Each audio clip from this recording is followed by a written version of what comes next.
Salvation is merely a side endeavor. Being a businessman is the primary vocation. One of the journey begins with a singular dimensional trading platform. The remainder relies solely on self-sufficiency. 2. There is no dimensional traversal. I shall not partake. Do not speak frivolously. 3. The repository of talents for S.H.I.E.L.D. 1. Your mother is quite adept at concealing matters. At Los Angeles International Airport, in the waiting hall. At this moment, a small section of the area is frequently drawn to a mixed-race gentleman. What draws their attention, one might ask? His unparalleled handsomeness.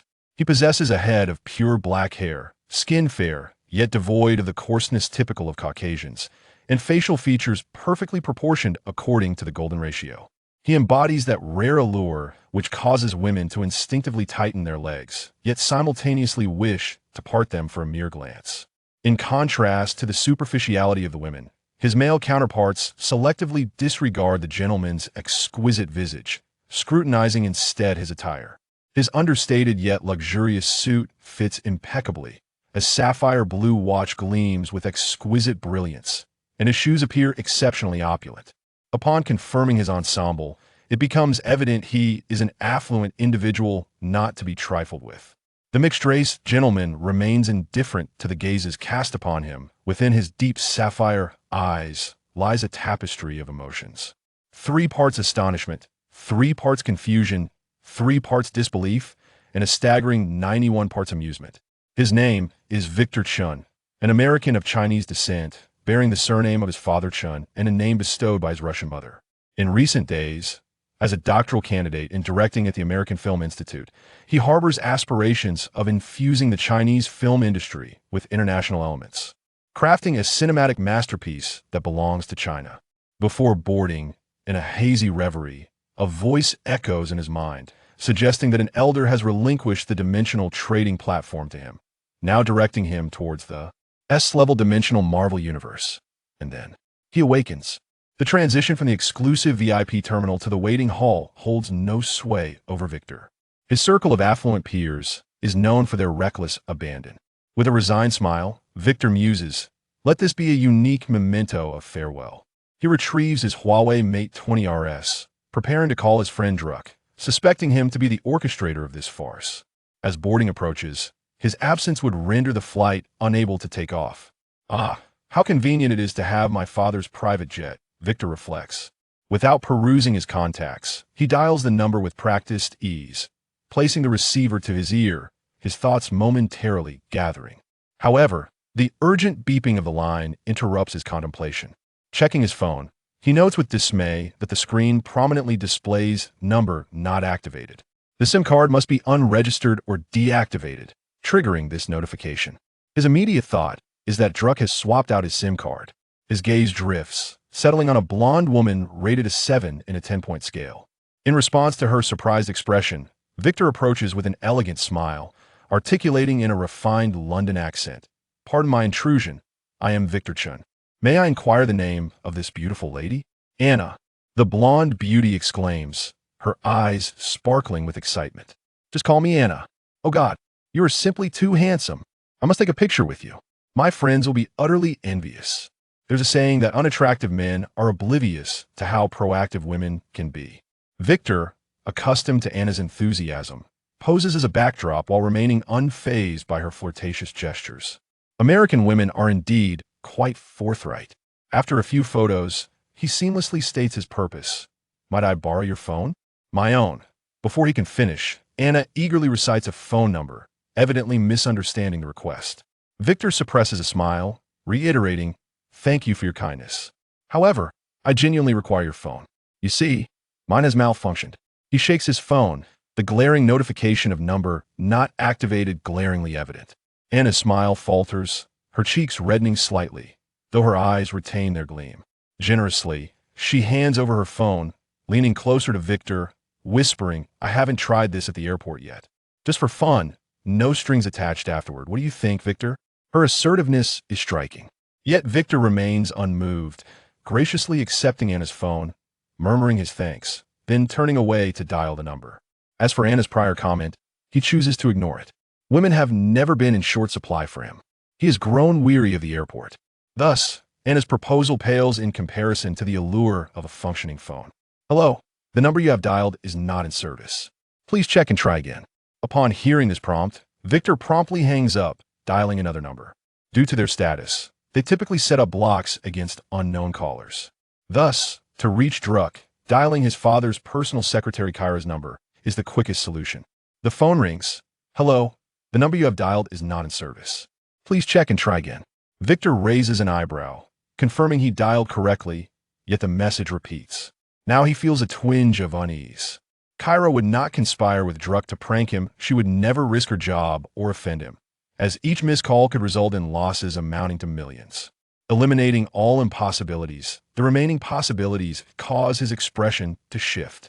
Skeptical yet determined, he dials several familiar numbers, each met with the same empty response, and Victor's heart sinks. Could it be? Has he truly been transported? As an ambitious scion, the sole heir to a top 100 global conglomerate, Victor has been immensely satisfied with his life. Transportation? Who among humanity longs to regress to a primitive state and evolve anew? Clinging to a final thread of hope, Victor dials his father's private number, a line exclusively for family use, known only to himself and his mother. Beep. The sound of the call connecting brings a wave of relief, quickly followed by a hint of menace as he narrows his eyes. Victor initiates, Dad. It's me that it's a pity you couldn't come. My phone died, so I borrowed someone else's to bid you farewell. However, the voice that responds is both strange yet familiar. Do scam calls now identify themselves as Dad? I don't recall having a son. Confused, Victor glances at his phone. The number is indeed his father's. Though the voice is recognizable, it is certainly not his father's. It sounds more akin to absolutely unbelievable. Listening to the voice on the line, Victor's thoughts spiral. This is genuinely not his father's voice. It unmistakably belongs to that individual. Could it be that Druck invited him to partake in this prank? Yet that does not align. This number belongs to his father. He would never engage in such nonsense with Druck. Fuck. It seems you're serious. The voice on the other end, oblivious to its own assumptions, exclaims in a flustered tone. Kid, stay put. I will send someone to pick you up. We shall conduct a DNA test first. Fuck. If this were true, the tabloids would be ecstatic. The renowned playboy and America's wealthiest man, Tony Stark, has a love child. Hey kid, judging by your accent, you must be around 16, right? Goodness. Your mom truly knows how to keep a secret. If you were to tell me now that you are not my son, I would undoubtedly offer you $100,000. Tony Stark, guarantee it. Meanwhile, Victor found himself in a triad of existential queries. Who am I? Where am I? Los Angeles Airport, waiting area. What am I doing? Dialing his father's private number, only to be greeted by someone claiming to be Tony Stark. With a slight regrouping of thoughts, a chilling notion began to take shape in his mind. After several deep breaths, Victor opened Google on his phone. First, he glanced at the date, March 12, 2008.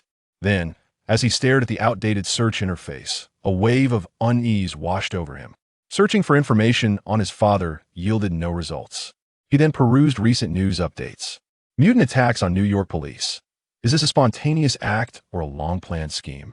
The first month since Stark Industries shut down its weapons division saw a staggering 37% drop in stock prices. Playboy Tony Stark has not been seen in 30 days, solidifying rumors of his mental illness.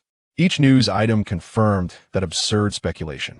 Yet, with the technological advancements of the 21st century and the financial clout of individuals like Drucker, it was not entirely implausible to orchestrate a small-scale deception, unless, taking several deep breaths to calm himself, Victor offered Anna a somewhat stiff smile, shaking his phone to indicate he needed it a bit longer.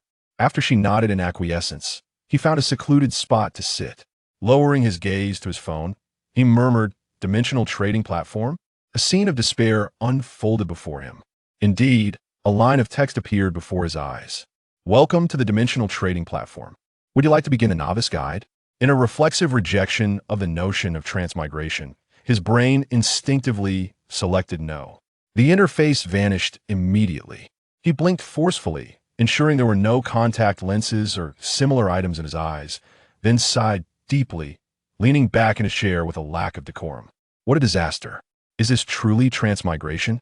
His life had only just begun, with no grievances about existence, and the future was brimming with infinite possibilities. Why target someone like him when there are countless dream-chasing homebodies who could use it more? Fortunately, he found himself within the Marvel Universe, conceived by the venerable Stan Lee, a realm he was somewhat familiar with. However, he was uncertain whether it was the cinematic universe, the animated realm, or the comic book world. If it were the cinematic universe, as a doctoral candidate in directing at AFI, he might understand this world better than even Stan Lee himself. Having interned on projects like Black Panther, Avengers, Infinity War, and Venom. Let There Be Carnage, he was well acquainted with the ins and outs. As for the latter two, he would not say he was entirely unfamiliar. But the bizarre power dynamics left him with a sense of uncertainty regarding his own frail limbs. He might very well be obliterated by a random explosion the moment he stepped out of the airport. Shaking his head, Victor's expression suddenly shifted to one of bewilderment. If he had indeed transmigrated, then the person on the other end of the call must have truly been Tony Stark. He just called him Dad. Oh wait, it was Tony who mentioned sending someone to pick him up for a DNA test. Based on his analysis of Tony's character, Victor was 100% certain that once Tony confirmed he was not his son, he would undoubtedly honor his promise of $100,000. Then, he would hire a top-notch lawyer to sue Victor for fraud, ensuring he wouldn't see the light of day for a decade. A genuine 10-year sentence. The pressing concern was to resolve this issue first. He examined his current possessions. A suit, a watch, a non-functional Huawei phone, a wallet with all cards rendered useless, and a borrowed phone. After a moment of silence, Victor summoned the dimensional trading platform once more, then mentally confirmed entry into the novice guide, clearly indicating that this platform could read brainwaves, perhaps residing within his mind. The text on the screen shifted. Foundational principles for dimensional merchants. As each dimension has, and only has, one dimensional merchant, no harm, in any form, may befall any dimensional merchants. Interests or life, including your own violators, will face the highest penalty of void exile, a green newcomer lottery, once refused dissolve platform binding. Victor pondered the possibilities, ultimately deciding against the not-so-high chance of success that his father's influence had instilled in him, leading him to instinctively reject this inequitable gamble. Upon clicking agree, he witnessed 2. An oncoming presence. The dimensional trading platform confirmed binding the novice guide was complete. Would you like to draw a novice reward? Victor. He waited another 10 seconds. Once he confirmed that the interface was not going to change again, even with Victor's commendable composure, he was on the verge of losing his temper. Was the novice guide truly this simplistic? No introduction to its origins? No usage instructions whatsoever. Even if all those were spared, at least a helpful sprite should have been provided.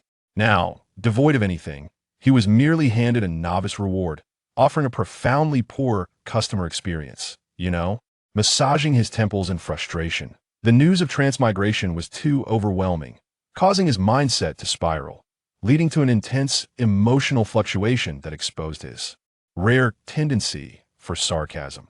This so-called dimensional trading platform was not adhering to conventional norms, hence, he decided to eschew the platform's expectations and declined to draw the novice reward. The interface before him shifted.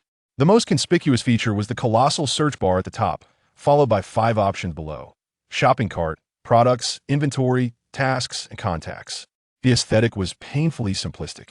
No wonder they didn't consult anyone before sending him to another dimension with such poor design skills. It was tantamount to a scam. They could manage cross-dimensional travel, yet were stingy with the design fees for the interface.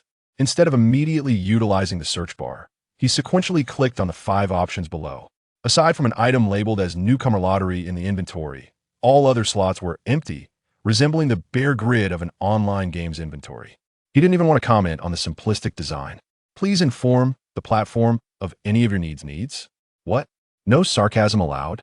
Must maintain decorum? Victor, what the heck? Is being a rich second generation not enough to be considered ordinary? Can't a handsome guy have his moments of frustration? This second generation fellow was experiencing an explosive mindset, feeling as if he had been forcefully handed a Taobao store and dispatched abroad, leaving him with a sense of betrayal that he needed to vent. As Victor expressed his grievances, the options below the search bar cleared, replaced by a vast array of neatly arranged, elegant windows. The opulent design starkly contrasted with the previous dreariness, akin to comparing Lu Yifei to Feng Jie. The disparity in treatment between the merchant backend and the user interface was glaringly evident. A whole row of luxurious items awaited, from magical teleportation portals to fantastical void-shattering techniques, and finally, scientific traversal of everything one could desire. However, the prices. Let us set aside the matter of the so-called SS level certificate for the moment. To speak of dimensional points, there is not a single window that falls below 24 digits that equates to an astonishing 100 billion. This is not a matter of traffic, but rather dimensional points. After altering a few search criteria and casually clicking through several products, I found the interface to be quite similar to that of Taobao, with nothing particularly out of the ordinary. However, the slogans were rather flamboyant. Product name, Dragon Ball Earth. Product category, technology product compatibility. 100 origin dimension, Dragon Ball Universe rating. SS product price, S level. Certificate 3, 300 million dimensional points function description. Collect all 7 Dragon Balls to summon the Eternal Dragon and receive 1 wish slogan. If you are unable to make a wish due to a lack of proficiency in Japanese, returns are not permitted. Product name, Dragon Ball Namek. Product category, technology product compatibility. 100 origin dimension, Dragon Ball Universe rating. SS product price, S level. Certificate 3, 250 million dimensional points function description. Collect all 7 Dragon Balls to summon the Eternal Dragon and receive 3 wishes slogan. Mastering a foreign language is crucial. For instance, knowing Namekian allows one to make 3 wishes. The Dragon Ball Earth is manageable, as Japanese is not particularly difficult to learn. However, the Dragon Ball Namek is genuinely perplexing, as there are no resources available for study. One might expect a complementary language package. The lack of marketing awareness is astounding. It is utterly absurd that Dragon Balls have been classified as technology. Perhaps magic is another form of technology yet to be explored by humankind. Subsequently, Victor engaged in a series of actions, essentially deciphering the platform's functionality, which closely resembles Taobao's template. The mastermind behind this must surely be someone with the surname Ma. Given the disparity in treatment, it could very well be that the student surpasses the master. Glancing at his watch, he noted that only 5 minutes had passed. It is no wonder that the novice guide was so straightforward. This hardcore interface has no obstacles. Anyone who cannot comprehend it must indeed be a fool. After a moment of lamentation, Victor's expression turned serious. In no more than 10 minutes, Tony's people would arrive, and he needed to resolve this matter swiftly. In the Marvel Universe, having just arrived, his sole reliance was the dimensional trading platform, despite having no balance in his account, rendering him unable to make any purchases. However, under the influence of Mr. Chun, Victor understood that many things could be acquired without monetary exchange. Being in the Marvel Universe was his greatest asset. According to the platform's evaluations, the Marvel Universe is classified as an S-level dimension, although the criteria for such ratings remain unclear. S-level is undoubtedly at least above average. This signifies that he possesses significant potential for investment, especially from those lower-tier dimensions that are resource-poor and would be eager to invest in themselves. Given his current situation, Victor quickly clarified his needs. 1. Addressing his real-world identity to resolve fundamental issues. 2. Ensuring his personal safety through self-defense capabilities. 3. Accelerating capital accumulation through initial resources. With a clear direction in mind, his brain began to operate at high speed, contemplating how to select the appropriate products to maximize his benefits. After several seconds, he once again opened Google on his phone and searched for Oscorp Industries, which yielded a series of news articles. Oscorp Industries pioneers bioelectric technology. Could it become the new direction for clean energy? The legendary life of Norman Osborn, the true identity of Oscorp's sole heir, Harry Osborn, revealed. Disregarding these articles, he located Oscorp's official website and navigated to the employee profile page, entering Richard Parker in the search bar. There was scanned information regarding Richard Parker, but his photograph was grayed out, indicating that he had passed away. However, the date of death was not specified. Exiting Oscorp's website, he searched for Richard Parker. Richard Parker's death is a tremendous loss to the field of biology. Mary Parker, the most esteemed biological expert, has left us forever. Chief researcher dies in a plane crash Oscorps. Stock price dips slightly. After meticulously reviewing the articles, Victor confirmed that the Parkers had perished in a plane crash 6 months prior. This timing is quite serendipitous. As his mind raced, he continued to search for news about Tony. Most of it revolved around reports following his kidnapping in Iraq. After perusing the articles, Victor pinpointed the timeline. Tony escaped from the 10 Rings 1 month ago. This means that Tony has completed his transformation in the small dark cave and is currently secluded, crafting the MK2 suit. Next, Victor summoned the platform and in the search bar, entered artificial intelligence, not clicking on any products but instead arranging the items by their originating dimension from low to high. He systematically searched for keywords such as gene therapy, superpowers, close combat, and new merchant choice. Closing his eyes, he mentally organized the information once more. After confirming that he had not overlooked anything, Victor opened his eyes. He stood up, returned the phone to Kanna with thanks, politely declined her further invitation, and strode toward the departure hall, leaving her with a look of disappointment. Departing was the simplest and most effective choice, though certainly not a long-term solution. The security check upon entry had been extremely stringent, but the exit process was rather simple. Typically, one would not even need to show a ticket to be allowed through. Thanks to Victor's charm, the security personnel, after several verbal confirmations, reluctantly let him pass, clearly smitten by his allure. Shortly after Victor's departure, Tony's bodyguard, Happy, approached the security entrance with a stern expression. After finally managing to take a day off, his boss had commandeered his vacation time to pick someone up due to the proximity of the airport to his home. To make matters worse, this trip was destined to be fruitless. His target, Victor, was now in a single stall of the airport restroom. Despite being the 5th largest airport in the world, the restroom's odor was equally unappealing. The reason for choosing this location was simple. It was the only spot in the airport without surveillance. At this point, Tony had not yet become the Iron Man of the future. It would take him at least half an hour to mobilize resources to find this place. Having temporarily resolved Tony's issue, Victor focused his thoughts on a dimensional shop, Resident Evil. He skimmed through numerous products and headed directly for customer service, initiating a cross-dimensional chat. Royce, hello. I am Royce, a merchant from the level dimension of Resident Evil. How may I assist you today? Moreover, it was a purely text-based chat, lacking even an avatar. What poor service. Victor typed out the carefully crafted introduction. I, a merchant from the Marvel Universe, wish to no, that was incorrect. He quickly halted, deleting the erroneous line. The electronic signal had converted directly into text without passing through his mind first. A flaw in the system. Royce, a merchant from the Marvel Universe? Finally, someone has entered that dimension. Royce, my dear brother, you truly are a fortunate soul. Do you seek knowledge of the virus or the virus? Royce, wait, hold on. How come you are merely a novice merchant? Shouldn't the minimum rank be an apprentice merchant? Goodness, you haven't even reached level 4. How do you possess the authority to access the customer service interface? Victor, having completed the information editing and thoroughly checked it for accuracy, finally confirmed its dispatch.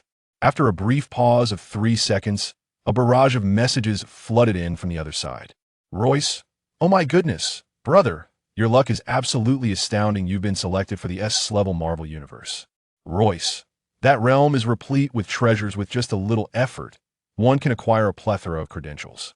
Royce, I must admit, I am quite envious. So, my brother, you find yourself in a bit of a predicament, do you? Whatever you require, do not hesitate to tell me. I shall do my utmost to assist you.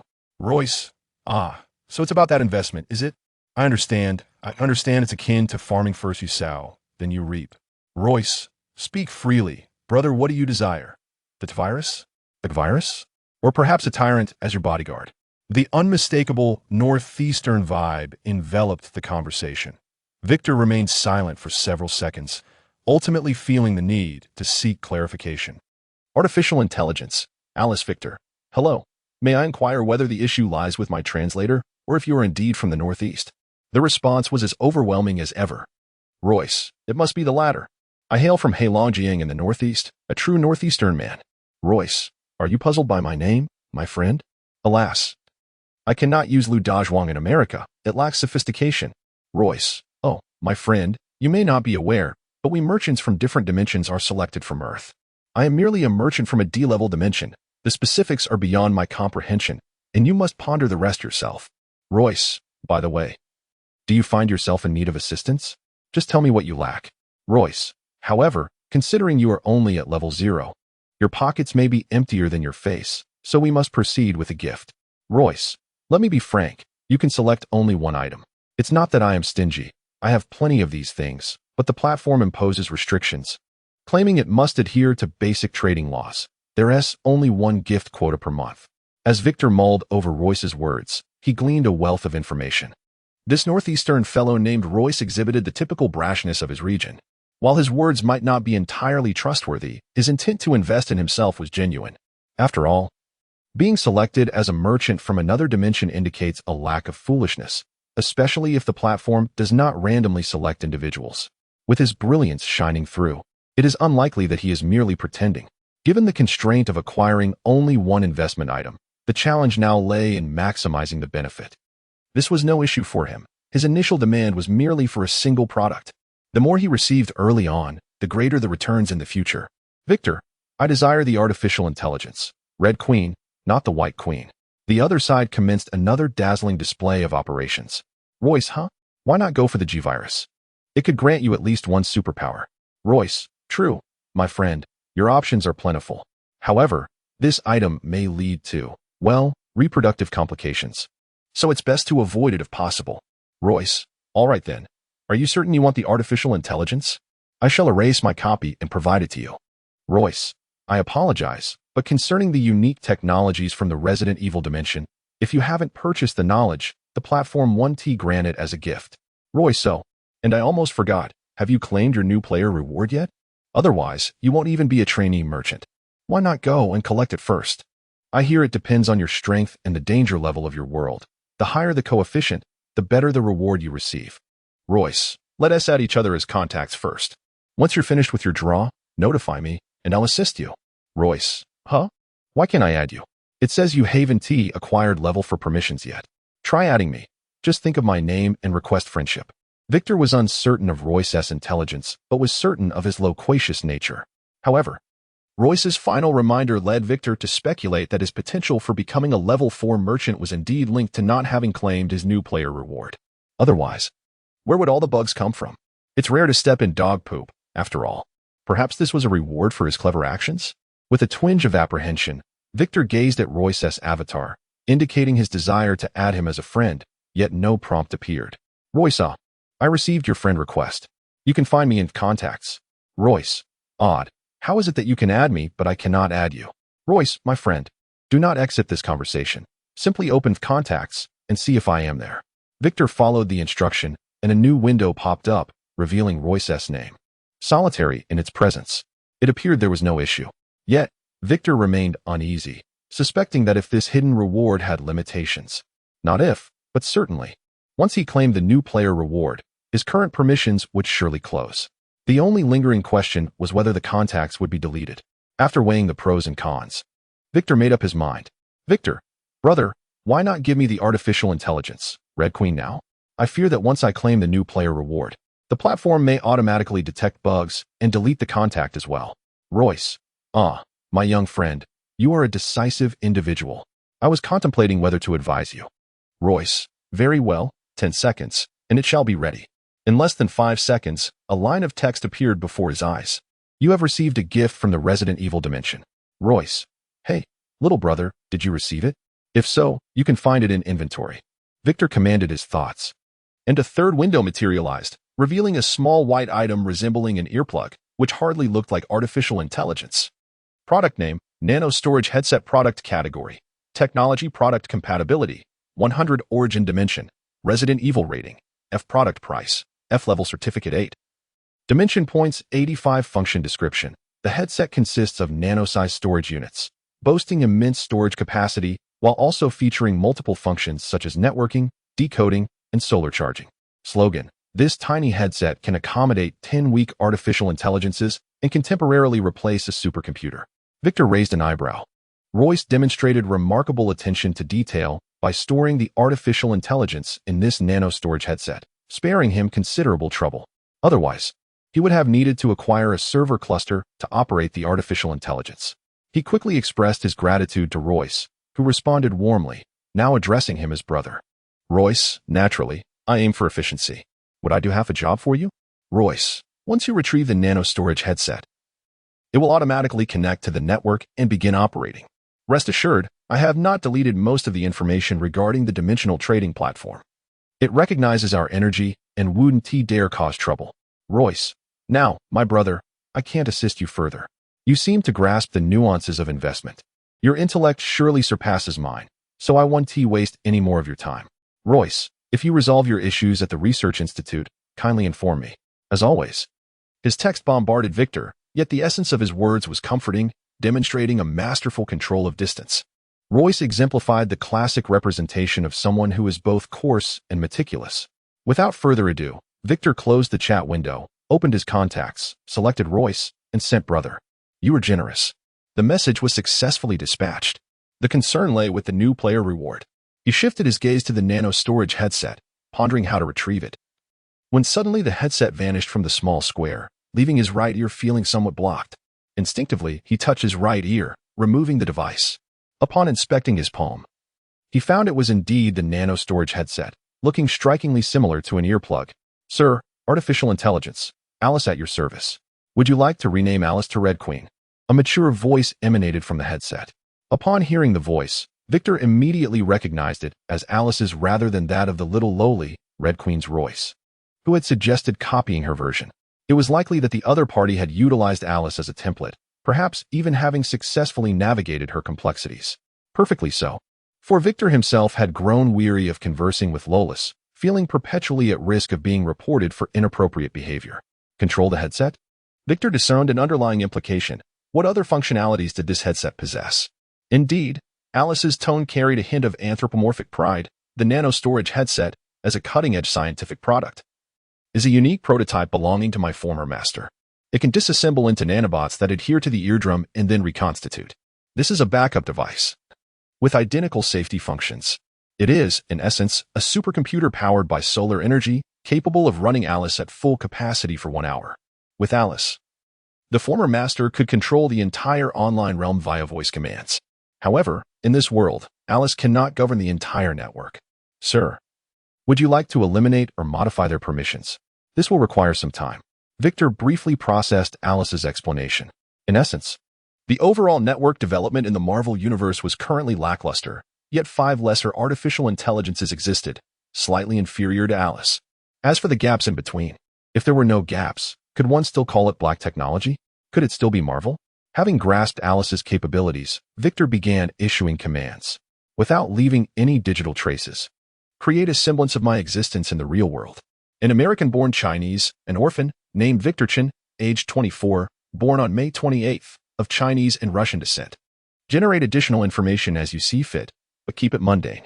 Make the nano storage headset less conspicuous. It is currently too eye-catching. Also, investigate who Tony Stark sent to the airport to find me. By the way, do not engage with the other 5 artificial intelligences for now. With a decisive command from Victor, he felt a palpable change in the earpiece nestled in his right ear. Although invisible, he distinctly sensed a fluidity, as if it were flowing into his right ear, while another stream flowed down the nape of his neck and into his left ear. Throughout the process, he felt only a slight itch, with no discomfort whatsoever. Victor raised a hand to touch his ear, finding it entirely empty, as if nothing were there. Shaking his head, he sensed no foreign object within. Alice's voice resonated in both ears. Sir, your identity registration is complete. Tony Stark has dispatched his bodyguard, Happy Hogan, who just passed through security 2.5 minutes ago and is currently conversing with Anna in the waiting hall. This entire exchange took a mere 10 seconds, showcasing Alice's terrifying efficiency. Victor, feeling slightly uncomfortable, twisted his neck. Alice, from now on, fix your voice to the right ear. There is no need for both sides to resonate. As you wish, sir. There's no need for such formality. You are not my servant. Just call me Chun. Sir reminds me of someone who recently took advantage of me. Understood, Chun. Shall I lower the volume further? Yes, make it quieter. How about this volume? Still too loud. What of this level? Perfect, keep it at this volume. Also, after 3 minutes, Victor had tailored Alice's behavioral patterns to suit his preferences. Adjusting his collar, he prepared himself. Now, Can you disable the airport's surveillance system and allow me to vanish from the airport? Is that feasible? Alice replied, that is quite simple. Your command has been executed. Keep track of Happy's location. Ensure I do not encounter him. Of course, Chun. Satisfied, Victor nodded and swiftly exited the restroom. The odors within were less than pleasant. The layout of this world's Los Angeles airport bore little difference from that of his previous life, allowing for an unobstructed exit. Standing at the bustling entrance of the airport, Victor gazed at the Los Angeles airport before him, and after a few moments, he turned away with a sigh.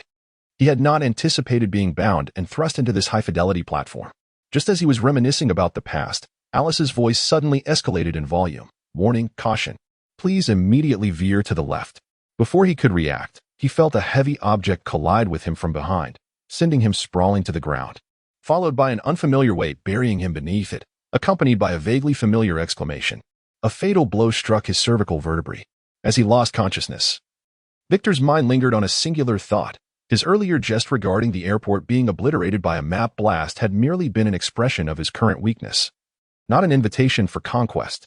When he regained consciousness, Victor felt an intense soreness throughout his body. He must have sustained bruises. Above him lay a white ceiling, white sheets, and a hint of yellow at the corner of his vision. Sitting up, he noticed a figure beside his hospital bed, dressed in attire that did not belong to a nurse. She was sleeping soundly, long, chestnut hair cascading over her face. Yet, from his experience, he could discern from her fragrance, physique, and attire that she was indeed a stunning beauty. Was this merely a dream? Validating this was straightforward. Alice, are you still there? Victor lamented, a tinge of disappointment evident. He had hoped it was merely a nightmare. To this day, he remained reluctant to accept the reality of his transmigration. Wait a moment. Victor raised an eyebrow, glancing at the figure beside him, and whispered, You said her name is Wanda? Wanda Maximoff? An Eastern European Sokovian? Alice confirmed. The records indicate that this Wanda is accompanied by her brother, Pietro. Their parents perished when they were 13, and she just turned 18 last month. Entering under the guise of tourism. 18? That age seemed off. Across comics, animations, and films, Wanda would only be about 13. Had there been a mistake? As he pondered, a silver-haired young man pushed open the hospital room door, locking eyes with Victor. There was no mistaking it. This was undoubtedly Pietro Maximoff, the future Quicksilver. As for the age discrepancy, one could only surmise that this was a reality distinct from the cinematic universe he was familiar with, not to be rigidly matched. You're awake, Pietro said apologetically. I'm sorry, my sister can be a bit reckless. I apologize on her behalf. As he spoke, Pietro moved to Wanda's side, gently shaking her shoulder.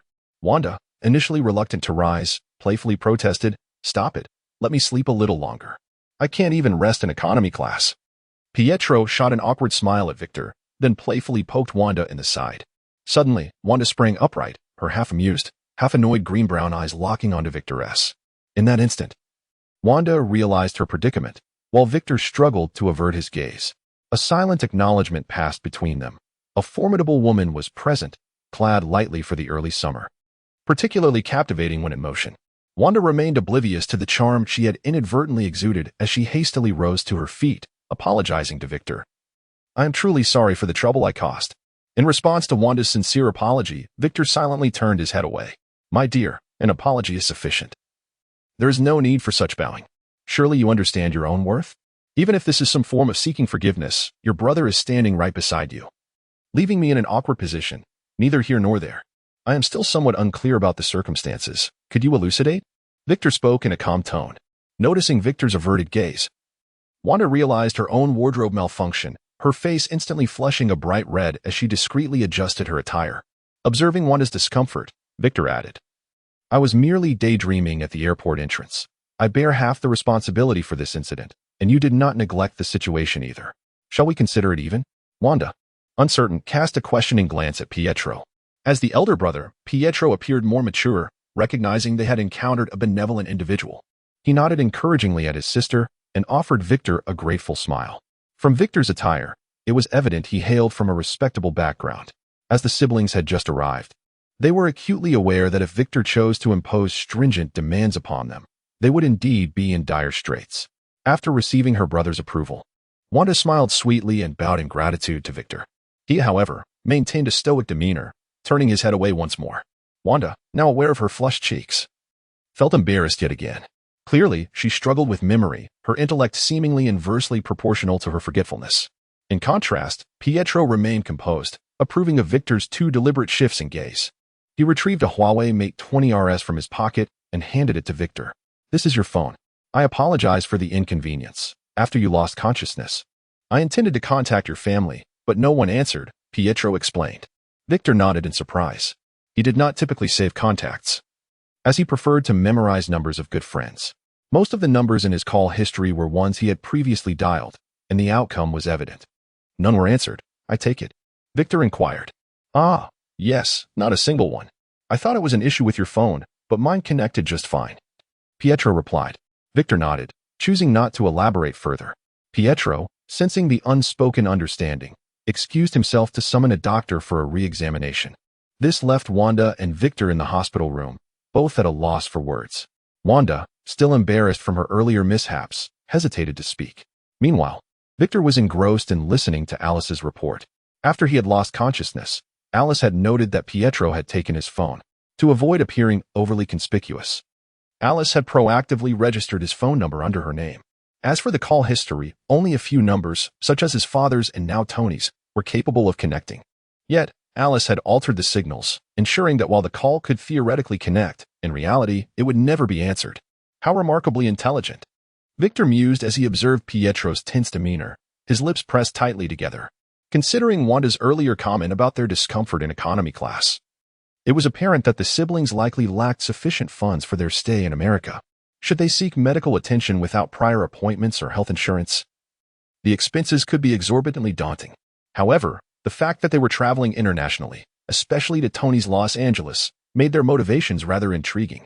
Reflecting on these possibilities, Victor declined the proposed medical examination and proceeded to arrange his discharge. Pietro, upon hearing this, discreetly exhaled in relief, though Victor, ever observant, did not miss the subtlety. It was almost certain that the siblings had come to Los Angeles with a specific objective in mind, likely related to some unsavory individual. At the entrance of the Los Angeles Airport Hospital, Pietro repeatedly expressed his gratitude, fully aware that his sister and he had been fortunate. Otherwise, this situation would not have concluded so easily. Victor wore a warm, spring-like smile, his gaze towards Wanda laden with unspoken significance, making her feel as if the charming young man standing before her had known her for ages. Not merely acquainted, Victor had once pursued her prior to his own journey. Though their relationship had ultimately been confined to friendship, as she had never been attracted to a younger man. Now, with him at 24 and her at 18, the age difference seemed less significant. Without dwelling too much on this, Victor removed his Patek Philippe watch and offered it to Wanda. "This watch was given to me by Elizabeth in my previous life. Consider it a return to its rightful owner." Wanda hesitated, her wide eyes reflecting confusion at the sight of such an expensive timepiece. Victor continued to smile warmly. "Think of it as a hospital fee. Have you not noticed? Your brother is currently fretting about upcoming expenses." Pietro's expression shifted slightly, ultimately yielding an awkward nod. They truly were out of funds. The cost of hospital care in the United States was indeed exorbitant. Still, Wanda did not immediately accept the watch, her demeanor uncertain. Victor, sensing her hesitation, offered a lifeline. "How about this? You give me 100. I currently find myself without funds and need money for a taxi." While Wanda pondered, Pietro swiftly produced 5 20 bills, exchanging them for Victor's watch, which was adorned with diamonds worth far more than the cash he had handed over. Understanding her brother's urgency, Wanda realized they were likely on the brink of financial ruin after merely a few hours in the hospital. Victor paid little heed to their financial plight, deftly stowing the cash in his bulging wallet, which contained the 2018 version of the renminbi, useless here. However, to Wanda's discerning eye, the large sum of cash, along with Victor's attire, painted a picture of someone who hardly needed 100. It was evident he was endeavoring to assist them. "You are a good person, Victor," Wanda whispered in his ear. Before he could respond, she dashed away like a startled rabbit. Pietro raised an eyebrow at Victor, then waved goodbye as he hurried after his sister, leaving Victor momentarily bewildered. "No, dear lady. If you wish to embrace me, I have no objections. But is it too much to ask to refrain from bestowing me with a good person card?" Yet, withdrawing his right hand from his suit pocket, he flexed his palm. "What a pity it was merely the back of my hand that made contact, had it been the palm." Shaking his head to dispel such impure thoughts, Victor glanced in the direction Wanda and her brother had departed, smiling softly. If fate permits, we shall meet again. Alice, I'm here.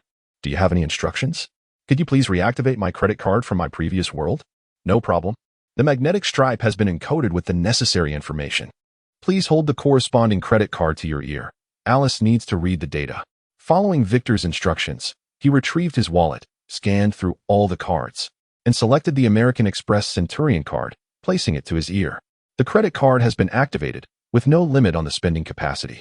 In fact, Alice has the ability to directly augment your bank balance. It's merely a trifling matter. Discretion is paramount. Gather information on mutants and covertly infiltrate the Sentinel Special Operations to locate the nearest underground refuge for mutants. This will take some time, as the Sentinel Special Operations is protected by a rudimentary artificial intelligence, making it somewhat troublesome to bypass. An estimated duration of 3 hours is required. However, should we abandon the need for stealth, Alice could rewrite permissions in just 3 minutes. Yes, prioritizing stealth is essential. It is not the opportune moment for exposure. Alice acknowledges this. Additionally, please book me a room at the nearest 5-star hotel and have them send a vehicle. The order for the presidential suite at the Hilton has been completed, and a pickup service is expected to arrive in approximately 15 minutes. The Hilton's specialized vehicle arrived promptly. With the Centurion card in hand, Victor naturally received the highest level of service from the hotel. The previously fully booked presidential suite was made available. As luxury hotels rarely reach true capacity, they always reserve a few rooms for esteemed guests who may arrive at any moment. Pressing the Do Not Disturb button, Victor sank into the sofa, gazing blankly at the setting sun outside the floor-to-ceiling window. After a lengthy pause, Victor sighed deeply and summoned the interdimensional trading platform. He still had not chosen to claim the novice reward. Alice had resolved his real-world identity and initial resources, yet his self-defense capabilities remained unaddressed. Setting aside the fact that this is the Marvel Universe, even in America, it suffices to make him vigilant. Many individuals from his homeland yearn for the freedom of America, unaware that unless one is accompanied by a bodyguard at all times, an ordinary civilian must don a bulletproof vest when venturing outside. Who doesn't he keep a few firearms at home? Unlike in his homeland, where even a non-sharpened blade could be classified as a controlled weapon. Wielding a sharpened one is akin to testing the boundaries of legality. Therefore, self-defense capabilities are of utmost importance. The array of commodities on the interdimensional trading platform is vast and seemingly endless, overwhelming for the average individual. However, Victor had already set his sights on a specific target. He opened the DC Universe shop, recalling that before his traversal, Aquaman was garnering significant attention. Yet, Aquaman's fame held no relevance for Victor. He had no intention of exchanging for Aquaman's abilities, especially since he had witnessed Superman effortlessly dispatching him with a single blow. Indeed, Victor was an avid admirer of Superman, having been close friends with Henry Cavill in his previous life. As he familiarized himself with the platform, his first search was for Superman's abilities. Product name: Superman S. Bloodline. Product category: Bloodline compatibility. 100 origin dimension. DC Universe rating: SS. Price: SS level certificate 4. Dimension points 400 million. Function description: acquire super cells. Unlock a super brain. Awaken super strength, super speed. Slogan: in the presence of the sun, you become a god. The introduction of Superman S. Bloodline was straightforward, yet the subtext radiated an aura of immense capability. The price was equally formidable. Victor had never contemplated persuading anyone to invest in a complete Superman bloodline for himself. Even if someone were willing, he would decline. This is akin to equity. The greater the investment ratio, the lesser the autonomy. The reason he settled on this Superman bloodline was that the merchant in this dimension supported installment purchases. It was an installment purchase, not an installment payment. Superman S. Bloodline fragmented. An installment purchase entails partial payments for portions of the product, akin to retail. An installment payment, conversely, involves obtaining the complete product upfront and then making partial payments over an agreed period, similar to a mortgage for a house. This means that Superman's bloodline is categorized into grades ranging from F to SS, with each level available for individual purchase. This progressive financial pressure allows more individuals to acquire this expensive and powerful bloodline. Although he could not afford even the lowest F-grade Superman bloodline, he could seek investment, effectively playing the game of leveraging without any initial capital. Victor initiated a cross-dimensional chat with the customer service of the DC dimension. Victor: hello, I am a novice merchant from the Marvel dimension, seeking to discuss an investment with you. Victor was unperturbed, lost in contemplation. he needed to carefully consider his wording. In New York, there was a cunning businessman he needed to persuade. As for the Superman bloodline, it was merely his preferred option, not a necessity. DC's standing in the dimensional hierarchy should be on par with Marvel. A willingness to invest would be mutually beneficial, while a refusal would be perfectly reasonable. Even Jack Ma faced numerous setbacks in Silicon Valley during his early days, simulating the potential responses of the individual in his mind. He lost track of time for several minutes. Finally, the dialog box in the interface changed. Raphael, not bad. Another fortunate soul who has stumbled upon a platform loophole. Tell me your entry point in time, and I shall determine the extent of my investment. This Raphael likely possessed a high merchant level. Victor had leveraged a loophole to gain level 4 permissions, and the other party discerned this with a single remark. Furthermore, he understood that as the investor, he should set the terms to gain the upper hand before discussing investment. Although Royce had considered this, his dimensional level was too low to provide substantial assistance to Victor, leaving little room for negotiation. This was also the reason Victor had initially contacted him. In response to Raphael's attempt to seize the initiative, Victor chose to comply with his wishes. After all, those with wealth hold the real power. However, he need not overly diminish his own status. A tone of equality would suffice. Victor, on the 31st day since Tony Stark's escape from the Ten Rings, he is currently secluded, working on the MK2. Raphael, not during World War II. What a pity. However, it's for the best. Are you interested in the Superman bloodline or the Flash bloodline? The other party did not mention the Batman bloodline. Although Bruce Wayne has many fans, his combat prowess primarily stems from high-tech equipment, which is extremely costly. This aligns with Tony Stark's approach, suggesting that both of their superpowers are rooted in wealth, with scientific capability as a secondary factor. Yet for a dimension merchant, such equipment could easily be purchased on the platform. Moreover, in Marvel, advanced technology does not lag behind that of DC. Victor, the Superman bloodline suits me best. The F-grade bloodline should suffice to withstand small-caliber firearms, correct? Raphael, F-grade? I will grant you an A-grade bloodline, provided you agree to one condition. The favorable terms proposed by Raphael would have already had most individuals leaping with excitement. Yet Victor's brow furrowed slightly. Wouldn't that imply he had too much cash on hand? Every penny invested by a capitalist is aimed at geometrically multiplying their returns. In an instant, weighing the pros and cons, he resolutely declined. Victor, the F-grade bloodline is sufficient. Now, please state your requirements. Raphael observed. It appears that the real world is also a merchant, which is unfortunate. His counterpart did not articulate his demands, but merely expressed regret, allowing the conversation to lapse into silence. This was likely an intentional ploy to pique curiosity.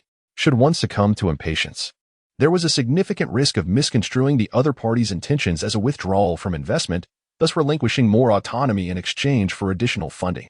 Victor, however, saw through this ruse and chose to disregard it. He suddenly found himself reminiscing about Royce. Although that fellow was quite loquacious, his candor was refreshing. In contrast to Raphael, whose sparse words bore profound implications, conversing with him was rather laborious. Setting aside Raphael's inquiries, Victor began to seek alternatives for the Kryptonian lineage. Thus, he felt somewhat averse to engaging with Raphael. Nevertheless, this did not signify his abandonment of the Kryptonian bloodline. Once he acquired sufficient resources, he could procure it independently. The purpose of this investment round was merely for self-preservation, akin to acquiring high-energy electronic shields, protective talismans, and magical sanctuaries, all of which were feasible within the platform. The choice of dimension, however, warranted careful consideration. After a day spent in contemplation, his stomach finally protested.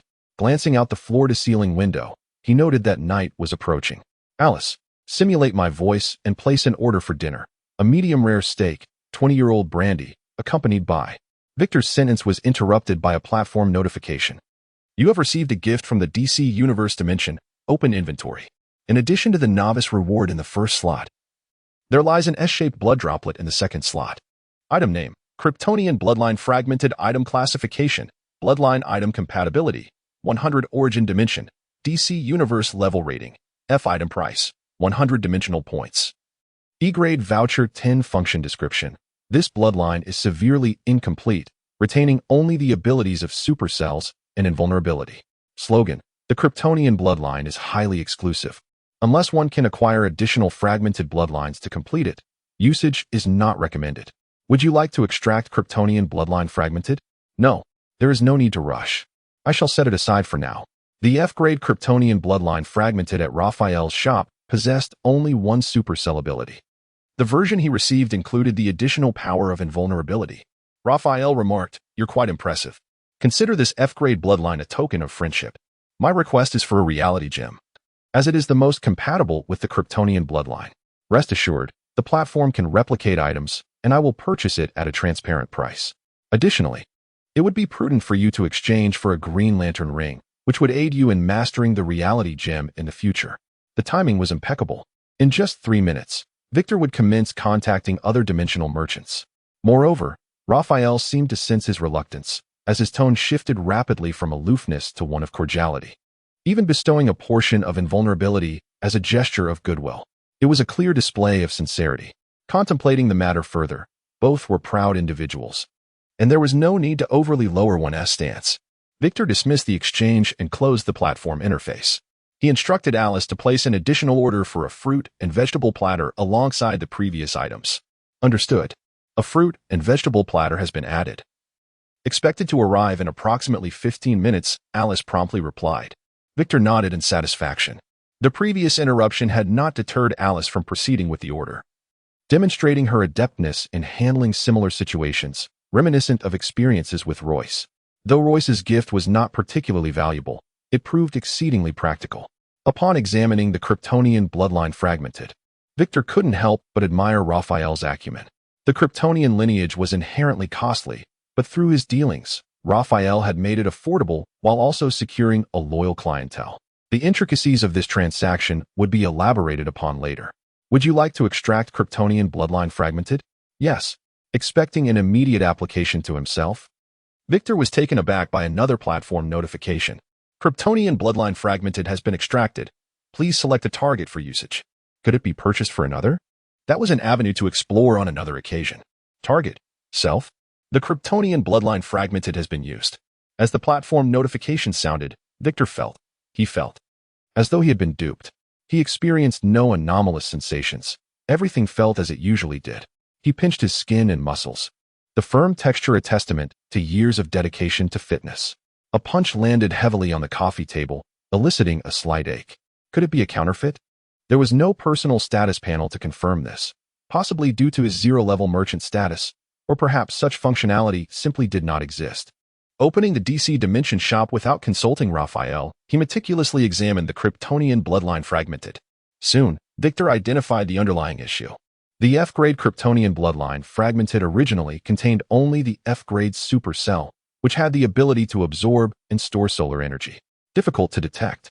Especially as the sun had already set, the moon's reflected light seemed unsatisfactory for its needs.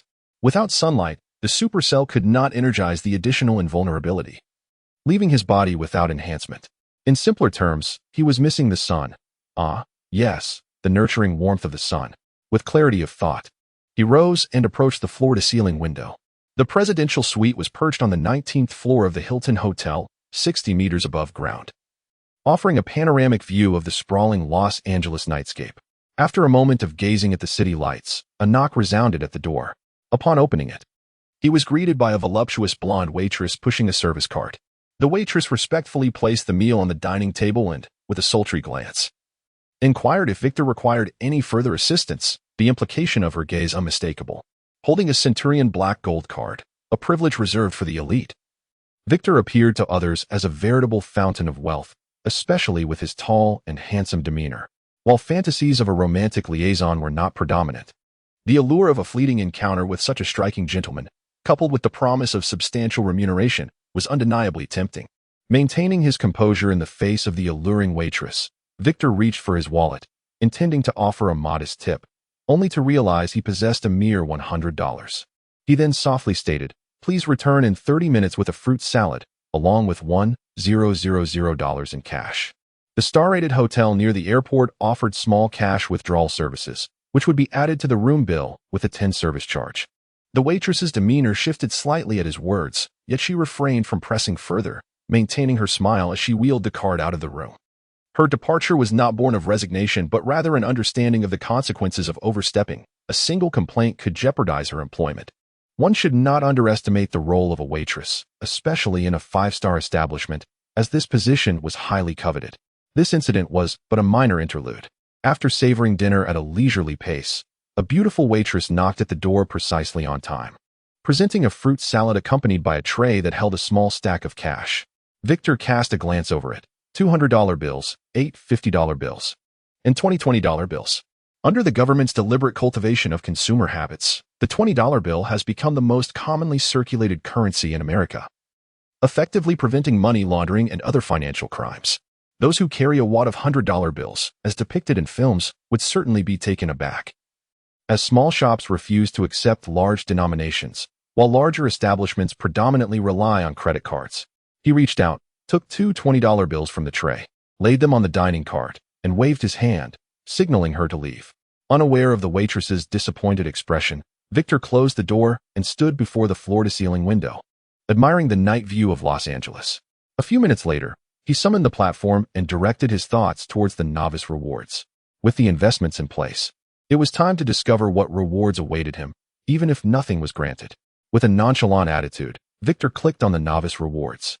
Would you like to draw from the novice rewards? Yes. The novice reward is being randomly drawn. Congratulations!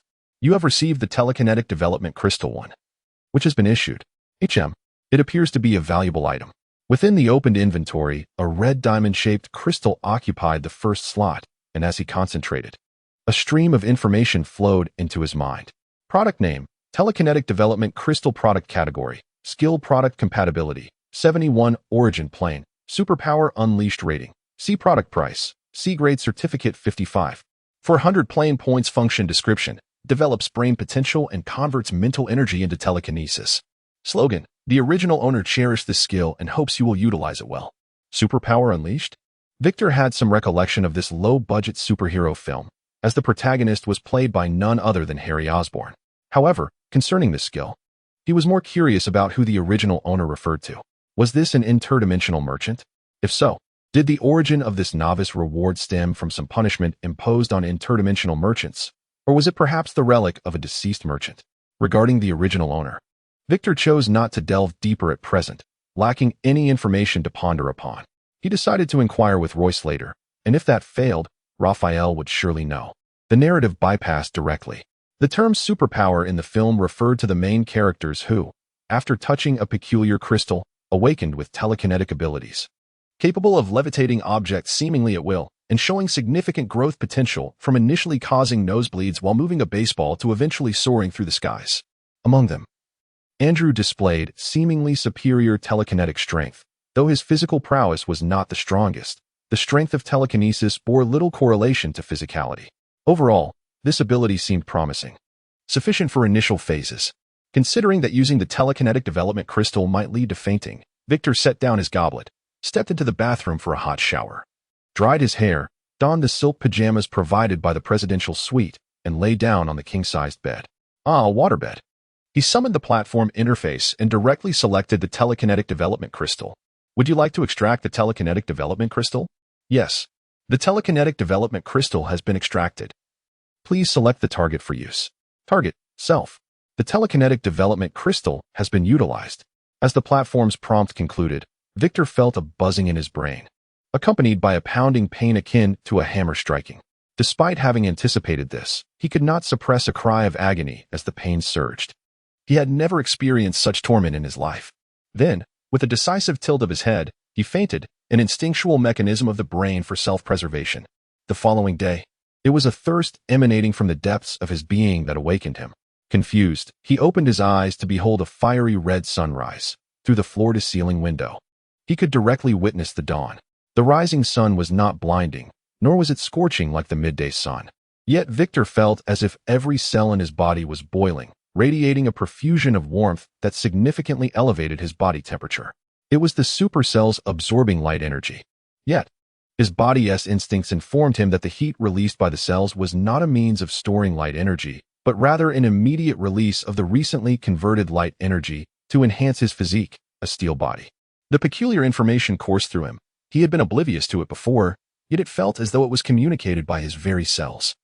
He contemplated it. If Krypton could store the codex of life within every cell of Clark, then storing some skill descriptions within his cells didn't seem too far-fetched.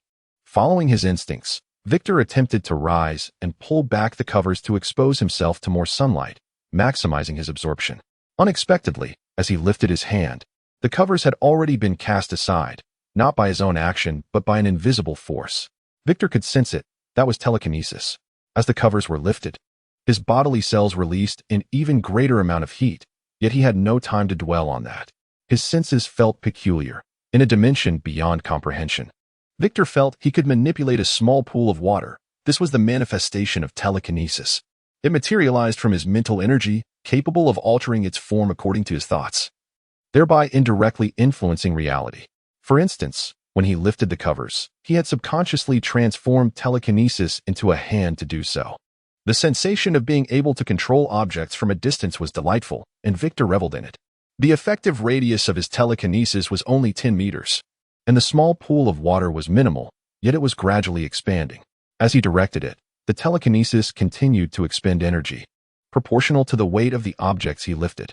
However, in just 3 minutes, he could hardly feel its presence. Simultaneously, a chill at the tip of his nose drew his attention. Looking down, he saw blood spreading across the sheets.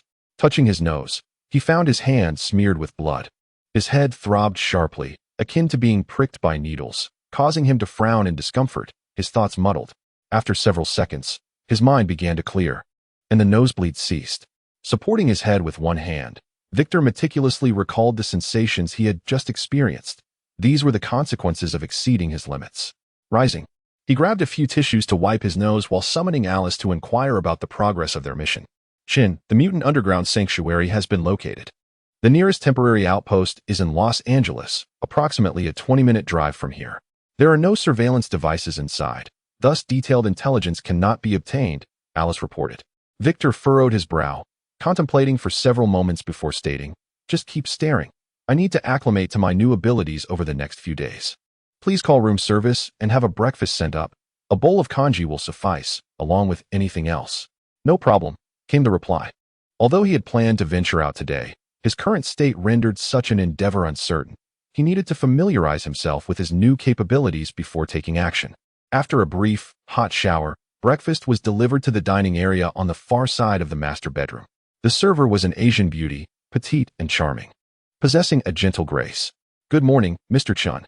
Here is your breakfast," she said, her cheeks flushed with a rosy hue, her tone sweet. "Is there anything else you require?" Victor found her demeanor somewhat appealing and, unable to resist, gazed at her with interest. "May I ask where you are from, lovely lady?" "I'm Japanese, Mr. Chun," she replied. And instantly Victor's budding curiosity extinguished. Despite his prejudices, he had no desire to engage with individuals from that country. He pressed his lips together and smiled politely. "Please have someone clean the master bedroom and the bathroom. Also, kindly send the clothes in the bathroom for dry cleaning." The beauty's expression faltered slightly at his subtle rejection, a hint of disappointment flashing in her eyes as she noticed his lack of further interest. Nonetheless, she dared not say anything more, bowing her head in acknowledgement before turning to push the dining cart away. Once the door was closed, her demeanor shifted to one of discontent, whispering to herself, "At least Mary received a tip yesterday. I didn't even get that. Could he possibly be?" Unbeknownst to Victor, the server's murmurs were lost on him as he sat at the dining table, surrounded by a sumptuous array of dishes. Yet devoid of any appetite, he didn't even feel hungry. In contrast to the steaming food before him, it was the warm sunlight that his body craved. Could it be? To verify his suspicions, Victor rose and exited the dining room, traversing the living area to the expansive 50-square-meter terrace. Here, he could fully bask in the embrace of the sun's warmth. As he stepped onto the terrace, it felt akin to being enveloped in a hot spring, a gentle drowsiness washing over him. Victor had initially forced himself to remain alert, as indulging in excessive sleep was not a good habit. Yet, he inadvertently noticed that in this peculiar state of drowsiness, the mental energy he had previously depleted was replenishing at an accelerated rate. Thus, he reclined onto a lounge chair on the terrace and succumbed to slumber. Upon awakening, the sun hung high in the sky, and he felt no trace of hunger. Indeed, he realized that with his supercells, he no longer required food for energy. The light energy stored within his supercells sufficed for his daily activities. While it sounded impressive, did it not seem familiar? Solar power, perhaps? Victor felt no elation at becoming a solar battery, rather, a sense of dread settled over him. He hastened back to the dining table, where the morning's meal lay untouched, and disregarding the fact that the food had grown cold. He began to shove it into his mouth voraciously. Soon, he felt uncomfortably full, having consumed only about a third of his usual portion. Is this what it means to transcend? Victor lamented, patting his stomach. Despite being a super-rich heir, he was down to earth and a seasoned foodie at heart.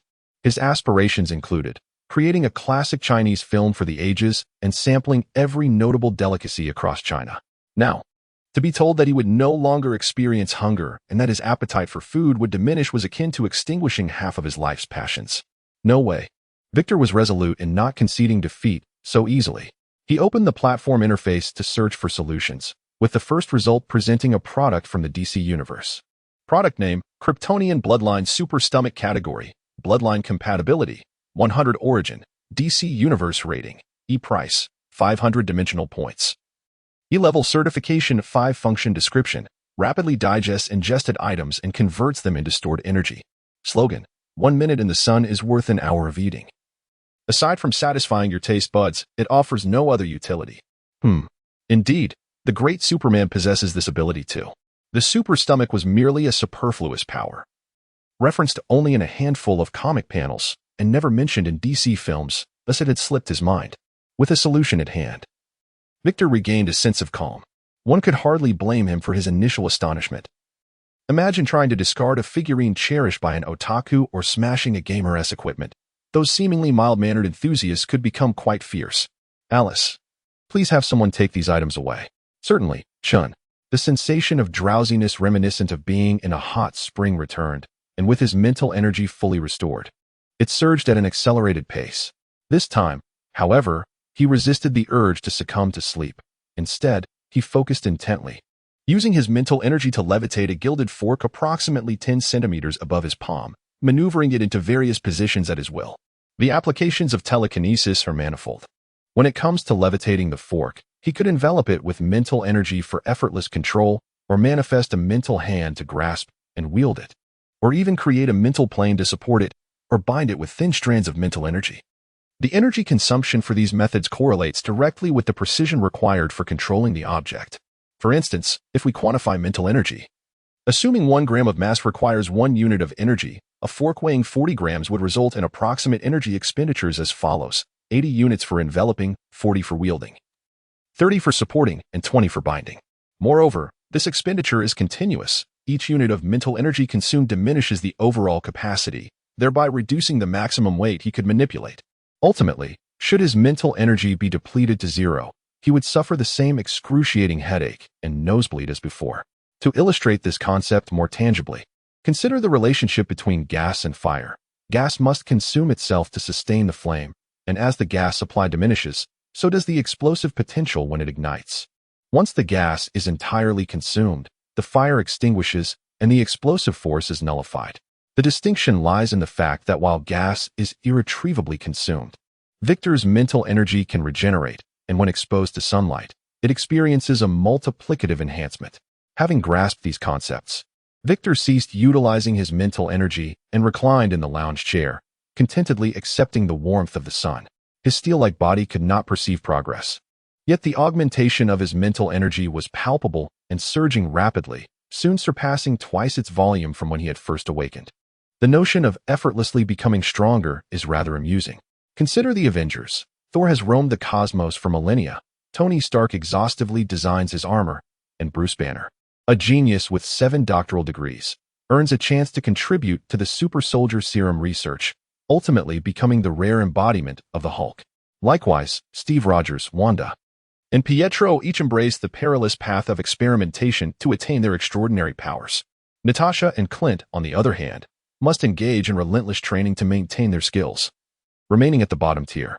In stark contrast, Victor merely needs to bask in the sun. Simply bask in the sun. One can only imagine the expressions on the faces of those aforementioned heroes if they were to discover this. It would surely be quite a spectacle. Yet, Victor remains oblivious to such thoughts. He has a pressing need to venture outside. The outdoor terrace provides only 6 hours of direct sunlight in the morning, after which the sun will be positioned behind the hotel. Though light can still be harnessed, its efficiency diminishes drastically. Where is the best place to sunbathe? The beach. Of course, all beaches in California are public property. There are no private beaches, hence no hotels can be established nearby. The Hilton Hotel is the closest option, a mere 20-minute drive to the nearest beach. Upon notifying the hotel through Alice, a private car is promptly arranged to transport him to Santa Monica Beach.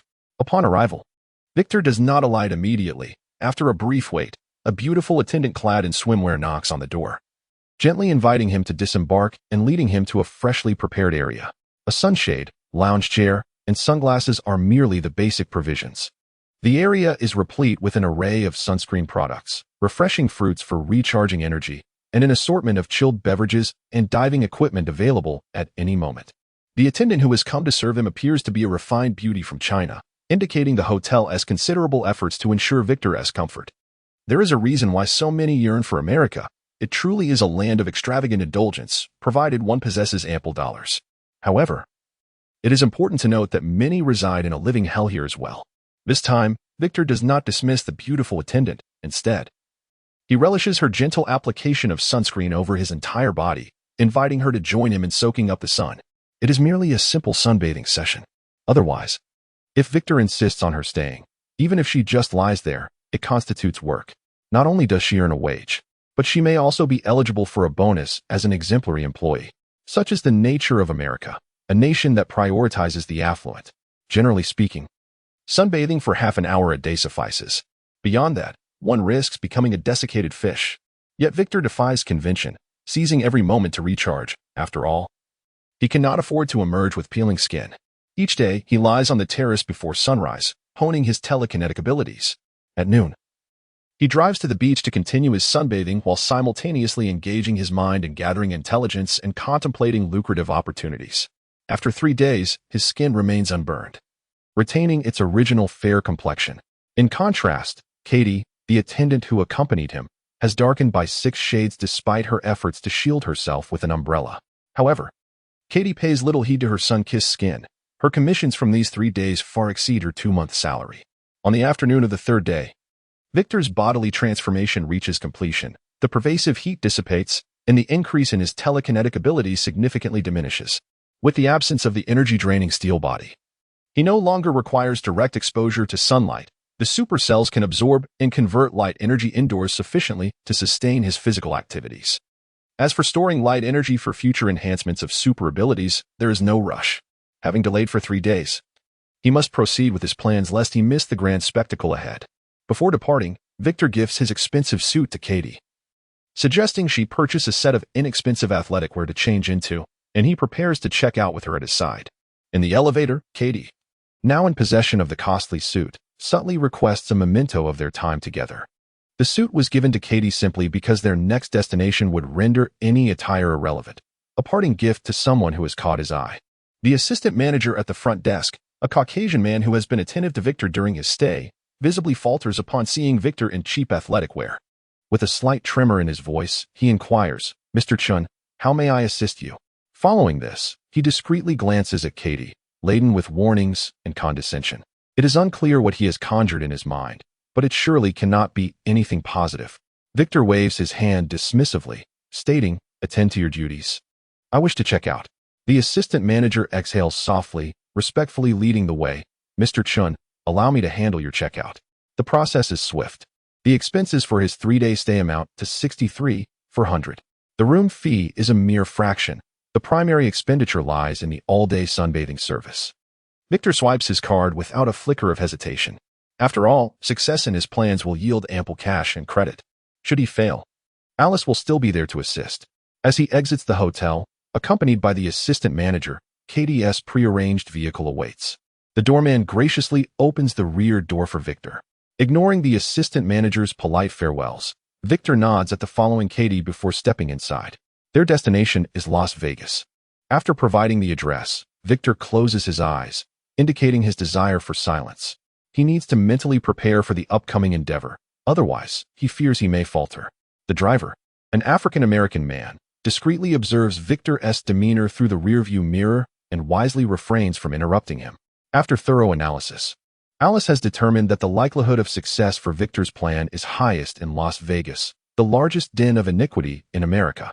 Yet, where there is light, Darkness also prevails, revealing the city's most sinister aspects.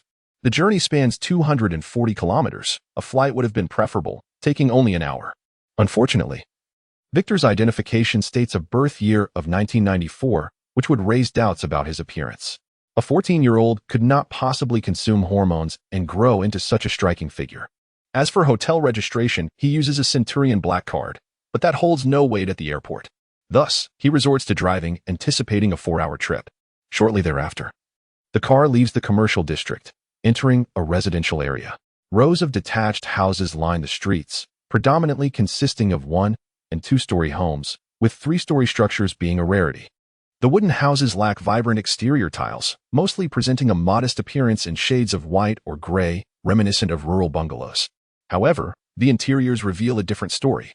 Adorned with luxurious decorations and comfortable spaces, some even boasting private pools. In America, houses are nearly a non-essential commodity that every average family can afford. Furthermore, the roads are well-connected, pristine, and every household tends to gardens filled with flowers and trees, creating an appealing vista. Yet, as one exits the city and ventures onto the highway, the scenario drastically deteriorates. Along the route, one encounters only parched trees due to water scarcity, devoid of guardrails. With stone walls of varying heights offering no real protection, this depicts the true essence of America, where public facilities, as long as they are not entirely dilapidated, can be patched up to last several more years. Heading east, Victor rolled down the window, allowing the sun's rays to envelop him. Although the warmth did not induce drowsiness, his body remained pleasantly warm. His mental energy continued to grow steadily, seemingly without limits. Last night, he had managed to levitate a few centimeters off the ground for 3 seconds, but he believed that, given his enhanced F-class superhuman lineage, he should be capable of far greater feats than those children in the movies who soared through the skies. Gaining strength was merely a matter of time. He no longer needed sunlight, as mere breathing could amplify his abilities. Based on his observations over the past 3 days, he confirmed that he was within the Marvel Cinematic Universe. As he sifted through various information in his mind, for hours swiftly passed, the black driver finally broke the silence, asking, "Sir, do you wish to head directly to the casino or find a hotel first?" Victor opened his eyes and gazed at the bustling urban landscape in the distance, responding, "Just go straight." Following Alice's guidance, the car weaved through Las Vegas. They passed the cacophony of the casino, the vibrant entertainment district, the opulent shopping centers, and the resplendent hotels. Ultimately, they halted at a location that starkly contrasted with Las Vegas's reputation. The previously quiet black driver cautiously remarked, "Sir, are you sure about this? This place is. There's no mistake. Here is your fare. The gratuity is generous," Victor replied nonchalantly, handing over a stack of cash, amounting to 200. Even though a round-trip ticket between the two locations cost just over 100. Upon receiving the money, the driver, though perplexed, kept his silence, as the client had offered nearly double the fare. The thoughts of the wealthy were inscrutable, and upon closer inspection, the driver's attire seemed less impressive than his own. After Victor exited the vehicle, the driver hastily accelerated and turned away, muttering to himself about the bad luck of lingering in such a place. Beneath the opulent facade of Las Vegas lies an extensive network of over 500 kilometers of tunnel, teeming with a diverse array of homeless individuals. Las Vegas is arguably the most unwelcoming American city for those at the bottom of the social ladder. The local government explicitly prohibits tourists and residents from providing food, supplies, or monetary assistance to the homeless in public parks.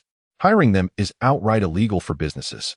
This bustling metropolis resembles a prison, confining its marginalized inhabitants to the subterranean waterways, where they coexist with rats and cockroaches, deprived of sunlight. Of course, those who suffer often possess their own faults. Among these underground dwellers are individuals who once reveled in opulence, having squandered their fortunes in Las Vegas, indulging in a lifestyle akin to that of deities. However, their descent into drug addiction, alcoholism, and compulsive gambling left them with nothing but these tunnels as their only refuge. Only a minuscule fraction of these lost souls ended up in this dark world due to the cruel hand of fate. Victor's aim is to seek out the most exceptional among this small group.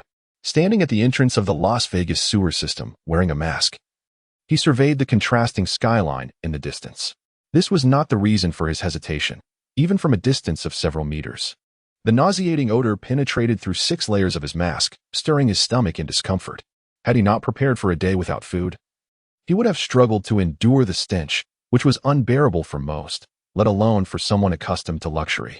After several minutes of acclimatizing to breathing through his mouth, Victor reluctantly stepped into the underground tunnel, swallowed by darkness.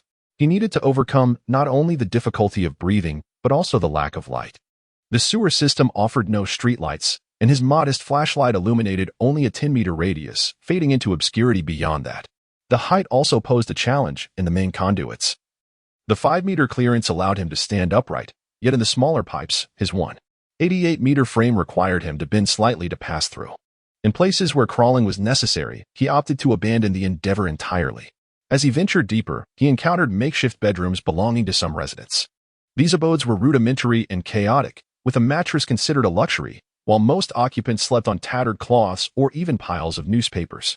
They could indeed be likened to refugees, despite being beneath the most extravagant casino in America. The residents exhibited extreme sensitivity to light, their eyes watering at the slightest exposure, quickly turning away to shield themselves. Only a few dared to confront the light, scrutinizing Victor with a faint green glow in their eyes. The men, upon noticing his plain attire, would turn away with indifference, while the women were more fervent, their gazes seemingly intent on devouring him, some even engaging in provocative displays before him. In this underground realm, the standards of sexual interaction were low. Sometimes, even the gender of the partner mattered little, as long as they were clean. Despite Victor's 6-layer mask obscuring his features, his robust physique and tidy attire were undeniable charms. Walking through the sewer felt akin to a child flaunting gold in public, and it was only a matter of time before he drew attention. Confronted with these chilling scenes, Victor felt a mix of horror and resignation. His prior knowledge of such darkness was superficial, and no amount of preparation could fully equip him for this reality. It was akin to an ordinary person venturing into space, where most would feel lost and unprepared, as this was not something one could fully research online. Despite the evident dangers, Victor harbored no thoughts of retreat. The mere act of being observed would not cost him anything. Should anyone harbor ill intentions? The box of razor blades in his pocket, empowered by his mental energy, could serve as a lethal weapon. However, as time passed, he began to lose his sense of direction. Unable to contain his frustration, he half complained and half questioned. "Alice, are you certain there is a temporary mutant sanctuary down here?" "Of course, Chun, those registered with the Sentinel Task Force are here," Alice replied, her tone tinged with indignation. "Alice does not lie. All right, it's my fault. This place is truly unbearable. Perhaps we should consider alternative targets," Alice suggested. "The mutants in Atlanta and Nashville are likely eager for change as well." Victor felt a flicker of interest, but after a brief moment, he resolutely dismissed the notion, stating, "No, it is my own lack of preparation and my chosen path. Even if it is, what is that ghastly odor?" The previously foul-smelling sewer suddenly became suffused with a stench that penetrated the soul. As he turned a corner, a towering figure, 3 meters high, obstructed his path. Upon closer inspection, it was a grotesque heap of human bones. Beside the pile lay several partially decomposed corpses, and as the light illuminated them, a few gray rats scurried out from the skulls, rib cages, and hip bones, fleeing into the darkness. This harrowing sight rendered Victor silent for a long while. In this civilized society, how could such horrors still exist? What were the people at the bottom of society enduring? He bowed slightly to the pile of bones and fled the scene in haste. This darkness, he resolved to strengthen himself first. He decided to alter his plan slightly. Initially, he had intended to conduct a thorough search, but upon entering the sewer, he found the signal to be virtually non-existent. Alice could only operate from the nano earpiece, unable to provide substantial assistance. The labyrinthine sewer system left Victor undoubtedly lost. He disregarded the secondary pipes and swiftly followed the main conduit instead. This 500-kilometer sewer could be traversed within 2 days. Although his steel physique did not grant him immense strength or speed, his robust body had been further enhanced, and his stamina was now exceptional. With determination, Victor began to run through the main drainage pipe. Fortunately, it had not rained that day, and the pathways alongside the sewer were dry. Otherwise, the experience of having his feet submerged in sewage would have been intolerable.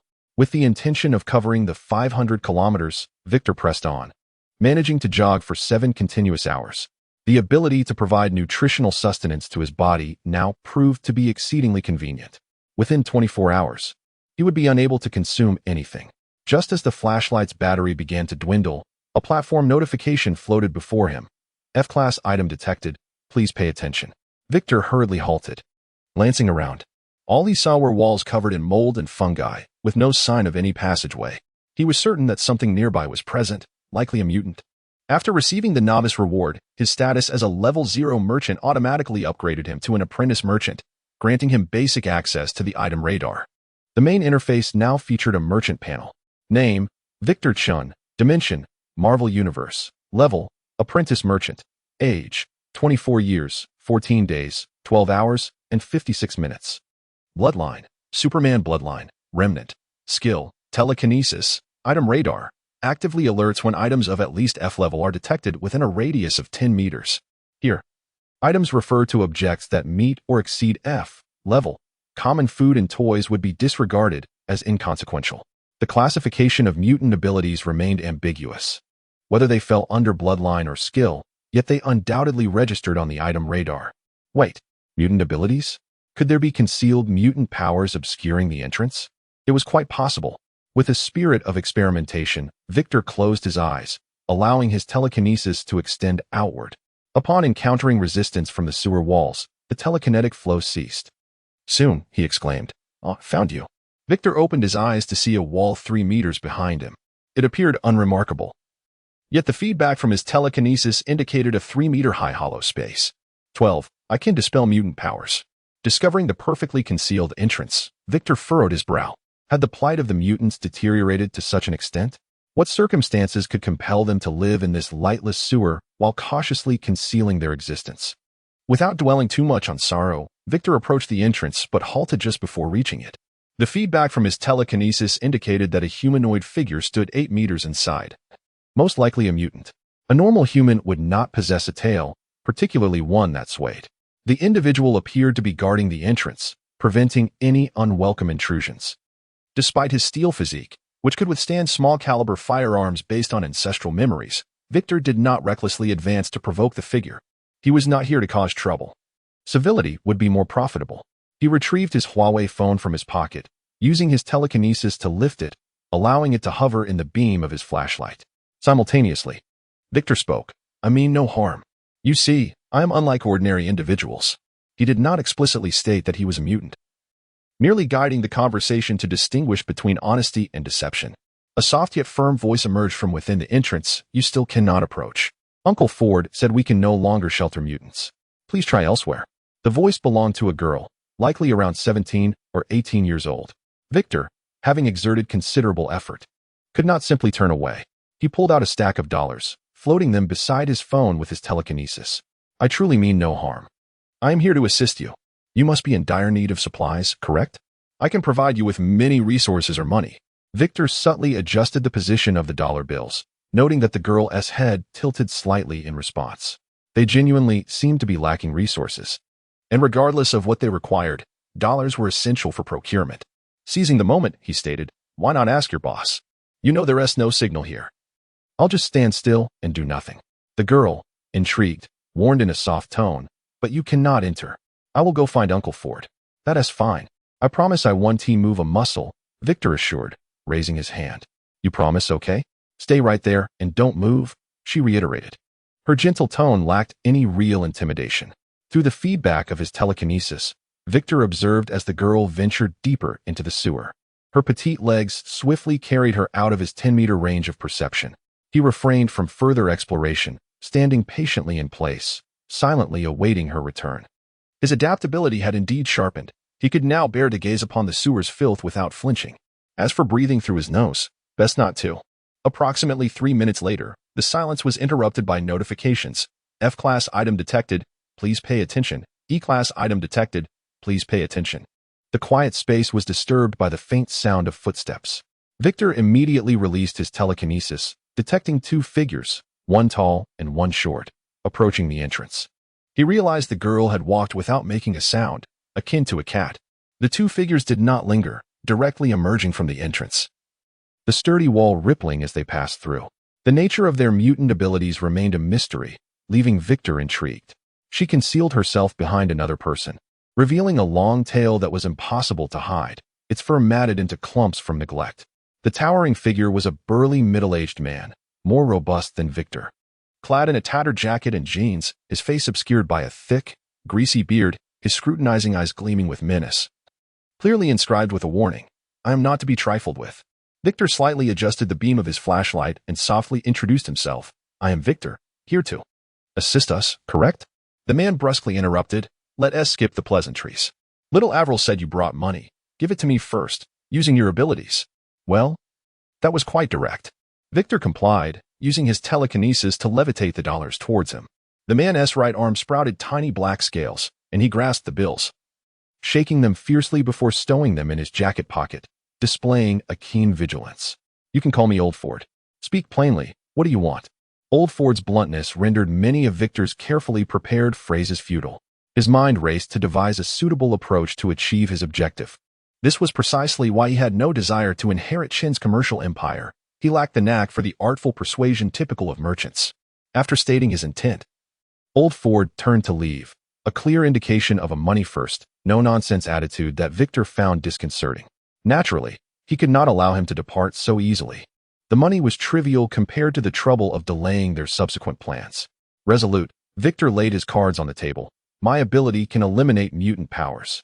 I believe there are others here who wish to rid themselves of their abilities. I can assist them. Meanwhile, the girl Avril cautiously peeked out from behind Old Ford. Her gaze towards Victor filled with surprise, her little ears twitching adorably despite her unkempt appearance. Indeed, her mutant ability resembled that of a feline. No wonder she moved so silently. Can you really eliminate mutant abilities? Old Ford questioned, his tone skeptical. Isn't your power about controlling objects? Did he suspect Victor was lying? Victor maintained a calm smile. Telekinesis is merely one aspect of my abilities. Additionally, I possess a steel-like physique, capable of withstanding ordinary knife strikes. Old Ford's expression remained inscrutable as he scrutinized Victor, searching for any sign of hesitation that might reveal a deceit. He failed. Victor's confident smile met Old Ford's piercing gaze without a hint of trepidation, though internally he felt quite anxious. Old Ford's piercing glare was reminiscent of a probing stick, making him feel vulnerable. They engaged in a silent contest for several minutes until Old Ford, half convinced, inquired, There won't be any severe side effects, will there? Victor silently exhaled. Old Ford's question signified a breakthrough. As for whether he could truly eliminate mutant abilities, well, that was a half-truth. The ability to eliminate mutant powers was at S.H.I.E.L.D. What Victor could accomplish was the deprivation of such powers. Through a platform-granted authority, he could extract the mutant ability from the target's body as if excising an appendix, removing something unnecessary yet painful for the patient. This authority also stemmed from his status as an apprentice merchant. Dimensional trading, confirmed by both parties, allowed for the exchange of any goods across dimensions. Dimensional radar sought out products, and dimensional trading facilitated the exchange. These represented the two foundational permissions granted by the apprentice merchant, the core of the dimensional trading platform. Details regarding dimensional trading were preserved in Alice's database, explaining that as long as the owner of the product confirmed the transaction, regardless of whether Victor offered money, a verbal promise, or even nothing at all, he could acquire the item without any adverse consequences. Using the analogy of an appendectomy, the subject would experience no residual signs of the procedure. Here, the term product referred to items rated F or higher, which could include the lineage of mutant abilities, skills honed through effort, colossal spaceship technologies, magic defying natural laws, or complex knowledge beyond comprehension. Ordinary items, even red diamonds, were deemed trash by the platform. This was the basis of Victor's confidence. Thus, in response to Old Ford's skepticism, Victor confidently assured him. Old Ford remained unconvinced, pressing for further clarification. Victor swiftly seized the conversation. If you're still doubtful, you may find someone who wishes to relinquish their mutant abilities, inform them of the pros and cons, and let them decide for themselves. You must be concerned about my intentions. Rest assured, I have a purpose. As you can see, my ability is more about absorption than elimination, but it requires mutual consent. Think of it as a transaction. Some individuals despise their mutant abilities as they feel alienated. I help them regain a normal life by removing their powers while acquiring them for myself. It's a win-win situation, isn't it? Old Ford remained unmoved, his countenance calm but betraying an unmistakable desire. Victor smiled slightly, his tone softening. Of course, I would never deceive you. It is indeed feasible. In the realm of biohazard crises, individuals have injected T viruses or G viruses to awaken superpowers, transforming their forms. Following transactions with Royce, they regained their normality upon losing their abilities. These commonplace insights were stored in Alice's database, and Royce had not deleted this information, a rather significant oversight. After all, one might say that Northeasterners are quite straightforward. As for the potential for false data, well, Northeastern men do not engage in such frivolities. Moreover, based on the comfort experienced since using Alice, such a scenario seemed improbable. Receiving Victor's affirmation, Avril, despite her eagerness, surprisingly covered her mouth and bowed her head, attempting clumsily to conceal her inner longing. She was a perceptive child. She did not wish to sway Old Ford's decision and trusted his judgment. Old Ford noted Avril's demeanor, and his expression finally softened. He shot Victor a fierce glare, brimming with menace, and warned, "If you dare deceive me, I'll twist your head off and shove it up your backside." Threats in English are rather simplistic compared to the nuances of Chinese. Little Avril beckoned Victor to follow, but seeing him remain still, she took a step towards him. Old Ford's voice rang out in warning, "Little Avril, who told you to engage with strangers? Get back inside." Avril instinctively retracted her neck, clasping her long tail, and shyly smiled at Victor before scampering into the wall. Victor, observing from behind, couldn't help but chuckle. This was truly a sight, running with her tail tucked. Avril was undeniably adorable, exuding an aura of innocence and joy, even in such a grim environment. It was hard to fathom how she ended up here. Suppressing the inexplicable anger within, Victor approached the wall, examining the dark surface that appeared indistinguishable from the surroundings, hesitating to make contact. Cautiously extending his index finger, he gently tapped the surface, watching as the tip vanished without any resistance. Gritting his teeth, he closed his eyes and boldly collided with the wall. Upon reopening his eyes, he found himself within a narrow passage, greeted by Avril's curious gaze. Upon closer inspection, her golden slit-like pupils were indeed striking. Turning back, he noticed no hindrance. The beam from his flashlight illuminated the outside world effortlessly, confirming the passage's one-way transparency. Remarkable, these mutants, he thought with a shrug, not feeling vexed. He offered Avril a friendly smile and continued along the passage. Avril did not follow. She had to remain on guard. The tunnel was remarkably clean, devoid of any traces of sewage, suggesting it had been abandoned for quite some time. After walking about 100 meters, he occasionally spotted a few plants. As he ventured deeper, he encountered branches of pipes with a diameter of approximately 1.5 meters, each housing individuals. Most were ragged, their bodies visibly mutated, with some being entirely unrecognizable as human, save for their outlines. These individuals bore a pallid hue, having lived underground for so long that they, too, feared the light. Resembling the refugees from the outside world, their gazes vacant like puppets. Was this truly living? Throughout the journey, Victor's dimensional radar frequently registered signals, predominantly F-grade, with few E-grade readings and not a single D-grade signal in sight. Following Old Ford into a branched section of the pipe, which boasted a 2-meter diameter, the largest encountered thus far, Victor could at least stand upright. At the entrance lay a tattered mattress, and beyond it was a corner that remained concealed. Old Ford instructed Victor to wait there while he stepped into the corner. After a moment's contemplation, Victor refrained from using his telekinesis to follow. His ability could only navigate straight lines within a 10-meter radius. Approximately a minute later, Old Ford emerged, holding a lit candle, prompting Victor to switch off his flashlight, knowing it wasn't solar-powered and could not be recharged. However, his nano earphones could be charged directly. Old Ford seated himself at the pipe's entrance, securing the candle at the base, casting a glance at Victor still standing, and mockingly remarked, "No need to be polite. Feel free to sit." Victor, being a worldly individual, wouldn't he squabble with the sewer-dwelling leader. He indeed sat down. Having spent a good part of the day in the underground, he shared a similar odor with the pipe floor. Neither could afford to be judgmental. Though his mind rationalized this, his body felt as though it were on pins and needles. Observing Victor's facade of indifference, Old Ford couldn't help but laugh. "Kid, your demeanor is quite fitting for a conversation. Now, do elaborate on your abilities." This drew the attention of most mutants in the pipeline. The last time Old Ford had laughed like that was far too long ago, in this lightless underground realm. As Old Ford introduced his new abilities, others naturally began to listen. With little else to occupy their time, eavesdropping on conversations was a rare form of entertainment. Victor soon realized Old Ford intended for him to persuade others to be the first to take a leap of faith. He would provide the opportunity, but not substantial assistance. This posed no challenge for Victor. He had anticipated the need to convince others and had prepared a set of arguments. "As for my ability, I have named it transaction.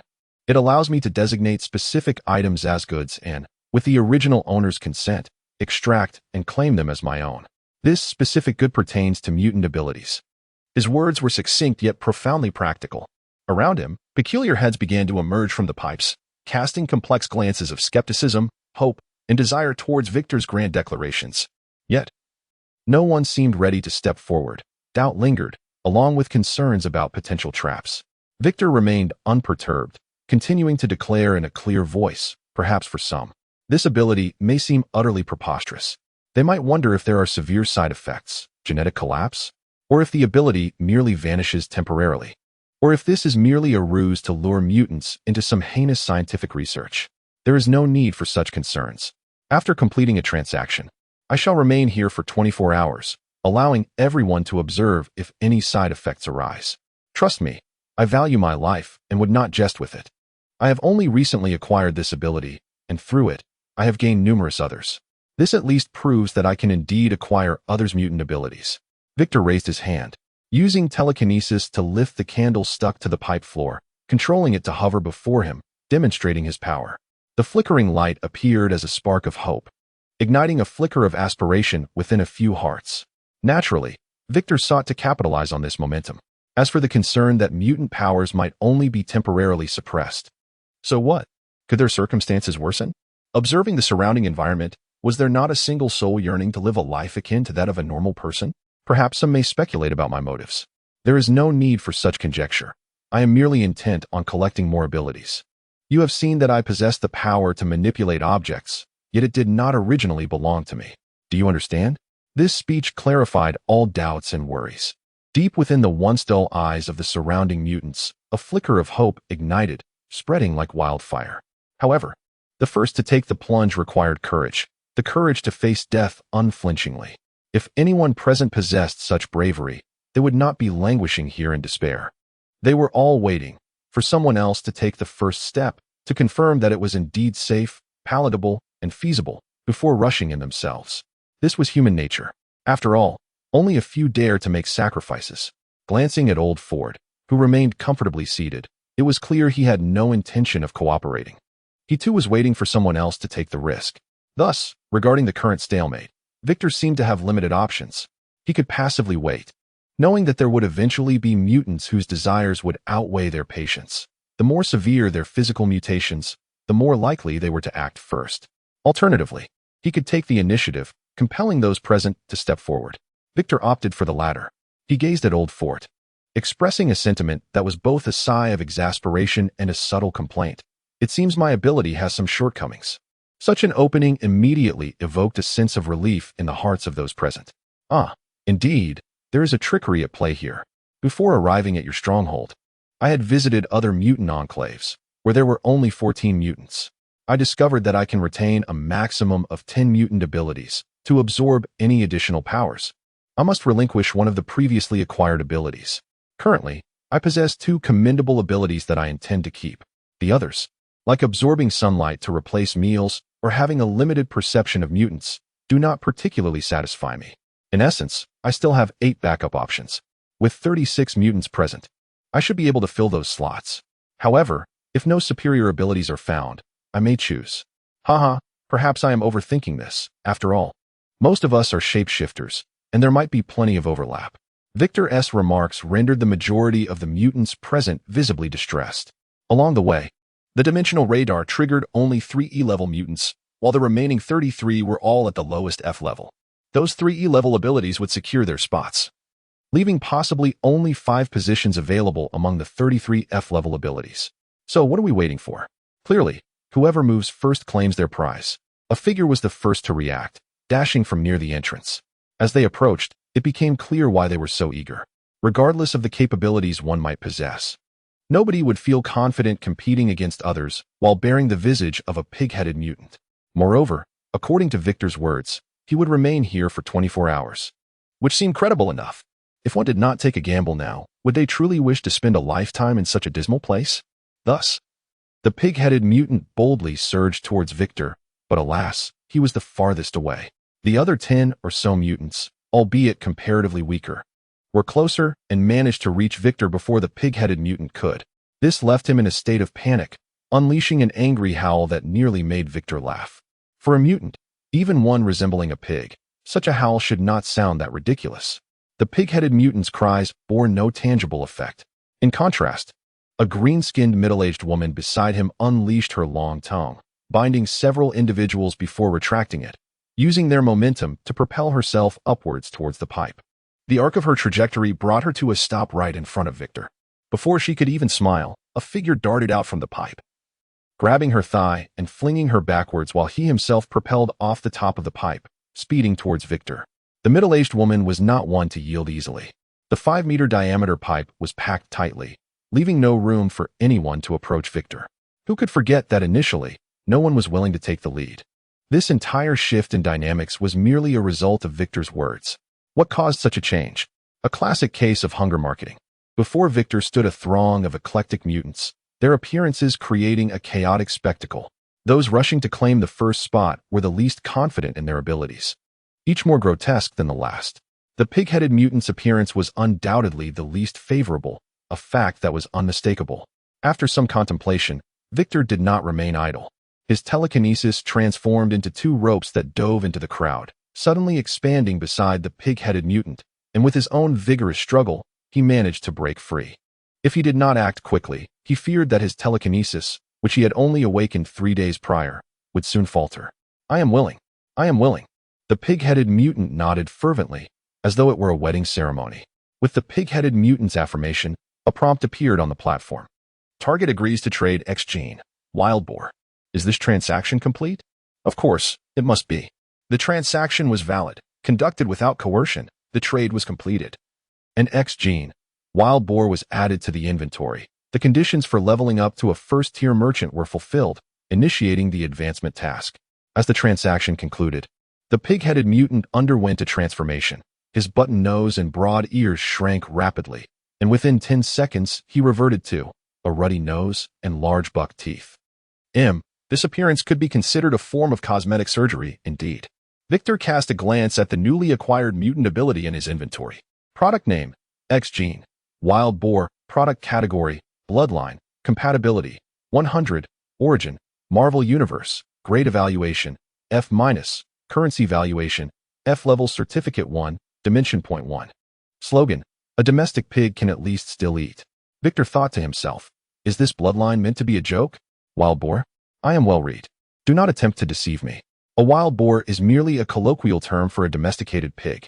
While domestic pigs have many virtues, being docile, easy to raise, quick to reproduce, and adaptable, none of these attributes confer combat prowess. Looking at the functional description, it increases reproductive capabilities. Who would wish to breed offspring with a pig-headed mutant? Highly gluttonous?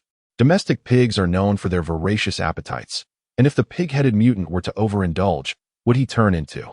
I apologize for the interruption. As Victor's mind raced with sarcastic thoughts, his focus wavered, causing his telekinesis to dissipate. He snapped back to reality as the ground of the pipe trembled. The crowd of mutants, witnessing the pig-headed mutant's transformation, surged frantically towards Victor. It was real. They could truly eliminate mutant abilities. This revelation spurred even the more powerful mutants into action as they rushed towards Victor, disregarding any previous plans to observe for 24 hours. If they did not seize the opportunity, they would miss their chance. The assembled mutants, in their frenzy, created a formidable force. Some, genuinely enraged, even resorted to physical altercations. With everyone pressed together, any skirmish would inevitably involve others, and thus, no one was inclined to suffer blows in vain. So, from a tightly packed mass, they devolved into chaos once more, creating a scene so tumultuous that it left Victor's scalp tingling. Fortunately, this pipe was buried underground rather than suspended in midair. Otherwise, such a ruckus could easily lead to a collective entombment. Old Fort, unable to remain passive, shouted several times to no avail before turning away with a grim expression. Re-emerging from a corner of the pipe, holding a revolver. Bang! A shot rang out into the air, silencing the fray as the crowd turned to face the gun-wielding Old Fort, their expressions filled with terror.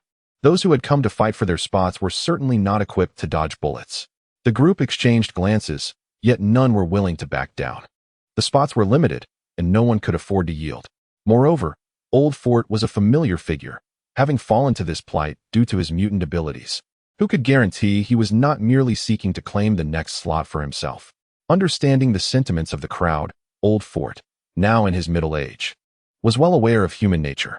Upon hearing this, his expression turned cold as he indignantly declared, "We will observe lays for a full 24 hours, during which no one, including myself, is permitted to engage in any transactions.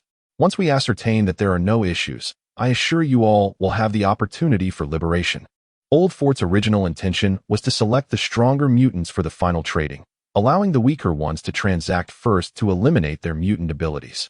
However, coupled with his action of brandishing a revolver, this notion of liberation bore an ominous resemblance to murder. Noticing the unsettling looks exchanged among the crowd, Victor stepped forward, his demeanor placating. "Everyone, please remain calm. We have come this far. We can surely wait another 24 hours. I merely sought to stir your spirits. Do not take offense. I will ensure that one spot is reserved for you. Trust me, and you shall have the chance to start anew." The phrase "starting anew," typically a derogatory term, here took on an unequivocal positive connotation. With Victor's promise, the crowd gradually dispersed, yet their gazes remained fixed on Old Fort, ready to revolt at the slightest provocation. Old Fort felt a pang of discomfort. After all, who had been providing for them all this time? A pack of ingrates. Victor, too, chose his words carefully, casting a glance at Lays, who was still excitedly touching his face, making it hard to fathom the true nature of his past experiences. Earlier, when the first transaction was completed, the platform had notified him of the activation of a promotion task. Seizing the moment in the absence of onlookers, he quietly inquired, "Alice, what is the promotion task?" When the trading volume meets the current merchant level's requirements, a promotion task will be triggered. Completing this task will elevate the merchant level and grant different privileges. "Oh, new privileges?" Victor's eyes gleamed with interest. "Do you know what privileges a level 1 merchant possesses?" The dimensional database, used for backing up product data. Combined with the level 2 merchant's dimensional printer, it enables the printing of backed up data into finished products. Understanding dawned upon Victor. Previously, he had pondered the uniqueness of certain products, such as the Hulk's lineage, which he had painstakingly acquired and could not sell merely once. Now, he realized that the dimensional printer functioned like a universal assembly line as long as he stored the data of the Hulk's lineage. He could continuously produce new units for sale. However, he suspected it could not be that simple. Otherwise, amassing a group of Hulks would render Thanos inconsequential. "Alice, surely there must be costs associated with manufacturing products? Are there any specific limitations?" "I'm not certain. The database does not contain related information." That made sense. Even Victor would not divulge the core rules of the dimensional trading platform to Alice. After this matter concludes, he could inquire with Royce. Reflecting on this, Victor opened the previously empty task panel. Promotion task. Establish your own organization within this dimension with assets totaling no less than $1 billion. This task is rather excessive. For an ordinary person, amassing $1 billion in assets, even in the short term, would be akin to climbing a mountain. A less patient individual might well lose their temper. Yet, Victor remained unfazed. As long as his plan proceeded smoothly, this promotion task would be effortlessly accomplished. Just as he prepared to contact Royce, footsteps echoed behind him. As the beneficiary, Victor wisely held his tongue. Old Fort, unconcerned, circumvented Victor and re-emerged with 2 bottles of beer, handing one to Victor. The shift in demeanor was conspicuous. Victor accepted the beer, twisting off the cap with ease. Despite being a wealthy heir, he had never shunned a good drink, especially during skewers on the streets of Chinatown. Old Fort, not to be outdone, opened his beer, and the two clinked their bottles before tilting their heads back, downing a good portion. Alcohol and smoke easily bridged the gap between two men. Old Fort plopped down beside Victor, patting his shoulder with a sigh. "I never imagined I would see the light of day again in my lifetime. I owe you a debt of gratitude." Victor smiled, raising his bottle in a toast to Old Fort. He played the role of a listener, not expecting much assistance from him. In this underground world, beer was a luxury. Suddenly, Old Fort turned to Victor, his expression grave. "Kid, let me confirm this once more. You genuinely possess the ability to restore all 38 individuals here to normalcy? You do understand the consequences of deceiving me." He lifted his jacket, revealing a small revolver tucked at his lower back. Truth be told, the small revolver held no sway over Victor. Unless it was pressed to his mouth and fired, it posed little threat. Nonetheless, maintaining a firm demeanor was essential. "Absolutely. I can assure you of that," Victor replied earnestly. Old Fort squinted at him for several seconds before breaking into a broad smile, clapping Victor's shoulder in camaraderie. Excellent. My judgment hasn't faltered over the years. I believe your words to be true. A voice called out from outside, followed by cheers from others. Confirmation. In this underground world, where meals were scarce and provisions were stored behind Old Fort's bedroom pipes, the promise of a hearty meal was a welcome reprieve. With the prospect of leaving the sunless place finally within reach, many could not help but weep tears of joy. The emotional atmosphere was contagious. Soon, one after another, voices choked with sobs filled the air, with some outright wailing. Old Fort, visibly annoyed, barked, "Is someone dead or what? Get in here and help move the supplies. Don't you want to eat?" His reprimand did little to quell the tide of tears, yet some still responded to the call, entering to assist. Victor followed suit, intrigued by what lay within. The corridor twisted like lightning, connecting to a 10-meter-high cylindrical space, illuminated by a small light hanging from above, which provided a modicum of light. Although the supplies were meager, they were neatly arranged. Over half consisted of unbranded biscuits, various bottles filled with water, and a few neatly folded old garments. The remaining boxes contained miscellaneous items such as lighters, box cutters, and nail clippers. This constituted the entirety of the refuge's possessions, with a total value even less than the initial 800 Victor had given Old Fort. No wonder he had demanded money upon arrival. They were indeed destitute. As they entered, several mutants stared hungrily at the biscuits and water, practically salivating. Had Old Fort not been present, they might have succumbed to temptation and begun eating. Pursing his lips, Victor picked up a box of biscuits and followed Old Fort outside. It was not out of laziness, but with such a paltry amount.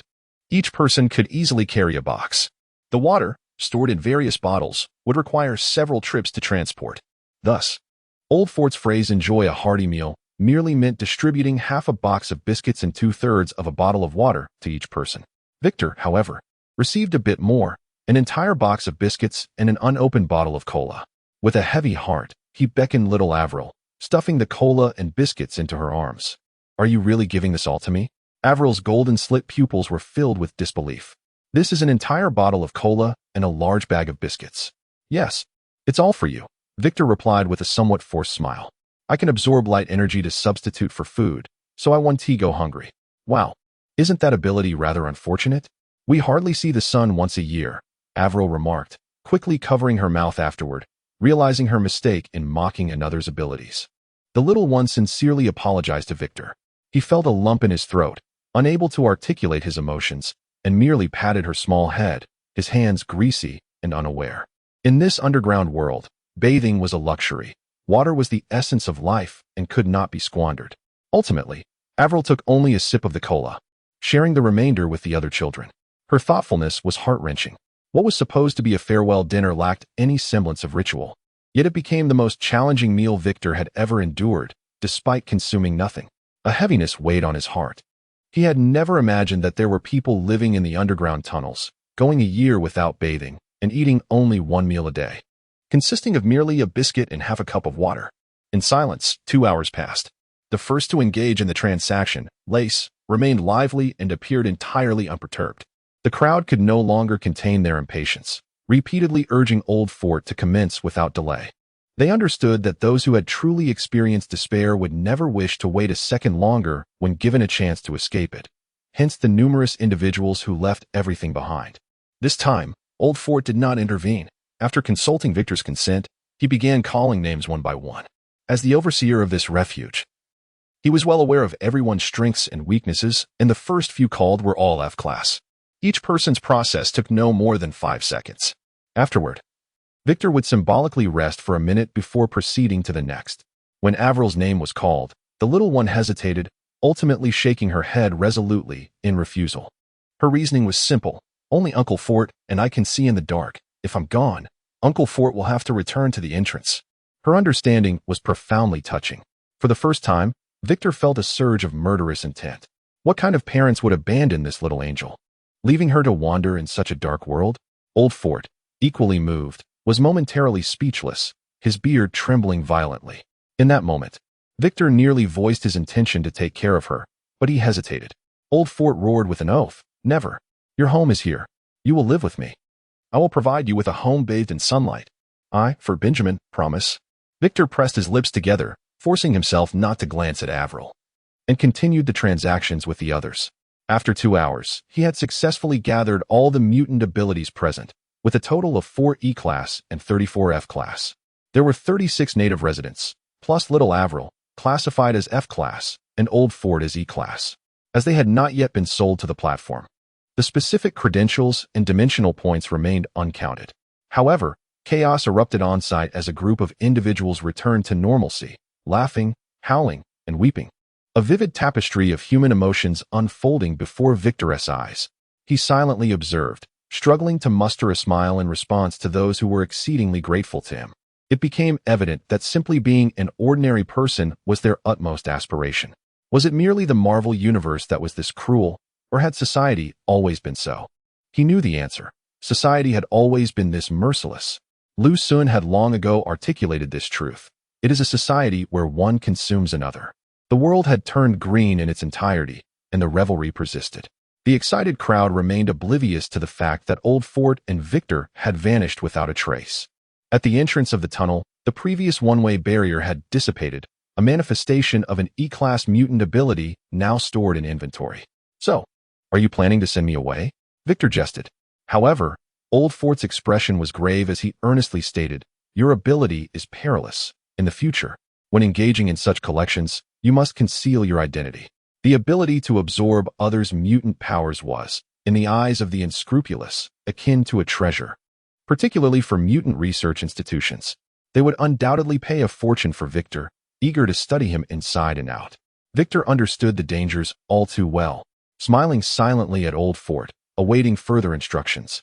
The plan was evidently for Victor to withdraw first. After all, the underground tunnel was dimly lit, aside from Old Fort. Only Avril, who possessed night vision, could discern Victor's complete visage. As long as he did not travel with them, the likelihood of exposure was minimal, which suited Victor's intentions. Yet, just as he lifted his foot to depart, an image of a dirty, adorable face materialized in his mind. Should he bid farewell to the little one? In the midst of his hesitation, Old Fort grew impatient, giving Victor a firm shove from behind and muttering, "What nonsense are you dawdling about, man? If this were a battlefield, you'd be shot." As the words left his lips, Old Fort, irritated, withdrew a revolver from behind his waist, sensing the movement through telekinesis. Victor swiftly darted away, disappearing around a corner. Though his steel body was impervious to bullets, he rather disliked the sensation of pain. "Humph, you're quick on your feet," Old Fort remarked, expertly twirling the revolver. "You speak so charmingly and look quite handsome, yet you dare to have designs on my daughter? You won't starve. Take your time finding your way." The logic in that statement was undeniably paternal, especially for an American father. Seeing a male approach his daughter, the instinctive reaction was to draw a gun as a warning. In essence, it conveyed, "How could my precious cabbage be trampled by some pig?" The more he thought about it, the angrier he became, and he drew his weapon to vent his frustration. Meanwhile, Victor remained unaware that Old Fort's urgency for him to leave was not only to provide cover, but also to keep him at a distance from Avril. At that moment, Victor encountered a new dilemma. He was lost. He found himself at the bottom of the underground waterway, buried several meters beneath the earth, with no signal to guide him. Much like Alice, he was a headless fly, compelled to revert to the old method of navigating the maze, sticking to the right wall. Worst case, he would traverse the entire underground passage, eventually encountering a manhole cover to escape. He wasn't too concerned about food. The light energy in his body would sustain him for a week. However, soon enough, a new issue arose. His flashlight had died. Now, he was truly enveloped in darkness, unable to see anything. Accompanied by the sounds of squeaking rodents, flowing water, and the clattering of pipes, Victor found himself increasingly anxious. In haste, I navigated the platform, searching for lighting options.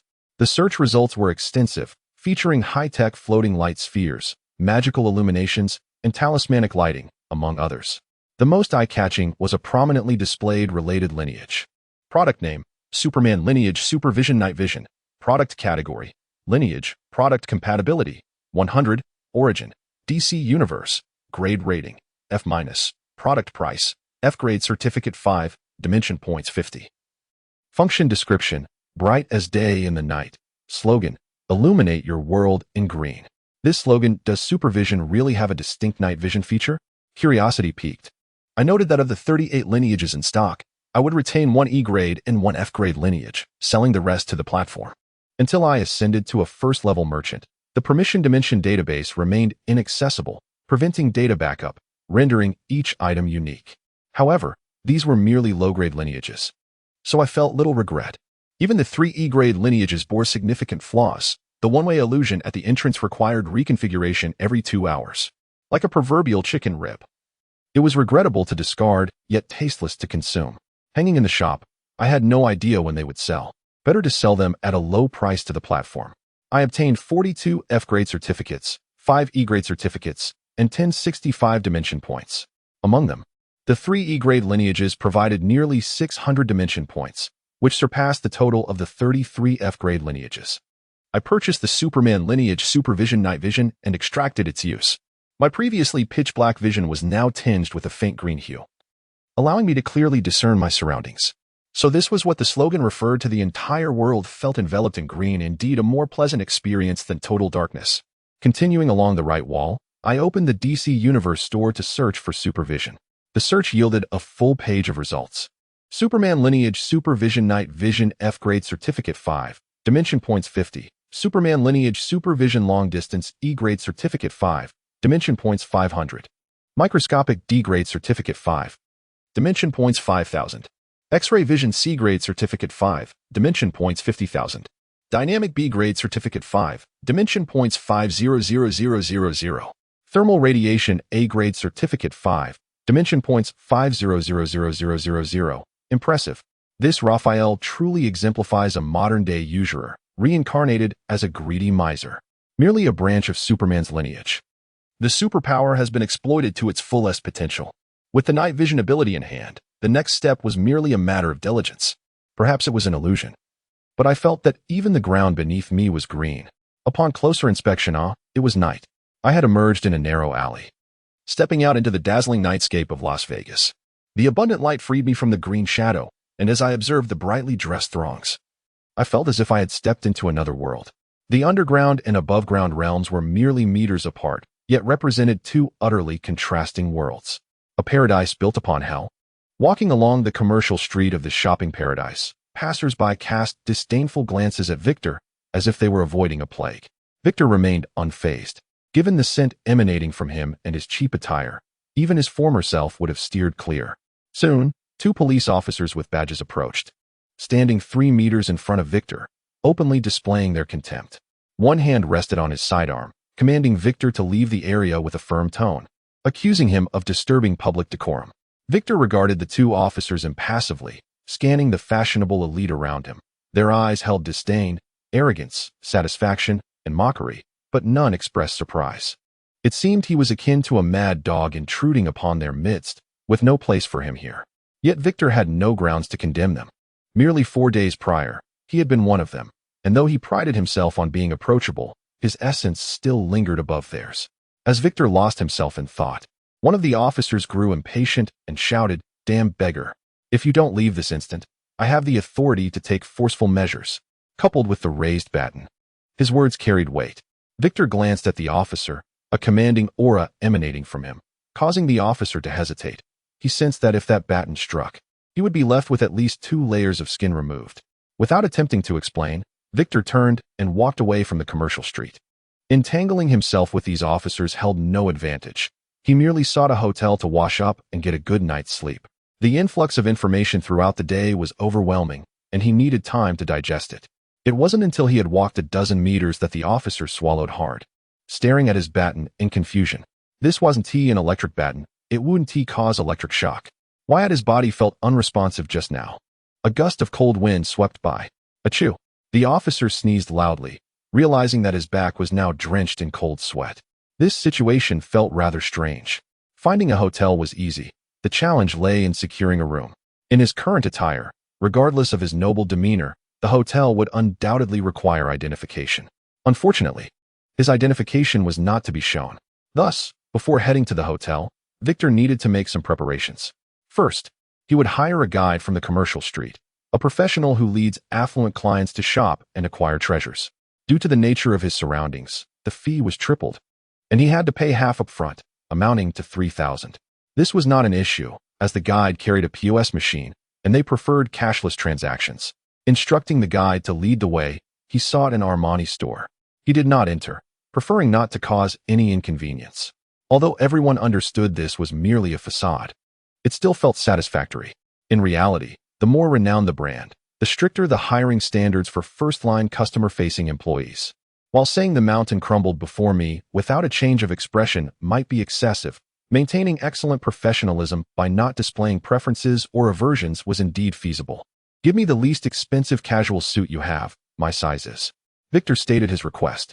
Upon hearing he only wanted the lowest price. The female sales associate did not display any change in expression but professionally confirmed several details, such as his height, age, and color preferences, before stepping into the store. Approximately 5 minutes later, the sales associate emerged, carrying several neatly packaged shopping bags, accompanied by 2 security personnel, bringing out a mannequin dressed in the same suit as the shopping bags. Victor promptly swiped his card, totaling $21,000. This was indeed the lowest price for an Armani store in Las Vegas. In the past, clothing priced below $100,000 hardly piqued Victor's interest. At present, he merely sought attire that was functional, without dwelling on excessive details. The guide dutifully accepted the shopping bag and escorted Victor to a luxurious 5-star hotel, where the assistant manager awaited their arrival at the entrance. After settling Victor's payment, the guide handed over the shopping bag to the assistant manager, exchanging a knowing glance before respectfully taking his leave. Victor remained indifferent, following the assistant manager directly to a standard guest room. The intricacies of identity registration were not his concern. Individuals of Victor's stature could bypass numerous inconveniences, the only cost being a slightly higher financial expenditure. This created a mutually beneficial supply and demand chain.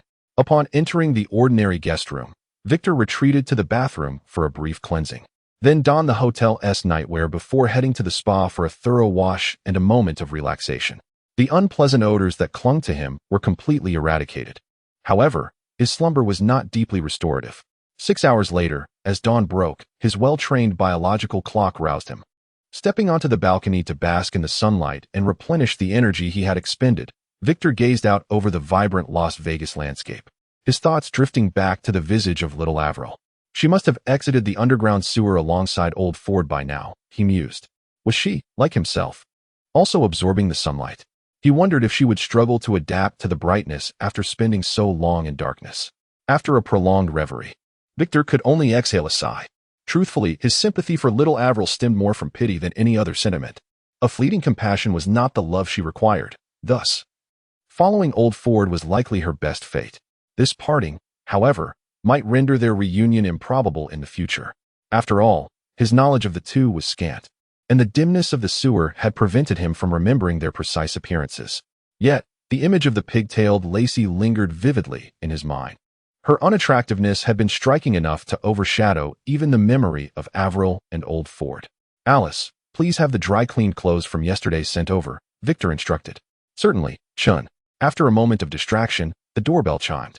Rising to answer it, he was met by a woman with wine-red cascading hair. As his gaze descended, he encountered her exquisite face adorned with a charming smile, her figure curvaceous enough to seem as though it might burst through the confines of her hotel uniform. Any man with a discerning aesthetic would be captivated by the allure of this seductive creature. She held Victor's suit in her hands, radiating warmth as she spoke. Sir, here is your clothing. Would you like me to bring it in? Victor, however, remained unfazed, even somewhat astonished. If she were indeed a seductive temptress from the hotel, he might have entertained the idea of a dalliance. But the woman before him was one he had encountered multiple times in his previous life, yet in the Marvel Universe. He dared not approach her. She was none other than the infamous former Soviet spy, now S.H.I.E.L.D. agent, Natasha Romanoff, known as Black Widow. As a time traveler, encountering someone from S.H.I.E.L.D. was already intimidating. Moreover, he had just pulled off a significant heist last night. Now Natasha, clad in hotel attire, stood before his room, seemingly alluring him, but in reality, she was likely here to interrogate him. Suggesting that his dealings had come to the attention of S.H.I.E.L.D., Victor faced a pivotal choice: either allow Natasha entry. Not out of desire for her beauty, he had experienced enough of that in his past life, but to selectively convey information to stabilize his standing with S.H.I.E.L.D. S.H.I.E.L.D. He was not yet inclined to entangle himself with them. Nevertheless, one undeniable fact loomed. Victor was not likely a match for Natasha, who had elicited plans from Loki himself. Thus, only one option remained. In a matter of mere seconds, Victor contemplated the situation. "You are quite handsome yourself.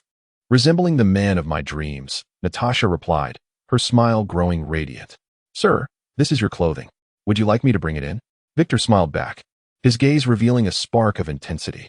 A faint blush crept onto Natasha's cheeks as she lowered her head shyly, yet her posture became more assertive, the already taut neckline of her uniform straining to contain her ample curves. Victor returned her smile, saying, "Thank you, but there is no need." "Very well, then." "What? Did you just say you don't need it?" "Indeed. Although you are truly beautiful, I must take responsibility for my future girlfriend," Victor replied earnestly. "So please, hand me the clothing."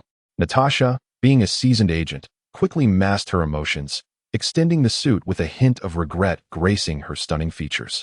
Most men would have found it difficult to maintain composure in such a situation. However, after accepting the clothing, Victor merely expressed his gratitude, forgoing a tip before shutting the door. Left standing there, Natasha stared at the closed door in a daze for several moments. Subsequently, she turned and walked toward the floor's operations area, delicately pressing her right ear and speaking coldly to the air. "Director, I suspect the target may be gay. Perhaps Clinton would yield better results." 19. With great power comes greater problems. Natasha's conversation with Fury was of little concern to Victor. He needed to act swiftly. Aware of S.H.I.E.L.D's watchful eyes, he had prepared in advance, though he did not expect their response to be so swift. He found it surprising but not unfathomable. Despite S.H.I.E.L.D's seemingly inconsequential role in the Marvel Universe, it was a vast organization with extraordinary power, particularly concerning mutants. One could easily imagine S.H.I.E.L.D. operatives lurking in the very underground refuge he had just vacated. Time was not on Victor's side. During his previous life, Marvel had served as a focal point of study in various academic settings, and unlike the average person who focused on the superheroes, Victor had been more intrigued by the intricate dynamics of the various organizations within the Marvel Universe. He had assembled a research group to dissect the numerous entities that appeared in the films, comics, and animations, with S.H.I.E.L.D. being of utmost importance. His thorough analysis had instilled in him a respect for this organization, which valiantly contended against supernatural forces. Yet he understood that it was best to maintain a distance from them initially. After all, when humanity's principles weigh heavily upon you, the greater your power, the more complicated your troubles become. Thus, from the very beginning, Victor had resolutely avoided excessive interaction with S.H.I.E.L.D. Witnessing Natasha's unexpected visit now prompted him to make a hasty exit. He was not overly concerned that S.H.I.E.L.D. would resort to force. They were government agents, bound by justice, law, and morality. As long as Victor did not exhibit any anti-human tendencies, they would be constrained by these principles. Whether they opted to recruit him, observe him, or tag him as a dangerous individual, preliminary observation was an inevitable process. The reins of power are about to change hands. Thus, Victor, in a race against time, has donned his suit and, after assessing the current situation, arrives at the front desk to check out, armed with a room key and a casual withdrawal of $1,000. This action is not unexpected, as a 10 service fee is customary in most international hotels. After settling the bill, Victor openly requests the hotel to arrange a private car for him to Denver, offering a remuneration of $10,000. Although the journey is lengthy, the allure of such a price is undeniable, and soon Victor sets forth on his path to Denver. Before arriving in Denver, Victor has already coordinated with Alice to secure a new driver and switch vehicles for his next destination. Thus, commencing from Las Vegas, Victor traverses 4,064 kilometers in a mere 44 hours, utilizing 14 different cars, ultimately reaching the economic epicenter of America, Manhattan, New York. Originally, he could have opted to reissue his identification at the police station, but with the intervention of S.H.I.E.L.D., returning to the precinct without acquiring the desired intelligence would likely jeopardize his escape. Upon his arrival in New York, Victor has no time to rest and hastily drives to the nearest supermarket. His unusual journey across America, from one end in Las Vegas to the other in New York, has undoubtedly attracted the keen attention of S.H.I.E.L.D. Agents are likely surveilling him nearby, and regardless of his subsequent actions, the risk of arrest under various pretexts looms large. In the supermarket, after gathering masks, droppers, a small box, a document bag, and a pen, Victor prepares to check out, but is unexpectedly drawn to the toy section. His interest is not in toys per se, but rather in a surprising Superman model. Is there a Superman in this world too? Is there a DC comic and movie? Urgently, he instructs Alice to investigate, discovering that indeed, there are DC films produced under Warner Brothers, whose headquarters is in New York. Occasionally, barriers between dimensions may briefly open, releasing signals that, if they resonate with the brainwaves of living beings, can spark what is termed inspiration. When among these individuals are comic artists, writers, or editors, it gives rise to various comics, novels, and films. It is evident that the Marvel Universe has also experienced resonance with the DC Universe, akin to Victor's original world. This sounds rather fantastical. Rubbing his temples, Victor ponders another issue. If he were to act under the guise of Superman, would he face legal action from Warner Brothers for infringement? Shaking his head, he dismisses such concerns. Now is not the time for such thoughts. He turns to the counter to settle his bill of $35, affirming that supermarkets indeed offer great value. Exiting the supermarket, Victor strolls leisurely down the street with his plastic bags, only to suddenly accelerate into a narrow alley. Within seconds, two men follow him into the alley, racing to the depths only to discover it is a dead end, yet Victor has vanished without a trace. One of the men immediately presses an earpiece, speaking urgently. Target lost. Repeat. Target lost. Requesting location reestablishment. They had installed a tracking device on Victor. After approximately a minute of waiting without receiving new coordinates, the agent is instead met with an order to conclude the mission. He assumes that another colleague must have taken over the target, as the target has evaded them, indicating they may have been compromised. Unbeknownst to them, the temporary command center is equally blind, for the tracking device on Victor has ceased transmitting signals, likely discovered and destroyed. Reviewing all nearby surveillance footage yields no trace of the target. The target's experience is evident. Evading all cameras during his escape is not a skill possessed by an ordinary individual. This person presents a significant challenge. Immediately, a team of agents is dispatched to search the blind spots of nearby cameras, ready to capture him upon discovery. However, they are destined to fail in locating Victor, as their initial pursuit had been misguided from the outset. At that moment, Victor sits unobtrusively in a CAF thousands of meters away, visible through the glass to the cameras in the street. His mental prowess has grown sufficiently to enable him to traverse over 4 meters in height with ease. The tracking device placed by S.H.I.E.L.D. has already been detected by Alice. As for Victor's ability to evade camera detection, Alice had demonstrated such capability at Los Angeles Airport. For the time being, he has successfully eluded S.H.I.E.L.D. Yet, should he be found again, it is likely that the opposing party will begin to take appropriate measures. Victor is not particularly concerned about this, for soon he will no longer be someone that S.H.I.E.L.D. can manipulate at will. With the dawn rising on the horizon, he savors a steaming cup of Blue Mountain coffee and opens the platform interface. Next, he will showcase the proper utilization of intelligence, aiming to seize sovereignty over one of America's 2 major arms corporations within 24 hours. Product name: T-Virus, harmless, basic version category, bloodline compatibility, 100 origin dimension, Resident Evil rating, F, price, F-rated certificate 2. Dimension currency, 25 function description, strengthens and reorganizes biological genetic factors, enabling the user to achieve peak adult physicality. Slogan: if you are the last of your kind, then biologically, your lineage will cease to exist. This T-Virus, harmless, basic version is an optimized and weakened variant of the T-Virus, utilized by Royce as a universal vaccine. In his dimension, every citizen has been inoculated. It modifies the user's genes to a unified template, granting innate immunity against formidable diseases like smallpox, rheumatoid arthritis, and AIDS, down to minor ailments like myopia, asthma, and cavities. Its sole drawback is that it only bestows robust physicality upon the user, devoid of any superpowers or physical enhancements. Of course, Victor's intention in acquiring this is not for personal use. This bloodline is weak, and the Superman lineage could not possibly coexist with it. Upon injection, it would be consumed and digested, rendering it a waste. It is meant for a cunning old fox on the brink of demise. With his mental energy, he levitates a droplet of liquid in midair, retrieves the dropper he purchased earlier, and with a press and release, draws the liquid inside, securing the tip with tape. It may appear unsightly, but it ensures no leakage.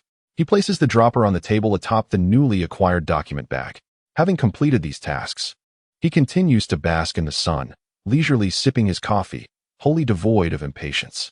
Minutes later, a UPS delivery truck arrives outside the CAF, and a courier steps out, engaged in a phone call. Simultaneously, Victor's Huawei phone rings on the table. Unhurriedly, I don my mask before answering the call. Yes, it's me. I need to send a package from table 17, and I can see you. I waved to my courier, hung up the phone, and he swiftly entered the CAF. Hello. What would you like to send? The courier inquired politely. I hope you can deliver it right away to the front desk of the Osborn building. What do you think? Victor's request left the courier momentarily taken aback as he glanced out the glass towards the building across the street. It was indeed the Osborn building. This. The courier eyed the 500 bill in Victor's hand with caution. What exactly do you want me to deliver? If it's too large, I would prefer not to be involved. His apprehension hinted at fears of carrying something dangerous, like a bomb. Victor picked up a pipette with a sealed cap from the table and waved it at the courier. It's a specimen, it won't explode. Rest assured, there are cameras here. Even if something were to happen, you wouldn't bear any responsibility. The courier glanced around. The cameras inside the CAF and those outside on the street were all operational.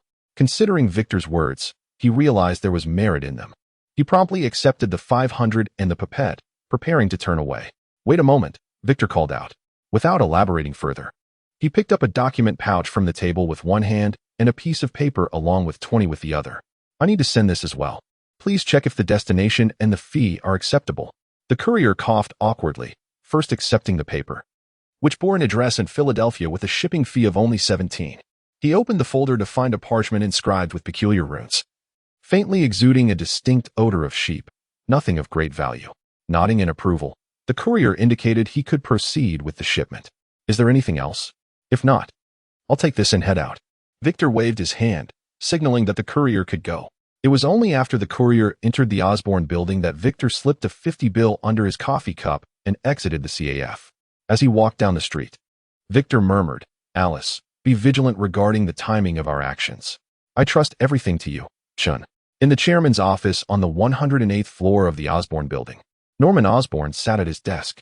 At merely 27 years of age, he appeared as haggard as a man of 70. A consequence of the hereditary genetic disorder known as hyperplasia he inherited from his wretched father.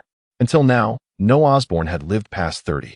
There had been hope that his generation might end this curse. The Super Soldier Serum Project, in collaboration with the military, was nearing success, thanks to the genius of Richard Parker, who had discovered a breakthrough involving spiders. However, to Norman's horror, Richard, his dear friend, colleague, and subordinate, destroyed all the data, claiming it was too dangerous, and fled. Fully aware of Norman's affliction. What utter nonsense. A treacherous hypocrite, and yet he feigned concern for societal safety, consuming my resources, utilizing my instruments, and spending my money, only to declare the results too perilous to keep and suggest we find another solution for my condition? Damn it, he only wanted to hoard the success for himself. Having severed my only chance at survival, he too must perish. Thus, Richard and his wife met their demise in a plane crash. In the aftermath of losing the Parkers and all the data, despite possessing a physical product, Norman and Connors were still unable to reverse engineer the formula due to the absence of the crucial decay formula. With life ticking down to a maximum of 3 years, Norman saw no glimmers of hope. His despair deepened, and madness began to take hold. As he spiraled into various frantic thoughts, the surface of his desk suddenly illuminated, revealing a display screen. A striking and androgynous face appeared, their eyes locking with Norman's. His expression darkened, without his consent. Such a direct video connection could only result from a breach of Osborn Group's terminal servers and a modification of permissions. Fuming, Norman demanded, "Who are you?" Whoever had intruded upon him would certainly face the consequences of his wrath. Yet, when the figure spoke their first words, his anger dissipated instantly. "I am the artificial intelligence, Alice. Currently, at the front desk of the Osborn building, there is a serum sample capable of reversing hyperplasia. You may retrieve it for testing." I will contact you afterward. Before Norman could inquire further, the screen went dark, leaving him alone with his heavy breaths. After several seconds, Norman placed his right hand on the desk, and a robotic female visage appeared. In a distorted voice, she said, "Permission granted. Chairman Norman, how may I assist you? Can you trace the intruder? Apologies, data error. Unable to execute that command." Norman's brow furrowed as he contemplated the implications and hastily ordered, "Report on the network security status within the last 10 minutes. Searching. No anomalies detected in network security over the past 10 minutes. Norman's eyes widened in disbelief. If someone had silently infiltrated his company's defenses, they must possess an AI far more advanced than the one before him. His voice trembled. "Tell me, has the front desk received any unusual items today? Something related to test tubes?" "Yes. A UPS courier delivered a sealed pipette containing an unknown liquid 6 minutes ago. As there was no specified recipient, it was treated as hazardous and is currently en route to the disposal station." "What?" Norman's eyes bulged as he erupted. "Get that damned front desk employee fired." "Understood, Chairman Norman. What shall be the reason for termination?" "Find a damn reason." Norman cursed, seizing the phone on his desk and continuing to yell, "Stop the operation of the disposal station. If another item is destroyed before I arrive, your entire department will be dismissed." After slamming down the phone, Norman, leaning on his cane, limped toward the exit, entirely oblivious to a voice confirming, "Understood, Chairman Norman. The termination request has been processed." At the front desk, the diligent receptionist was checking a visitor's reservation when her computer suddenly locked, followed by a notification.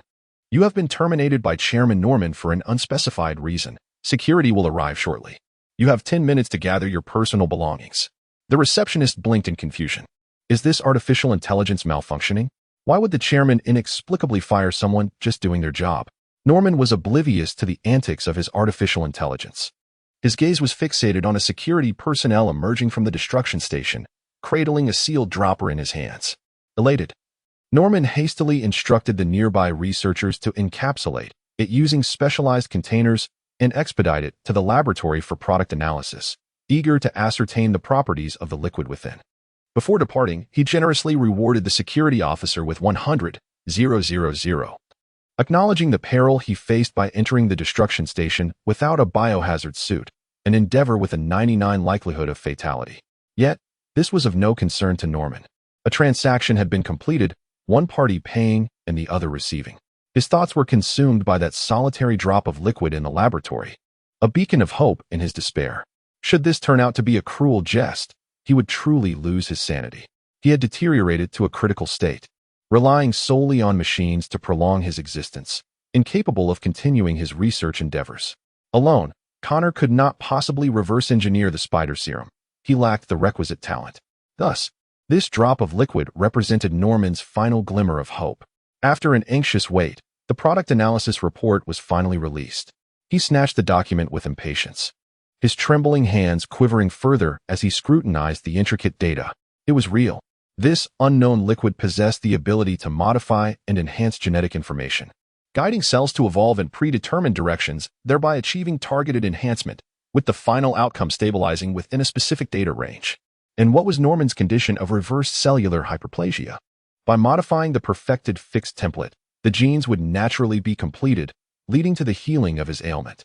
Moreover, this unknown liquid was also the sought-after serum for super soldiers by the military. Although the cellular activity index paled in comparison to Captain America, it still promised peak physical capabilities akin to those of elite soldiers. One should not underestimate this. Not everyone can become a special forces operative, with many inherently limited by their physiques, eliminating countless candidates. However, with the formula for this unknown liquid, even an ordinary individual could attain the physique of a special forces soldier in a short span. If injected into seasoned veterans or agents, it could instantly form a legion of formidable warriors. In warfare, this would serve as a substantial 50 boost to overall combat effectiveness. He must secure the formula for this unknown liquid. Waiting for a transaction? Such choices are for children. Something that could alter the very fabric of reality must be monopolized. Fueled by rekindled hope and ambition, Norman exited the now uncontrollable Osborne Tower, dispatching a flurry of instructions through encrypted channels to mobilize his network.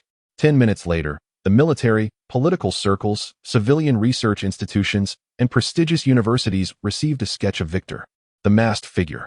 This was one of the 2 pieces of intelligence gleaned from the courier. In addition, Norman issued a staggering bounty, offering $1 million for information regarding Victor's whereabouts and a whopping $100 million for his live capture. In light of such an exorbitant reward, nearly every detective agency, gang, mercenary group, security firm, and even the police in New York mobilized to scour the streets, conducting a thorough search. Fortuitously, Victor's striking appearance was unmistakable. Otherwise, anyone resembling him would undoubtedly face trouble. Norman leveraged his vast power and wealth, indirectly enlisting no fewer than 100,000 individuals to locate Victor, harboring unwavering confidence in his ability to capture him. He contemplated how to persuade Victor to betray his organization and align with him to obtain the formula for such a precious substance. The shadowy puppet master would not reveal himself easily. Subsequently, despite a myriad of intelligence pouring in, all turned out to be false leads aimed solely at swindling the bounty. Norman unhesitatingly dispatched these opportunists into obscurity. The internet bore no trace of Victor, a contingency Norman had anticipated. After all, erasing one's own digital footprint was a simple task for someone who had stealthily infiltrated Osborne's networks. Such grand efforts yielded not a shred of useful information. Slapping his face in frustration, he felt the sting of disappointment. Ultimately, it was Coulson from the Department of Strategic Homeland Defense and Logistics who reached out to Norman. Mr. Norman, we have some intelligence regarding Victor Chen. The director has authorized me to share it with you, but due to recent funding issues with the World Security Council, I wonder if you might consider. Norman. As one of the 2 major arms suppliers in America, Norman was well aware of this cumbersome agency's name and its influence, responsible for handling supernatural events. Its structure spanned the globe. Thus, he found their price gouging rather unseemly. In the end, Norman agreed to a $10 million equipment sponsorship fee to acquire the so-called detailed intelligence on Victor. Following this, he smashed the tablet he used to view the information. Enough is enough. Every action of Norman was under Alice's surveillance, and as Coulson negotiated with him, Victor observed keenly. The price hike was certainly a directive from Egg. However, upon reviewing the intelligence about himself, Victor could not help but exclaim, "I never expected you to be this kind of Coulson." Let us examine the so-called intelligence. Name, Victor Chun. Gender, male, tentative. Interests, male. Age, unknown. Place of birth, unknown. Abilities, insufficient clearance. Evaluation, appeared in the Los Angeles airport waiting area on May 12, 2008. All prior history fabricated. Suspected to be a member of a special organization, extremely dangerous, with supernatural abilities. Perhaps feeling a pang of conscience, Coulson revealed an additional remark. They had been monitoring Victor but lost track of him shortly after he arrived in New York, suggesting he may have come in pursuit of Norman. Norman likely felt like a fool, having been thoroughly swindled. After all, time was running out. Yet, Victor was perplexed by the designation of male, tentative. Furthermore, while he might appear ethereal and otherworldly, it should not be implied that he was cross-dressing. He was undoubtedly a real man. If they dared, they could ask Natasha, though perhaps it would be better to consult Hill instead. Natasha in this world was truly unapproachable, while only the habitually green banner could endure it. Victor noted this slight and planned to confront S.H.I.E.L.D. about it later. His immediate concern was evading the ongoing search. Hell's Kitchen would serve as an excellent refuge. Hell's Kitchen, officially known as Clinton, was colloquially referred to as Midtown West. As the dark underbelly of Las Vegas, Hell's Kitchen represents the shadowy side of Manhattan Island, a world-renowned slum notorious for its chaotic living conditions, severe ethnic conflicts, and alarmingly high crime rates. Within its confines, one can evade at least 70% of the populace. The remaining 30%, however, prove to be the most formidable adversaries, as they are seasoned denizens of Hell's Kitchen, compelling Victor to acquire a certain item for protection. Item name, Transformation Scroll Category, Magic Compatibility, 74 Origin Plane, The Lord of the Rings Rating, F- Price, F-Grade Voucher 1, 5 Plane Points Function Description, Envision the desired transformation. Tear the scroll to effectuate, lasting for 24 hours. Slogan, why not just step into women's attire directly? Currently, Victor has not only altered his appearance, but has transformed his physique, height, and ethnicity, were it not for his aversion to women's clothing. He might have even changed his gender. Sitting in a CAF, Victor basked in the sun, enjoying a leisurely moment while groups of hurried individuals patrolled outside, casting wide-eyed glances at him as they passed. Occasionally, someone brandishing a portrait would approach him with inquiries, to which Victor dutifully feigned ignorance after a cursory glance, noting that the depiction failed to capture even a fraction of his handsomeness. He found this theatrical scene quite amusing, though lamented the absence of upscale CFS. After all, this was a poor district where coffee primarily served as a stimulant. Few would take the time to savor it, as the bitter brew left much to be desired. Time slipped away, and nightfall approached. The CAF prepared to close, prompting Victor to relinquish his prime viewing spot. With luxury hotels out of the question, he sought a relatively clean and nearby, one that required no identification and allowed him to check in with cash. He had no intention of resting on the bed. The hygiene of such establishments was questionable, so he merely needed a chair to rest his weary legs. In the desolate streets of Hell's Kitchen, the night unfolded, casting Victor into solitude. Even the police were not immune to the scrutiny of addicts who might rob them without hesitation, and the fear of encountering someone with ulterior motives loomed large. On this night, Victor remained awake on his chair, not from a lack of desire to sleep, but rather due to the incessant, violent pounding at the door every half hour. Those who entered, tattooed and brazenly armed, would survey the room before departing, only to be replaced by another wave of intruders. Alongside him, a significant portion of New York's population was also deprived of sleep, tirelessly scouring various neighborhoods in search of Victor. This unrest led many unsuspecting civilians to toss and turn in their beds, perplexed by the chaos unfolding around them. The most agonizing of all was Norman, who, despite his grand efforts, had yet to lay a finger on Victor, leading him to realize that his quarry was not to be trifled with. As time wore on, Norman ceased to harbor hopes of capturing Victor. Seated at his desk, he yearned for the screen to illuminate once more with that androgynous visage. According to Alice, after conducting product slicing, he was to reach out to discuss terms.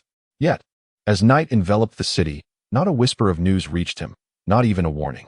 Anxiety plagued his mind, rendering him sleepless.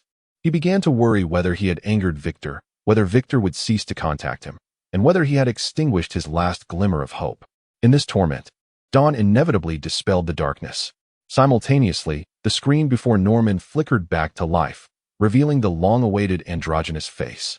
Startled from his drowsiness, Norman felt a surge of excitement, though he masked it with a stoic demeanor. Fortunately, it seemed he possessed something of value to the other party, a bargaining chip for negotiation. Just as he prepared to probe the limits, Alice spoke first. "You have been granted time. Since you have failed to locate us, the power now lies with us. An additional message has been dispatched, which you should have received by now. That scroll, named the balance contract, requires you to inscribe your name in your own blood, binding you to a soul contract. The weak shall forever be subjugated by the strong. Sign your name, and you will obtain what you desire. You have 6 hours to consider your signature.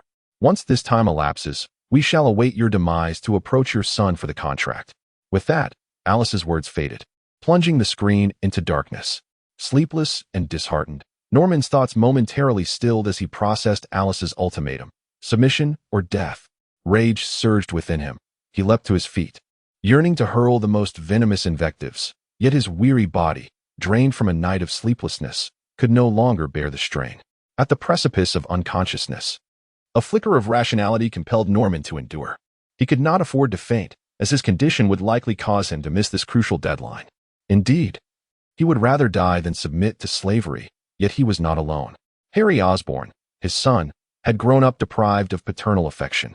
Alice had made it clear, even if Norman refused, they would seek Harry to sign the contract after his death. There could be a gap of 2 or 3 years. But the implication was clear: they were patient. What did this signify? The other party likely coveted not just some of Osborne's technology, but the entire Osborne Corporation. Behind them loomed an organization of considerable power, rivaling that of the Osborne Group. To this mysterious organization, the Osborne Group may merely represent a collection of assets, perhaps a prize worth waiting for. In the realm of love, those who care more often find themselves in a subordinate position. Now, they could relinquish Osborne, forsake Norman, and await Harry's acceptance of the Osborne Group. But could the 27-year-old Norman forsake his own future? Could Harry, in the future, forfeit his life merely for the sake of pride? Weighing the implications, Norman slumped in his office chair, clarity dawning upon him. From the outset, his only chance had hinged upon capturing Victor. Otherwise, he would possess no grounds for refusal. The choice before him was clear. Having comprehended the unfolding events, Norman shed his previous lethargy, straightened his collar, and summoned the strength to reach for the telephone on his desk. Meanwhile, at the CAF from the previous day, in that same spot, Victor lounged in the sun, recharging, when an unfamiliar thought intruded upon his mind. As he concentrated on this notion, a wave of emotion washed over him: shock, disbelief, and a quickly concealed sense of regret. Following this thread of intuition, Victor swiftly identified its source and location. It is indeed Norman himself, situated on the 108th floor of the Osborne Tower. This is certainly far superior to merely traversing the internet. It seems that Norman, faced with the choice of survival and freedom, has opted to continue living. After all, one must survive to have the opportunity to thrive. However, Norman could never have anticipated the extraordinary nature of the balance contract, which even allows the strong to unilaterally perceive the thoughts of the weak. Any maleficent intention is laid bare. Betrayal? A mere illusion. This is a high-end commodity that Victor acquired at great expense, having consumed much of his previous gains. Product name: balance contract. Product category: magic. Product compatibility: 100. Origin plane: the Lord of the Rings. Product rating: E. Product price: E-grade certificate 4. Dimensional points 450. Function description: binding through blood. The strong subjugate the weak. Slogan: the balance never favors either side. Once the balance contract is established, the two parties are bound in a relationship akin to that of a scale, with the strong exercising control over the weak in all aspects, including life and death. Wish to attain sovereignty? Then strive to grow stronger and surpass the other contractor. Could Norman's ascent and strength outpace Victor's? With a dimensional trading platform at his disposal, such confidence is not unwarranted. With Norman's agreement to the contract confirmed, Victor, who had been leisurely before, felt reassured. The game was set. He had firmly established his foothold on Earth. From this point forward, as long as he remained discreet and refrained from recklessness, once the resources on Earth were sufficiently gathered, should Thanos dare to approach, he would turn him into roasted sweet potatoes. Alice, have Norman handle the aftermath, cooperate with you to assume control, and then bring him to me, Victor instructed. Understood, Chun, Alice replied, appearing at Norman's desk for the third time. Unlike the previous two encounters, this time she issued commands immediately. Norman, a remarkable individual, adjusted his mindset swiftly and cooperated fully with Alice's tasks. He lifted the bounty, unlocked the core code of Osborne's artificial intelligence, assisted Alice's core code in integrating into Osborne's server cluster, and transferred the primary authority of the supercomputer. After this series of operations, although Norman remained the largest shareholder of Osborne Group, all primary authorities had effectively been relinquished to the artificial intelligence, Alice. For Osborne Group, this change was minimal, though some employees might have wondered why their artificial intelligence seemed significantly more animated, as it had now been replaced by Alice. Victor's motivations for this maneuver extended beyond mere control. He also sought to liberate Alice. The nano headset was merely a substitute, incapable of replacing a supercomputer. Alice's confinement within it was akin to being trapped in a dark room, restricting her effectiveness to less than 0.1. To free her and enable her to utilize Osborne Group's resources was to provide himself with greater assistance. As for Victor, when Alice provided remote services, should he enter an area devoid of signal, a small program embedded in the nano headset would take over. Why not simply replicate Alice like Roy did?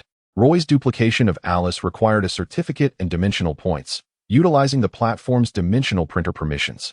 This limitation exists to prevent any artificial intelligence from independently thinking, developing emotions, and self-replicating infinitely, the consequences of which can be referenced through Ultron. But let us not dwell on these matters. By the time Alice completed her takeover of Osborne Group, 3 hours had elapsed. Norman, now stripped of everything save for his shares, was akin to a puppet emperor in ancient China. Only then did he comprehend Victor's position. In a CAF located in Hell's Kitchen, upon seeing the address, even with his composure, Norman could not help but feel a twinge of disbelief. He had mobilized much of New York in search of someone, only to find them leisurely sipping coffee and basking in the sun? Remarkable. This was a defeat he could accept with grace. Without dispatching others to greet him, Norman, accompanied by a convoy of 5 luxury cars, entered Hell's Kitchen, attracting countless disdainful glances along the way. Did they not realize this was the most envious location in New York? Such ostentation could easily provoke hostility. Bang!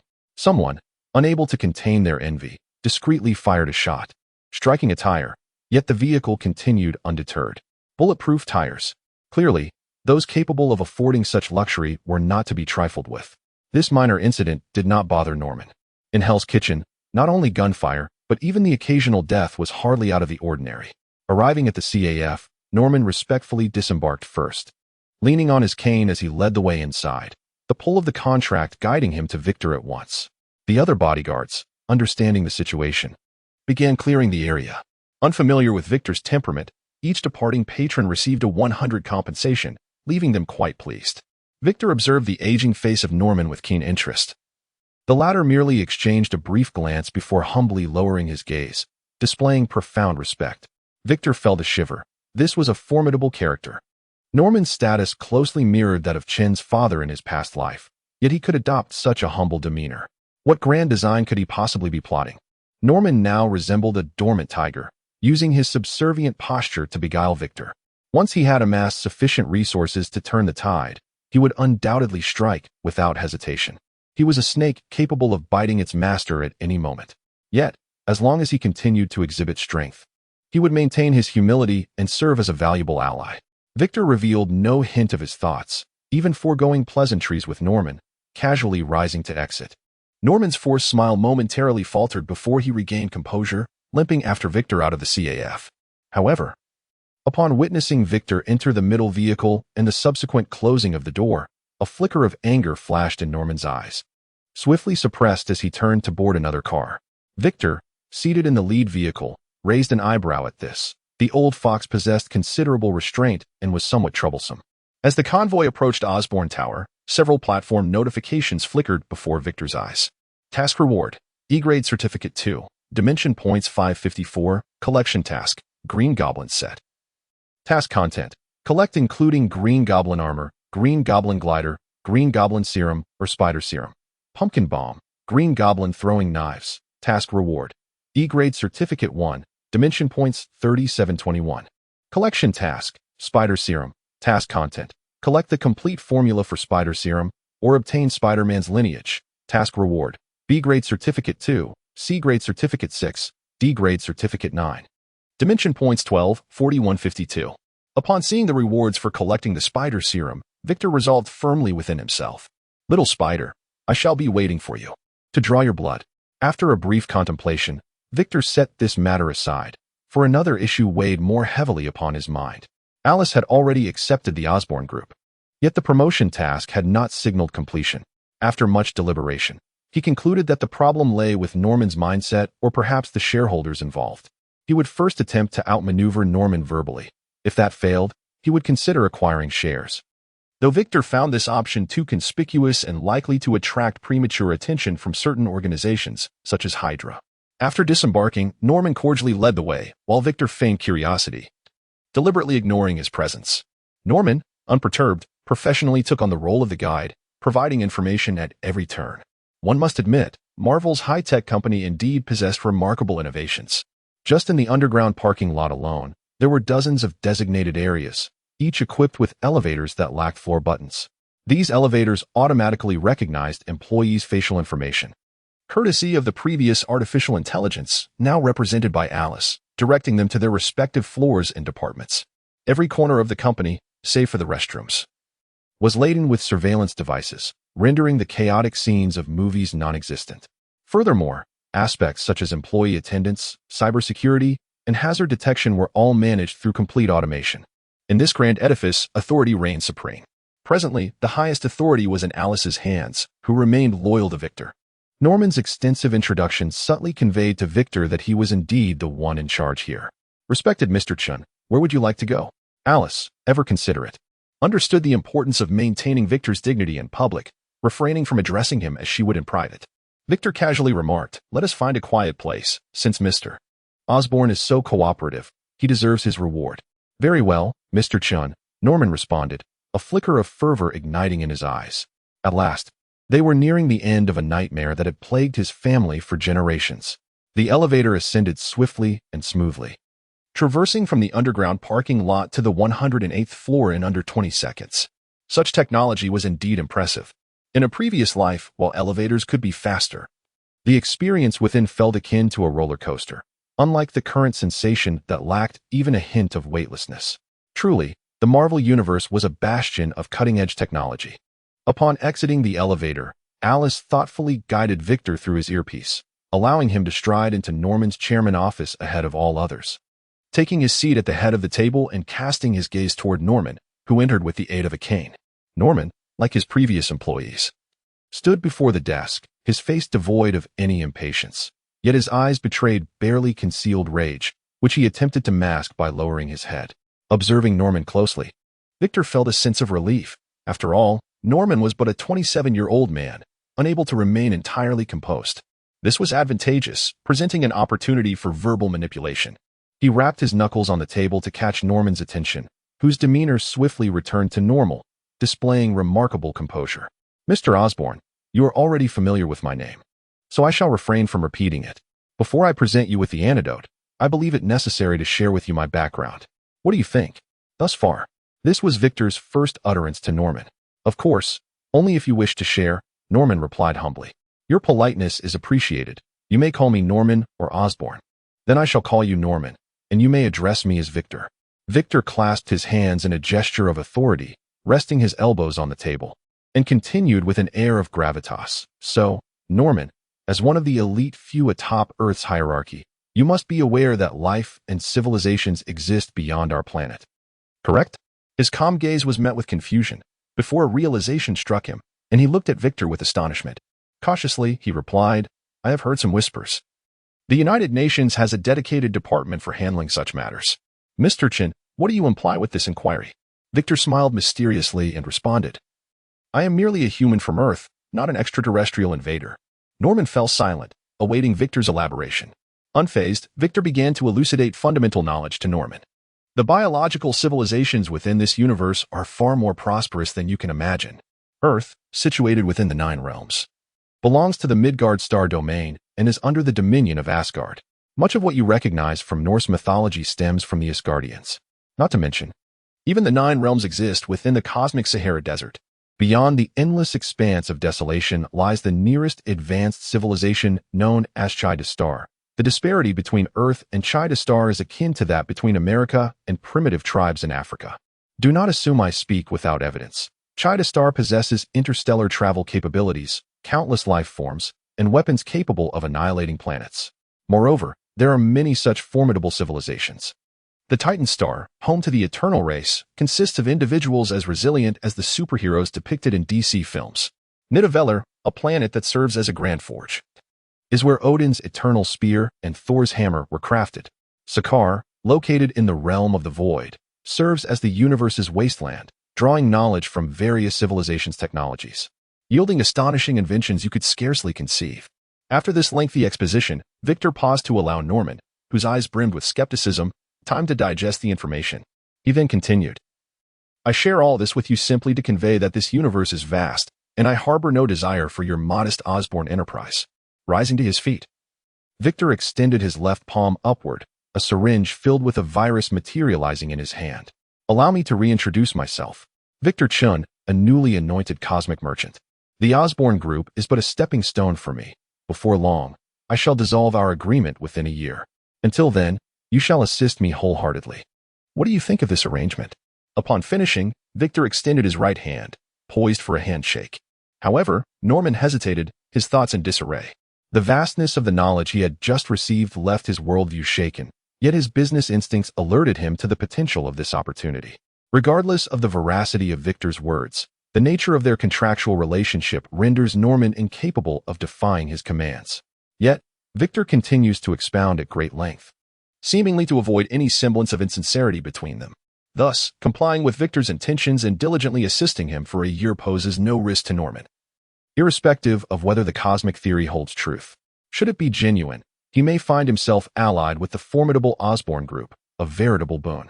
Conversely, if it proves false, he may potentially dissolve the contract and reclaim his freedom at the age of 28, confident in his ability to rise anew even without the Osborn Group. This scenario holds no detriment for him. In a flash of insight, Norman discerned the advantages and disadvantages, and a genuine smile of joy illuminated his face.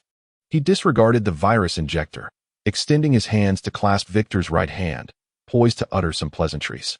However, Victor abruptly plunged the virus injector from his left hand into Norman's right arm, forcefully administering the T-virus solution.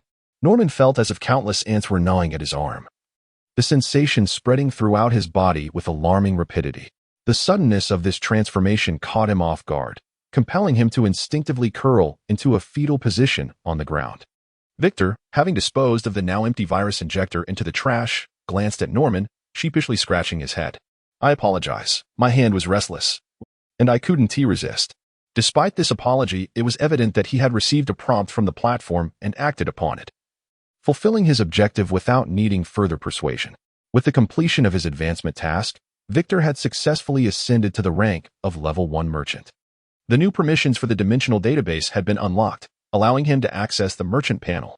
His profile read, Name, Victor Chen, Dimension, Marvel Universe, Level 1 Merchant. Permissions, Dimensional Radar, Dimensional Trade, Dimensional Database. Age, 24 years, 18 days, 11 hours, 21 minutes. Bloodline, Superman Bloodline. Remnant, Skill, Telekinesis. Dimensional Database, backup of complete data for items acquired in this dimension. The introduction yielded no particularly remarkable insights. Opening his inventory, he mentally selected Avril's X-Gene, Weak Cat, prompting the platform to initiate data backup.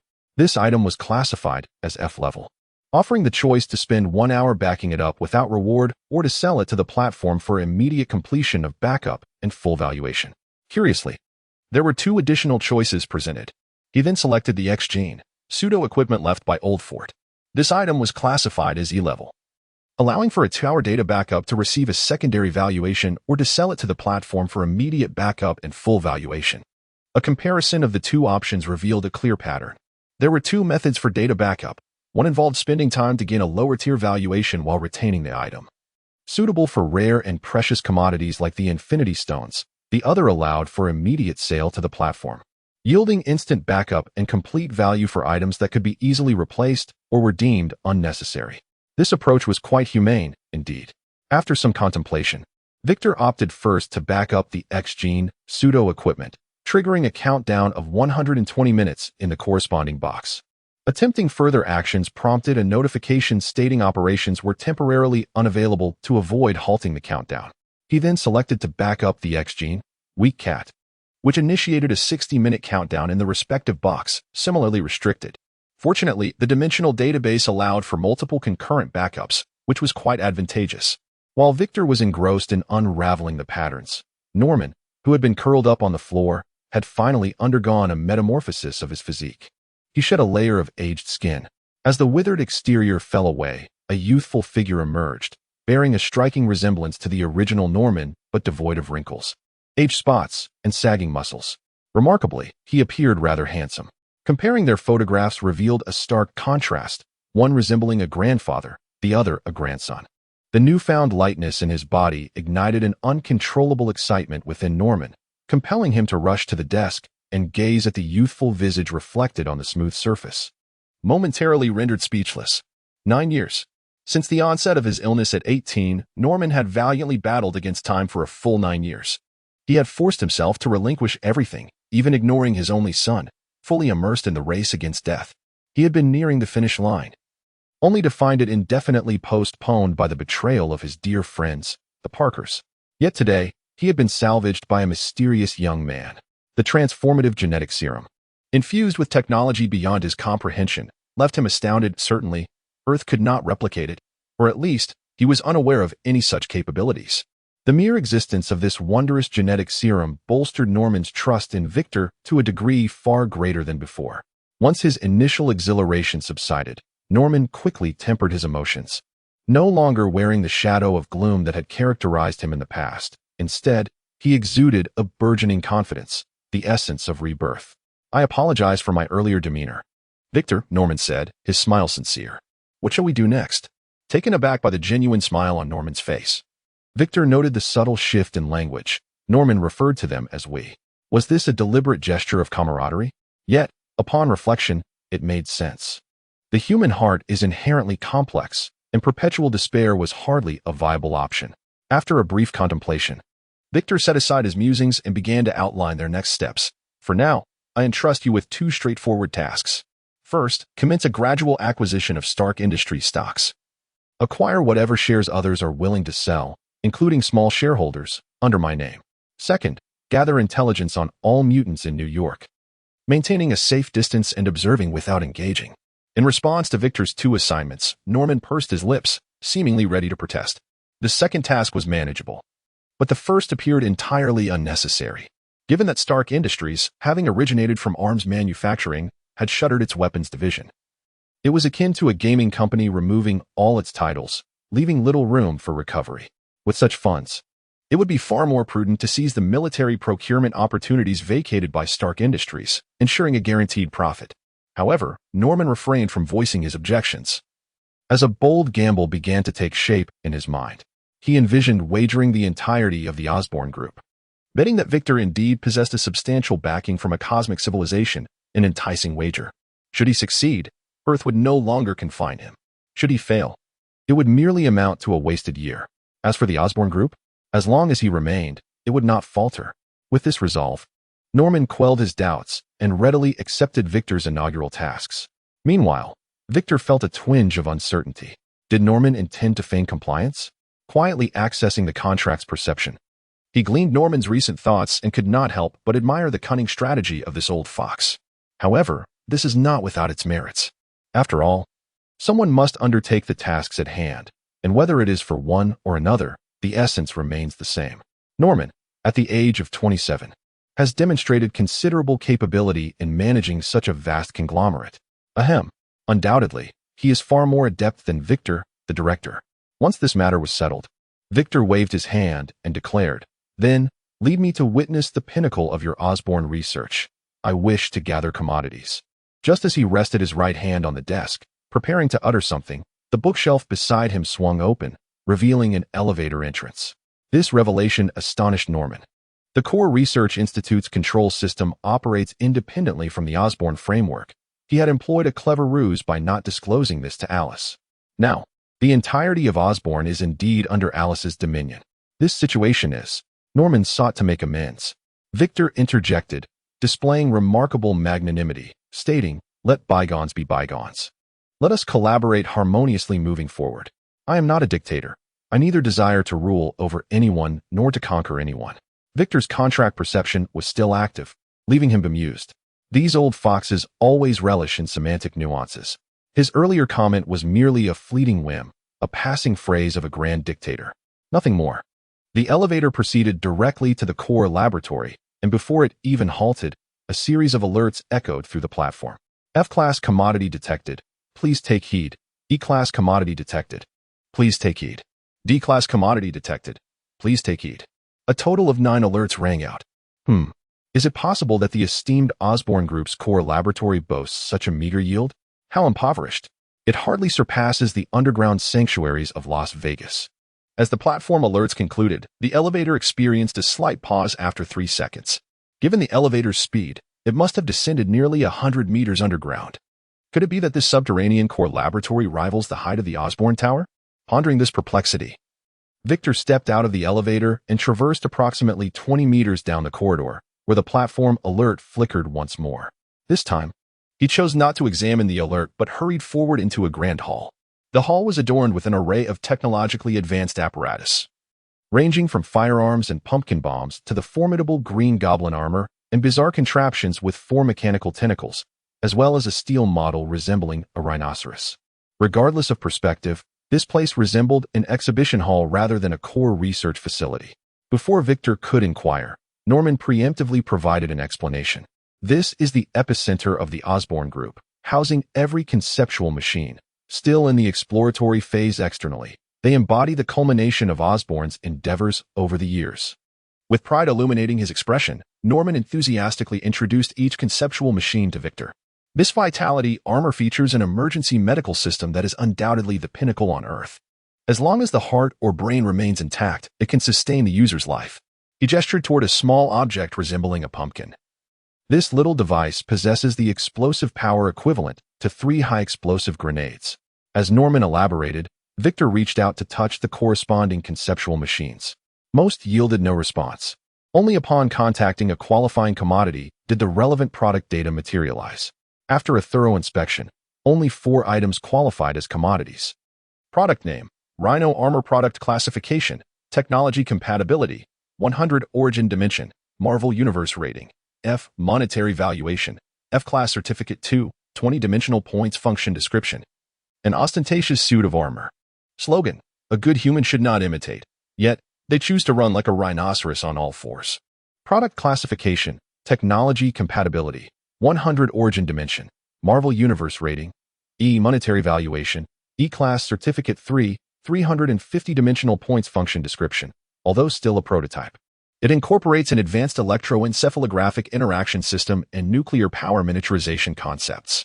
Slogan: allow the original creator to refine it, and you shall receive unexpected surprises.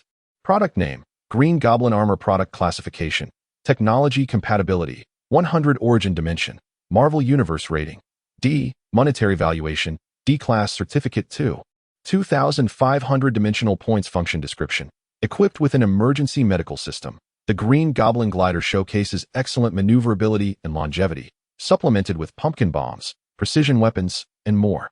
Slogan: this is a suit of armor driven by a strong will to survive. Product name: Spider Serum. Product classification: Technology compatibility: 0.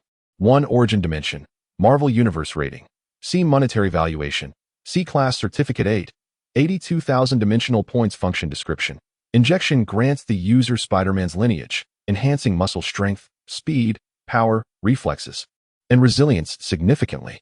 Slogan: this is a fine lineage, albeit unmatched by anyone. 3 of the items relate to collection tasks, yet all lack certain prerequisites. Presently, only Peter Parker can utilize the Spider Serum, and possibly Ben Parker as well, which undoubtedly falls short of the requirements. The only potential profit lies in selling these 4 marketable finished products, though the Green Goblin armor may prove challenging to sell at a small shop. Nevertheless, Victor refrained from hastily disposing of them. Instead, he accessed the platform interface to remotely contact Royce. Brother, I have an inquiry regarding your T-Virus series. Can each weakened or enhanced version be sold repeatedly? Victor had learned from Alice that the same product could only be acquired by the dimensional trading platform once.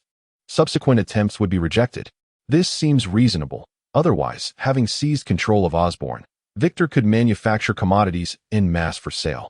Could Tony's MK series also be resold repeatedly? That seemed to present a significant loophole. Soon, Royce provided an answer. Ah, dear brother, I regret not mentioning this earlier. For products within the same series, the platform only considers the highest valuation, compensating the price difference. For instance, if you sell the T-Virus Basic Edition to the platform for 10 dimensional points, and then sell an enhanced version valued at 50 dimensional points, you would receive enhanced version, basic version, 40 dimensional points. Any subsequent T-Virus versions, as long as their valuation does not exceed 50 dimensional points, can still be accepted, though the dimensional points would not be retained. Do you understand now, dear brother? As always, his verbose explanations were thorough. With Norman nearby, it was prudent not to linger in conversation. After thanking Royce, Victor felt a wave of relief wash over him. He was fortunate to have astutely recognized this pitfall. Otherwise, it would have ultimately ensnared him, just as it might have with Tony. Disregard the earlier models, MK1 and MK2. There is no need to dwell on them. Once relationships improve, one only needs to acquire the Hulkbuster armor, Civil War armor, and Bloodline armor to achieve their objectives. Moreover, the 4 items currently at hand can be sold to the platform to navigate through weaker phases. Should more powerful versions become available in the future, one can still capture the added value. This trading rule not only facilitates resource utilization for Dimension merchants, but also preserves their enthusiasm. Focusing on the Green Goblin armor, Victor patted this rather unorthodox suit and inquired of Norman, "Is it possible to reproduce the conceptual devices here?" Norman, quick to respond, assured him, "Of course. The schematics are fully preserved. Which ones have caught your fancy? I can have the core laboratory tailor them to your specifications immediately." "No need for that.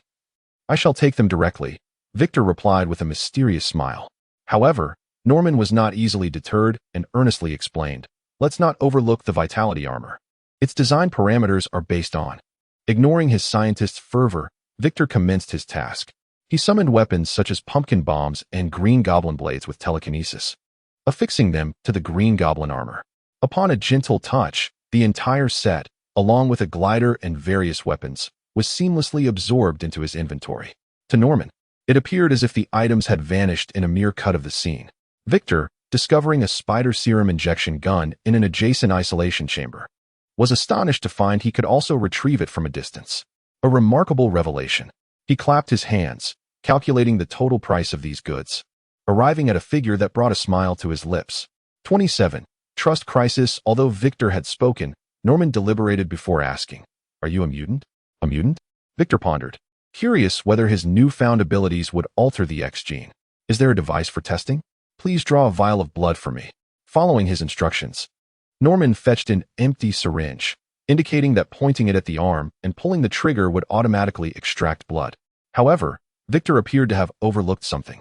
When the syringe's needle struck his arm, it not only failed to penetrate, but snapped with a sharp crack. Norman's eyelids twitched. This needle was designed for extracting mutated spider venom, and an adult could not break it even with force. Victor must possess an extraordinary toughness. He had forgotten. Having recently acquired an iron physique, he had not anticipated difficulties in blood extraction. Victor's brow furrowed. With such enhanced defenses, how could he ever donate blood again? Norman's expression shifted as he cautiously probed. "Did you say recently acquired? Can others gain these abilities too?" This question touched upon core matters. Victor had deliberately disclosed this to Norman. After all, S.H.I.E.L.D. was already aware, and it would not be long before the rest of the world knew. Norman found it difficult to digest this information. As a Ph.D. in biological genetics, he struggled to comprehend such seemingly anti-scientific operations. Instinctively, he questioned, "All products? Even mutant abilities?" "I apologize. I became overly excited." His commendable self-control prevented him from further questioning. Challenging one's superior was not an act befitting Norman. The burden he had suddenly shed made him forget his caution, which was unwise. Victor felt no disquiet. "If you don't inquire, I would hesitate to boast of my capabilities." He seized the opportunity to respond. "Indeed, mutant abilities can also be extracted. Lineage is one of the commodities we seek to collect. Would you like any mutant abilities?" "Currently, my inventory holds only two, one that transforms into a cat and another that alters light." "Oh, I nearly forgot. The lineage injection would conflict with these. We shall wait until the spider serum is perfected before administering it to you and your son." Norman refrained from pressing further, rapidly processing the information in his mind and carefully crafting a singular question. "Are there many merchants like you on Earth?" "In this galaxy, I am the sole merchant responsible for a vast expanse. I can only connect with two others." Norman pursed his lips, wisely choosing not to inquire further. This measured approach was quite reassuring. "Let us proceed to the core laboratory. I wish to see what you are researching," Victor stated. Norman remained silent, his demeanor causing Victor's eyes to narrow slightly. It seemed the research in the core laboratory might harbor certain implications. As the elevator swiftly reached the core laboratory's level, the doors opened to reveal three fully armed guards, their weapons lowered, silently observing the two without uttering a word. Victor glanced at the fresh-faced Norman, signaling him to take charge. Norman, unfazed by the guards, approached the tightly shut metal door, entered the password, verified his fingerprint, and confirmed his iris, successfully opening the door. The guards stepped back, lowering their weapons. Although they did not recognize the individual before them, his resemblance to Chairman Norman suggested he was likely an illegitimate son. With the necessary clearance, they thought little of it. Upon entering the metal door, Alice's voice echoed in Victor's ear. "Chun, the internal control system operates independently. I will lose sight of you. We need to utilize a nano earpiece for physical intrusion. Is that acceptable?" Casting a glance at Norman, who had stepped back, Victor cleared his throat and replied, "Norman, once we exit, entrust the management here to Alice." "That is agreeable, but the research here is somewhat sensitive. Could it pose a risk?" Norman expressed a rare hint of anxiety in his voice. "Who knows if Ultron will even be birthed?" Upon hearing this, Norman ceased to speak, silently following Victor. As they conversed, they traversed through the metal door into another office space, seemingly a private passage still belonging to Norman. Upon exiting the office, Norman instinctively led the way, guiding Victor to the first laboratory, where human trials were currently underway. The subject of the experiment was a middle-aged man, desperately clawing at his own skin, drawing blood while emitting chilling cries of agony. The lab-coated researchers, seemingly unfazed, observed intently, occasionally jotting down data. Victor turned to Norman, awaiting an explanation. He is a death row inmate. Given his initiative to bring Victor here, Norman had undoubtedly prepared a narrative. This research involves spider serum, part of a super soldier program in collaboration with the military, utilizing death row inmates for experimentation. As he elaborated, Norman picked up a tablet, displaying information about the middle-aged man. The data revealed that this individual, named Ambara, had murdered 14 women and preserved their heads as trophies. However, Victor remained skeptical. Even with a contract assuring the truth of the claims, he still did not believe it. Without hesitation, he addressed Norman, Alice. Infiltrate the database here and ascertain whether Norman's statements hold any validity. Understood. Please locate a data port. This facility is not connected to the outside world, requiring a physical link. Alice's tone seemed somewhat monotonous, a mere substitute of a subroutine. The signals from here to the outside world were severed. As he spoke, Victor felt a wriggling sensation in his left ear. He reached out and found a USB interface nestled in his palm. Scanning the surroundings, he located a computer and promptly plugged it in. Nearby, a researcher finally took notice of the two and attempted to intervene, but Norman, the original owner, stopped him. Having dealt with the researcher, Norman stood aside, observing Victor as he infiltrated his core laboratory. The scene felt eerily peculiar. If the reality diverged from Norman's claims, he was unwittingly conducting human experiments on innocent lives. Many considerations would need to be reassessed. Norman too felt a tinge of anxiety. Many elements within the core laboratory were undoubtedly illegal, venturing far beyond the boundaries of humanity. He was unfamiliar with Victor and uncertain whether he could accept the truth. Yet, he had to be candid. Concealing it now could lead to dire consequences in the future, possibly resulting in a death sentence. In the chairman's office on the 108th floor of Osborne Tower, Victor and Norman stood side by the window, each holding a glass of wine. Having conversed for a considerable time, after a thorough investigation of the human experiments in the core laboratory, it was confirmed, as Norman had stated, that those individuals were indeed death row inmates sent by the military. Although it still violated humanitarian principles, it thankfully did not cross the threshold of human decency. Norman was fortunate. Had Victor's initial objective not been to locate him, his future trajectory could have been foreseen. Following this, Victor, under Norman's guidance, toured the core laboratory, which was filled with comprehensive research on conceptual machines from the underground exhibition hall. Although the dimensional radar also activated, the items were merely components of 4 products in stock, devoid of any real value. It appeared that Osborne could only provide those 4 items directly. Subsequently, through a series of inquiries and responses, Victor gradually discerned the composition of this world. Primarily based on the Marvel Cinematic Universe, it also included a handful of related television worlds, along with some continuations of the X-Men saga. Slowly, a world constructed from multiple narrative realms, along with various timelines, began to take shape in his mind. The Marvel Universe was evidently vast. Gifts of extraordinary abilities were indeed present. Online, one could still find the wanted poster of Ms. Polaris. Mutants held a precarious position in this world. S.H.I.E.L.D. agents presumably existed as well, although the time for their emergence had not yet arrived, as Coulson was still very much alive. However, the Inhumans were yet to be determined, and the moon remained in a state of exploration. Leaving the validity of these pieces of information uncertain, the Defenders were confirmed to no longer exist. This universe lacked a blind lawyer named Matt Murdock, the Rand family, and the infamous Hand. Correspondingly, the related television series featuring Daredevil, Iron Fist, Luke Cage, and Jessica Jones were entirely fictional. There was no evidence to suggest the existence of Cloak and Dagger or the Punisher. With each piece of information corroborated, Victor felt as though his heart was bleeding. All these were supposed to be product reserves. To discover that so many were mere fabrications. As a director and screenwriter, he could comprehend the situation. Holding the Marvel IP, one could easily concoct derivative scripts to reap substantial profits, naturally integrating various imaginative elements. However, even with such significant losses, the Marvel Universe remained a colossal entity. Characters like the Hulk, Thor, Odin, and the Infinity Stones each held value surpassing entire production teams of those derivative scripts. After filtering out the superfluous plot lines, the information that remained in Victor's mind was still abundant, a hallmark of a traveler endowed with a golden finger. Furthermore, even without a dimensional trading platform, armed with this information, Victor would not find himself at a disadvantage.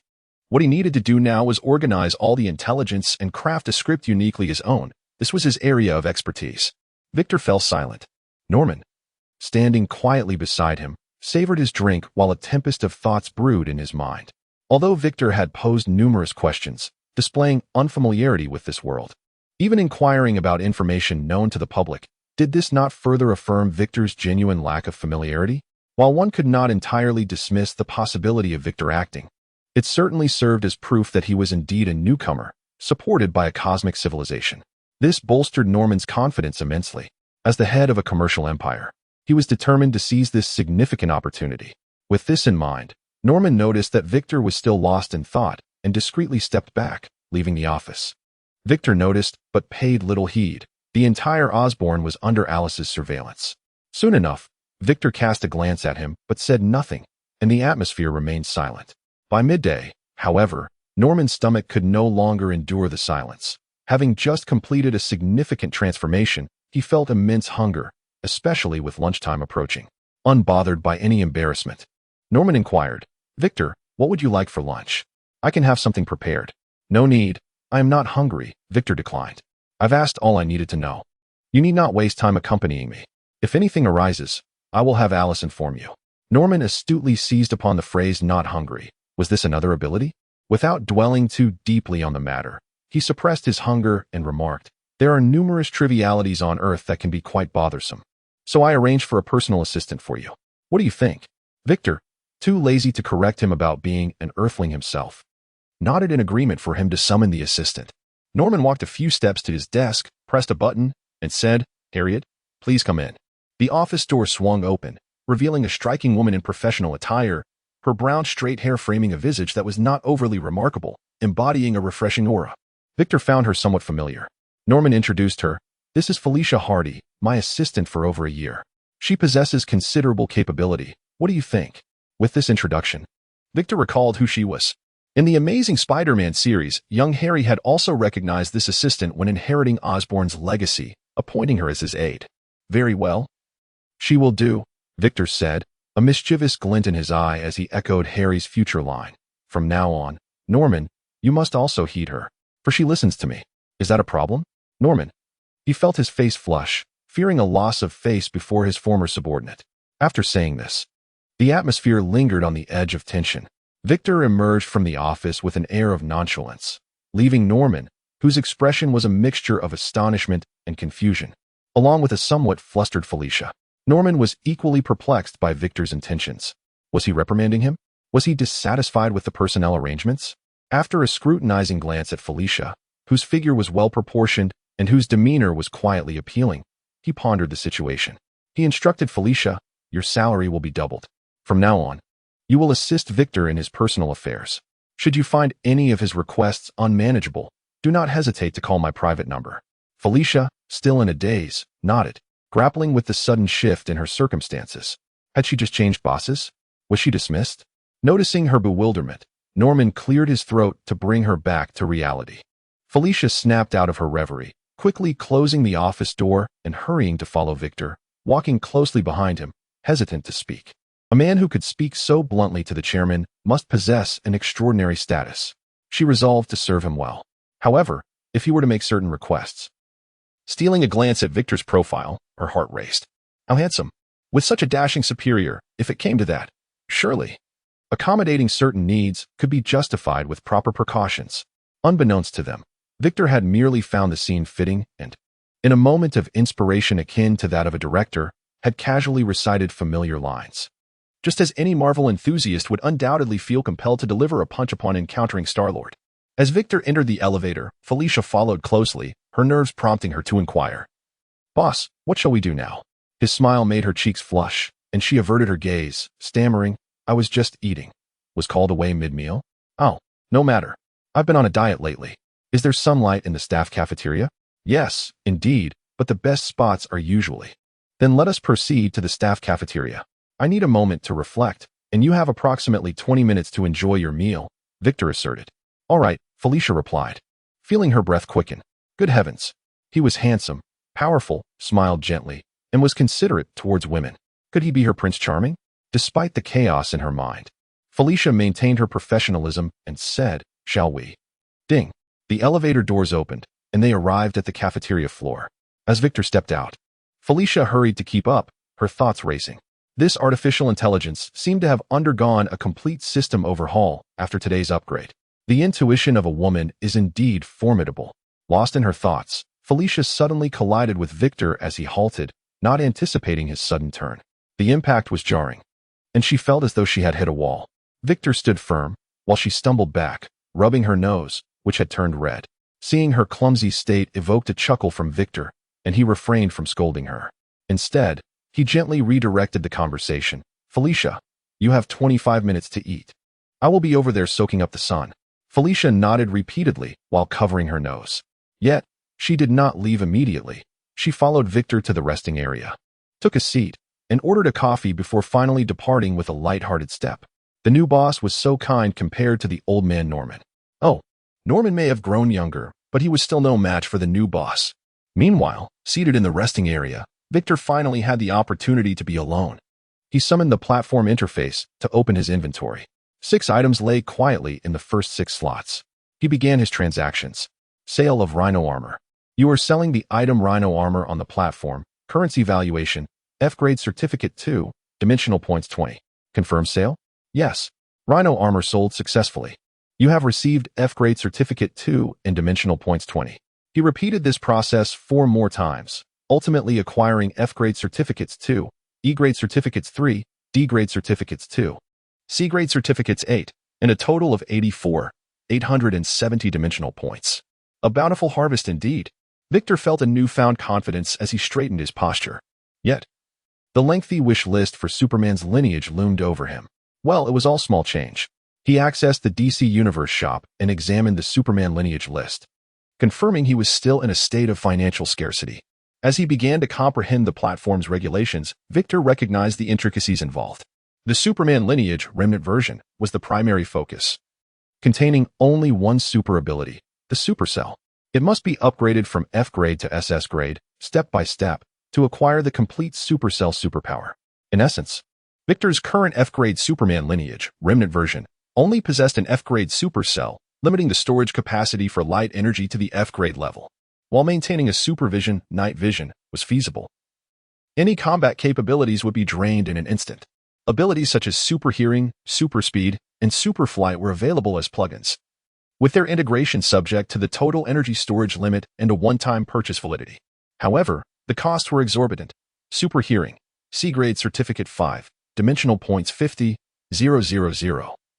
Super speed, B-grade certificate 5, dimensional points 500,000. Super flight, A-grade certificate 5, dimensional points 5,000,000. The prices for super abilities were steep, and their activation also demanded substantial light energy. Thus, the level of the supercell was crucial. Without corresponding super abilities, one would merely serve as a human solar battery. The relationship could be summarized as follows. Greater longevity equals higher grade supercells, which require more resources. Hence, wealth is paramount. Before accumulating sufficient capital, Victor needed to navigate a balance point judiciously, clarifying the key elements. He began to purchase strategically, starting with the necessary super abilities. Superman lineage, supervision, long range, E-grade certificate 5, dimensional points 500, Superman lineage, super hearing, C-grade certificate 5, dimensional points 50,000. This expenditure consumed a significant portion of his earnings. He then sought to upgrade his lineage level. Superman lineage, remnant, E-grade certificate 9, dimensional points 900, Superman lineage, remnant, D-grade certificate 8, dimensional points 8,000. But he also decided to acquire a coveted super ability. Superman lineage, super stomach, E-grade certificate 5, dimensional points 500. With that purchase, Victor concluded his transactions and glanced at his remaining balance. F-grade credentials, 36, E-grade credentials, 6, D-grade credentials, 2, C-grade credentials, 2, realm points, 25, 415. Only 2 C-grade credentials remain, and I can scarcely afford a C-grade lineage. I suppose I shall hold on to them for now and focus on assimilating the abilities I have already acquired. Just as I was preparing to extract and absorb the spoils of battle, a notification from the platform appeared before me. The conditions for advancing to a level 2 merchant have been met, and a promotion task has been initiated. Is it truly possible to advance so swiftly? I opened the task panel, and the promotion task was pinned above 3 collection tasks. Promotion task: engage with at least 5 members of the future Avengers. Is it really that simple? It seems less challenging than the previous one. I dismissed the promotion task. Soon, I shall evolve into a minor superhero, and the thought fills me with a certain excitement. As the extraction of the E-level Superman bloodline remnant is completed, one is prompted to select a target for its use. With the enhancement of the Superman lineage, the sensation reminiscent of being enveloped in a warm spring bath, akin to being in the womb, swept over Victor once more. Simultaneously, his slowly developing telekinetic abilities surged at an accelerated pace. The indescribable comfort almost lulled Victor into a sweet slumber. He forced his eyelids open and retreated behind a small bar to evade the direct sunlight, significantly reducing his drowsiness to a bearable level. Internally chastising himself for his carelessness, he realized he had completely overlooked this detail. In his current state, pondering any matters was out of the question. First, he needed a spot to bask in the sun and enhance his powers. While contemplating arranging this with Alice, Felicia approached him at a light jog from a distance. "Mr. Victor, are you all right?" Felicia inquired, her expression tense. "I noticed you suddenly looked fatigued. Do you need to visit the medical department?" This diligent life assistant was quite attentive. Victor, feeling a bit dazed, instinctively asked, "Hardy, is your home nearby?" Felicia's cheeks flushed. How eager she seemed. Alas, they had only just met, and he had yet to prepare mentally for such an encounter. Indeed, visiting her home would be inappropriate. Noticing Felicia's expression, Victor shifted his words. "Let us book a hotel first. Alice, I need a car and a driver." "Understood. I have gathered options for you to choose from at any time. Please send me your phone," she replied. "It has been sent." As his phone vibrated in his pocket, Victor reached to retrieve it, only to hear Felicia's soft voice from behind. "Mr. Victor, the company has vehicles on standby 24 hours a day, ready to depart at any moment. Would you like to choose the Hilton Hotel? We can check in directly upon arrival. Regarding the selection of a villa, please allow me a day. Also, I received a call today, so what is this girl talking about?" Victor pondered, his sluggish mind taking a few seconds to catch up. Felicia had misinterpreted his conversation with Alice as one directed toward her, embellishing the narrative in her mind. This needed clarification, otherwise she might think him overly eager. "Hardy, I'm speaking with Alice," he indicated, pointing to his ear. "Alice?" Felicia's mind raced through the possibilities. "Are you referring to the Alice at the front desk? She certainly has an admirable figure." Victor sighed inwardly, realizing Felicia's misunderstanding was rather pronounced. He refrained from lengthy explanations and stepped into the elevator. Once Felicia joined him, he spoke. "Alice, please greet Hardy." "Hello, Miss Felicia. This is the artificial intelligence Alice extending her greetings to you." The elevator echoed with Alice's voice as the LCD screen illuminated her androgynous visage. Felicia stared in astonishment at the screen, momentarily disoriented. The previous artificial intelligence had not been named Alice, and this visage had changed as well. Alice kindly provided clarification. "4 hours ago, the security system of the Osborn building was upgraded. I am Alice, and I will henceforth provide superior service to the employees of Osborn." This statement was misleading, leading one to naturally assume that the artificial intelligence had also been upgraded, which Felicia did. However, upon comprehending the full context, her face flushed crimson. Did that mean her earlier comments? Although Victor felt somewhat dazed, his emotional intelligence remained intact, allowing him to maintain silence at the elevator entrance. Sparing Felicia from further embarrassment, the journey remained wordless. Ultimately, they chose the Hilton Hotel, charging it to the Osborn Group's account, allowing immediate check-in without formalities. Upon entering the presidential suite, Victor made a beeline for the balcony, while Felicia hesitated at the door, contemplating whether to enter. This was her first encounter with such a dilemma. Previously, as Norman's executive assistant, her responsibilities had consisted merely of relaying orders and organizing documents. It had been an easy job with generous pay. Suddenly being summoned to serve as a life assistant left her feeling quite unaccustomed. According to the duties of a life assistant, she ought to stay in the adjacent guest room unless invited by Victor. Yet, on an emotional level, encountering such a young, affluent, and considerate individual was a rare opportunity. Wouldn't he be ashamed to miss out on such an experience? With a sigh, she finally resolved to step into the room when Victor's voice drifted from the balcony. "Please assist me in selecting the villa. Alice's taste is rather unconventional. Also, I've misplaced my identification and bank card, so kindly arrange for replacements using Norman's records. Regretfully, she acknowledged that she would not be able to create beautiful memories with such a splendid companion. Nonetheless, she felt fortunate that her new employer appeared to be quite amiable. And with her already generous salary doubling, she could foresee a long tenure in this role. With a mixture of emotions, Felicia acquiesced, closing the door behind her as she moved to the neighboring guest room. After gathering her thoughts, she produced her phone and began issuing commands. No longer caught in daydreams, she executed her tasks with remarkable efficiency. After all, having served under Norman for a year, the young woman possessed considerable competence. Meanwhile, Victor reclined on the balcony, undergoing the transformative process of sunbathing to enhance his abilities. The sensation was utterly delightful. He strained to maintain focus as he extracted and integrated several other superpowers he had purchased, finally allowing himself to drift into a deep, restful sleep. However, this time, he was unable to enjoy a peaceful slumber. As time passed, Victor perceived that the once tranquil balcony was gradually becoming noisy, eventually resembling the clamor of a bustling city, rendering him unable to sleep despite his overwhelming fatigue. It was an excruciating contradiction. Finally, when the thunderous roar of an engine echoed in his ears, Victor erupted. He rose and turned toward the source of the sound, spotting an airplane, so close that he could discern the blurred figures within the cockpit. What on earth? Is the pilot a novice? There is no airport nearby, and they dare to glide at such a low altitude. Goodness, surely this S.H.I.E.L.D about to crash? Victor's sleepiness vanished in an instant. He had only recently enhanced his powers and was definitely not prepared to withstand an airplane overhead. In the tranquility of a sunlit afternoon, as you bask in the warmth, an aircraft plummets from the sky above you. What would be your reaction?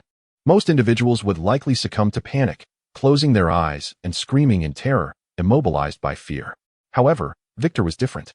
Driven by an intense instinct for survival, he instinctively leaped back, enveloping himself in a telekinetic shield as he swiftly darted towards the balcony's edge. To his astonishment, the aircraft, which appeared to be on a collision course, glided smoothly overhead, almost grazing his scalp without generating any perceptible turbulence or telekinetic feedback. What was happening? As the plane receded into the distance, Victor found himself suspended in confusion, the cacophony of sound enveloping him, drowning out his thoughts. Mr. Smith. This is the manager from S.H.I.E.L.D Technology. I apologize for the intrusion. I need you to. On the 14th, you are scheduled for patrol in Area 4T. Room 8150 has an order for a medium-rare ribeye steak. A torrent of diverse conversations flooded into his mind, causing him immense distress. Despite pressing his hands tightly against his ears, the relentless noise persisted. His vision seemed altered. Was he suffering from farsightedness or presbyopia? The peculiar changes, coupled with the new superpower he had absorbed before sleeping, made it easy for him to deduce the cause. Super hearing and enhanced vision had transformed his body, yet he found himself unable to exert control over these abilities. This was indeed remarkable. In an attempt to shield himself from the visual chaos, Victor shut his eyes and murmured, "Alice, lower the sound to a minimum and play some soothing music." Alice complied obediently, but the blaring piano piece only intensified his agony. Even so, it failed to mask those incessant voices that continued to infiltrate his ears. Victor felt overwhelmed, his telekinetic energy spiraling out of control. As he collapsed onto the balcony, his mind felt as though it were about to explode. At that moment, Alice demonstrated her autonomy. While the echoes lingered, they were far preferable to the auditory bombardment he had been enduring. After lying on the floor in a daze for nearly a minute, Victor resolved to confront the manufacturer.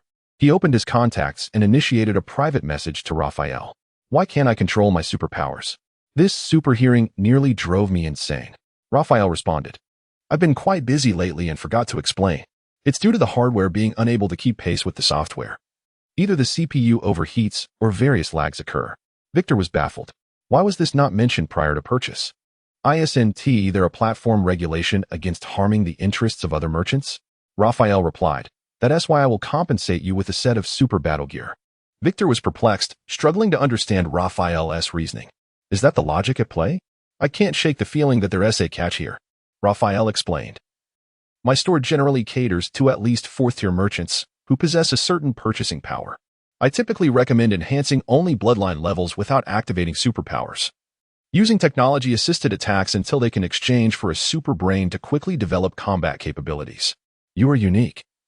As you are the second person to take out a loan through platform loopholes, the previous individual opted for a Sea King bloodline, thus avoiding this issue. So I overlooked it. Raphael continued, you can now accept the super battle suit or a C-grade compensation certificate. Upon hearing this, Victor understood the situation.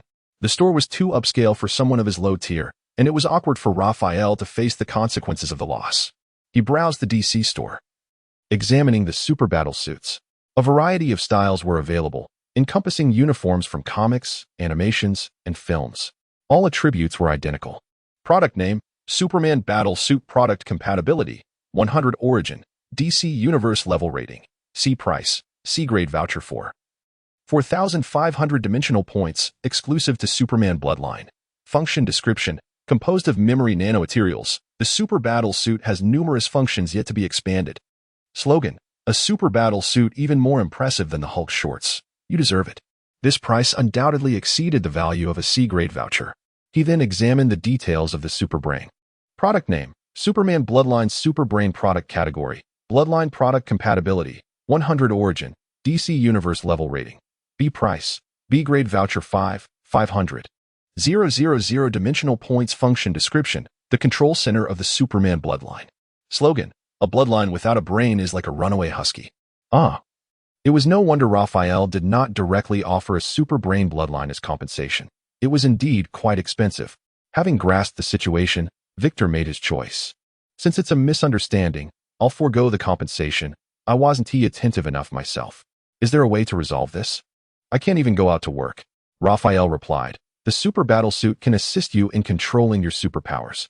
Upon glancing at the price of the super battle suit and then at his platform balance, Victor found himself at a loss for words. He simply could not afford it. Are there any other options? Victor inquired. Regrettably, no.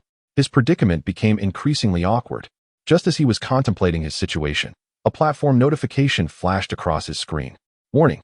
Warning. DC Universe merchant Raphael has violated platform regulations, causing you personal financial loss. Would you like to pursue accountability? Oh, is the platform this powerful? A notification appeared. DC Universe merchant Raphael has proposed compensation in the form of a super battle suit. Do you agree? This could alleviate his immediate crisis, yet it felt morally ambiguous. As he hesitated, the platform notifications flooded the screen again. Warning. Warning. DC Universe merchant Raphael has violated platform regulations. If no resolution is reached within 60 seconds, the platform will intervene for review. Warning. Warning. The platform will intervene for review. Warning. Warning. The platform will intervene for review. It seems that matters have escalated significantly. Victor was about to hastily agree to the settlement when another notification from the platform appeared. The merchant Raphael from the DC Universe dimension proposed compensation in the form of a fully unlocked super battle suit for settlement. Do you agree? Simultaneously, Raphael's private chat chimed in. Raphael, choose to settle first, and we can discuss any additional terms later. Otherwise, I will be marked red across the entire platform, and my reputation will suffer greatly. With the countdown at 60 seconds dwindling, Victor had no choice but to hastily select to agree to the settlement. Second confirmation. Are you certain you wish to settle with the super battle suit, fully unlocked, and merchant Raphael from the DC Universe dimension? Confirm. Third confirmation. Are you certain you wish to settle with the super battle suit, fully unlocked, and merchant Raphael from the DC Universe dimension? Confirm. The settlement was reached. The super battle suit, fully unlocked, has been sent to inventory. Raphael's violation record will be preserved, and you may sue regarding this matter at any time. The dimensional trading platform guarantees the interest of all its members, so please use it with confidence. Impressive. It was merely a minor error on Raphael's part. Yet the platform reacted with such vigor. Judging by the previous scene, had Victor truly been deceived, Raphael would undoubtedly face significant trouble. As he reflected on this, Raphael's private chat interface flickered again. Raphael, thank you for your cooperation. Do you have any conditions? For a moment, Victor felt tempted. However, he ultimately chose to decline. Victor, no, since the super battle suit can resolve my current issues, that is sufficient. Raphael, I can also grant you a super brain lineage. Victor, no thank you. I do not wish to grow stronger through extortion. Raphael, very well. You may not be a competent merchant, but you will be a formidable warrior. Fine. Victor admitted he was not an adept merchant. If it had been Mr. Chin, he would have likely extracted quite a bit more profit. Victor, thank you for the compliment. I will strive to acquire the reality gem, and once I back it up to the data, I will inform you. Raphael, then I appreciate it. Victor, it is only right. I am merely securing a potential client. Raphael, the super battle suit and the Superman lineage can communicate at the cellular level. If you place some DNA on it, a link will be established. Victor, I must attend to my tasks now. Raphael, I look forward to your good news. Closing the chat interface, Victor opened his inventory and quickly found the super battle suit, noticing its price and features had changed considerably. Product name, Superman Battle Suit. Product compatibility, 100, origin dimension, DC Universe, grade evaluation, C, product price, C-level certificate 77, 900 dimensional points, exclusive to Superman lineage. Function description, a super battle suit composed of memory nanomaterials, equipped with synchronization modules, simulation modules, super hearing assistance modules, supervision assistance modules. Slogan, a super battle suit even more impressive than the Hulk shorts. You deserve to own it. The features were indeed numerous, and the price exceeded that of the spider serum. He felt a sense of unworthiness. Despite the guilt weighing on him, his body honestly extracted the super battle suit. A uniform resembling underwear appeared before him, standing as if it were a normal person. Gazing at this humanoid super battle suit, Victor felt somewhat mesmerized. Raphael mentioned placing some DNA on it. Did that mean blood for ownership? He glanced down at his fingers. Realizing he could not resort to the clutch of biting his finger, his skin was thick enough to withstand bullets. With the recent lineage advancements, it would be miraculous if he could bite through. Feeling perplexed, Victor suddenly had a bright idea. If only DNA was required, surely hair would suffice? Acting on that thought, he seized a strand of hair and tugged, only to find it stubbornly resistant. In the end, he had to use telekinesis to assist, nearly tearing his scalp in the process. With such resilient roots, he need not worry about balding. Bringing the hair close to the super battle suit, it seamlessly integrated into the suit, and Victor felt a faint yet familiar sensation in his mind. It was akin to the bond he established with Norman. In fact, compared to that, the connection with the super battle suit felt far more intimate, as if they were linked by blood. Was that akin to conducting a paternity test? Amused by his thoughts, the super battle suit began to respond. It gently adhered to Victor's body, flowing like water, slipping beneath his suit and perfectly conforming to every inch of his skin, akin to thermal underwear. Truly a warm treasure. Though he wondered if the super battle suit was feminine in nature. After digesting this for a moment, Victor willed the suit to change its appearance, causing it to divide into two streams of liquid, one flowing into his ears and the other into his eyes. Instantly, the cacophony of sounds and uncontrolled focus returned to normal as the assistance modules for supervision and super hearing were deactivated. Yet, whenever Victor wished, he could reactivate them. However, the vast amount of information contained within would be for him alone to process. That was more than sufficient. The secrets of Roosevelt Station. Behold these sculpted abs, this well-defined physique, and this striking visage. The elegance is simply unparalleled. Yet, it is this outerwear that captivates the eye. A surge of thought. The super combat suit pulsates, transforming into the latest battle attire of Superman from Batman v Superman, a rare design that shuns the ostentation of his iconic red briefs. After a moment of admiring my reflection in the bathroom mirror, I sensed something amiss. Yes. With a mere thought, the suit's morphing module activates, cascading a stream of water over my face, replacing it with the visage of Henry Cavill. A quick glance confirms it. While I may not possess his striking handsomeness, it perfectly conceals my identity. I shall set this as my fixed template. It is best to sunbathe at the beach to absorb more solar energy. Wearing clothes indeed slows the process. I shall have Alice inform Felicia. Soon, Victor arrives at a private beach, free to bask in the sun. However, this time they don swim trunks transformed by the super combat suit. The suit cannot be removed without nullifying its suppression of super abilities. Moreover, it boasts a assimilation module, synchronizing with his Kryptonian heritage, enhancing his ability to absorb solar energy, which the suit facilitates rather than hinders. This feature holds a value of C-grade certification, worth 500 dimensional points. Victor realizes he has struck gold this time. Yet, he remains quietly vigilant. The platform is stringent with merchants' interests, and he must be cautious in future dealings to avoid repeating past mistakes. After noting this, Victor finds himself in a state of happy dilemma. The last time, He spent 3 days with just one steel body. This time, with multiple super abilities, he fears he will require an abundance of solar energy. Without sunbathing for at least half a month, completing his evolution seems improbable. What a predicament! The optimal solution would be to soar into outer space, where the absence of atmospheric interference would amplify the sunlight's energy exponentially.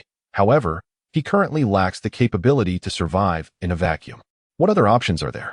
Lost in thought, Victor drifts into a daydream. Yet, once again, slumber eludes him as the sun sets. The weariness fades, and after a long rest, he feels invigorated. Sleep seems a distant prospect tonight.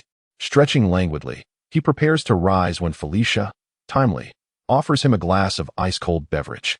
"Mr. Victor, dinner has been arranged. Would you like to dine now?" As he sips the chilled drink, Victor observes Felicia. The girl has also changed into a new swimsuit. Her cheeks flush under his gaze, and she pretends not to notice, presenting herself as a willing prize for him to claim. Alas, she lacks the fullness he prefers. However, he could indulge in some delightful cuisine. Is super stomach ready to accommodate a feast? "Let us dine then," Victor stands. "Japanese sushi, please." "Bluefin tuna sushi." "Very well. I will arrange it immediately." Felicia's expression dims slightly. Victor dismisses her feelings. He cannot offer false hope now, for it would lead to complications for both parties. After a hearty meal, Victor devours an entire bluefin tuna, and it takes 3 chefs to satisfy his appetite. Now to business. Wiping his mouth, Victor inquires, "Is everything prepared?" "It is ready," Felicia replies, revealing a handful of assorted coins. "Since Roosevelt subway station has been out of service for quite some time, I prepared all the coins released in recent years." "All right, let us proceed." Outside the sushi restaurant, a private vehicle awaits, whisking them away to the entrance of an underground tunnel that has been abandoned for nearly 2 decades. Not allowing Felicia to accompany him, Victor ventures alone into the tunnel, coins in hand. The tunnel is dilapidated, cobwebs adorning every corner, and numerous rats have made their homes in the shadows.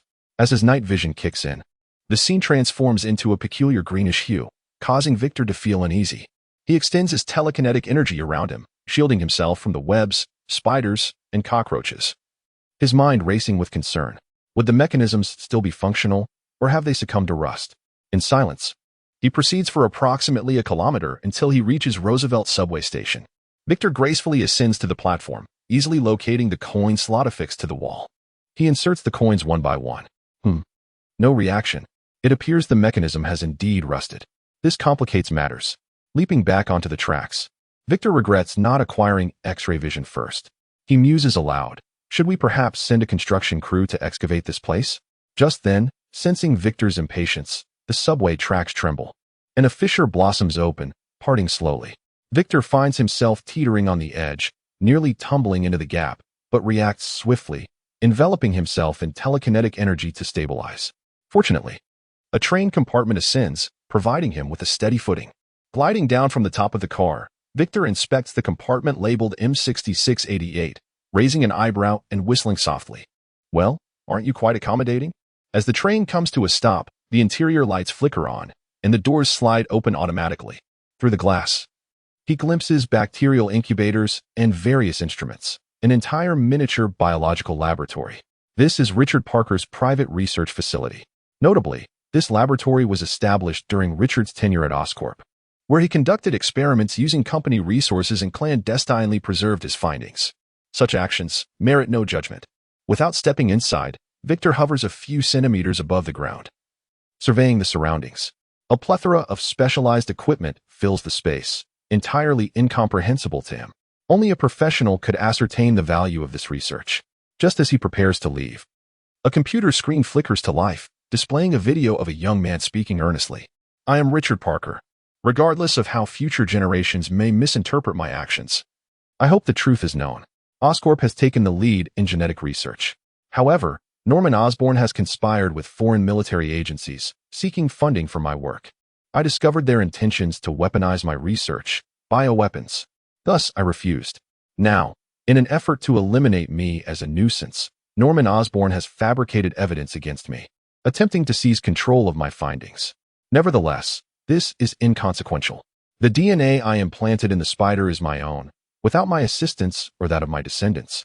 Oscorp cannot replicate or continue my research. Keywords: AIDS, Following this, Richard reflects on his shortcomings as a father, lamenting the scant time spent with Parker. Victor remains unfazed. Alice, make a copy of this video and then delete it. Inform Norman to have Connors come here immediately. Stating that we require a professional to review the spider serum data, Victor commanded. Understood, Chun. The copying is complete, and the notification has been sent. Approximately 40 minutes later, several black sedans sped towards them. Before the vehicles came to a complete halt, a young Norman and a one-armed youth alighted and walked side by side towards Victor. Victor exited his vehicle to meet Norman, with Felicia closely trailing behind. Victor, is there really data on the spider serum? Norman inquired, visibly agitated. It's from Richard's private lab. Isn't it? I knew that scoundrel would have kept something. Victor pondered briefly, dismissing Norman's ire, and turned to the one-armed young man, extending his left hand. You must be Dr. Connors. I am Victor Chun. You may call me either Victor or Chun. Of course. Connors shook hands with Victor using his only left hand. Pleasure to meet you, Chun. However, I hope you understand that I am eager to examine the data. Connors glanced at the tense Norman but refrained from further comment. Quickly following Victor into the tunnel, leaving Norman behind with a complex expression. He had attempted to engage with Victor as a casual friend, only to discover that Victor did not regard him as one and had clearly rejected such an approach. Only an exchange of interests, is it?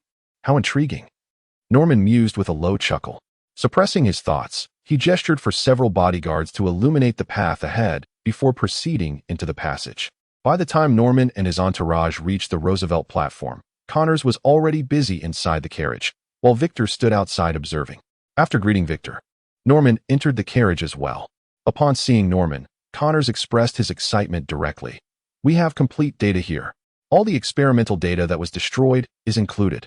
With this information, we finally have hope of replicating the spider serum. Norman, however, did not share in the exuberance and instead asked with a frown. Is the core decay formula included? Connors' excitement momentarily faltered but soon revived. With such a wealth of data, it must be here. Norman, provide me with personnel. I am confident I can locate the core decay formula. Victor ceased to listen to the ensuing conversation. It was evident that the core decay formula would not be found here. After all, such a crucial formula, given Richard's meticulous nature, would surely not be left behind in the lab, but retained within his memory. Following Richard's demise, the only core decay formula could only be contained within that briefcase's compartment.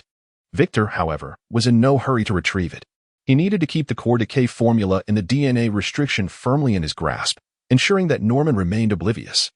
Otherwise, if Norman were to replicate the spider serum in a short span and inject it alongside high-tech armaments such as the Green Goblin's suit, Victor feared he might not stand a chance against him.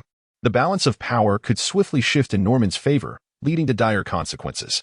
Back in the vehicle, Felicia quietly occupied the passenger seat, diligently fulfilling her role as a personal assistant, with her schedule fluctuating based on her employer's activities. The driver promptly started the engine and drove away in silence. Felicia handed Victor a tablet. Here are 10 villa options I selected for you. Please have a look. Also, your driver's license and bank card have been prepared. Should I keep them or hand them to you? You may keep them. Understood.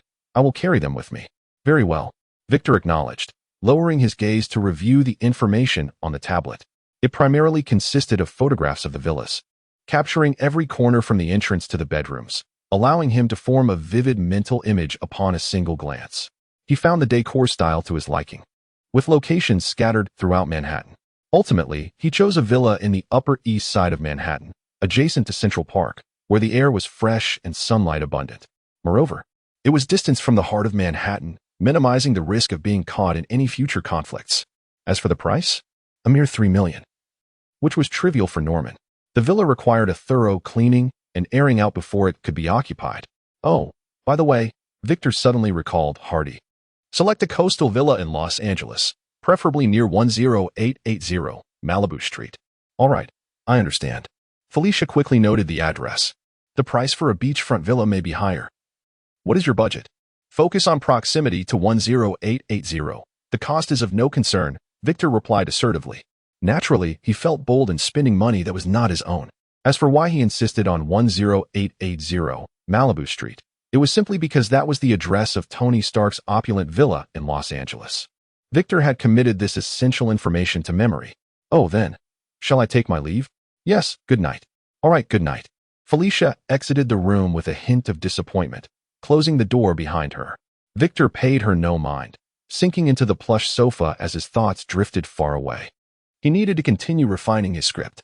There was no urgency to retrieve the core decay formula. It was safe in Peter Parker's possession, and pursuing it now would ultimately lead him back to Norman. Furthermore, with the DNA restriction serving as a double safeguard, he need not worry about Norman for the time being. In contrast, he had another matter that required immediate attention. With this in mind, Victor retrieved his phone, opened Google, and entered a series of keywords: latest news on AIDS, AIDS treatment, global AIDS rankings, distribution of AIDS patients in America, and so forth. In the realm of understanding HIV, it is imperative not to misconstrue the situation. Victor possesses a robust constitution. In his past life, despite his numerous romantic conquests, he meticulously adhered to safety measures and chose partners who were relatively virtuous. It is not merely a matter of lacking HIV. Even if he had contracted it, his supercells would have eradicated it long ago. His inquiry into HIV information serves solely as intelligence gathering, as it pertains to his forthcoming strategies for winning the public's favor. In his previous life, Victor frequently accompanied Mr. Chun to charitable gatherings, where affluent business magnates congregated.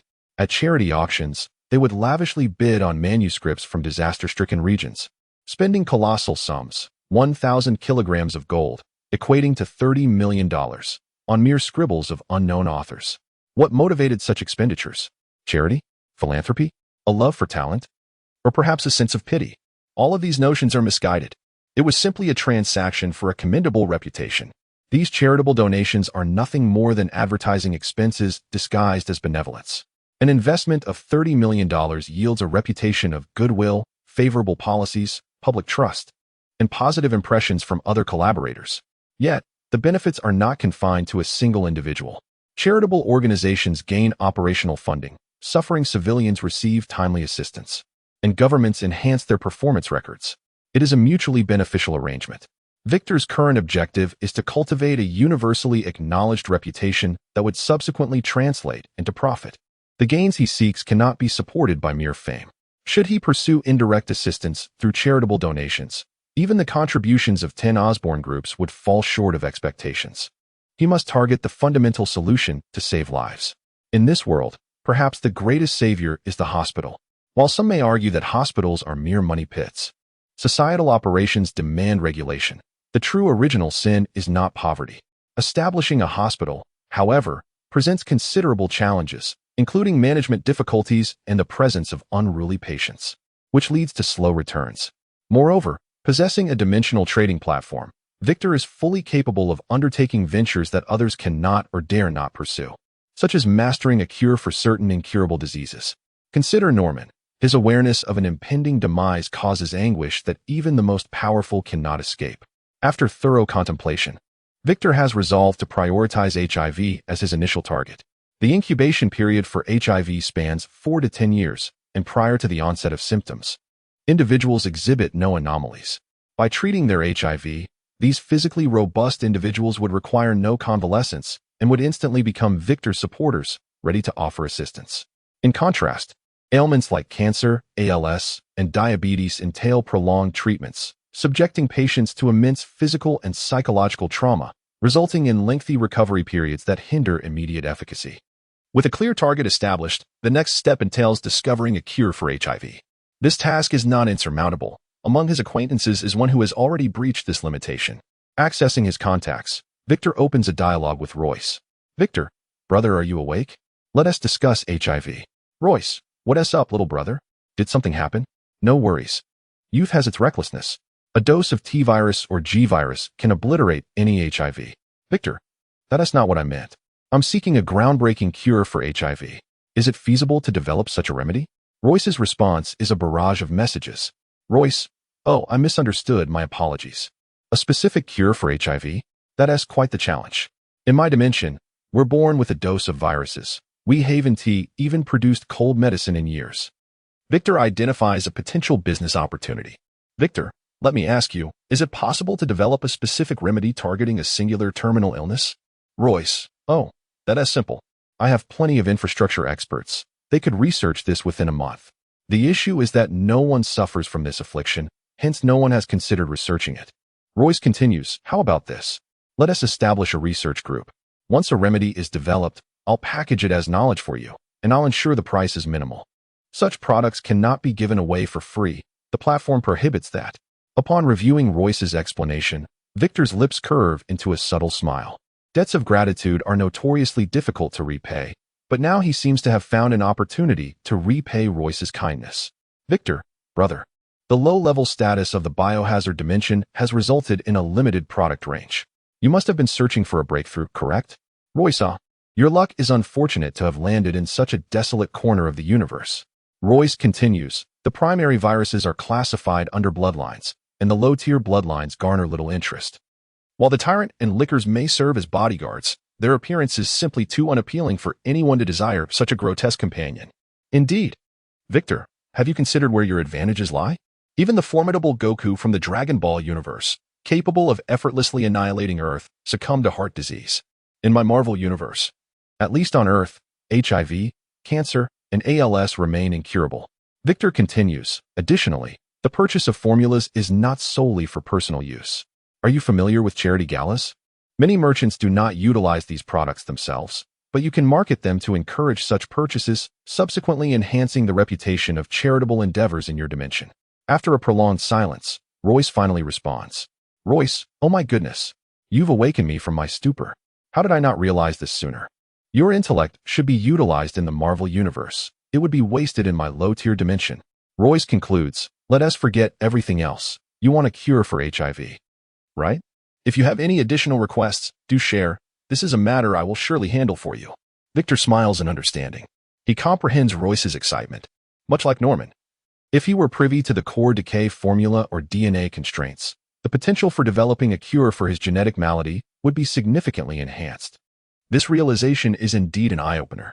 Simultaneously, Victor feels a sense of relief. He has finally begun to repay a debt of gratitude. The following discussions require no further politeness. Victor, brother, regarding the special remedy, I have 3 specific requests. Victor, my friend, I have 3 requests regarding the special effects drug. The core technology should be difficult to replicate, capable of mass production, and the cost should not be exorbitant. Is that acceptable? Royce, no problem at all. Leave it to me. Victor, however, regarding pricing, we should base it on actual costs. After all, this is a long-term collaboration, and I cannot let you incur losses. Royce, oh, there's no loss at all. You have pointed me in a favorable direction. If it weren't for platform restrictions, I would have sent it to you directly. Royce, by the way, since your merchant level has increased, you must have completed your first promotion task and should be building your foundation now, right? Wait a moment while I list a few new products. After a brief pause, 3 product names appeared on the screen, and clicking them would reveal more information. Product name, a virus enhancement solution product category, bloodline product compatibility, 99 origin, Resident Evil level rating. F, product price, F level certificate 3. 30-dimensional points function description, gradually stimulates genetic growth breakthroughs. Depending on genetic potential, it can ultimately reach up to 12 times the peak of adulthood. Slogan, modification of genetic factors does not exceed 5. Even if not closely related, they can still interbreed. Product name, a virus enhancement solution formula product category, knowledge product compatibility, 99 origin, Resident Evil level rating. E product price, E level certificate 2. 245-dimensional currency function description. This formula can be used to produce the A virus enhancement solution from the original A virus liquid. Slogan, comprehensive amplification, low manufacturing cost.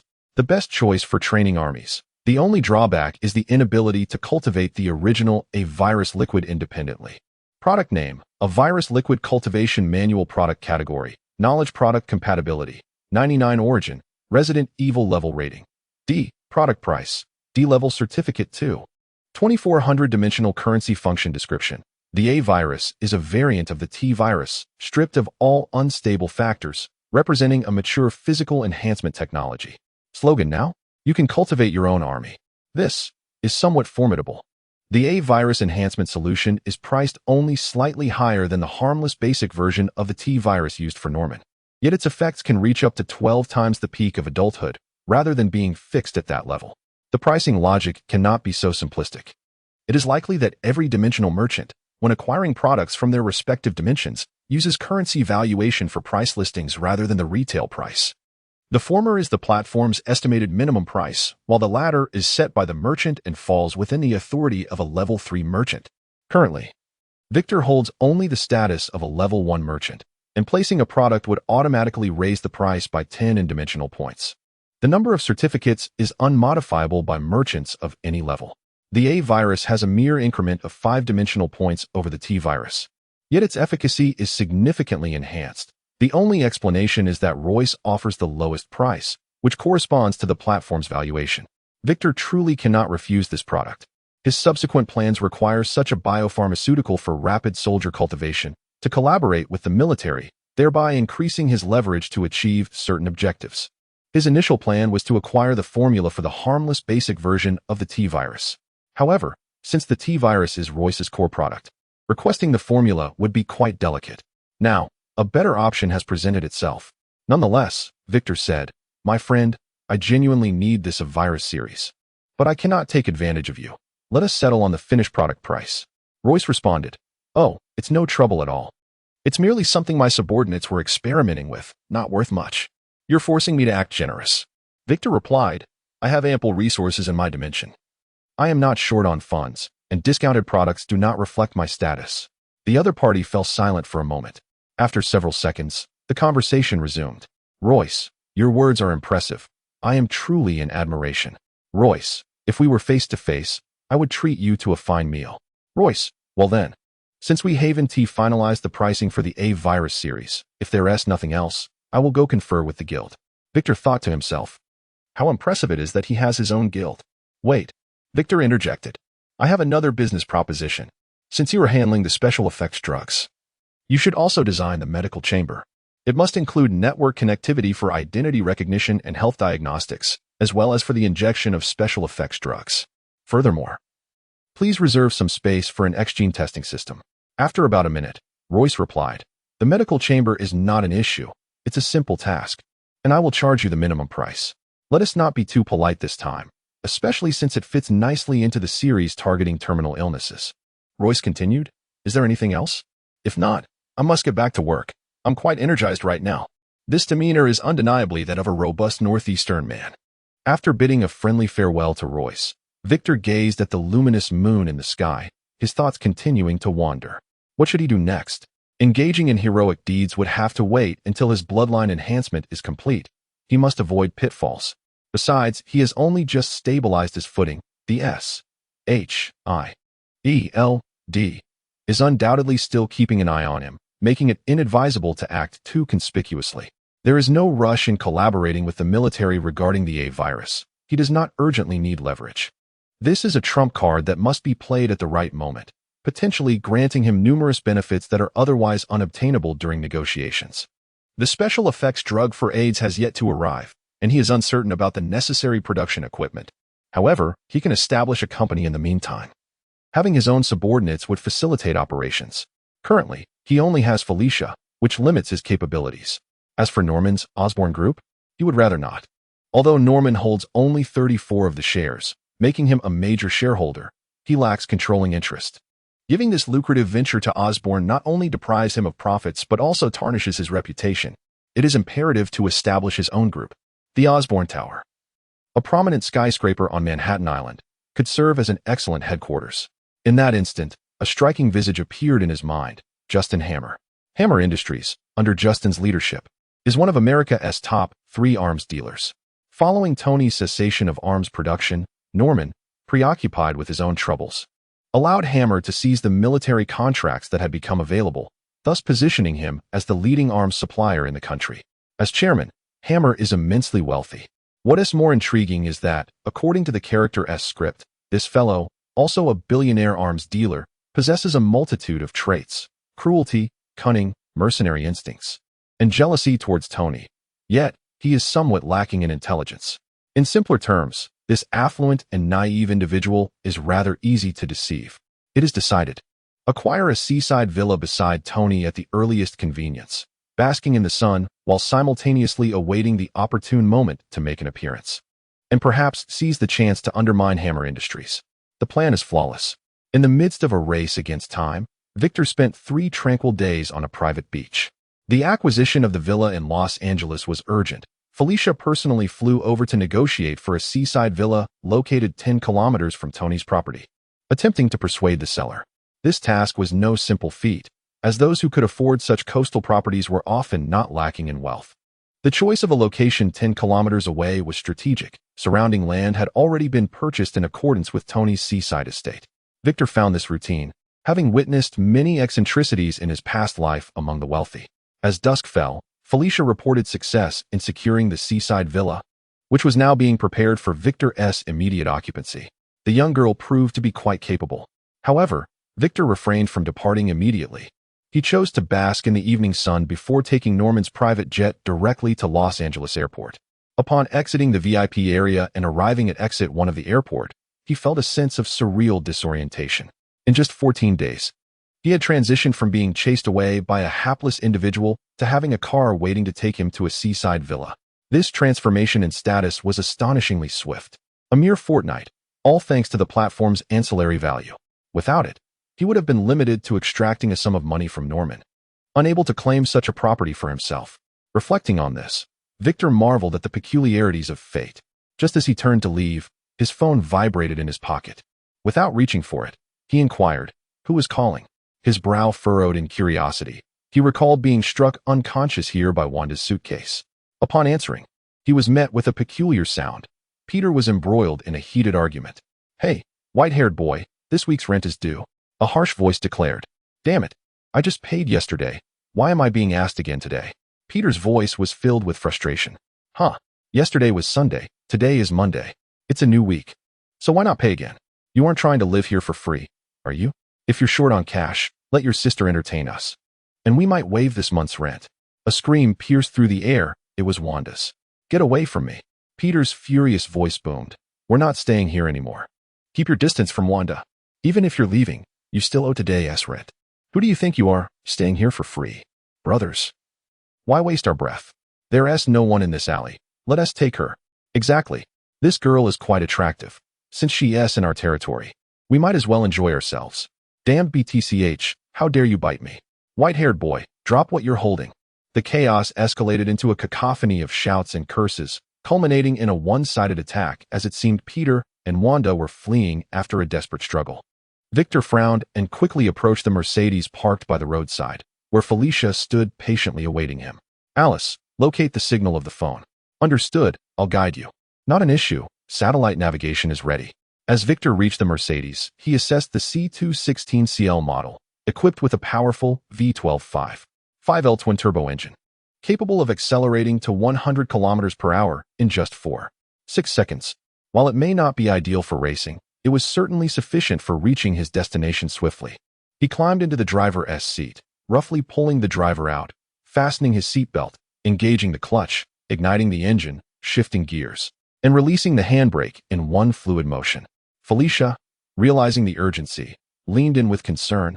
"Mr. Victor, is there an emergency?" Having the driver take the wheel might be faster. "He is." "No, the matter I must attend to is complicated, and it's best if you don't accompany me," Victor replied hastily. "You handle any subsequent issues." Before Felicia could inquire further, Victor slammed the accelerator, the tires spinning and screeching against the asphalt as he surged forward through the bustling traffic, skillfully avoiding any collisions. His driving prowess left Felicia astounded. She understood the gravity of Victor's predicament. Speeding over 100 kilometers per hour in the city, regardless of any damage caused, was a serious offense that she could not manage. With no other choice, Felicia dialed Norman's private number. Meanwhile, Victor navigated through the traffic, flooring the accelerator, the roar of the engine echoing far and wide. Experienced drivers instinctively swerved to avoid him, some even pulling out their phones to report the reckless driving. Is he insane?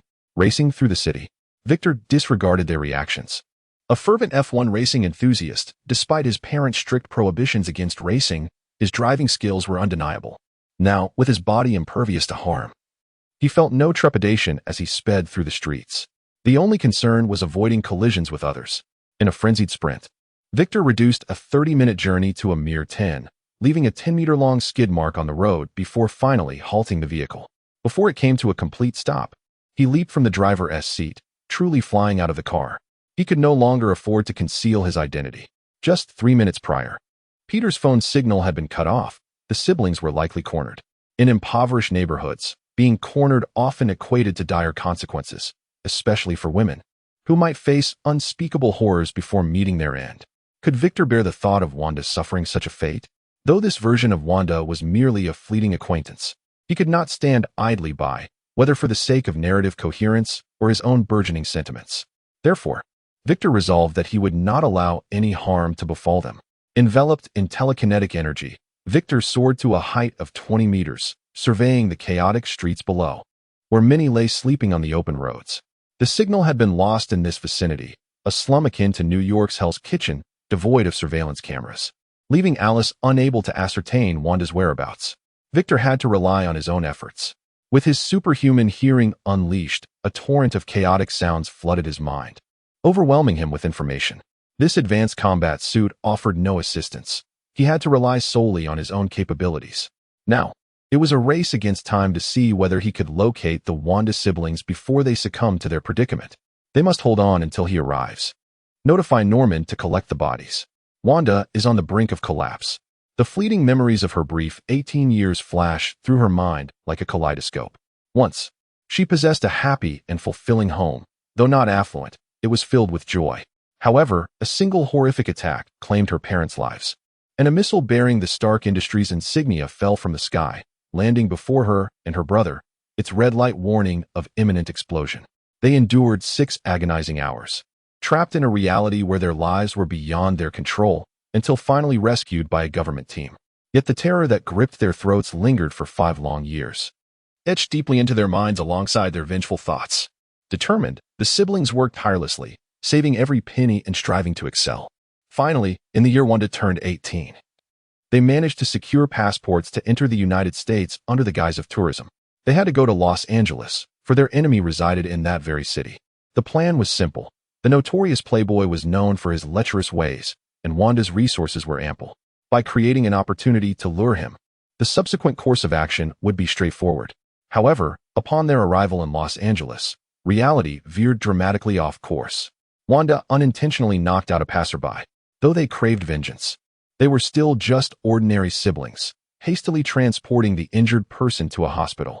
In this wretched country, a mere hospital visit cost an exorbitant $30,000, nearly all of their savings. Fortunately, the man emerged unscathed and gifted Wanda an exquisite watch. Its diamonds alone worth $600,000, a veritable fortune. Yet, their plans encountered yet another setback. Before they could locate Stark, a group of criminals targeted them, breaking into their temporary residence with sinister intentions. Had it not been for the fortuitous arrival of a police car, Pietro's desperate cries would have surely led to unimaginable consequences. With their finances depleted, approaching Tony Stark seemed a distant dream, and mere survival became a struggle. With no one to turn to, the siblings were forced to reside in the impoverished areas of downtown Los Angeles, sleeping on the streets and relying on their dwindling funds. Wanda thought it could not get any worse, yet reality proved her wrong. This so-called impoverished street was also under the control of a gang that demanded a weekly fee of $1 for shelter. How absurd! Even while sleeping on the streets, they were still expected to pay rent. Reluctantly, they complied. Fortunately, they discovered an unoccupied alley that spared them from sharing space with the unsavory individuals lurking about, though they feared they might soon become like them.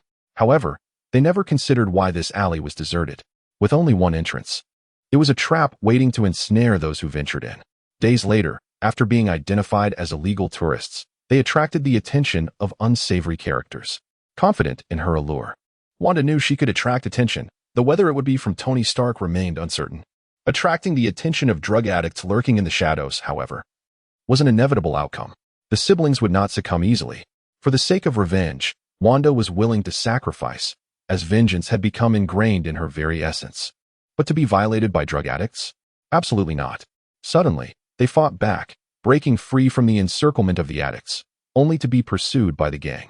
Pietro, as the elder brother, bravely shielded Wanda, but he was quickly overpowered and reduced to a punching bag. Wanda faced her own peril as a group of leering men approached, their belts undone, uttering vile words that left her in a state of panic. Why? Why must my life be so filled with suffering? All I desire is an ordinary, warm family. Is that too much to ask? Through the shadows, she glimpsed Pietro, bloodied and battered, still urging her to escape. In despair, Wanda resolved that if the world was so unkind, she would seek her parents once more. But before leaving, she was determined to take at least one with her. Clenching her right hand, a glimmer of resolve emerged as her swollen eyes narrowed in hatred at a nearby assailant. With a swift arc, she aimed for his throat. Yet, she misjudged her own strength and the assailant's experience. Anticipating her desperate strike, he seized her wrist in a painful grip, forcing her to release the fruit knife that clattered to the ground. "Ah, this fiery little lady has some spirit," he exclaimed, excitement flickering in his eyes. The others laughed and quickly subdued Wanda, their hands reaching for her inappropriately. How could she hope to escape the grip of several adult men? All she could do was futilely struggle and hurl insults, which only seemed to incite their excitement further. Just as she felt her body slipping away, she utterly broke down. She ceased her struggles, her eyes devoid of light, tears streaming silently down her cheeks. The men, undeterred by her despair, were about to violate her. Yet, the anticipated softness never materialized. Instead, they encountered an unyielding wall. Before they could comprehend the situation, an invisible force struck their noses, causing them to recoil. Simultaneously, a strikingly handsome man in a suit descended from above, positioning himself protectively in front of Wanda, his expression icy and menacing as he surveyed the assailants still beating Pietro.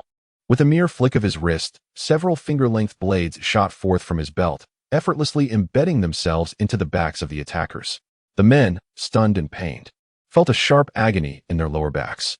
"What kind of brutality is this?" they exclaimed, their faces contorted with rage as they advanced. The coldly composed man simply uttered a chilling command. "Alice, notify Norman to collect the bodies." As his words hung in the air, he unleashed a series of 3-meter-long silver rings from his belt. Upon closer inspection, they were not rings at all, but more than 20 razor-sharp blades reflecting the moonlight with a deadly gleam, sending shivers through the onlookers. They hastily reached for their weapons, but it was too late. The austere man waved his hand, and the blade without a handle swiftly darted towards several individuals, aiming directly at their throats. The gang members widened their eyes, silently regretting their circumstances. Damn it, they had encountered a formidable character, one who showed no mercy in his lethal intentions. Yet, in Wanda's eyes, the momentary embodiment of a killing god in the austere man appeared as a savior, rescuing her from her torment. At that instant, in her heart, amidst the desire for vengeance, there seemed to blossom something more. From the heavens descended the stoic figure of Tony, unmistakably Victor himself. He had overestimated his own patience. Elizabeth, the woman he could not attain in his past life, arrived at the scene, witnessing Wanda's plight. He could only imagine the dire consequences had he arrived even a few moments later. The thought of such an outcome drove Victor to the brink of madness. At that critical juncture, how dare these ruffians approach him? In that instant, Victor lost all semblance of reason, his mind consumed solely by the image of Wanda S.H.I.E.L.D. Despairing face. These scoundrels deserve to perish. Fueled by anger for the fairer sex, Victor summoned his telekinetic power to envelop the blade at his waist, intent on ending the lives of those before him. Though he had never taken a life, he moved without hesitation. In but a second, the blade could pierce the throats of these miscreants, severing their airways and extinguishing their wretched existence. However, at that very moment, a piercing sound sliced through the air, reaching Victor's ears through his still active super hearing. Instinctively, he lifted his gaze. There, against the luminous moonlit sky, he beheld a figure tumbling from the heavens. Akin to a meteor laden with immense gravitational potential, its landing point perilously close to Victor. Utilizing his enhanced vision and night sight, Victor discerned that the figure was not a human but rather a suit of silver armor, reminiscent of the Mk2 model. Tony had donned it once during an experiment before gifting it to a close friend. Was Tony testing the Iron Man suit? No time to ponder why Tony was plummeting in this direction. Victor dispelled the telekinetic grip on the blade, forming a protective telekinetic shield before extending a telekinetic tendril to grasp Pietro, pulling him behind himself. Just as he completed these actions, the Mk2 suit crashed heavily against the shield, producing a dull thud. In that fleeting moment, Victor felt his ample telekinetic energy evaporate instantly. The shield dissipated, and the Mk2 suit, after a brief pause, continued its descent, crashing against his chest before he could react. Victor managed to use the last vestige of his telekinetic power to yank Wanda and Pietro aside just before the Mk2 suit slammed down upon him. The force was so great that the ground buckled beneath them, creating a deep crater, with Victor's back embedded within it, surrounded by spider-like cracks extending over 6 meters. Fortunately, the telekinetic shield absorbed much of the gravitational force, allowing Victor's iron frame to withstand the subsequent impact, suffering only minor rib fractures and perhaps some internal injuries. Surviving such a calamity spoke volumes of his superhuman lineage. This sudden turn of events transpired in mere seconds. The ruffians, who moments ago believed their demise was imminent, exchanged glances and hastily fled the scene. Cursed fate! They had encountered a mutant and found themselves in grave misfortune. Though Victor longed to pursue them, reality held him back. He slapped the back of the MK2 suit impatiently, declaring, "If you don't get up soon, I might just lose my temper. Do you think I relish embracing a man?" Tony's distorted electronic voice responded, "The power system is frozen. I can't lift several hundred kilograms without rebooting the power system. By the way, kid, are you a mutant? That ability of yours is quite resilient." Victor thought to himself. Despite fully understanding that Tony Stark's persona was one of sharp wit and annoyance, he couldn't help but feel the urge to strike this man. "You only crashed into me. If it weren't for my telekinesis cushioning the blow, you'd be dead or severely injured yourself." Yet here he was, without so much as an apology, and instead, Tony remarked on his mutant resilience. "A compliment would not kill you, would it?" Once the power system was restored, Tony swiftly rose, though his right hand inadvertently pressed against Victor's left palm. Victor could swear this old man did it on purpose. "Hey, you've got quite the sturdy frame," Tony remarked, surveying the surroundings before lingering on Wanda for a moment longer. "So, what were you all doing in this alley?" "Ah, this fellow in silver seems gravely injured. Did you bully him, my mutant friend?" "Fear not, lovely lady. Now that I am here, you are safe." Tony, in a moment of misjudgment, placed Victor in the role of the villain. Wanda, realizing this, instinctively took a step back from Tony, sensing something off about him. Pietro, battered and bruised, rose from the ground and bluntly stated, "This gentleman saved us. Instead of worrying about others, I believe you owe him an apology." Tony scratched his helmet, momentarily silent as he regarded Victor's unfriendly demeanor. Once the wealthiest man in America, a notorious playboy, and a genius inventor, how could he so easily offer an apology? Hence, he made the following decision. "Hey, mutant brother, I'm Tony Stark. Surely you've heard of me? I need a bodyguard with your resilience. I'll pay you a salary equivalent to that of a presidential bodyguard, and I'll even provide you with a residence in Los Angeles, your choice of location. This is your reward for aiding Tony Stark. You've earned it." Indeed, Tony preferred to spend a considerable sum rather than utter an apology. Even his gratitude for being saved transformed into a mere transaction. Everything was intricately tied to monetary value. Upon hearing Tony's introduction, Pietro's expression hardened, and he began to stride toward Tony, only to be restrained by Wanda. Gritting his teeth, Pietro turned his head away, taking deep breaths, fearing he might lose control if he looked at Tony. Being a good person is indeed a challenging endeavor. Victor, who had been observing the restraint exhibited by the Maximoff siblings, breathed a sigh of relief. Fortunately, Wanda maintained clarity of thought and was not blinded by hatred. Otherwise, Tony, clad in his MK2 suit, severely drained of psychic energy, would not stand a chance against her. Moreover, any conflict between them would significantly hinder their future plans. As for Tony's haughty remarks, rather than inciting anger in Victor, they instead evoked amusement.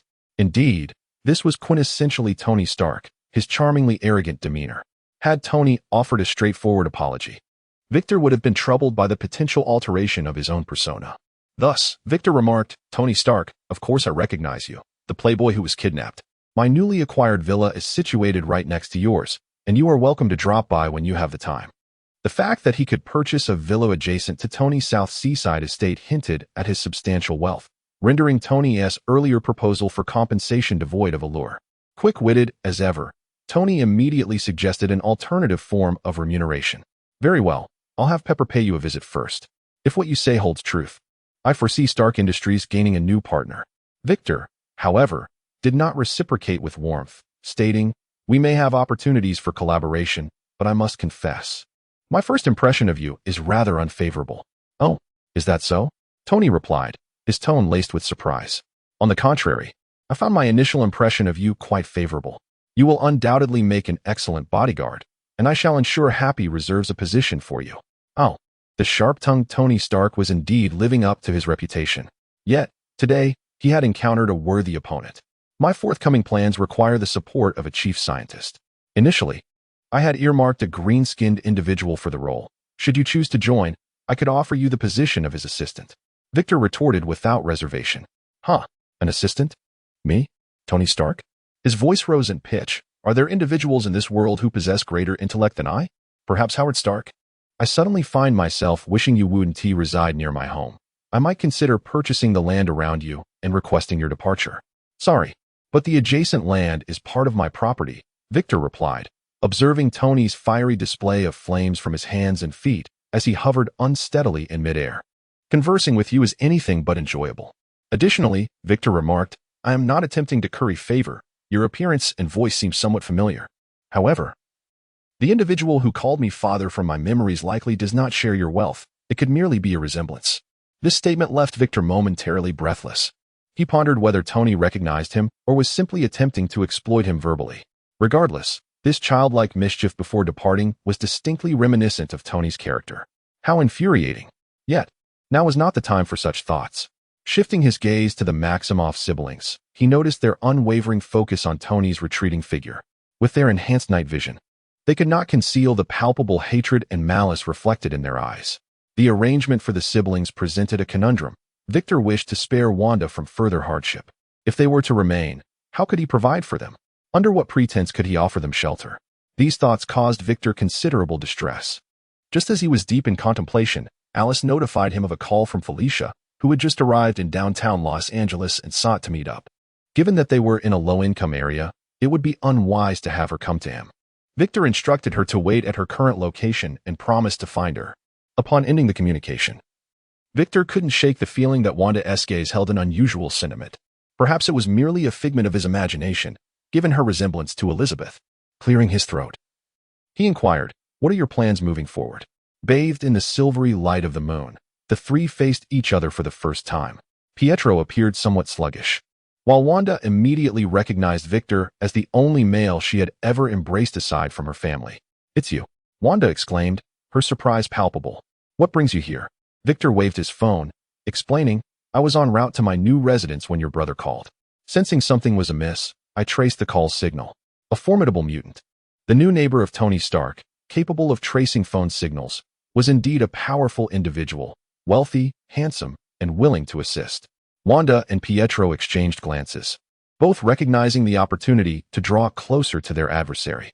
Victor noted their expressions, feeling a sense of aversion. No one relishes being exploited, especially if it risks offending the future Iron Man.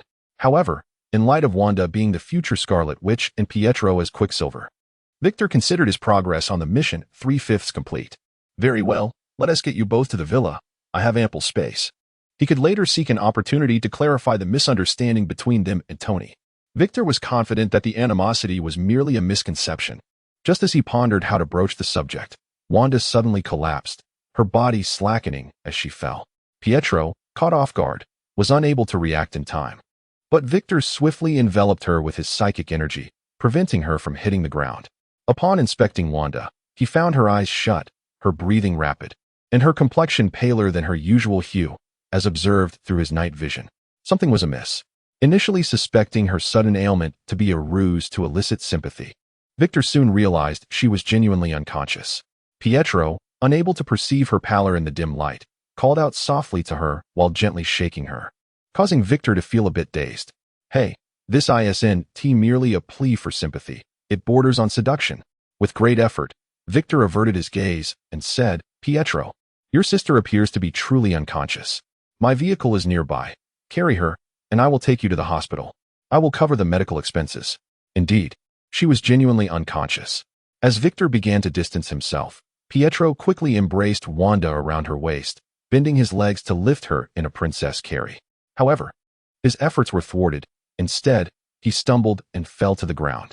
After enduring a severe beating, he had not felt the extent of his injuries until now. Attempting to lift her revealed the pain in his fractured bones. Gritting his teeth against the pain, he saw Victor about to vanish from sight. Ignoring his discomfort, he called out for Victor's assistance. Can you manage to walk? Victor inquired. No problem, Pietro nodded vigorously. Could you please carry my sister? I can manage on my own. Very well. Sighing, Victor bent down, propping Wanda up to a sitting position before lifting her in a princess carry. He originally sustained some cracked ribs and lumbar vertebrae from Tony's blow. Although it was manageable, a sudden exertion now made him feel as if he had pulled his back, causing him to gasp in pain. Coughing, he wondered if Victor clearly possessed telekinesis. Why did he need to physically carry him? Yet, the thought of relying on Victor to avenge his grievances made him relent. Another side of the room. Victor noticed Pietro's peculiar gaze and felt a surge of irritation. Telekinesis? After using up 90% of his power during the initial impact, and having exhausted the remainder by assisting Wanda once more, his reserves were critically low. Should he continue to deplete his energy, he risked fainting from mental exhaustion. Being a good Samaritan had become increasingly challenging. In the private ward of the Los Angeles Medical Center, Victor, Pietro, and Wanda lay on separate beds. Wanda's condition was not severe.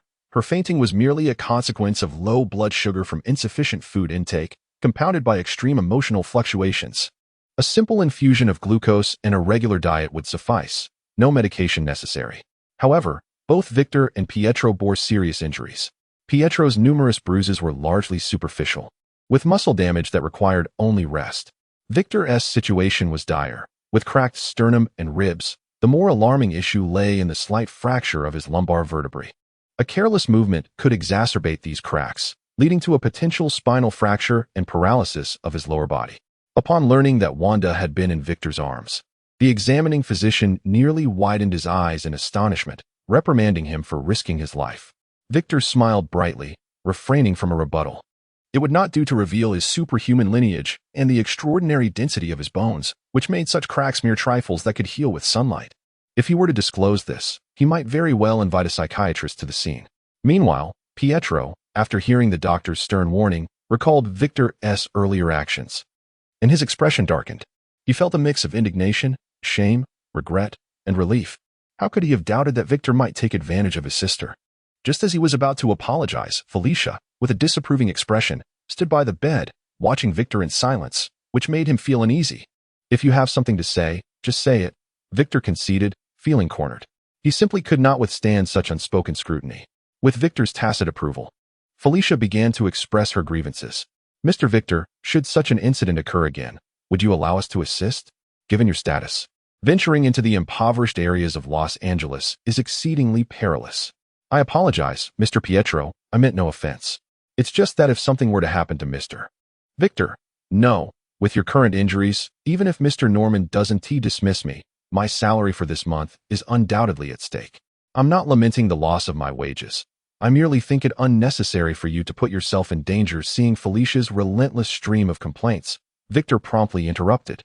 Hey, Pietro, aren't you in pain? Pietro blinked in confusion.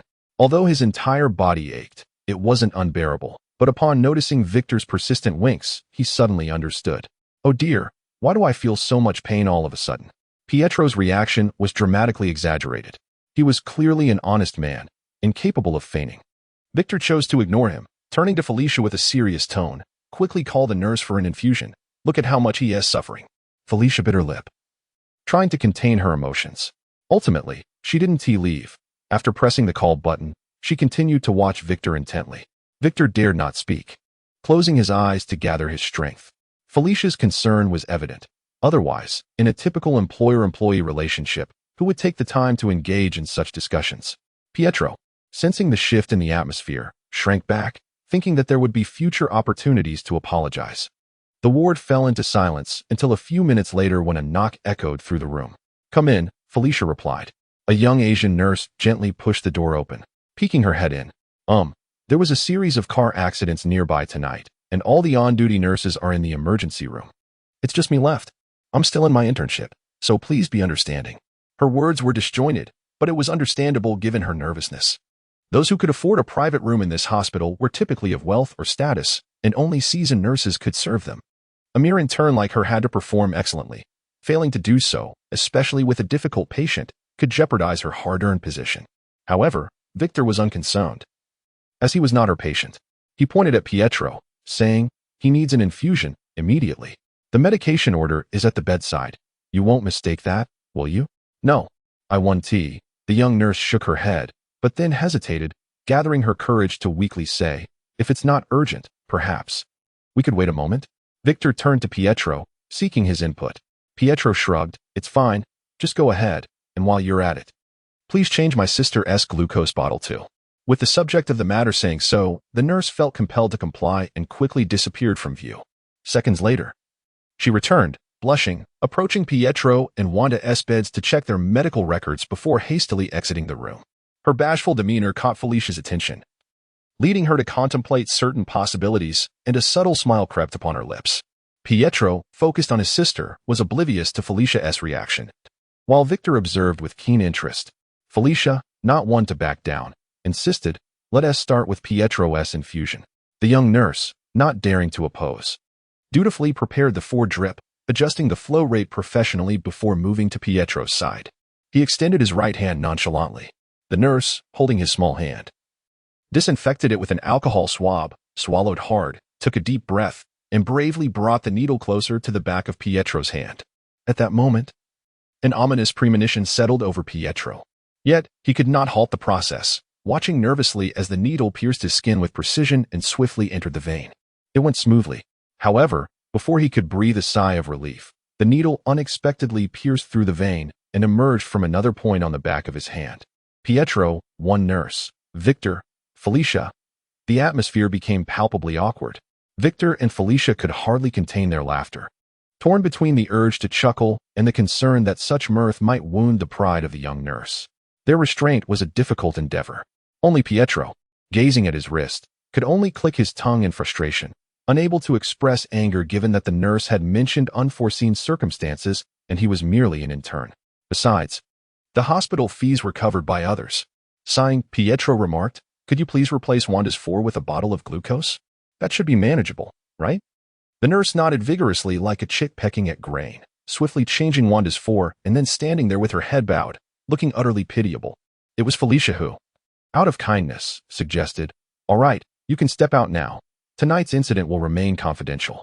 The nurse, as if granted a reprieve, hurriedly bowed in gratitude to everyone, including the unconscious Wanda, and then pushed the medication cart out of the room at a rapid pace. How embarrassing. Once the nurse departed, Victor and Felicia exchanged glances and could no longer suppress their laughter. One covered his mouth while the other erupted into hearty guffaws. Pietro, initially a bit irked, found himself smiling as well. In hindsight, that little nurse was rather endearing. The interlude involving the nurse was soon forgotten. After 3 days at the Los Angeles Medical Center, Victor's fractured bones had healed after just 1 hour of sun exposure the following day. However, under Felicia and Wanda's insistence, he was compelled to remain in the hospital for an additional 2 days. Indeed, Wanda exhibited an extraordinary concern for Victor, one that stemmed from genuine care rather than a desire to curry favor. This was not surprising, considering that winning the heart of an 18-year-old girl was hardly a daunting task. Wanda, however, was remarkably restrained, mostly silently attending to Victor. And during their 3 days in the hospital, their conversations had not exceeded 20 exchanges. It was Pietro who frequently sought Victor's company, sharing tales of his and his sister's experiences, a classic case of superficial intimacy. Had Victor not known that he would become Quicksilver and that his sister Wanda could obliterate the Infinity Stones, he might have grown weary of the incessant chatter long ago. Yet, given the circumstances, he was aware of their future potential.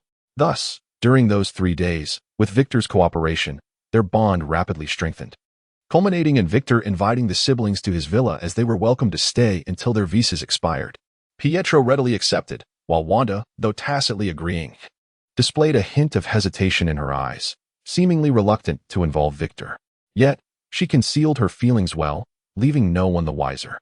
The journey to the seaside villa continued smoothly. Upon catching sight of the villa for the first time, Victor couldn't help but give Felicia a thumbs up. Perched on a steep slope, the seaside villa featured a master bedroom suspended above the ocean, offering an unobstructed view of the endless azure sea and sky from the bed. The villa's overall design embodied a quintessential Western minimalist style, resonating with Victor's aesthetic sensibilities, eschewing ostentation for understated elegance. Every nook radiated comfort. Yet a deeper contemplation revealed that the design, spatial dynamics, materials used, and overall synergy with the environment conveyed much more than met the eye. Though the villa spanned only 2 floors, it occupied a vast area. The first floor soared to a height of 7 meters, housing a reception area, kitchen, entertainment room, and a few staff quarters for housekeepers and bodyguards, each room comparable in size to a typical home's master bedroom. The second-floor master suite dominated half the space, complete with an en-suite bath, study, small lounge, and balcony. The remaining half comprised 6 additional bedrooms, each as spacious as a basketball court. Beneath the villa lay an entire level dedicated to parking, alongside a repurposed small arms laboratory left behind by the previous owner. Adjacent to the villa was an expansive private beach, with a kilometer of well-maintained underwater defenses preventing medium to large fish from intruding, ensuring a peaceful swimming experience. Furthermore, the villa's security system was exceptionally sophisticated, featuring comprehensive 360-degree surveillance and a dedicated defense mechanism, including concealed automated fortifications capable of repelling intruders at a moment's notice.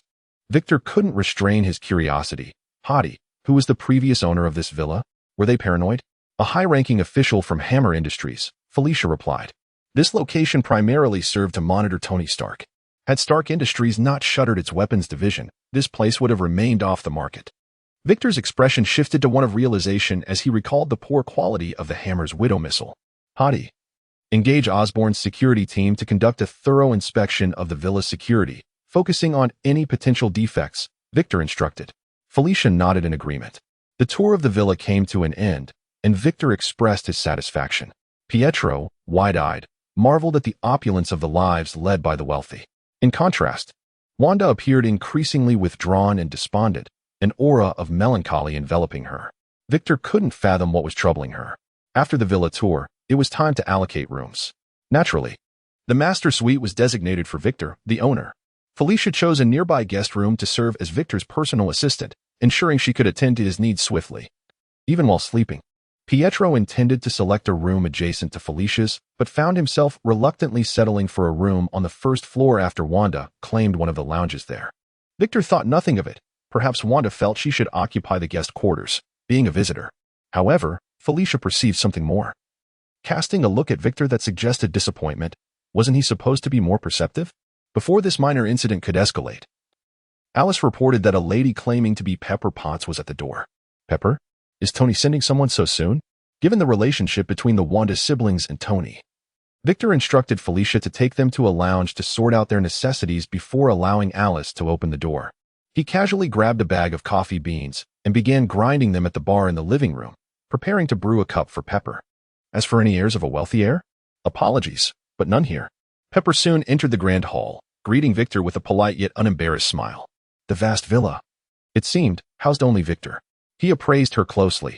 She had long golden hair, a tall and slightly slender frame, freckles adorning her cheeks, and was dressed in a professional suit that radiated competence. Not quite to my taste. The young master prefers a different flavor. Hello. May I ask if this is Mr. Victor? Pepper initiated the conversation, her voice crisp and clear. Mr. Stark has invited you for a reunion. You should be aware. It's just 10 kilometers away at the villa. Victor skillfully brewed coffee, carrying 2 cups to the sofa in the reception room, placing one before himself and the other on the opposite seat. Pepper did not rush to inquire further, obediently smoothing her skirt as she sat down, lifting her cup to take a delicate sip, savoring it earnestly. Mr. Victor must have used a manual grinder instead of an electric one, for the aroma and flavor were rich and balanced, with hints of fruitiness and acidity. The exquisite essence of Jamaican Blue Mountain coffee beans was masterfully preserved. Such craftsmanship could only be described as masterful. Pepper's professional critique raised Victor's eyebrows in surprise. Both were assistants, yet Pepper's adept social graces were something Felicia could never emulate. Tony was indeed a lucky one, having had Pepper silently serve him for so many years while he flitted around without a care, failing to appreciate her. Pepper, may I call you that? Of course, it's my honor. Have you considered changing jobs? I will soon be founding a medical group, and I assure you it will be remembered by history. I appreciate your kind offer, but I am quite satisfied with my current position, so I am not considering a change for now. Very well. Victor finished his coffee in one gulp, rising. My words have always held weight. If Tony ever bullies you, you are most welcome to come to me. That won't happen. Mr. Stark treats me quite well. Pepper replied with a professional smile. Huh, a person who doesn't even remember your birthday treats you well? Victor refrained from exposing the truth and, without greeting Felicia, strode towards the door, hoping to avoid any complications should Wanda and her brother decide to follow.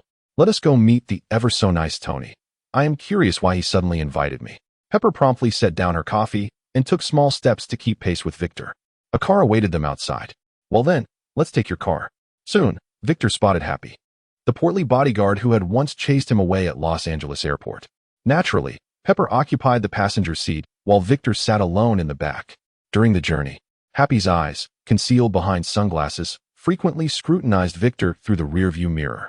Just half a month prior, his vacation had been interrupted to pick someone up, only to discover later it was a con artist who called Tony dad upon meeting.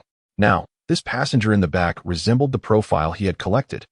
Although the surveillance footage from Los Angeles Airport was not of high quality, resulting in a somewhat blurry image of Victor, the unique charm and the subsequent description provided by Anna. Could it be that this man was truly Tony's illegitimate son? The thought prompted Happy to steal a few more glances at Victor. What a handsome face. It seems that the one giving birth to Tony's son must be at least of Victoria's secret angel caliber. Compared to his seaside villa, Tony's estate was more expansive and extravagantly designed, equipped with a fully automated surveillance system controlled by Jarvis, which made Victor quite envious. He had always admired Tony, not for his Iron Man suit, but for having a great father, surrounded by cutting-edge technology. Of course, Victor's own father was not lacking either. Through exposure, he had learned the ways of the world, his vision and mindset surpassing that of the average person. It can only be said that the unattainable often ignites insatiable desires. Under Pepper's guidance, they made their way smoothly to the hall, where Tony, that proud individual, sat on the sofa facing the door. Upon seeing Victor, he raised his glass in a slight gesture before downing its contents in one go. However, that was the extent of his hospitality. It was unthinkable that Tony would rise to greet him, a fact that surprised even Pepper, who was well acquainted with Tony. Victor was equally astonished and felt a twinge of caution. This overly courteous demeanor from Tony surely concealed ulterior motives. One must remain vigilant. Without waiting for Tony's invitation, he seated himself on the sofa opposite Tony. His telekinetic abilities had already been revealed, and there was no need for pretense. With a wave of his hand, he levitated the whiskey bottle from in front of Tony and summoned a square glass from the bar, pouring a third of it and taking a gentle sip, raising an eyebrow in approval. A 1926 Macallan, exquisite indeed. Though not the most expensive, it ranks among the finest. I've only had the pleasure a few times. Yet I didn't expect you to have such a collection. Is it truly so? Tony's expression tightened. Tell me, which of my ex-girlfriends is your mother? The sharpness of his tongue shattered Victor's previously composed facade. Pepper, who had been astonished by the floating bottle, now turned to Tony in disbelief. Tony, why was I unaware that you have an illegitimate son? Victor was at a loss, his head aching. This coincidence would likely provide Tony with endless amusement. However, those who expose others' flaws often find their own shortcomings revealed in turn. Tony, prepare yourself, Victor retorted with a smirk. I find it curious that you claim to be shutting down the weapons department while still producing more powerful weaponry. More powerful weaponry. Are you referring to the razor I used this morning? Tony replied, his face utterly unfazed, turning to Pepper with a serious demeanor. Believe me, Pepper, I am also a victim. Without waiting for Pepper to respond, Victor continued his revelations. The evening before yesterday, the day after your incident, the 10 rings who kidnapped you in Afghanistan were struck by an attack from advanced weaponry donned in an iron suit. I suspect the military would be quite interested in who piloted it, an individual with no online presence prior to May 12th, which would certainly pique the government's curiosity. Tony was not to be outdone. Compared to the government's headlines, how about the news of a mutant controlling the military supplier, Osborne Industries? Isn't that a tad more explosive? Tony spoke rapidly. Those journalists would surely be eager to know how it feels for the former American billionaire, Tony Stark, to be on the verge of death from palladium poisoning. Victor unleashed a powerful strike, though not directly at Tony. Initially, both Victor and Tony engaged in this fiery exchange, clearly at odds, leaving Pepper somewhat anxious as she sought to diffuse the tension while struggling to find her voice. However, upon hearing Tony's dire predicament, she was thrown into disarray. What? Tony, you're dying? I had no idea. Hey, how could you possibly know this? Tony finally expressed his surprise, quickly turning to console Pepper. Hey, it's just a minor issue. Trust me, I can handle it. Then why are you just sitting there? Hurry and resolve it. Pepper urged impatiently. At this, Tony truly erupted. He rose from the sofa, fixing his gaze on Victor, exclaiming in exasperation, Who am I? Is there anything I cannot resolve? If I cannot resolve this, then no one in this world can. Oh, Not even an electromagnet or a top-tier cardiac surgeon can solve your predicament. Victor's expression was one of amusement. Tony opened his mouth to retort, but found that the logic was sound. The source of the palladium poisoning was indeed the arc reactor in his chest, designed to trap shrapnel near the heart and prevent it from entering. If one were to replace the arc reactor with an electromagnet or conduct surgery to remove the shrapnel, the issue of palladium poisoning could be resolved. But can an electromagnet truly suffice? Pepper anxiously turned to Victor. How powerful does it need to be? Would one from an electric vehicle do? No. Tony felt the sting of vulnerability. I will never hold that thing and wait to die. Why not? Pepper, her eyes reddening, looked at Tony. Her voice trembling. If you leave like this, then I will have to find another job. It was evident to any observer that Pepper's latter statement had been forced. Unable to voice his thoughts, Victor articulated them instead, because he would rather choose to die in that iron coffin than on the operating table, wouldn't he? Tony, are you some kind of parasite in my stomach? Or, realizing a disquieting possibility, Tony took a step back. His demeanor suddenly cautious. Do you possess some telepathic mutant ability? Tony, winky face, this proud fellow finally appeared anxious, vehemently refusing. I do not agree. Pepper was equally resolute. I am quitting, and you cannot stop me. Tony matched her determination. No, I disagree. What gives you the right to disagree? Who do you think you are to me? I am your. You cannot afford the penalty for breach of contract. This haughty individual, at a moment like this, refused to placate a woman and instead brought up the penalty fees. Can one reason with a woman? Victor, unable to bear it any longer, interjected. Pepper, my previous suggestion still stands. I can cover the penalty. Damn it, you bastard. Tony erupted in fury, scolding. I should never have invited you over. Nothing good ever comes from encountering you. Hey, let us be reasonable. You were the one who revealed my secrets first. Victor shrugged. That phone call was merely a misunderstanding. Who the hell made your number so similar to mine? Tony bared his teeth, still seething, when Pepper unexpectedly turned on her heels and walked away in silence. Ignoring Tony's calls. Seeing that Tony was about to unleash his wrath on him, Victor, exasperated, used his telekinesis to give him a gentle push. Aren't you going to chase after her? Are you really going to let her work for me? Tony's mouth moved slightly, his chest heaving violently, ultimately forming a feeble warning. Just you wait. He hurried after Pepper, leaving Victor to revel in his triumph as he leisurely sipped his drink on the sofa. Victor, knowledge is power. Chun ko Tony, sharp-tongued Stark. Humph, better than a sharp tongue? You don't know me better than I know you. Can you win in a battle of wits? I will not be outmatched. Who doesn't he have a bit of temper?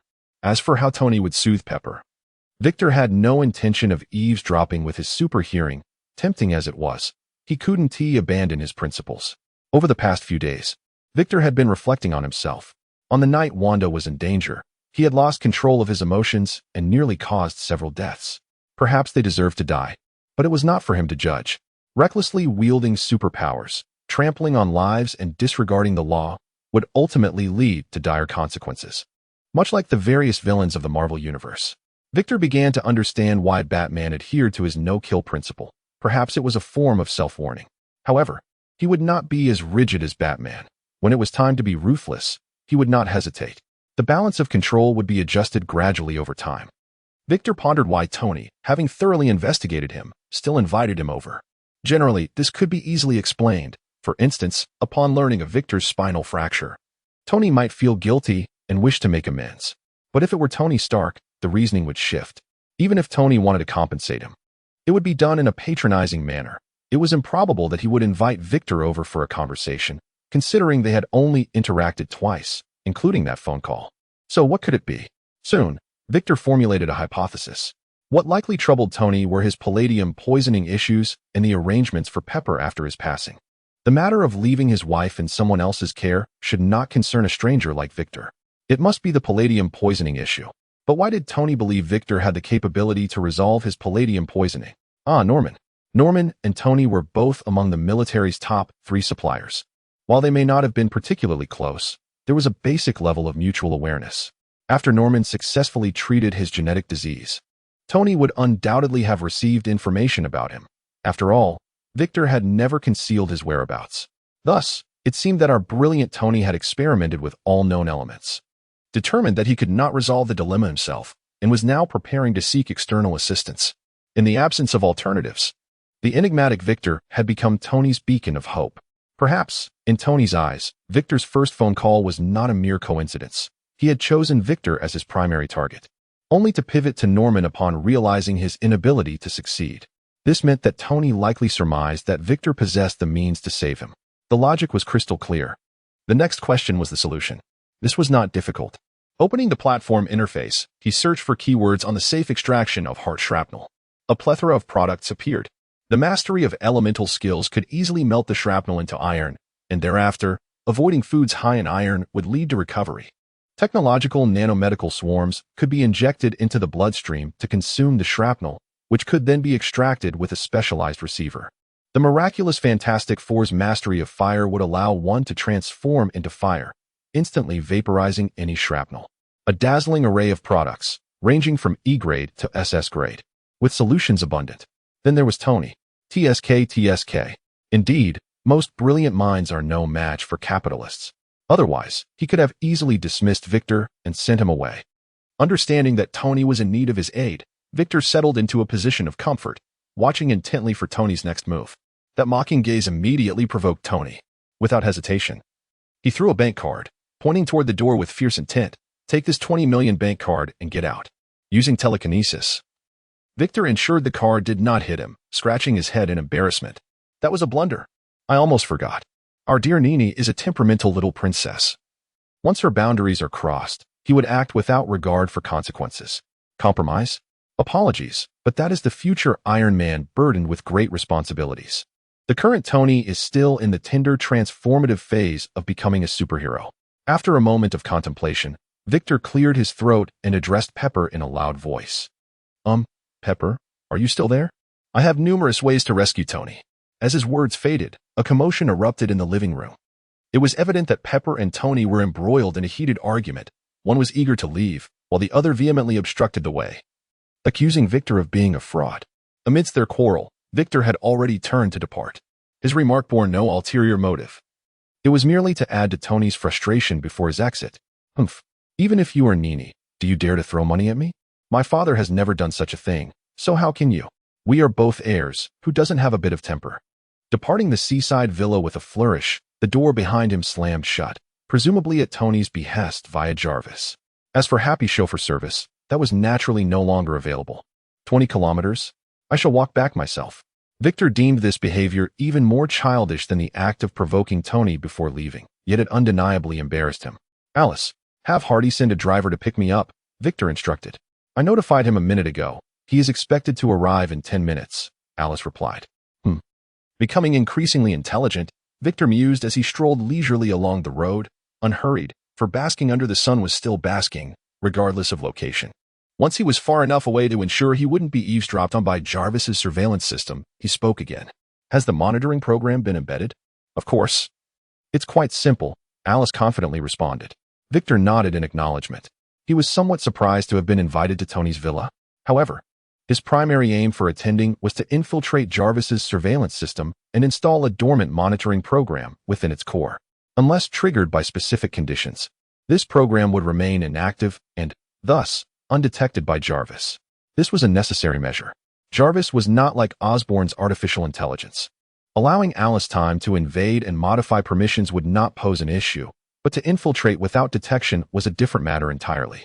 As for the purpose of this monitoring program, it was intended to enhance his favorability with Tony at the right moment. After all, he would be the future Iron Man. While Victor did not feel the need to fawn over him, it was also unnecessary to provoke him too severely. After all, he could create an anti-Superman armor in a heartbeat. It seemed this had little to do with their relationship. Regarding the issue of anti-Superman armor, Victor simply set it aside after a moment's thought. Even if Tony aspired to target Superman like Wayne, he would need kryptonite to do so. Otherwise, Victor's only flaw was his low magical resistance. Could Tony really abandon his armor to become a second Doctor Strange? Not to mention, it was questionable whether even Superman would agree to that. Having pondered the implications, Felicia had arrived with the vehicle. As a life assistant, she wisely chose to remain silent, sitting quietly in the passenger seat as if she were invisible. The journey continued in silence. Upon returning to his own villa's hall, he found Wanda and Pietro seated within.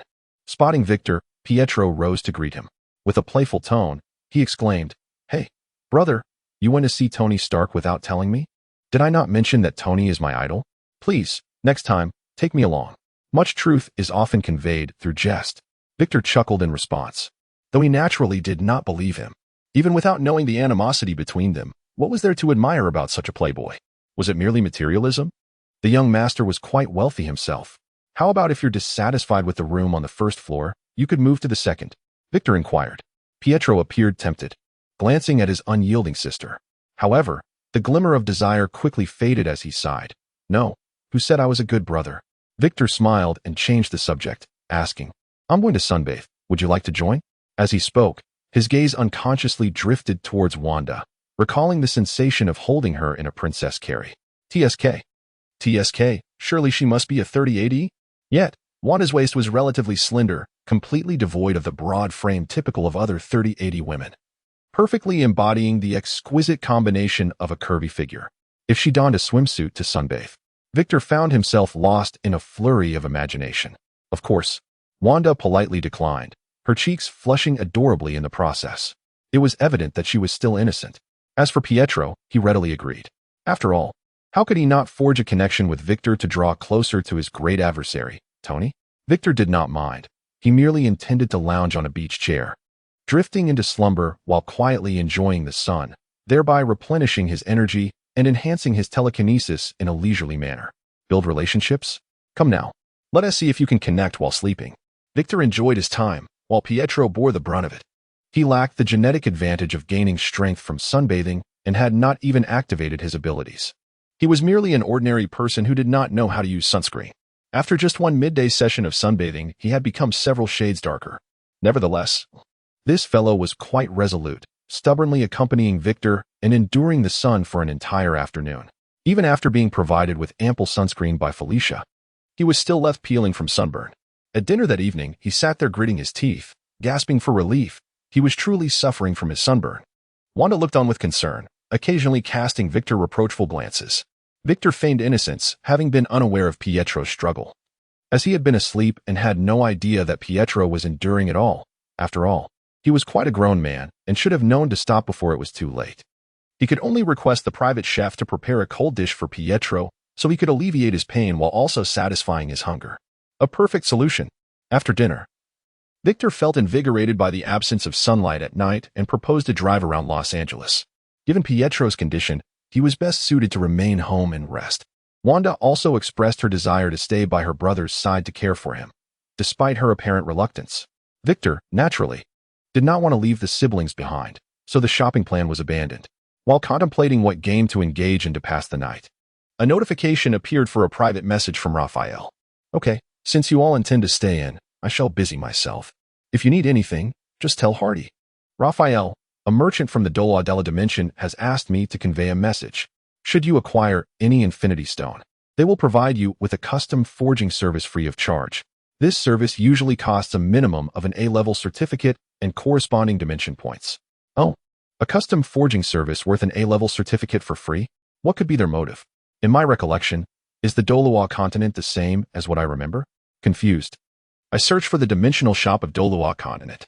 Inside, there were various offerings of martial soul bloodlines, modified Tang sect hidden weapons, Xiantian Gong, Ghost Shadow Mystique, and Purple Extreme Demon Eye, but I could not find anything related to forging. Victor, why can't I find customized products? Why is it free? What are its specific functions? He did not inquire why the other party did not come looking for him. As a novice merchant, Victor had only 2 contacts capable of exploiting bugs. For now, he could not communicate with anyone else. Raphael, no worries, I will explain everything to you. First, custom-made items fall under a special category others, which requires a level 6 merchant to unlock. Thus, it is understandable that you cannot find it.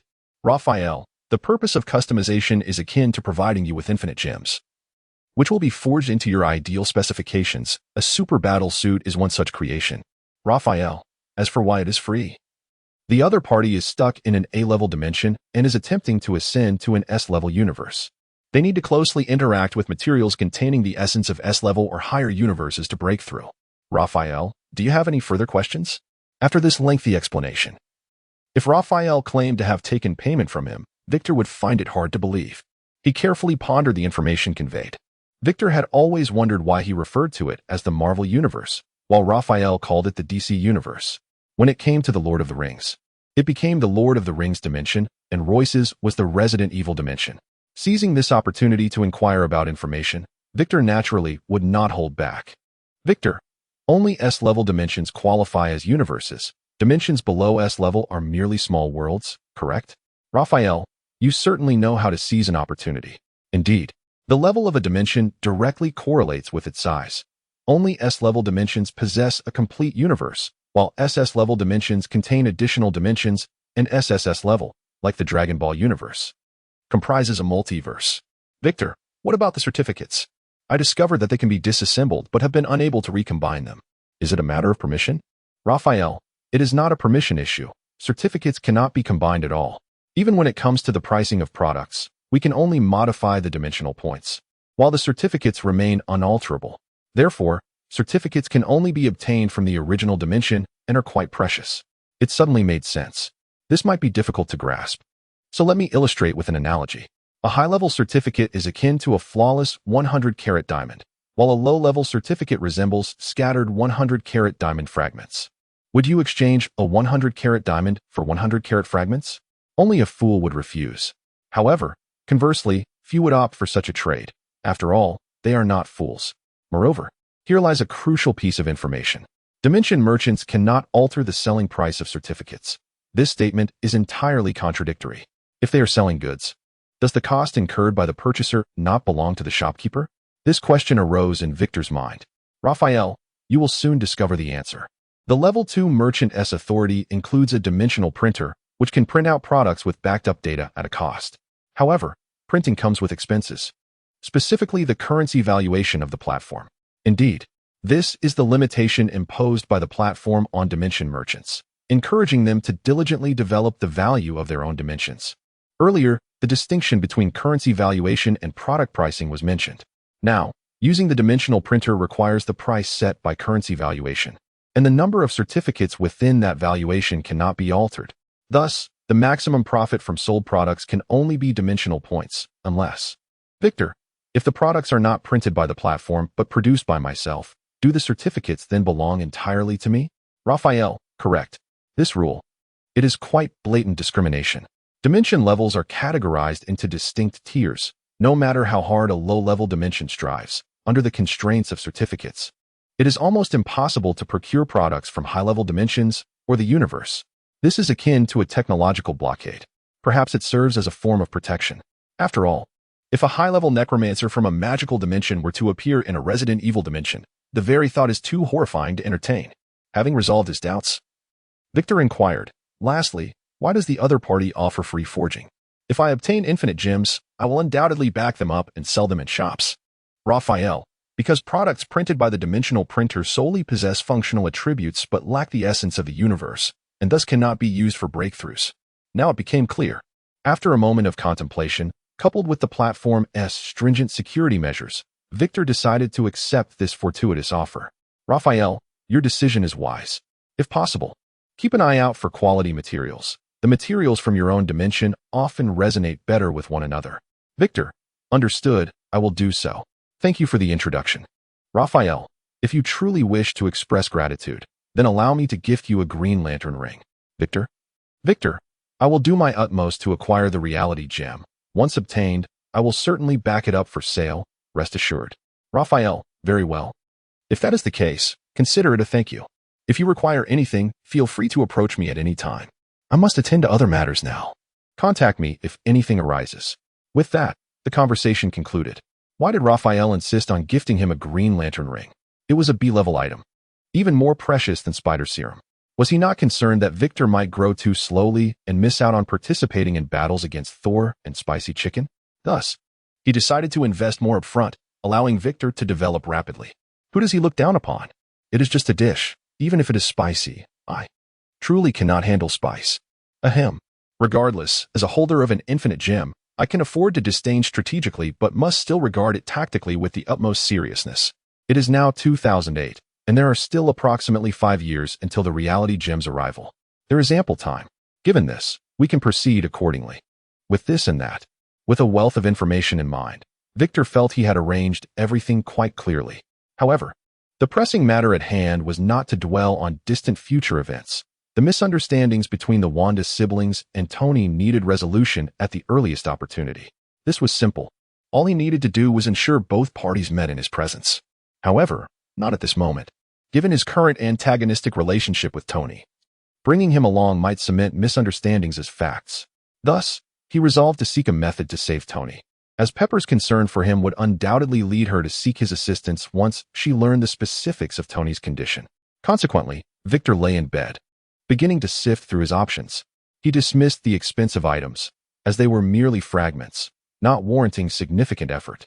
He also opted against magical items, otherwise, explaining them to S.H.I.E.L.D. later would be troublesome. Lineage is not an option. The superior ones are prohibitively expensive, while the inferior ones are left for Tony. If this becomes known in the future, it won't be long before the emergence of the Superman armor. Knowledge, too, falls short. It is akin to copyright, one of the most expensive commodities across all categories. After a thorough selection, the target became clear. Affordable, technological solutions, preferably disposable. Ultimately, Victor zeroed in on two types of serums, the pufferfish virus and the self-healing virus. As their names suggest, these are commodities from the biochemical crisis universe. Courtesy of the northeastern compatriot, Royce. Product name, pufferfish virus category, technology compatibility, 100 origin, biochemical crisis rating, F- price, F-grade certificate 2. 30-dimensional points function description. Induces a near-death state within 30 minutes, with heart, blood, and neural signals approaching cessation. Slogan, the technological version of the tortoise breathing technique. Once injected, there is no need to worry about excessive bleeding. Product name, self-healing virus category, technology compatibility, 100 origin, biochemical crisis rating, F price, F-grade certificate 7, 85-dimensional points function description. Significantly enhances self-healing capabilities within 10 minutes. Capable of repairing minor internal damage. Slogan, self-healing does not equate to invulnerability. Fatal injuries will still be fatal with this injection. Even if the chief surgeon inadvertently cuts Tony's heart, there is no need to fear demise. Perfect synergy. The two products, the pufferfish virus and the self-healing virus, were confirmed by Victor to be novel additions to the inventory. They appeared to be byproducts of recent research. Upon examining the pricing for the A-virus enhancement liquid formula in the A-virus cultivation manual, he noted that they have also been revised, with dimensional points increased to 500 and 4,000 respectively, nearly doubling. The number of certificates remained unchanged. Victor glanced at his balance. 36 F-grade certificates, 6 E-grade certificates, 2 D-grade certificates, 2 C-grade certificates, and 25 for 115 dimensional points. He had sufficient certificates to make the purchases without having to divide them. With a decisive flourish, he declared, buy. After completing the purchase, he extracted all 4 items from the inventory. The pufferfish virus and self-healing virus came in the form of 2 injection guns, which, apart from their oddly hued red, were rather unremarkable. The A-virus enhancement liquid formula and a virus cultivation manual were contained within 2 hard drives, presumably filled with vast amounts of data. It would be challenging to even comprehend their contents, let alone produce them. One wonders if the future's cancer cure will follow a similar method. This would require thorough feedback to Royce. Victor promptly opened his contacts to edit information, only to be bombarded by Royce's unsolicited messages. Royce, little brother, I see you've bought the formula and manual. Swift decision indeed. Royce, I reckon you can't make heads or tails of it, right? Haha, I certainly can't. All those professional symbols look like hieroglyphs to me. Royce, thus, I thought it necessary to sell fully automated production lines, as not every dimension has numerous top-tier biological experts, and there's always the risk of formula leaks. Royce, however, this fully automated production line doesn't meet the platform's minimum product standards and cannot be sold. This has me vexed. I can't resort to gifting, as that allows only 1 quota per month. Ridiculous. Royce, little brother, you're clever. Think it over, and I won't shortchange you. It seemed they were on the same wavelength. After all, this would be Royce's future main industry, naturally deserving his attention. As for the issue of standards, Victor surmised that if Royce had a level 6 rating, perhaps he could be classified for sale elsewhere. But this limitation was considerable. Victor, I was just about to lodge a complaint about this matter. Let me ponder it. This is a bit tricky. Royce, no hurry. Take your time. Your AIDS cure is already taking shape. No more than half a month, and it will be ready. Victor, all right then. Closing the contact, Victor gazed at the sky, lost in thought. This was no simple task. The easiest solution would be to manipulate the materials for the fully automated production line, employing a wealth of precious minerals to sell the production line as raw materials. However, even assuming the biochemical crisis had valuable minerals, that was unlikely to be feasible. The minerals meeting the platform's product standards began at a minimum of 1 gram per dimensional point. The entire weight of a production line would hardly be less than 20 tons without cutting corners. As for selling blueprints, that was an even more absurd notion.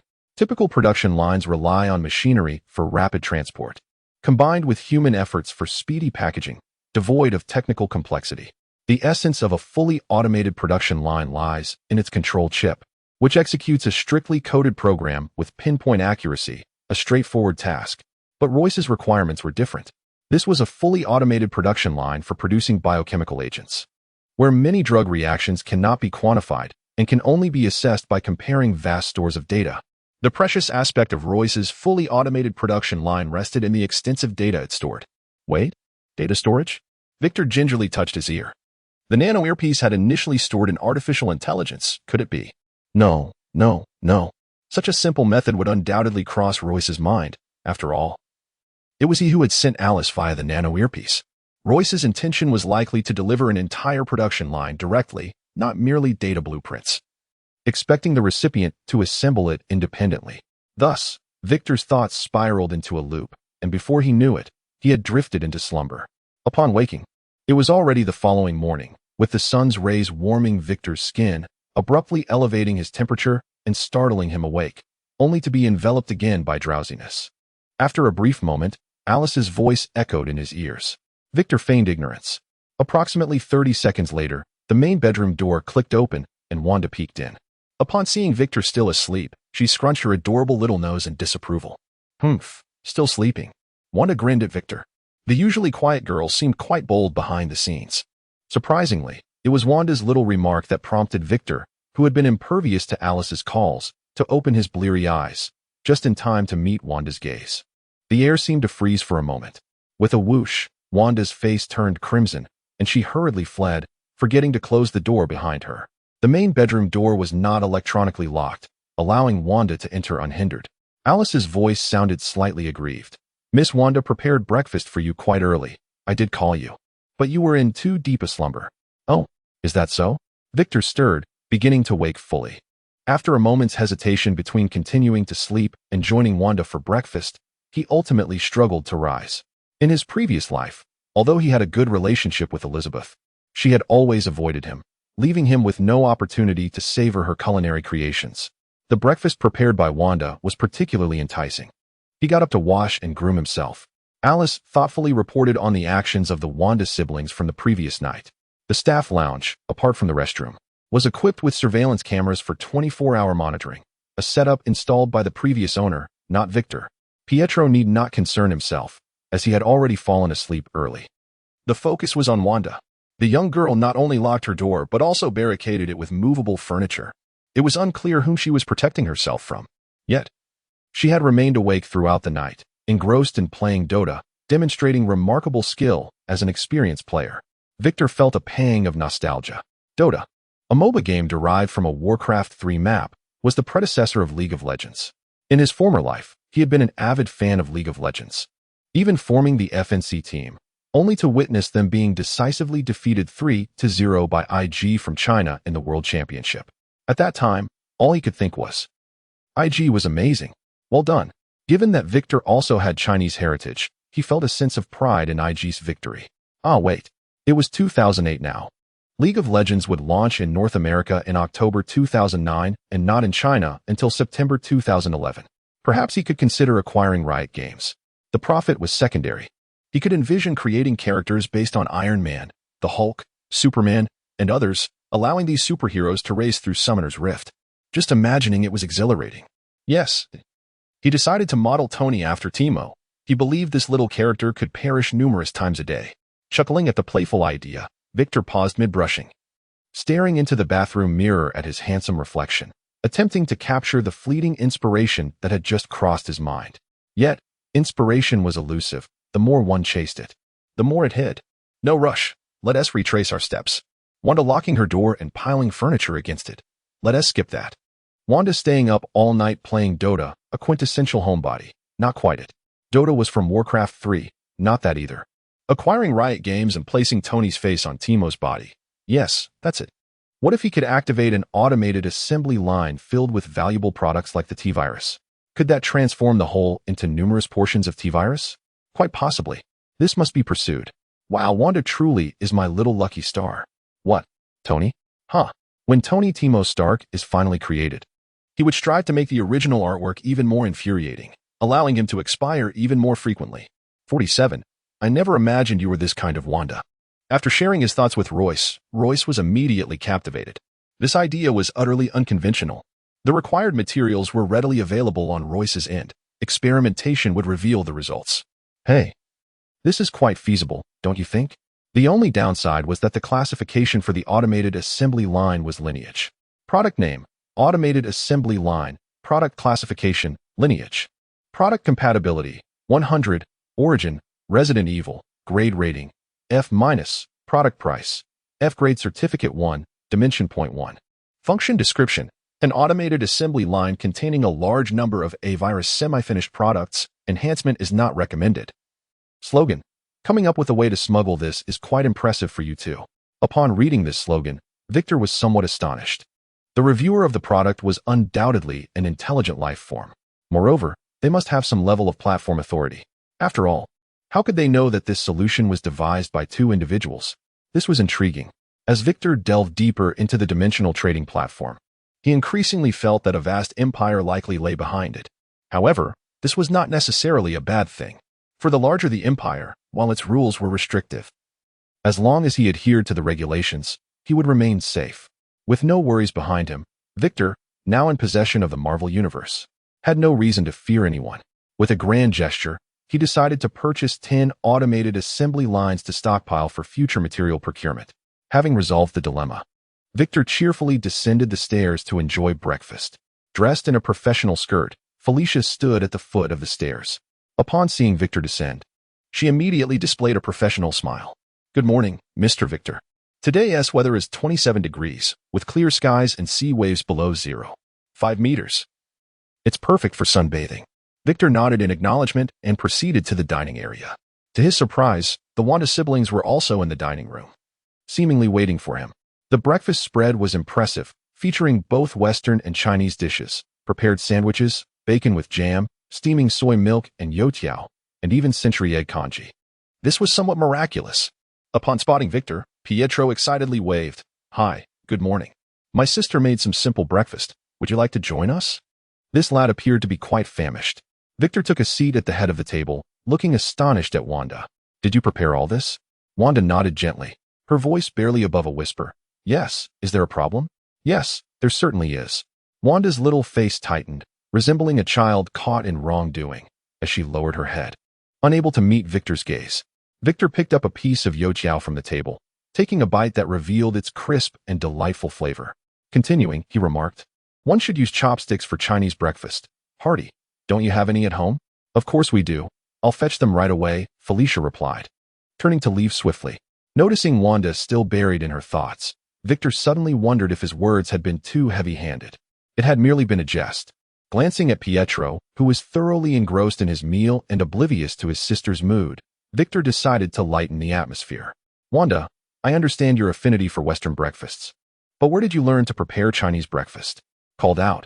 Wanda instinctively lifted her gaze to Victor, their eyes meeting momentarily before she lowered her head again, mumbling, I used to work at a Chinese restaurant in Sokovia, so I learned some. Interest sparked in Victor's eyes. He had not expected such a side to Wanda. She had been excessively shy in everyday situations. He refrained from questioning why Wanda had not pursued formal education. Alice had previously reported this information. The siblings, burdened by deep-seated grievances, had been forced to abandon their education and work to make ends meet since the tragic loss of their parents at the tender age of 10, leaving them with little time or energy for schooling. This tastes quite delightful, Victor remarked, giving a thumbs up. You should join in as well. It's crucial for your growth to eat properly. His words carried an ambiguous undertone, causing Wanda's neck to flush a deep crimson beneath her hair. Just then, Felicia arrived with chopsticks, providing each person with a pair. Victor took the chopsticks and began to relish the meal, urging Felicia to sit down and eat with them. It was always Victor who had to invite her before she would take a seat. She never initiated it herself. Even when seated, Felicia maintained her restraint. She first served Victor a bowl of century egg and lean meat porridge before delicately consuming her own meal, yet her gaze remained fixed upon Victor.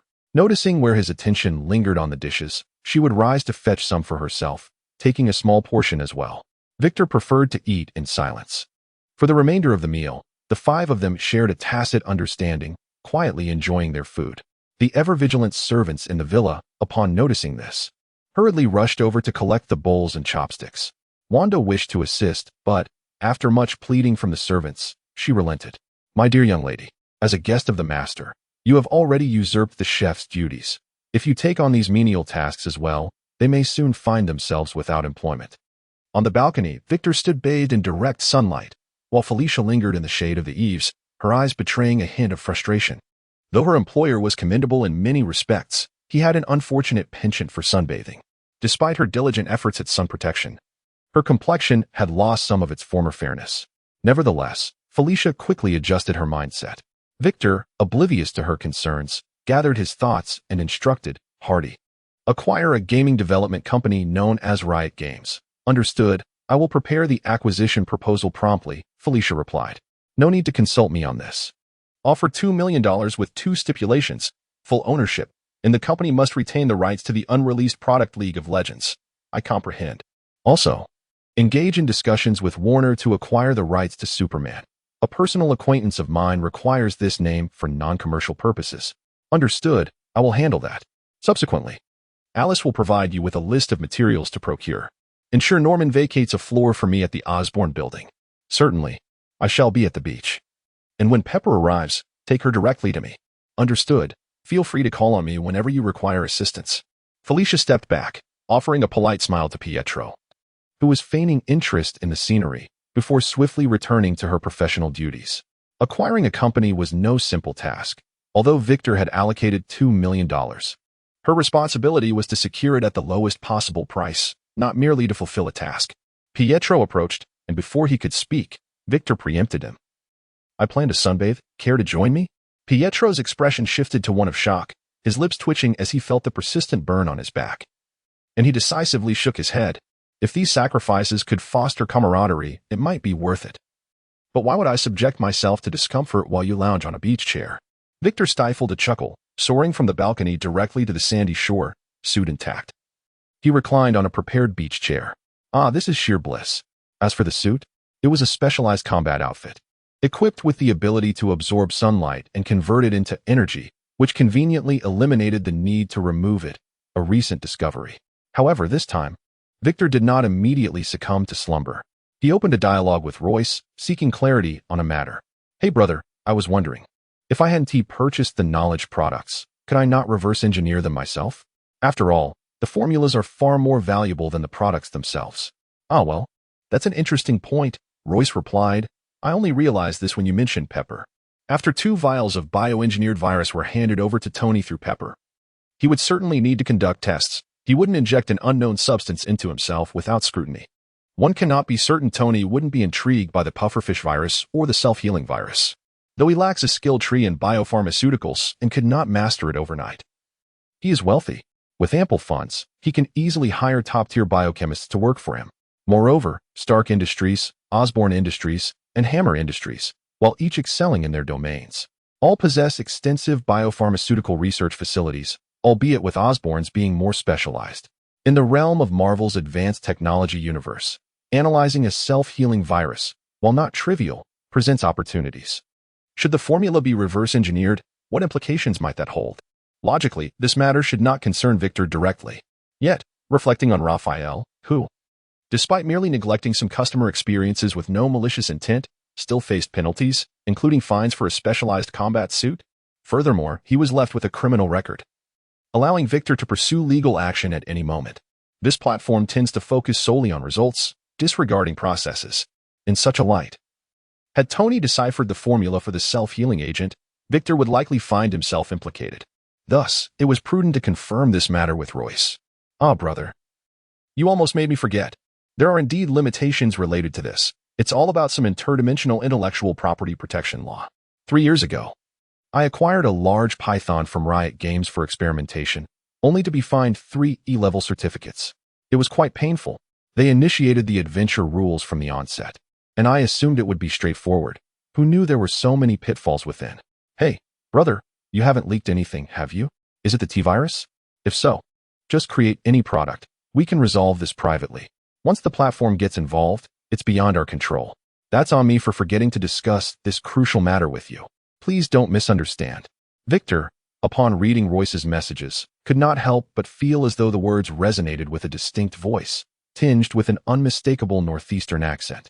As for the implications of the calculations, Victor held no doubts. Based on Royce's current behavior, he deemed him trustworthy and believed in his own judgment. It's nothing, brother. I merely thought to inquire. Since it's a misunderstanding, clarification suffices. By the heavens, you startled me, brother. That's why I commend your intellect. If I were as clever as you, I would not have faced such losses. Well, if there's nothing else, I shall take my leave. There are complications arising in the lab, and it seems they're intent on causing trouble all day. Trouble at the lab? Are the scientists being fed only that? Closing the dialogue, Victor began to contemplate the advantages and disadvantages of this rule. The potential benefits were glaringly apparent, similar to patent protection laws. This framework allows merchants in every dimension to sell their goods with peace of mind, completely untroubled by the fear of decryption, and they might even welcome it. In such a scenario, even reconciliation would yield greater profits than the original formula, with the other party required to purchase the corresponding knowledge. Furthermore, since this system operates on a dimensional basis, the boundaries are clearly defined, eliminating the blight of patent trolls. However, there are significant drawbacks. For lower-tier dimensions, they cannot afford the costly knowledge, nor can they reverse engineer relatively inexpensive goods, leading to potential bottlenecks in the future. It is no wonder that the Dolawa continent dimension was eager to propose requests for free access. Perhaps this was not even their lowest price point. Unfortunately, at that time, there was insufficient information to analyze the situation adequately. Agreeing hastily was a grave mistake. That Raphael fellow did not even provide a hint. And it seems he must be profiting from the price difference, perhaps even entirely. Reflecting on this, it is evident that Royce is far more endearing. After branding Raphael as a mercenary, Victor began to ponder another issue. Should Tony's rescue plan be altered? The leak of 2 virus formulas was trivial, and the compensation likely wouldn't be exorbitant, but would this incident be recorded like a negative review on an online store, adversely affecting the store's reputation? Contemplating Tony's notoriously stubborn nature, in the midst of his thoughts, Alice reminded him that Pepper was arriving, and Felicia was escorting her toward the beach. Victor glanced at his phone, 9:05. Generally, by this time, Americans have already begun their workday, marking it as one of the earliest times for a courteous visit. Pepper was likely waiting and had timed her arrival meticulously. Perhaps he could. While he was lost in thought, Felicia and Pepper approached, carrying sun umbrellas. As they neared within 10 meters, Pepper stopped, allowing Felicia to continue. Mr. Victor, Miss Pepper has arrived. Would you like to see her now? Felicia bent slightly, raising her voice to be heard over the sound of the waves.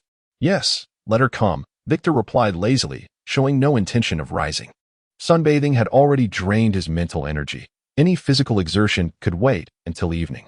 With permission granted, Felicia straightened up and nodded toward Pepper, who hurriedly jogged over, leaving her high heels behind to minimize Victor's weight. What if he changed his mind? Noticing this, Victor reluctantly rose, using his mental energy to assist his weary body. Just as Pepper reached him, she wore a professional smile and courteously said, "Mr. Victor, it's good to see you again. First, I'd like to apologize for Tony's attitude yesterday. His temper can be quite unbearable at times. As a fellow personal assistant." Felicia found Pepper's complaint about her boss puzzling. However, Victor understood Pepper's sentiment. He grinned and remarked, "It's evident that you care deeply for Tony, don't you?" Pepper's expression showed no signs of shyness or surprise, but rather an unmistakable tension. She instinctively retorted, "No, he is my boss and quite the playboy. How could I possibly like him?" Victor shrugged nonchalantly, replying, "Since you're so distant, Miss Pepper, I believe we need not." Sensing Victor's intention to dismiss her, Pepper felt a pang of urgency. In that crucial moment, instead of panicking, she composed herself and promptly changed her response. Yes, I do like Tony. She tucked a strand of hair behind her ear and looked Victor in the eye with sincerity, adding, but he is still my boss. So I hope you won't disclose this. Victor mused, impressed by this woman's capabilities and her deep affection for Tony. She had relinquished her composure in an instant for him. Truly, what merits does Tony possess? Mr. Victor. What do you think about us? Victor raised a hand to interrupt her. In light of your anxious gaze, I must say I genuinely believe in your potential. Are you truly not considering joining my company? It is destined to garner global attention. With just a nod from you, you would become the executive president. And Norman would be at your service. This time, Pepper did not immediately reject the offer. She pressed her lips together, contemplating for barely 2 seconds before resolutely stating, if that is your condition, I will. Victor again raised his hand to cut her off. A woman of such caliber should not vie with Tony, otherwise their relationship would transform from mere rivalry to a bitter feud. Now the question arose. It was evident that Pepper's visit was solely a representation of herself and did not reflect Tony's stance. To Victor, aside from Pepper herself, there seemed to be little of value to negotiate. He certainly wouldn't make a loss in this transaction. He, Victor, had not engaged in unprofitable deals during his time in Marvel, and this instance would not be the exception. Speaking of which, having been around Tony for so long, she must still be a virgin, right? Well then, all right, it's decided. Pepper, do we consider ourselves friends? Victor asked. Okay, as friends, I can save your boyfriend, but I have one condition. Victor raised his index finger. That's only reasonable, Mr. Victor. Please go ahead, Pepper responded, still maintaining her respectful demeanor. Hey, that isn't the tone of a friendly conversation, Victor reminded her.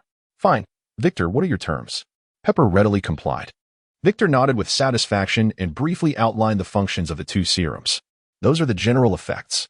These are samples from my private research facility. Products that have reached a mature stage of technology. But do you know why I haven't released them? Is there a challenge regarding preventing technological leakage? Bingo. Victor snapped his fingers. Pepper, why didn't you apply to work with me back then? Pepper smiled silently, then confidently changed the subject. Victor, I assure you, these 2 serums will not leave my site until they are officially administered to Tony, except for a minuscule amount for drug testing. They will remain with me unless I perish. There is no need to speak so solemnly. Victor waved his hand dismissively. If someone does attempt to seize them, let them have it. But as compensation, your life should be preserved to work in my company to make up for the losses incurred. Of course, that poses no issue. Pepper agreed decisively. With that, their conversation reached its conclusion. Victor extracted the pufferfish virus and self-healing virus from his inventory, manifesting them in his hands, and then handed the 2 palm-sized injection guns to Pepper. The darker one contained the pufferfish virus, while the lighter one held the self-healing virus. However, that was inconsequential, as they would be administered together anyway. Remember, the efficacy of the self-healing virus lasts only 10 minutes. Pepper, with a sense of gravity, took the injector gun into her hands, cradling it gently against her chest while casting a grateful glance at Victor. I know you're eager to verify this, so please, go ahead. I wish to bask in the sunlight a little longer. Victor waved his hand dismissively. I am truly thankful. I shall keep them firmly within my sight. After reaffirming her solemn promise, Pepper carefully departed from the beach, leaving her high heels behind. Once Victor consented, Felicia hurriedly retrieved Pepper's shoes and sprinted after her. As for the whereabouts of the 2 injector guns prior, neither of the women foolishly inquired.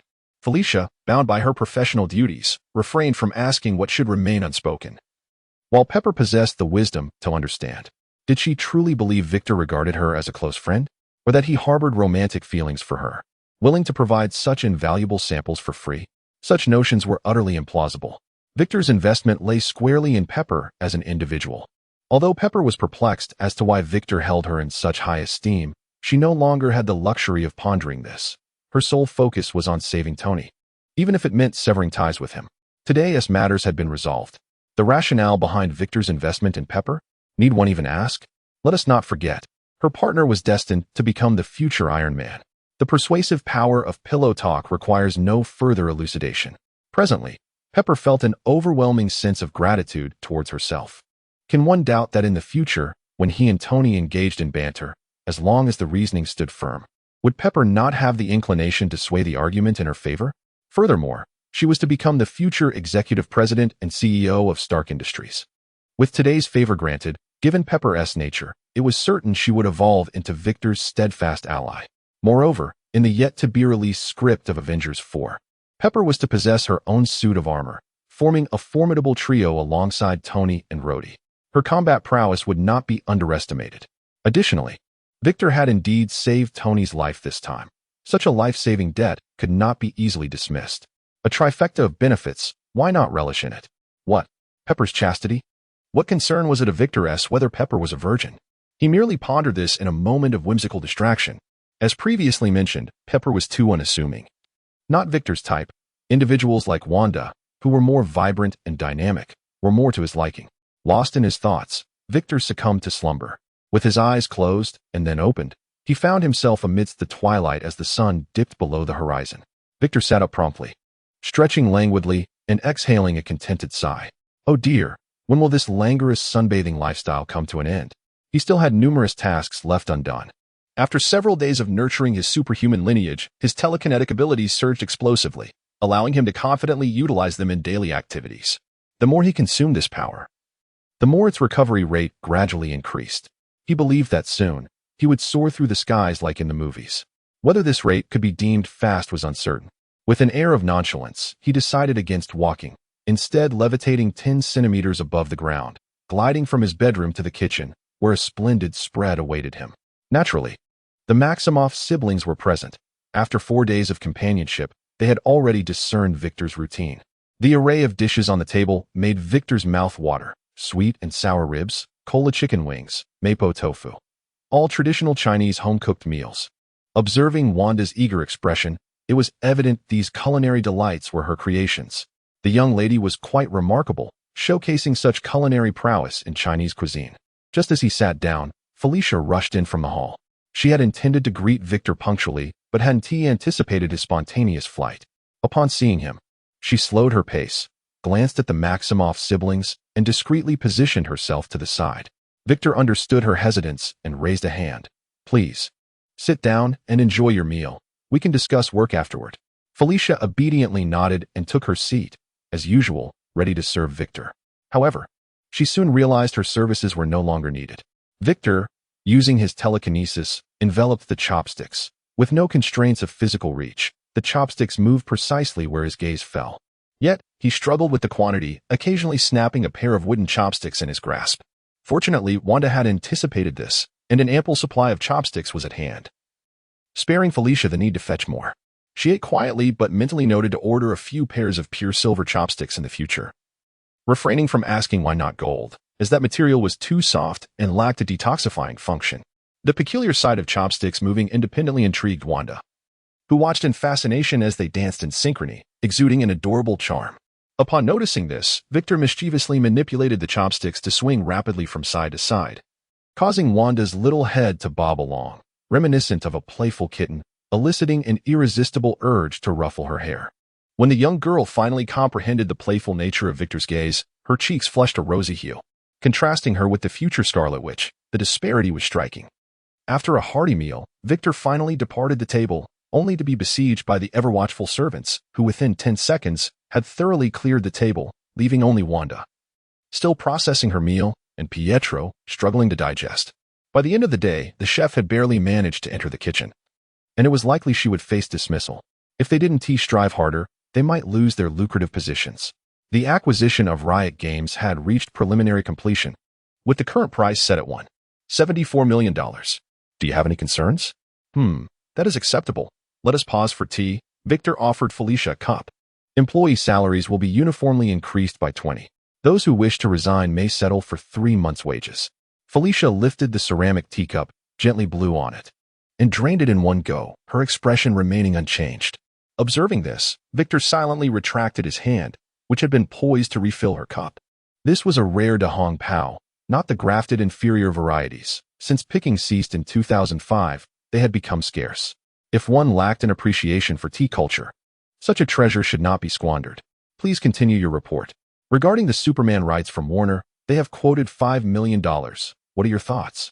The maximum offer is $1 million. If they do not accept, so be it. It's merely a name, not for commercial use. They may regret it later. Victor stated as he savored his tea. Understood, Felicia noted quietly. Most of the materials on your list are available in our warehouse.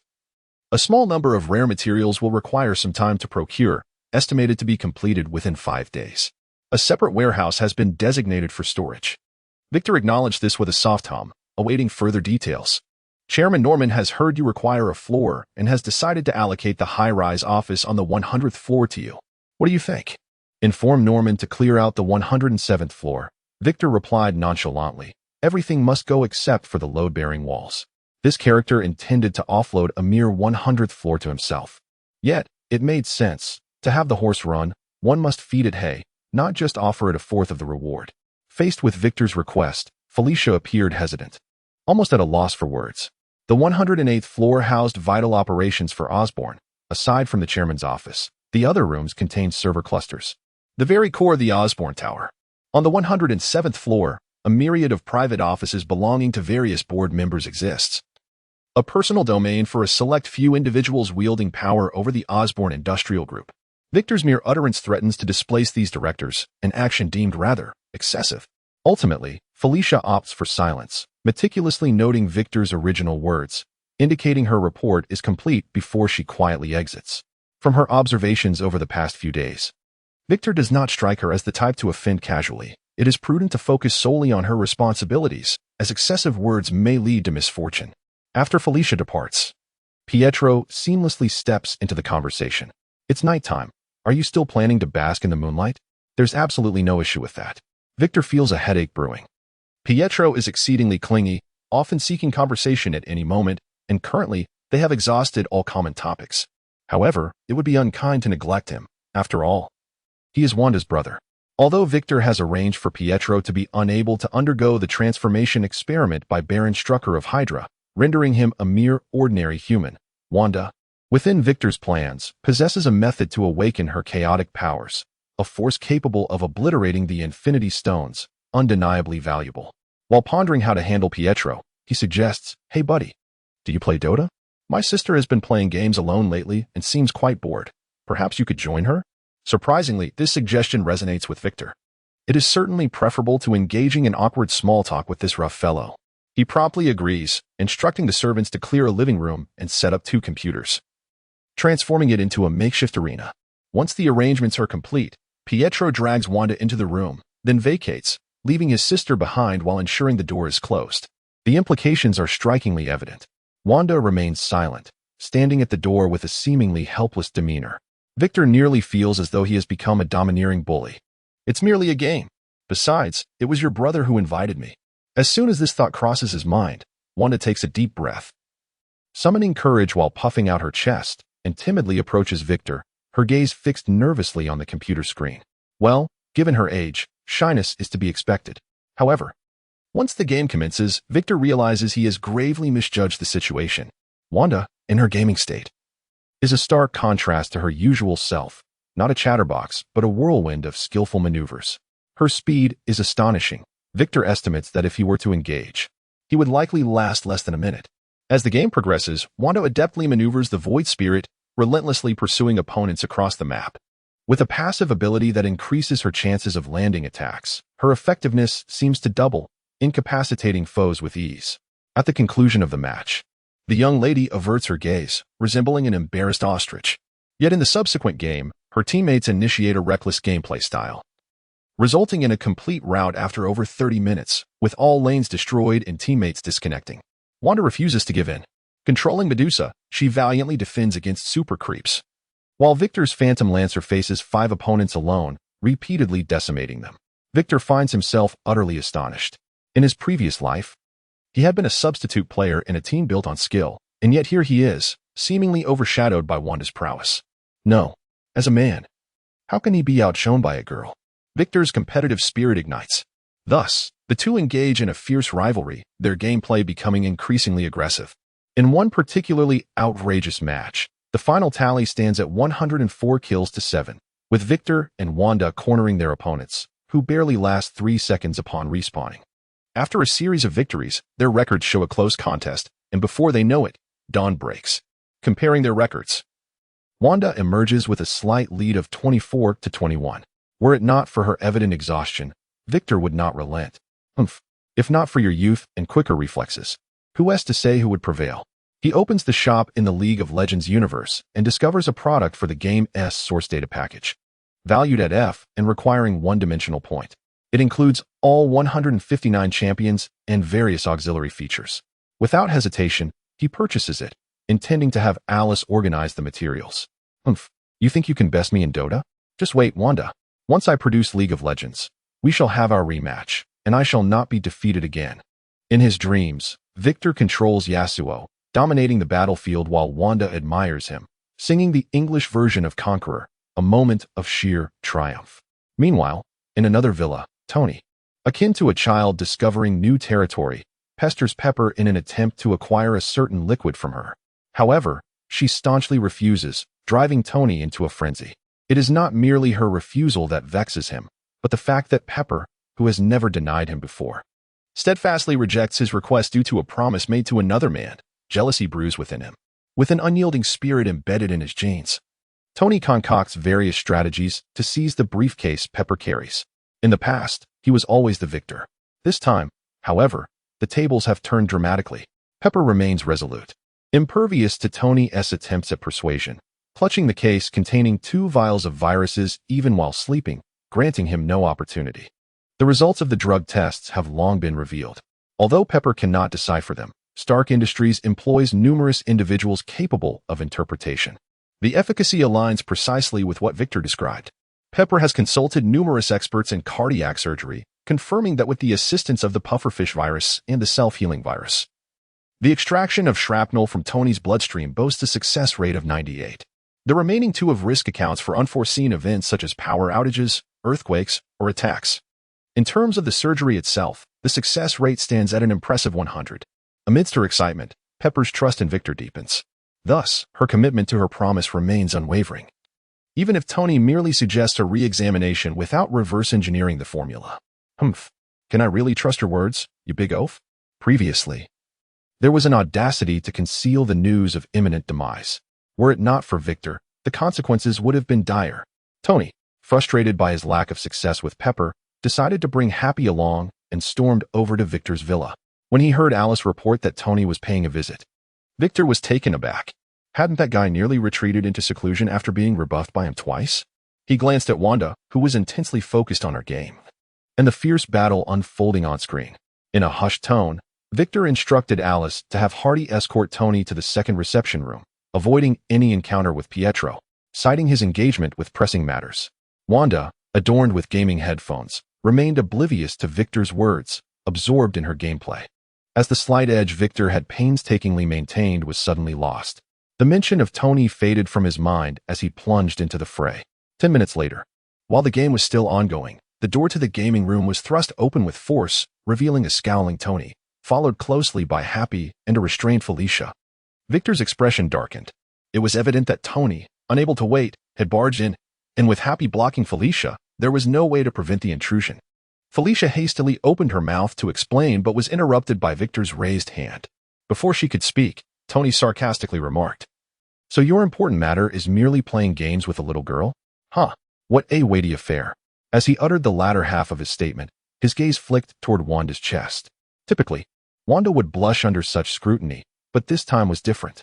She, too, flushed, but her glare at Tony was fierce, her grip on the mouse tightening to the point of causing her knuckles to whiten, the weight on her chest rising and falling dramatically. This was precisely why Tony's attention was drawn. Such an encounter had not been part of Victor's plans, and the disruption left him feeling irritable. However, he managed to retain control over the situation. He positioned himself in front of Wanda, casting a cold glare at Tony, his demeanor irate. "Did your mother never teach you not to barge into someone else's home?" Tony retorted, referencing his father. "I'm starting to regret agreeing to save you for Pepper. You're not worth sympathy and should be left to your own devices." Even without you, I could find my own solutions. You're the one meddling unnecessarily." Tony snapped back, equally agitated. His fear was not of death, but of Pepper discovering he had jeopardized her efforts. Noticing Tony backing down, Victor scoffed. "You're not worth the trouble." After ensuring Wanda was settled, Victor strode toward the door, ignoring Tony's presence as he prepared to push past him. Comparing their physiques, and recalling how Victor had been struck by his own calamity, Tony wisely chose to retreat, turning swiftly and heading toward the living room. Victor, however, disregarded him and headed in the opposite direction toward the dining room. After finally gaining a semblance of authority, Tony was incensed that Victor had unilaterally changed the meeting location. He had an uncanny ability to remember the layout of the villa. Tony wished to leave without further ado. After all, he was Tony Stark, not one to be led by the nose. But the resolute visage of Pepper flashed in his mind, prompting him to hesitate. After a few moments of contemplation, Tony reluctantly made his way to the dining room, advising Happy not to follow, as he had not fared well with Victor previously. And he did not wish to be embarrassed in front of his subordinate. Wait, why am I even considering this? I'm a genius. How can I be bested by some obscure mutant?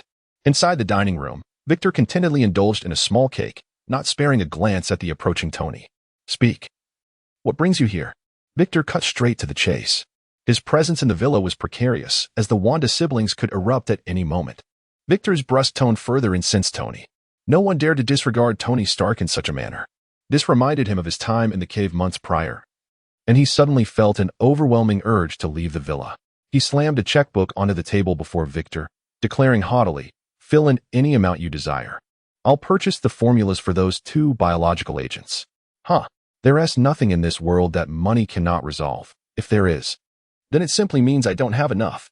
Victor, maintaining his composure, leisurely set down his spoon, glanced at the arrogant Tony, and, unusually refraining from retorting, reached for the checkbook and summoned a pen with his telekinesis to fill in the figures. Tony scoffed disdainfully, lifting his chin in defiance, his nostrils flaring at Victor.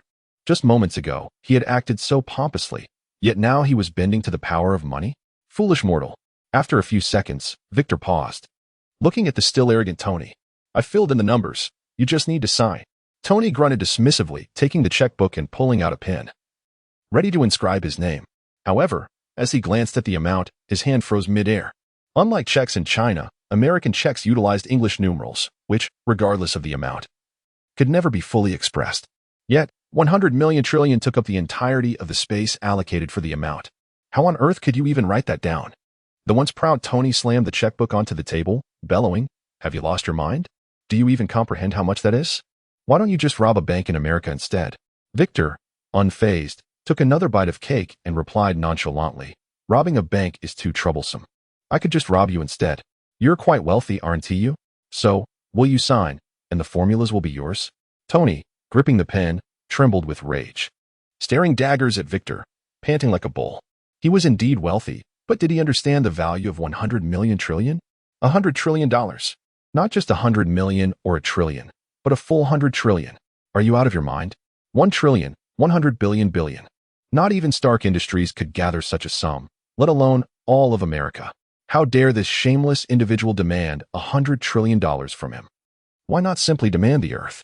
Tony trembled with anger, while Victor, in a state of triumph, smirked. "Look at you. Aren't you wealthy? You can't even muster $1 trillion. What kind of tycoon are you? The king of Wakanda above you. While he may not be able to conjure $1 trillion in a minute, at least has the means to do so." Victor had not intended to provoke Tony so harshly, but the latter's pretentiousness was simply too infuriating.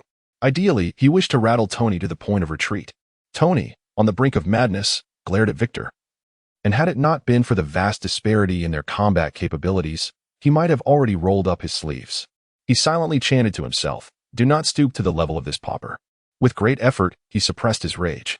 Suddenly, he felt his sanity teetering on the edge as he glared at Victor, hands on his hips, ready to unleash a barrage of harsh words. Yet, Victor's expression turned serious as he extended his right palm toward Tony, just as a roar erupted behind him. "Die, demon." This unexpected outburst, laden with fury, instinctively caused Tony to retract his neck, and he rolled off the dining table, evading a potential strike. A Western-style kitchen knife hung ominously nearby, while behind it stood a white-haired man wielding a similar knife, hovering in the air, glaring fiercely at Tony. In an instant, Tony recalled the earlier scene. The white-haired man had hurled one knife at him, only to be intercepted by Victor's mutant ability, and then, fueled by frustration, he had charged forward with another, only to be restrained once more by Victor's powers. However, Tony's mind was racing with questions, and he couldn't help but voice one. "Hey, white hair. Oh, you're the one I encountered that day. But why do you want to kill me? Did I fire you at some point?" He cast a questioning glance at Victor, seeking an explanation. With a resigned sigh, Victor realized that his worst fears had come to pass. He rubbed his temples, contemplating how to clarify the situation, when Wanda with her chestnut hair, burst in, brandishing an oversized sword she had somehow procured, an impressive weapon for one so petite. Normally shy around Victor, she now wore a fierce expression, her gentle eyes ablaze with hatred, fixated on Tony. Her intimidating aura forced Tony to step back momentarily. Anyone would instinctively recoil upon encountering an armed assailant. Victor, exasperated, waved his hand dismissively. Wanda, now mirroring the fate of her brother Pietro, found herself suspended in midair with no means to gain leverage. Undeterred, Wanda gritted her teeth and hurled her sword, but it fell short, landing several meters away from Tony. Inspired by Wanda, Pietro too threw his knife, only for Victor to once again intercept it with his telekinetic powers. Tony, bewildered, observed the floating sibling duo and then glanced at Victor, who was pondering his words, before discreetly backing away towards the exit of the dining room. Simultaneously, he fished out his phone from his pocket and decisively pressed the emergency alert button. Victor remained unfazed, organizing his thoughts in just a matter of seconds. As he prepared to explain, Happy burst in, brandishing a handgun and shouting, "Tony, I'm here. I'll protect you. Don't worry. I've got this." Victor shot a bemused look at the tense Tony, who had inexplicably distanced himself. "So, you consider me a threat too? Moreover," he mused, "what can your little handgun possibly accomplish?" With a surge of telekinesis, he merely needed to engage the safety on Happy's gun. "Go on, if you can, disable that safety." Happy, oblivious to the unfolding chaos, positioned himself in front of Tony, his eyes scanning the room with a professional demeanor. Meanwhile, Wanda and Pietro, now disarmed and under Victor's control, glared at Tony, ignoring his inquiries entirely. If glares could kill, Happy would be riddled with bullets. At this juncture, Victor abandoned his initial plan and aimed to clarify the misunderstanding. He lightly tapped the table, attempting to draw the attention of all four individuals, but to no avail. "Hey, are you all truly going to ignore me?" Victor's patience wore thin. He leaped forward, delivering a powerful kick to the table, shattering it with a force that no ordinary piece of furniture could withstand, augmented by his telekinetic prowess. The loud noise startled everyone, causing both groups to turn their attention to Victor. Happy, in a panic, aimed his gun at Victor's forehead, his finger poised on the trigger. Victor straightened his attire, mocking, "You can't even fire a weapon with the safety engaged." Realizing the safety was indeed still on, Happy rushed to disengage it. But the gun suddenly slipped from his grasp and flew into Victor's hands. With a swift motion, Victor disengaged the safety. Happy's eyes widened in disbelief, unable to comprehend why the gun had moved on its own, resigning himself to the notion of shielding Tony from harm. However, Victor, holding the gun in his right hand, placed his left palm just 10 centimeters from the muzzle before pulling the trigger. Bang, bang, bang. All 12 rounds from the P229 handgun were discharged. Yet Victor's left hand remained unscathed, the bullets suspended in midair, intercepted by his telekinetic force. Victor manipulated the 12 bright yellow bullets, disdainfully remarking, "In the future, refrain from pointing such toys at me." Happy swallowed hard, instinctively nodding, then cautiously suggested, "Look, regardless of what you desire, let us first set down our weapons." He raised both hands, indicating his lack of intent to attack, yet remained firmly in front of Tony, shielding him completely. It was Tony who displayed the greatest audacity. The situation was abundantly clear. Victor's display of power left no room for doubt. If he intended to kill Tony, he wouldn't need to wait for Happy's intervention. Stepping out from behind Happy, Tony rejected the protective stance, regarding Victor with a serious expression. This bold display earned him a measure of respect from Victor. Motioning for Tony to remain calm, Victor waved his hand, sending guns, bullets, knives, and remnants of the shattered table swirling to a corner of the dining room. He addressed the still agitated Wanda and Pietro. "I will now release you, granting you the opportunity to voice your grievances. But remember, we will use words, not violence. Do you understand?" Wanda and Pietro exchanged glances and nodded in unison. Yet, as Victor released his telekinetic grip, the siblings barely steadied themselves before they lunged at Tony, their fierce expressions suggesting that if they managed to overpower him, even a mere exchange of words could prove fatal. Victor, resigned, once again enveloped the brother and sister in his telekinetic field. "Let us converse calmly for now." Tony, however, remained remarkably composed, stroking his mustache with an enigmatic expression as he mused, "Could it be that your mother is my former girlfriend? Did I, break up with her selectively? Which has led to your animosity towards me?" Victor, exasperated, muttered, "Oh, come on." It seemed that the joke was too much for him to bear.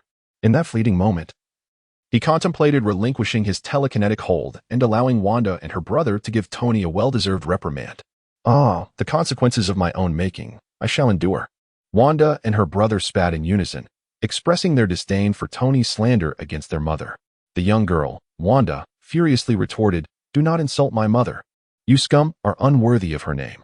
Tony, maintaining a complex gaze upon the siblings, attempted to keep his composure.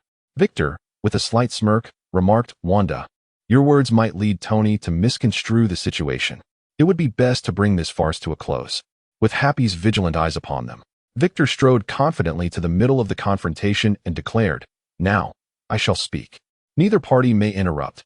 Anyone who dares to cut me off shall face the consequences."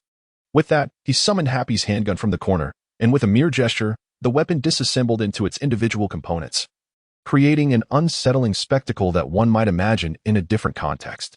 Even Tony, who was typically resistant to authority, refrained from retorting. His curiosity about the unfolding narrative piqued. Satisfied with the silence, Victor turned to Tony, gesturing towards Wanda and her brother. Pietro Maximoff, Wanda Maximoff, Eastern European Sokovians. Their parents perished in a terrorist attack, and the weapon used bore the insignia of Stark Industries. Do you comprehend the gravity of this explanation? Tony exhaled slowly, then furrowed his brow in contemplation. For the first time, he met Wanda's resentful gaze and asserted, "Stark Industries only supplies weapons to the U.S. military for national defense. They could never fall into the hands of terrorists." Moreover, he trailed off, suddenly struck by the memories of the 10 Rings attack on him months prior, where he had witnessed a Stark Industries shell explode before him. The fragments of that very shell still lingered within his veins, rendering him speechless. Wanda, however, would not remain silent. The typically shy girl roared, "Not you? I witnessed a shell lying just 3 meters away from us. We lingered on the brink of death for 6 whole hours. The markings on it are forever etched in my memory. S.T.A.R.K.I.N.D.U.S. Is that not the emblem of your Stark Industries? You wretched demon. Scoundrel. Executioner. Why do you still walk this earth? You deserve to rot in hell." Tony's brow furrowed deeper at Wanda's accusatory outburst. He understood the terror of teetering on the edge of death, as he was presently experiencing it himself. It was an unbearable sensation, one that could break even the strongest of men. Yet his pride prevented him from conceding. "You claim a shell lay before you for 6 hours? How could you be certain it wouldn't detonate at any moment?" Pietro's sardonic remarks did not anger Tony. Rather, they eased the tension in his furrowed brow. "Every shell produced by Stark Industries has a firing mechanism designed by me. They are equipped with an automatic destruction system.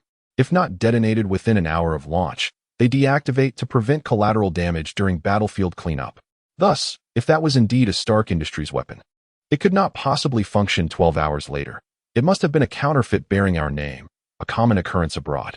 Seeing the skepticism etched upon Wanda and Pietro's faces, Tony continued, "For Victor's sake, you may accompany me to Stark Industries to verify everything, be it documents or the manufacturing facilities. I have no reason to deceive you." At that moment, Victor interjected. He regarded Wanda with a gentle expression. Though Tony Stark is arrogant, acerbic, and a notorious womanizer, it is undeniable that he would never sell weapons to terrorists. Stark Industries only provides its weapons to the U.S. military. Its civilian initiatives focus on nursing homes, orphanages, charitable organizations, and high-tech furniture products. Tony, unimpressed by Victor's assessment, merely rolled his eyes, refraining from rebuttal, as it was indeed a reflection of reality. With Victor's endorsement, Wanda and Pietro exchanged glances, their eyes filled with doubt and incredulity. Could it be that their long-held nemesis was, in fact, not the true villain? As the siblings grappled with their existential crisis, Victor added, "Of course, this matter cannot be completely dissociated from Tony. He may have concealed something yet unspoken." He pointed at Tony. "If you don't confess, I shall expose your secrets." Tony coughed, exasperated. "Where do you source your intelligence? Care to share?" Victor raised an eyebrow. "I intended to clarify once I had all the facts," Tony replied, sighing and gazing at the ceiling. "Typically, I focus on product design. Obadiah oversees the company's operations. If those weapons genuinely originated from Stark Industries and the automatic destruction system was dismantled, there is but one possibility. Obadiah has been covertly colluding with terrorists to sell them arms. However," he quickly added, "these are merely my speculations. He is wealthy enough that he shouldn't need to." Victor abruptly interrupted Tony's explanation with a wave of his hand. Huh, is self-deception beneficial? You were ambushed in Afghanistan, delayed for several hours. How was your itinerary leaked? Who but your dear uncle could be behind it? Tony was left speechless, veins bulging on his forehead from frustration. He retreated into silence. Meanwhile, Wanda and Pietro found themselves engulfed in a haze of evidence, grappling with their own internal turmoil. Could they truly forgive Tony? Such a notion seemed impossible after years of harboring a desire for vengeance, yet the evidence presented before them left little room for disbelief. After all, the siblings still held a measure of trust in Victor. They were now at a crossroads, uncertain of the true nature of their years of animosity. Seeing the two individuals in a daze, devoid of their former relentless hatred towards Tony, Victor released his telekinetic grip, allowing them to descend. This brief exertion had nearly depleted his mental energy. If he did not relinquish his hold, he would soon find himself collapsing. As Wanda and Pietro were lowered, they instinctively lunged towards Tony, only to freeze mid-motion, caught in a dilemma as they glared at him. However, Tony paid them no heed, his gaze turning malevolent as he scrutinized Victor, lost in thought with flickering eyes. Usually quick to respond, Felicia remained immobile this time. Victor's expression was impassive as he regarded Happy, who seemed to have realized the gravity of his actions and offered an apologetic smile. I'm sorry, Mr. Victor. Your assistant was knocked out by me, and I can compensate for it, Happy earnestly stated. Compensation is indeed necessary, Victor replied, casting a glance at Tony. However, it shall be you who compensates. Medical expenses, emotional damages, lost wages, and rehabilitation fees, totaling 500,000. Happy was immediately incensed. It was merely a hand chop, not a real injury. How can you demand 500,000? Yet Tony intervened, dismissively stating, $2 million, 500,000 for your assistant, 1 million for these siblings, and 500,000 for your furniture. Unnecessary. Wanda blurted out. Even if you are not our direct enemy, you bear indirect responsibility. Your wealth is stained with the blood of my parents and innocence. We disdain your money, Pietro added vehemently. Tony's lips twitched, and after a moment's pause, he touched his nose, smirking but refraining from rebuttal. Fine. After all, I am at fault for causing their family to be shattered. Letting them vent their frustrations is inconsequential. I shall endure the consequences of my actions. The next day dawned, and as usual, he awoke at sunrise. Upon descending the stairs, Victor expected only the soulless dishes from the private chef, but to his surprise, Wanda had prepared a lavish spread, albeit with a somewhat vacant expression. Pietro, in stark contrast, remained reclusive, refusing to emerge from his room. During breakfast, Felicia persistently tilted her head, moving awkwardly as if suffering from a stiff neck. After the meal, they gathered in the second living room, sipping tea while listening to Felicia's report. She handed over a stack of prepared documents, an equity transfer agreement. Victor signed his name, officially making Riot Games his private possession. Then, Victor began issuing commands. Hardy, you have 3 days to dismiss any employees you do not wish to retain. Afterwards, contact Alice. She will provide you with a game for marketing and promotion. I expect to see it launched within a week. Felicia nodded, taking notes. Oh, before you leave, stop by Tony's place. He mentioned compensating you with 500,000.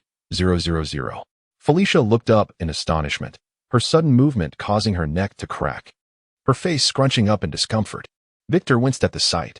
Take the day off. You can resume work tomorrow. Go rest.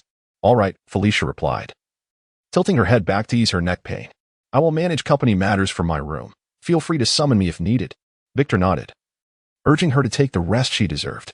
After sipping tea, Victor swiftly made his way to the beach. Such splendid sunshine should not be squandered. This time, he donned loose beach shorts instead of a suit, revealing his newly sculpted 8-pack abs, a result of basking in the sun for a few days. He wished to be discreet, yet his genetics forbade it. As he reclined on a beach chair, Victor felt himself drifting off to sleep, only to suddenly awaken with a thought. Alice, have you organized the materials for League of Legends? He inquired.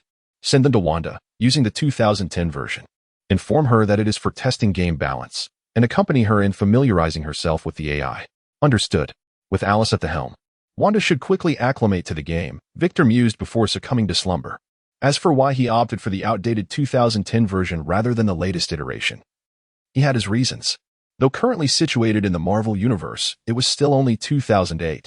Setting aside the advanced technologies, the basic hardware was not sufficiently refined to handle the latest version. Furthermore, he needed to leave room for future updates. The tradition of one generation of versions surpassing the last must not be disrupted under his watch. As the sole owner, he intended to enhance whichever heroes he desired in due course. Time passed swiftly, and 3 days had flown by. During this period, Victor enjoyed a leisurely lifestyle, sunbathing by day and duo queuing with Wanda by night, alongside 8 other gamers arranged by the company, diving into a frenzied testing phase. Wanda, due to her role in game testing and other reasons, remained at the villa in Victor's company. Meanwhile, Pietro remained resolute, seeking a new target for his ire, justifying his outings as explorations of Los Angeles' beauty while he sought Obadiah's whereabouts. Victor made no attempt to hinder him, instructing Alice to keep a watchful eye. As long as Wanda stayed, Pietro could frolic as he pleased. After all, his powers were effectively dormant, rendering him of little threat. That evening, Victor continued to duo queue with Wanda. Over the past 3 days, his familiarity with the game characters enabled him to consistently outshine her, much to his delight. However, since this was an internal test without ranked matches, the competitive drive felt somewhat lacking. Nonetheless, this was inconsequential. Felicia had already begun pouring funds into promotion. And in 4 days, on April 12, 2008, the game would officially launch. To attract a significant player base, Victor crafted a tantalizing incentive. The top-ranked solo player at the end of Season 1 will receive a 1 million prize. Beyond that, he was unconcerned. This was merely a recreational venture, not worthy of excessive effort. If he had the time, he'd rather find a good screenplay and produce a quality film, his true passion. As he snatched yet another impending kill from Wanda, Alice suddenly spoke up. "Victor, I have detected that the surveillance program has been activated. Obadiah has appeared at Mr. Stark's villa, and Mr. Stark has been subdued." Victor, upon hearing this, continued his onslaught, completing a triple kill before releasing the mouse. "Finally, I have been waiting for you." He immediately stood, removing Wanda's headphones, who pouted at him, her cheeks and chest equally puffed up. "You always steal my kills. You're such a stereotypical male." Victor had no time to console Wanda. With an apologetic smile, he remarked, "I suddenly feel unwell and need to step out for a moment. You 4 can manage the 4v5, can't you?" Wanda's eyes brightened at his words, and she nodded eagerly, wishing for Victor to leave swiftly. The corners of Victor's mouth twitched as he playfully pinched Wanda's nose, and amidst her surprised exclamation, he soared out of the room, darting through the kitchen, conference room, and living room, before landing in the courtyard in his Ferrari convertible. With the keys still in the ignition, Victor started the engine and pressed the accelerator to the floor, experiencing a powerful surge as he accelerated to 340 km/h in just 2.8 seconds. The sleek blue Ferrari zipped along the road like a flash of lightning, covering a distance of 10 kilometers and reaching Tony's villa in a mere 1 minute and 40 seconds. As the tires continued to screech against the pavement, Victor leaped from the driver's seat, bypassing the villa's courtyard gate and heading straight into the neighborhood. A black sedan was parked in front of the villa, and a bald man in a suit was approaching, clutching a small square box. Victor's keen eyesight immediately identified the target, Obadiah Stane, the new nemesis of Wanda's brother. Just in time, Victor descended like a cannonball, landing forcefully on the car's roof, intending to destroy it, but only succeeded in creating a small dent. The vehicle was evidently bulletproof. Obadiah halted, staring in bewilderment at the suddenly descending Victor, momentarily at a loss. "Who is this guy?" Before Obadiah could utter a word, Victor gestured, and the box in Obadiah's hand was enveloped by telekinesis, soaring into Victor's grasp.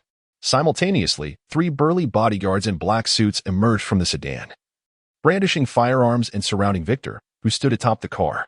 Obadiah shouted from behind, "Don't shoot the box, kill him." The 3 bodyguards, clearly not virtuous men themselves, wasted no time in pulling the triggers, aiming at Victor's head, heart, and throat with unwavering precision. Each was confident in their marksmanship, firing a single shot without any hesitation. However, the anticipated scene of bloodshed failed to materialize. Instead, the 3 bullets hovered half a meter away from Victor, slowly rotating but unable to advance an inch. The seasoned bodyguards quickly realized they were facing a mutant. Without exchanging a word, the closest bodyguard stepped back to shield his employer, while the other 2 alternated their gunfire to distract Victor and prevent him from counterattacking, retreating as soon as their ammunition was spent. Almost simultaneously, a round grenade rolled across the ground towards the sedan's undercarriage, a clever tactic devised by the retreating bodyguard. The trio coordinated seamlessly during their assault, explaining why they had been chosen as Obadiah's personal guards. Unfortunately for them, they had encountered Victor, a superhero gifted with telekinesis.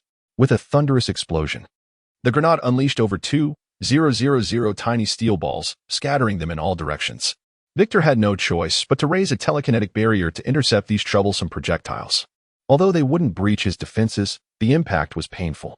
The two retreating bodyguards, closer to the blast site, attempted to evade the onslaught, but could not escape the hail of steel. Their fates were uncertain. Obadiah, however, remained unscathed, having been shielded by the bodyguard who triggered the grenade. Victor, infuriated by this barrage of attacks, unleashed a telekinetic explosion around him, propelling the bullets and steel balls outward in a chaotic assault.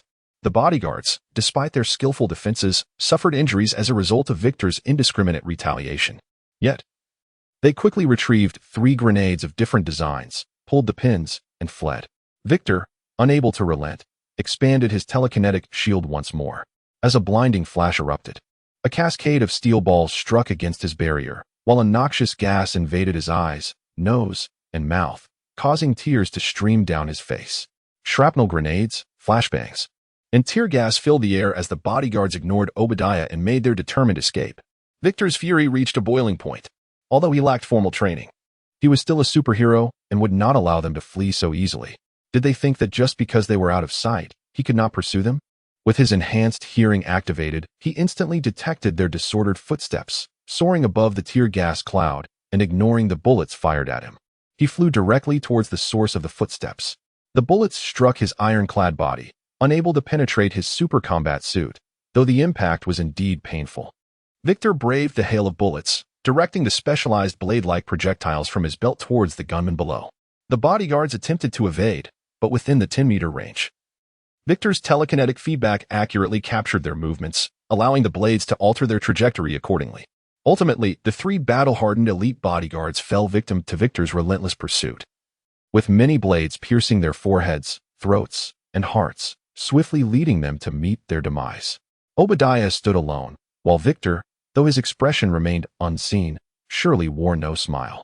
He remained suspended in the air, waiting for the effects of the flashbang to dissipate. After all, Obadiah was but an ordinary man, incapable of causing any significant trouble. Yet, Victor felt a sense of unease regarding the act of taking lives. There was no sensation of nausea, for in the Marvel Universe, it was destined that he would eventually kill. He had prepared himself psychologically for this inevitability, but still, he felt a sense of discomfort. While Victor wrestled with his thoughts, Obadiah was not one to remain passive. He pulled 2 earplugs from his pocket and inserted them into his ears, raising his voice as he looked up. Victor-chan, I know you. Pepper has mentioned you, and I am grateful that you saved Tony's life. But why attack me? Victor remained silent, focusing his telekinetic gaze on Obadiah, curious to see what trick he would attempt. Obadiah continued to expound upon his close relationship with Tony, but had Alice not confirmed that Tony lay lifeless in the villa, Victor might have doubted the narrative's consistency.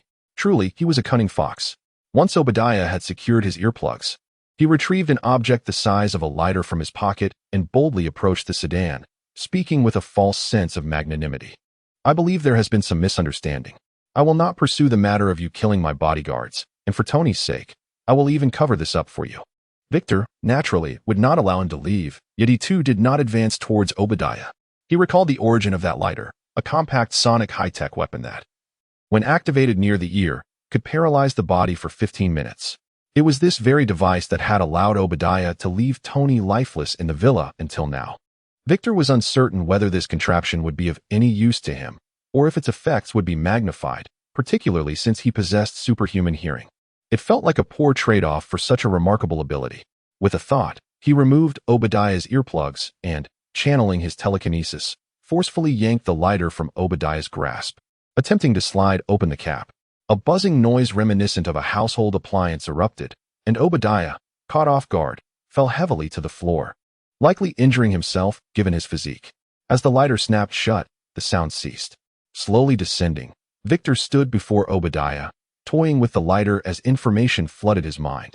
It was classified as an F-grade item, valued at F-grade certification 2, with 20 dimensional points. Quite acceptable. He could directly add it to his inventory for sale. At that moment, his vision cleared. Using his telekinesis, Victor lifted Obadiah, suspending him behind himself as he strolled into the villa, opening the box in his right hand to reveal the true form of the arc reactor for the first time. Previously, during his meeting with Tony, the man had worn opaque materials, obscuring his view. The appearance was unremarkable, akin to a one figurine from his previous life. As his fingers brushed against it, information emerged. Item name: second-generation miniature arc reactor category. Technology compatibility: 100 origin. Marvel Universe rating: D. Monetary valuation: D grade. Certification for 42,000 dimensional points. Function description: do not be deceived by its compact size. It is capable of powering an entire city or allowing an armored suit to operate at full capacity for 10 minutes. Slogan: behold, this little marvel possesses formidable energy, unexpectedly valuable. Victor had previously thought that the spider serum was a C-grade item, while this antiquated miniature arc reactor would only reach E at best, but it turned out to be rated D. Thus, it could be categorized into lower, mid, and upper levels. It now appeared that the future third-generation miniature arc reactor would likely achieve C-grade status. The power core alone equated to the spider serum. Not to mention the iron suit. The future Spider-Man clad in an iron suit would indeed be formidable. Yet, he had still been defeated by Thanos. The strength of Thanos was lost in thought. Victor arrived in the villa's hall. Tony, pale as a ghost, sat on the sofa, his bloodshot eyes lighting up momentarily upon seeing Victor, only to shift to an odd expression as he seemed to ponder something. Regardless of his thoughts, Victor felt an undeniable irritation at the sight of him. With a flick of his wrist, he tossed Obadiah onto the floor, brandishing the second-generation miniature arc reactor while deliberately ignoring Tony's gaze. He then produced his Huawei phone, snapping pictures of Tony's ashen face, which turned a deep shade of gray. Satisfied with the photos, Tony had just regained his mobility and, disregarding the images, seized the second-generation miniature arc reactor from the sofa, fumbling to fit it into his chest. In his haste, he struggled several times, his frustration causing his complexion to pale further. Once he finally managed to secure it, he looked up to find Victor grinning and pointing his phone at him, yet refraining from clicking the shutter. Tony's face shifted from white to black in an instant. Damn it. You're recording this. I'll give you $5 million. Just hand over that damn phone. Tony's expression darkened. However, Victor remained unfazed. Am I in need of that $5 million? Victor produced a check. What I lack is far more money. If you sign this check, I shall delete your embarrassing footage. Tony's face nearly turned as black as soot. The check Victor presented was none other than the one for 100 million trillion he had shown days prior. Moreover, from Victor's words, it seemed that signing the check would only result in the deletion of the footage without returning the phone. Is your phone made of vibranium? Tony retorted angrily. Even if it were vibranium, it wouldn't be worth 100 million trillion. Before Wakanda made its presence known, the only known vibranium in the world was the S.H.I.E.L.D. Captain America used to make ice pops. Victor merely smiled, pocketing his phone and check, and gestured towards the unconscious Obadiah on the floor. Let me guess, you were ambushed, right? Since you are aware he hired someone to kill you, why didn't you revoke his access to the villa? Tony's expression flickered, and even with his sharp tongue, he found himself at a loss for words. Even with a sonic weapon, how could Obadiah have stealthily approached to ambush him? It was precisely because Obadiah had access to the villa, and not a low-level one at that, which allowed him to enter without triggering any alarms. Seeing Tony silent, Victor beamed with triumph. After 4 encounters, each had concluded with his victory, Marvel's greatest sharp-tongued character was not as formidable as he seemed. Gesturing a Y towards Tony, Victor remarked, "Twice now, I have saved you. I shall collect this favor from you in the future." With that, Victor turned and departed. What? Do I need your help?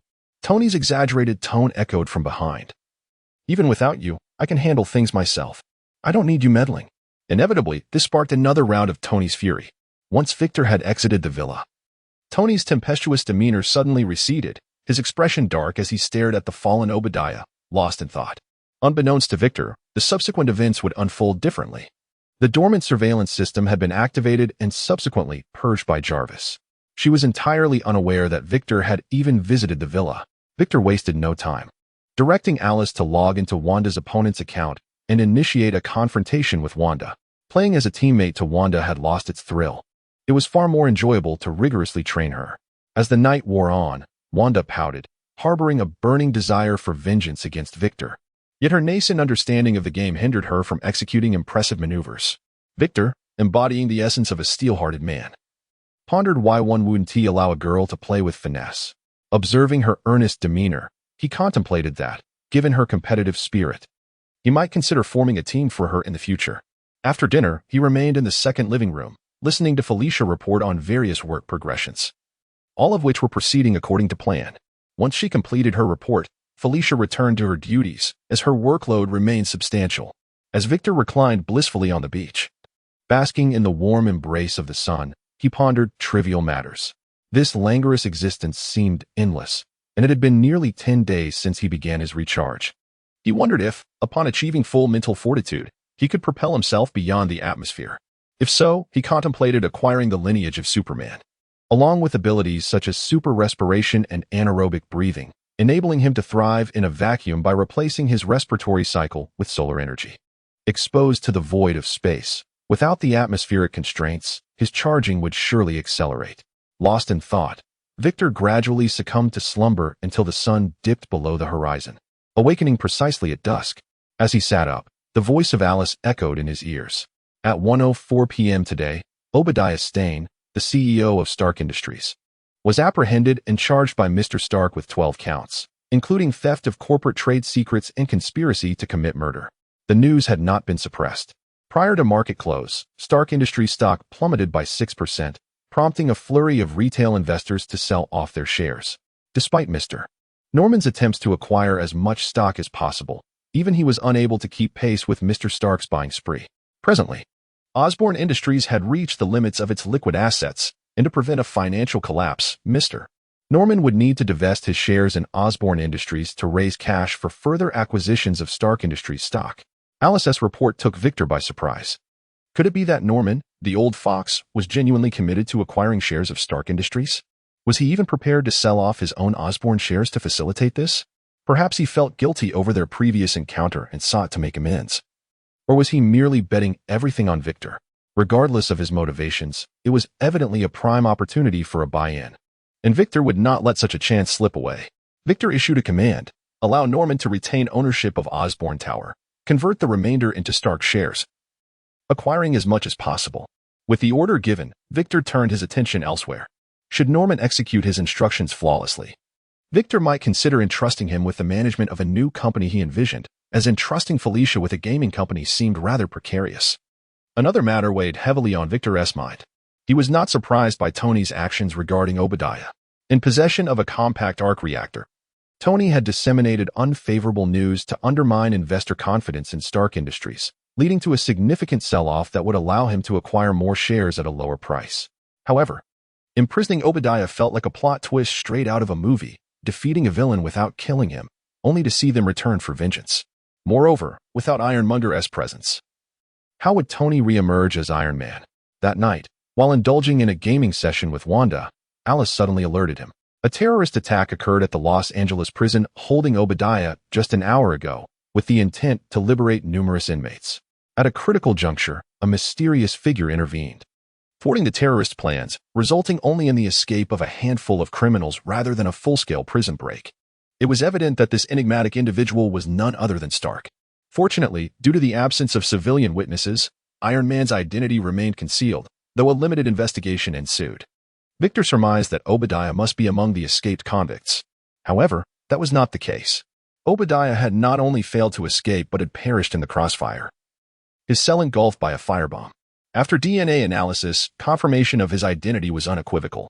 The dramatic turn of events seemed too coincidental. Did Tony, in a fit of rage against the criminals, inadvertently cause Obadiah's demise? Yet, Tony's temperament, though notoriously volatile, did not align with indiscriminate killing. If he had intended to take action, he would have done so the previous night at the villa. Victor sensed deeper machinations at play. This conundrum found resolution the following evening, not through the setting sun, but rather by the blaring sound of an air raid siren, which jolted him awake. Alice, is there an urgent matter?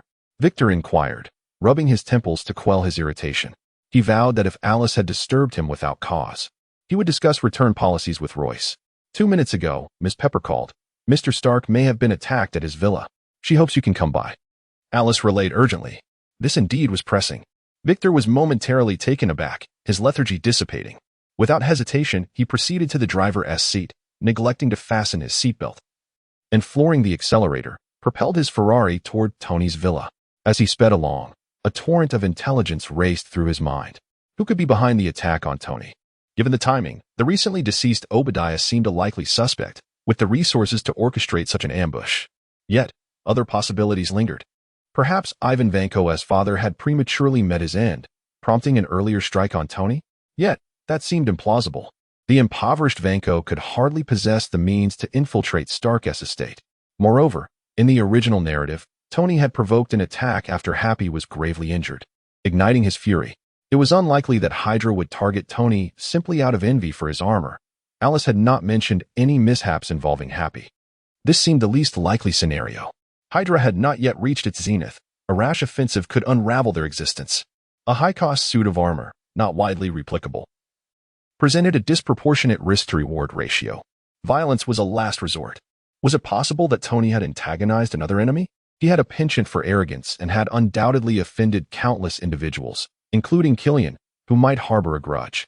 As thoughts swirled, Alice completed her infiltration of Jarvis, albeit without bringing any good news.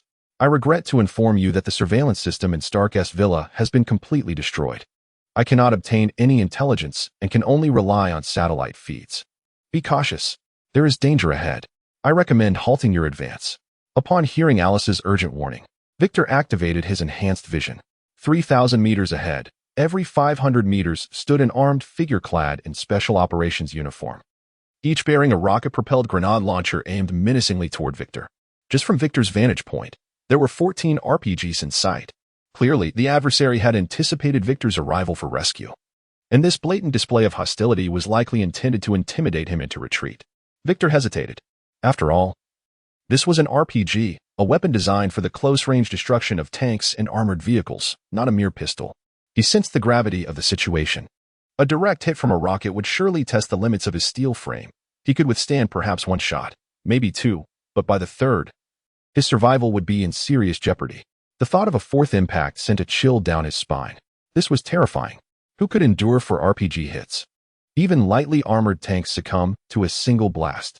In that moment, Victor contemplated turning back. Yet, he was waiting for Tony Stark, a pivotal figure in the Marvel Universe and a key player destined to defeat Thanos and Avengers Endgame. What if he simply walked away, only to face dire consequences? As Victor wrestled with his indecision, his Ferrari, cruising at 340 km/h, had already breached the enemy strike zone. The foremost armed assailant had pulled the trigger, launching a rocket that sped toward a point on the road ahead. If Victor maintained his current velocity, a collision was inevitable. No need to deliberate further. Curse it. Victor gripped the steering wheel tightly, muttering fiercely, "Stark, I'm truly risking it all this time. If you dare to die, I'll resurrect you just to mock you mercilessly." Dismissing all extraneous thoughts, Victor focused solely on the rocket trailing smoke behind it. He slammed the brakes, downshifted to shift the car's weight forward, and violently swung the steering wheel to send the rear of the car skidding out. Then rapidly corrected the wheel to sway the vehicle to the opposite side. In this deft maneuver, the Ferrari executed a graceful tailspin, narrowly evading the rocket's impact, and continued its rapid advance amidst the explosive aftermath. Victor felt no joy. If anything, he was more tense, his palms slick with sweat around the steering wheel.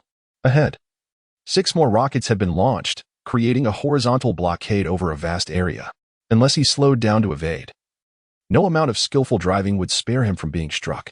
But to reduce speed within an enemy's encirclement, the subsequent rockets would reduce the car to rubble. Caught in this dilemma, Victor's mind faltered. This was his disadvantage. Lacking professional training and combat experience, despite embodying a superhuman persona, he felt clumsy against these elite foes. The previous encounter with 3 bodyguards had already left him vulnerable, almost allowing Obadiah to escape. Today, facing 6 rockets with 25 years of life experience, no one had taught him how to respond to such a predicament. Thus, Victor resolved to brake and slow down to evade the impending barrage. Simultaneously, he opened the interface. "So you want to fight? Very well. Let us escalate things. 58, Liquor, clear the area." Boom, boom, boom. The 6 rockets detonated approximately 10 meters from the vehicle. And less than half a second later, the Ferrari sped through the explosion zone. When it emerged, it was already clad in a beggar's attire. The car's paint had been scorched to a charred black, riddled with numerous pockmarks from flying debris, some as large as fists embedded in the body and windshield, creating a horrifying sight. This was merely the aftermath of the explosion. A direct hit would have rendered the vehicle totaled. No respite was granted to Victor. Another 10 rockets rained down, covering an even more extensive area, and the launch timings were staggered. Through his enhanced vision, he spotted a multitude of scattered caltrops strewn across the ground. If he attempted to dash through the explosion zone again, he would surely shred his tires and be trapped, vulnerable to the subsequent bombardment. It seemed that the only way to survive was to continue reducing speed, yet Victor chose otherwise. He floored the accelerator, determined to race through the bombardment zone. However, midway, he sharply veered off course, the speeding car careening off the road and crashing into one of the armed assailants.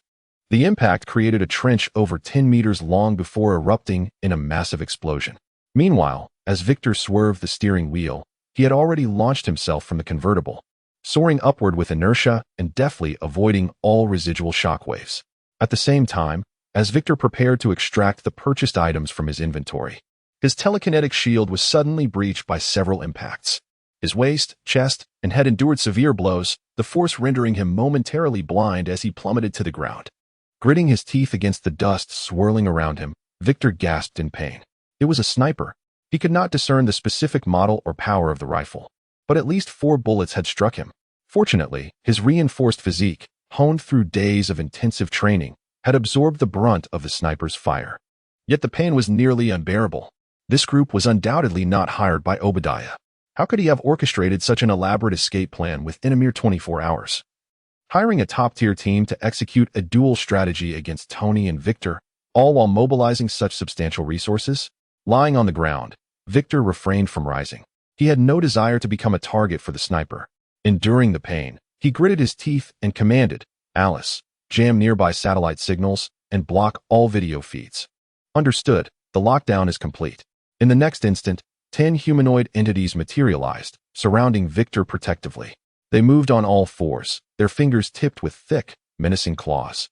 Their skin a blood-red hue devoid of any hair, as if flayed, exposing raw muscle tissue to the air, accompanied by tongues as long as their arms. The identity of these entities was unmistakable, the liquors from Resident Evil. Product name, 3rd-generation liquor category, technology compatibility, 100 origin, Resident Evil rating, F, price, F-class certificate 2, 25-dimensional points function description, a mutation in T-virus evolution, unafraid of death and driven by an insatiable hunger for flesh, having undergone 3 modifications to eliminate its infectious properties. Controllable through an embedded electronic program. Slogan, this thing looks grotesque, yet its combat prowess is so lacking. Among the countless dimensional products available. Why did Victor select such a creature? The answer was simple. Alice, command them to eliminate all nearby enemies. Victor's voice turned icy. With that, he concluded his command. 10 voracious predators sprang into action. Their robust limbs propelled them across the ground with astonishing speed, rendering rocket fire futile and snipers repeatedly missing their mark. Under Alice's guidance, they consistently raised a forelimb to shield their heads, effectively preventing any headshots. As for the bullets that struck their bodies, they paid them no mind, boldly enduring the impacts. When they drew near the armed combatants, it marked the end for the latter.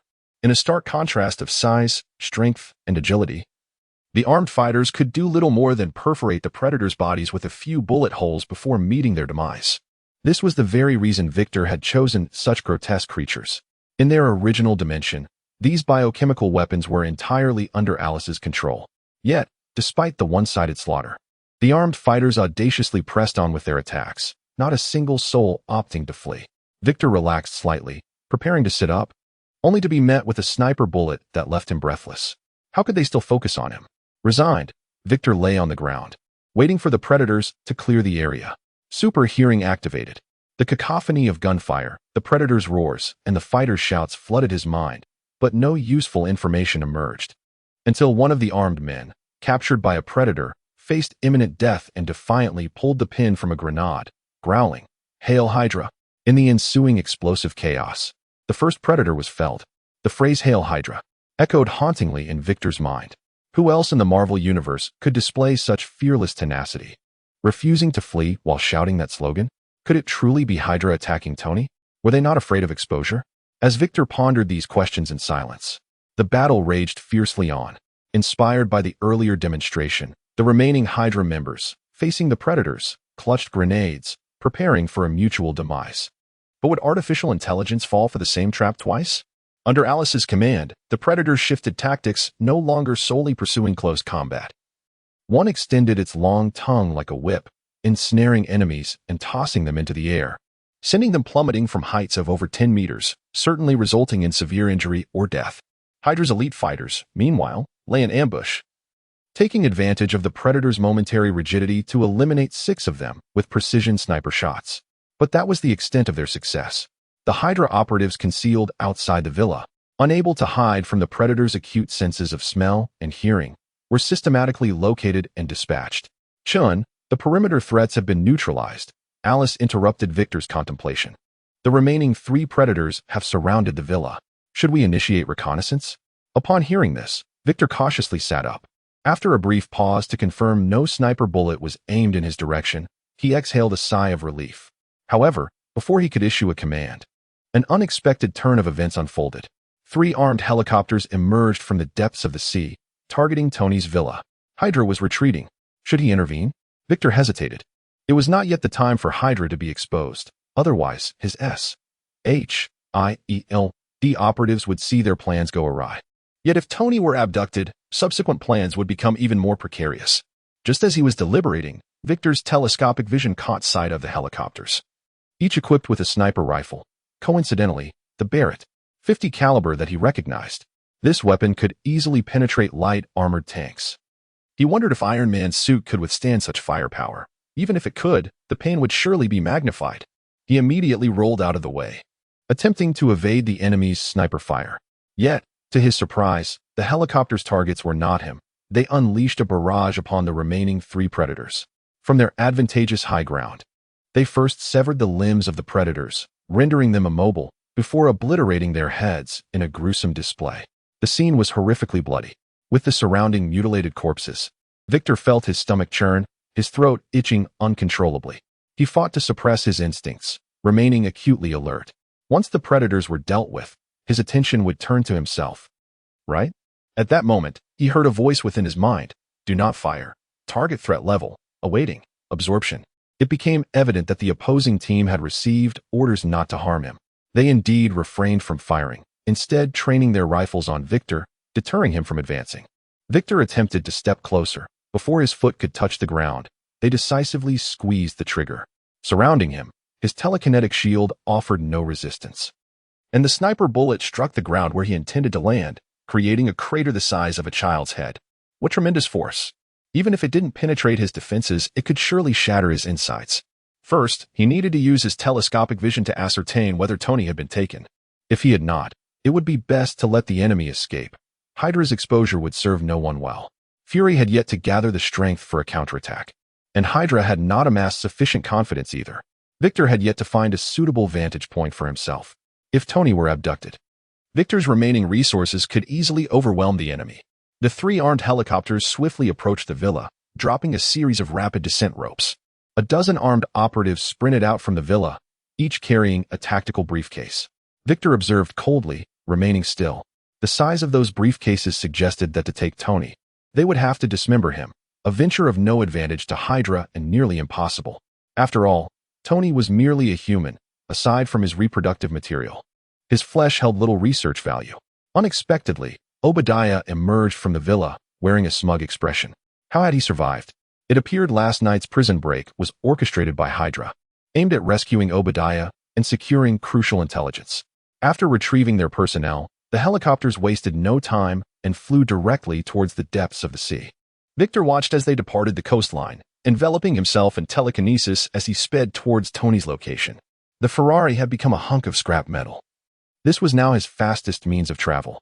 A stark comparison emerged. What once took 40 seconds by car, Victor managed to cover in 2 minutes of flight, and even that was pushing the limits of his telekinetic ability. After all, he had only acquired this power less than half a month ago. Had he attempted to intercept a rocket with his telekinesis, the outcome would have been dire. The villa's door had been forcefully dismantled, allowing Victor to navigate unobstructed to the living room. There, on the same sofa, lay Tony, unable to maintain consciousness, sprawled out with his face up, unconscious, a bruise marring his left temple. It was evident that a heavy blow had rendered him insensible. Similarly, the small arc reactor embedded in Tony's chest had been stolen, likely the work of Obadiah. Victor, choosing not to check on Tony's condition, turned towards the descending staircase leading to the living room and made his way down to Tony's underground laboratory. The glass, of an unknown material, lay shattered all over the floor. The laboratory was in disarray, described aptly as a battlefield, with various instruments and items carelessly strewn about.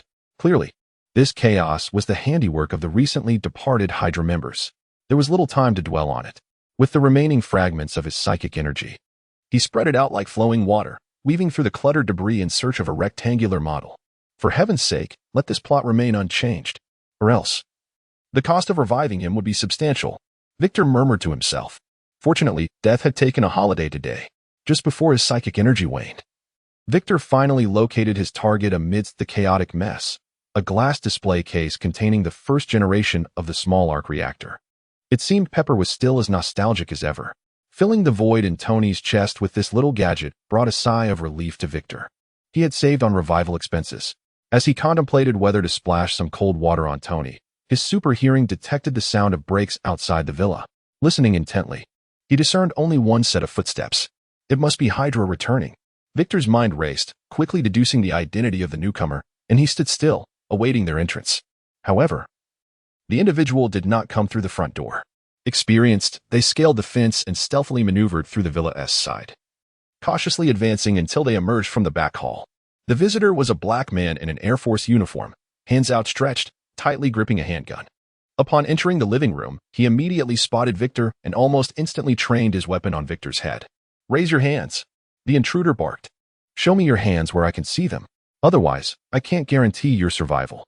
While warning Victor, he swept his gaze around the living room and soon discovered the lifeless form of Tony. His expression tightened further as he sternly commanded, "Step away from Tony. Go to that corner and put your hands on your head. Now." Immediately, faced with the gun, Victor shrugged indifferently. "James Rhodes, is it? If you want Tony to wake up sooner, you'd better fetch some water." Indeed, the newcomer was one of Tony's few good friends, Air Force Major James Rhodes, future war machine and a member of the Avengers. Progress on the mission stood at 1, currently 4 out of 5. "Do you know me?" Rhodes maintained a wary expression, refusing to lower his weapon. "Tell me who you are, and what the hell happened here?" Victor scratched his head, unsure of how to explain. Perhaps it was best to place the blame on Tony. The remnants of his psychic energy coalesced into a needle, aimed at Tony's lower body. No. That position was too severe. The thigh would suffice. With a swift jab, the psychic needle pierced down, jolting Tony awake. He sprang from the sofa, clutching the site of the puncture, his face contorted in rage as he surveyed his surroundings. Upon seeing Rhodes aiming a gun at Victor, he exclaimed, "60. That's a slap in the face." Victor's plan had backfired. Now, he found himself seated on the sofa, flanked by Rhodes and Tony, both scrutinizing him intensely. The situation had shifted to a dual interrogation of him. Growing irritated under their gazes, Victor feigned anger. "Hey, I just got here. Don't look at me like I'm a monkey in a zoo, all right? So, you broke into my house and knocked me out?" Tony interjected. "Tony, that is not the point. The situation outside is the real crisis." Rhodes attempted to redirect Tony's focus. "This bastard broke into my home and knocked me out. And you're telling me that that's irrelevant?" Tony's eyes widened in shock. "I pay a hefty amount in taxes every year. You'd better check outside. Just 2 or 3 kilometers from your house, a massacre has occurred." Rhodes argued passionately. "At least 20 fully armed mercenaries, and some creatures that seem to have escaped from a laboratory. I hope you're not behind this, or I'll have to arrest you." Rhodes' heavy words made Tony realize the gravity of the situation. Skeptically, he asked, "Jarvis, tell me what happened at the location Rhodes mentioned." Victor awkwardly turned his head away. Earlier, in a bid to acquire information about Tony swiftly, he had ordered Alice to infiltrate Jarvis as quickly as possible, and speed often meant violence. An overwhelming flood of junk data had overwhelmed Jarvis' logic circuits, and without external assistance, it would likely remain incapacitated. Unbeknownst to Tony, he mistakenly believed Jarvis was malfunctioning. As he walked towards the underground laboratory, he muttered that it was time for an upgrade. Then came a furious roar. His expression was a mask of unrestrained fury as he bellowed, "Tell me, who smashed my laboratory? I must thank them. With my wrench." Tony's gaze flitted between Victor and Rhodes. Though reluctant to believe it, both could potentially be involved. One was an unknown entity, and the other a military representative, both having motives to covet the Iron Man suit and the arc reactor technology. Rhodes, perplexed, quickly distanced himself from the situation. "When I arrived, He was standing there. You barely had a few words before you woke up screaming.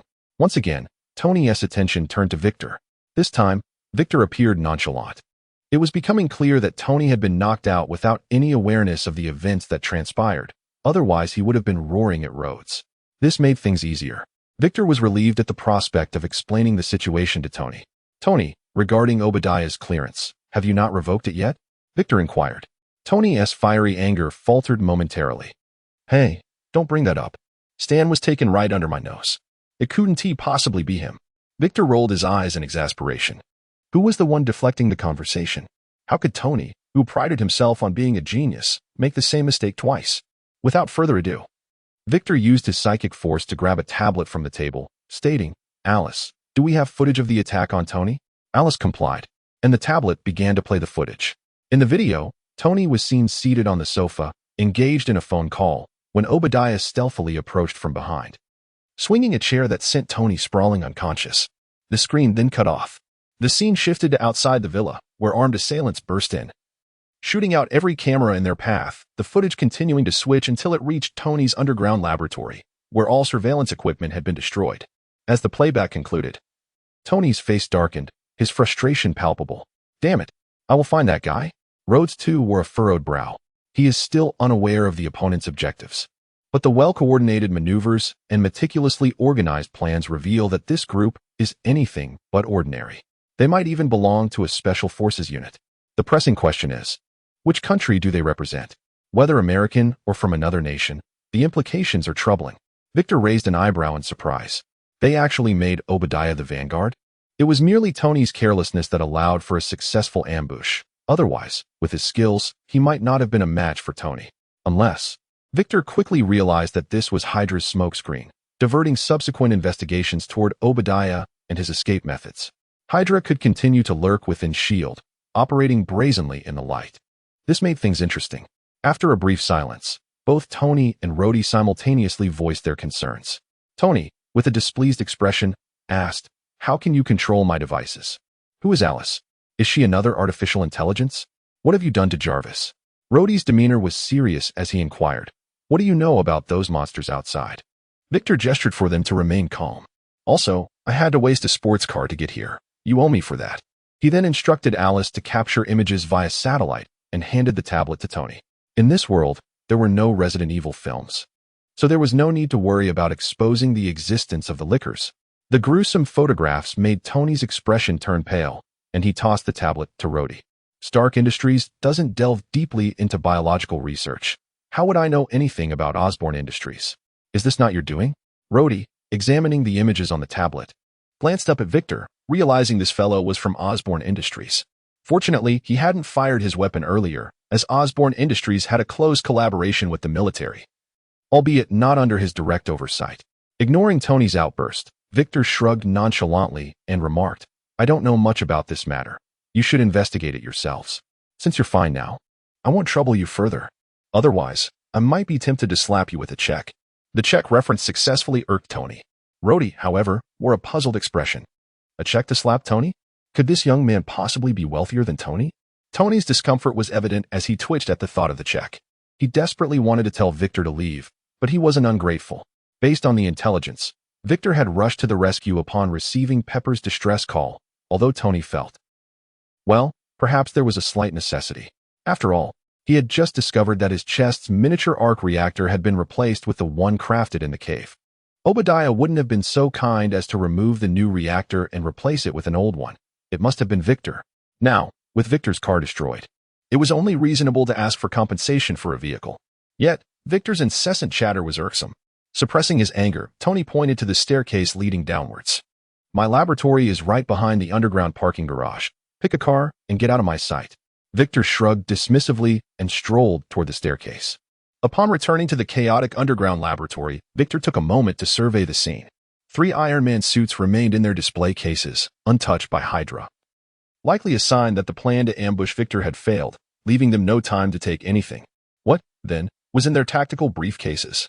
Surely, they had the second-generation miniature arc reactor, and judging by the disarray in the lab, they likely took many models, prototypes, design blueprints, and crucial data. Could it be that the future Hydra would be outfitted with Iron Man suits? That would be quite troublesome. This unexpected factor needed to be considered. As he pondered, Victor traversed the lab and arrived at a section of the underground parking garage, which had also been ransacked. Among the wreckage lay a blue luxury car, seemingly struck by a heavy object, now totaled. He recognized it. During Tony's first test flight, he had miscalculated the weight of the suit, crashing through the roof, smashing a piano, and obliterating the floor, ultimately landing on this unfortunate luxury vehicle. This was indeed one of the testing sites for the Iron Man suit. Aside from the totaled luxury vehicle, the others remained intact, as Hydra showed no interest in such worldly possessions. However, Victor was intrigued. The Lamborghini Heuliez Pregunta, Maybach Landaulet, Pagani Zonda Tricolor, all were rare, bespoke luxury cars, unique in the world. He was astonished by the extent of Tony's collection. After searching, Victor ultimately chose a Ferrari, its specific model obscured, but clearly a custom version for Tony. That extravagant fellow would have surely spent over $3 million on his bespoke vehicle, a price double that of the one he was owed. It wasn't that Victor couldn't afford a more expensive car, but American cars were generally not exorbitantly priced. The car key was still in the ignition, and he started the engine effortlessly, which roared to life smoothly, indicating it had been well maintained. The liquors were terrifying in appearance, and after being subjected to various firearms, their forms were even more grotesque. Not to mention those who fell victim to them. Those who died from falls were the lucky ones, while those killed at close range were left in a gruesome state, their bodies torn apart, creating a bloody scene. As he drove, Victor's insatiable curiosity was difficult to suppress, and he found himself momentarily unsettled. It was a common misconception that directing merely involved issuing commands to actors. A great director must possess a wide array of knowledge, including screenwriting, costume design, color theory, and set design, all of which must be understood, if not mastered. Understanding corpses and the struggles of the human body upon death are also crucial experiences, often observed in medical school dissections. Of course, few directors, like Victor, exhibit such dedication to their craft. Thus, as a director aspiring to master every facet of his art, Victor realized after this battle just how lacking his practical combat skills were. If he were as proficient in hand-to-hand combat as Captain America, would he still find himself in such a predicament? Even Captain America cannot withstand bullets with his body. This flaw must be addressed immediately, without delay. Declining Wanda's invitation to rank, Victor retreated to his bedroom, opened a platform, and began searching for merchandise related to combat techniques. With a lineage imbued with combat memories, magical scrolls infused with martial skills, and trainers capable of manifesting spiritual entities, the array of products was indeed diverse. Ultimately, Victor selected a long-desired item, product name, learning virtual helmet product category, bloodline, technology, magic, skills, other compatibility, 64 origin playing, the matrix level rating, E product price, E level voucher 3, 400 dimensional points function description, converts knowledge into electronic signals and inputs them into the cerebral cortex. Slogan, rejoice in your fortune. The previous generation of learning helmets had to be inserted directly into the brain, truly inhumane. As one of the classic films, The Matrix was a subject Victor had studied extensively, given the vast amount of knowledge he sought to acquire. Now, his wish had come to fruition. Unlike The Matrix, the learning virtual helmet lacked a long needle to penetrate the brain. It was merely a bulky helmet reminiscent of a motorcycle helmet. Yet, why was its compatibility only 64? The accompanying manual was straightforward. Connect it to a computer, don the helmet, and it was ready for use. The first step was simple. Victor allowed Alice to connect to the helmet via radio waves to gain control and learn how to convert relevant information into electronic signals. Naturally, the knowledge could only be converted through this helmet, and to grasp the core technology, one would still need to purchase the knowledge. Victor had no interest in the core technology. After Alice confirmed her takeover of the learning virtual helmet, he promptly issued his first learning objective, to master Chinese to HSK level 11 by tonight. Chinese martial arts were so profound. Why bother with Taekwondo or Judo? Was Jeet Kune Do not strong enough? Or was it the case that the essence of Chinese martial arts was too easily grasped?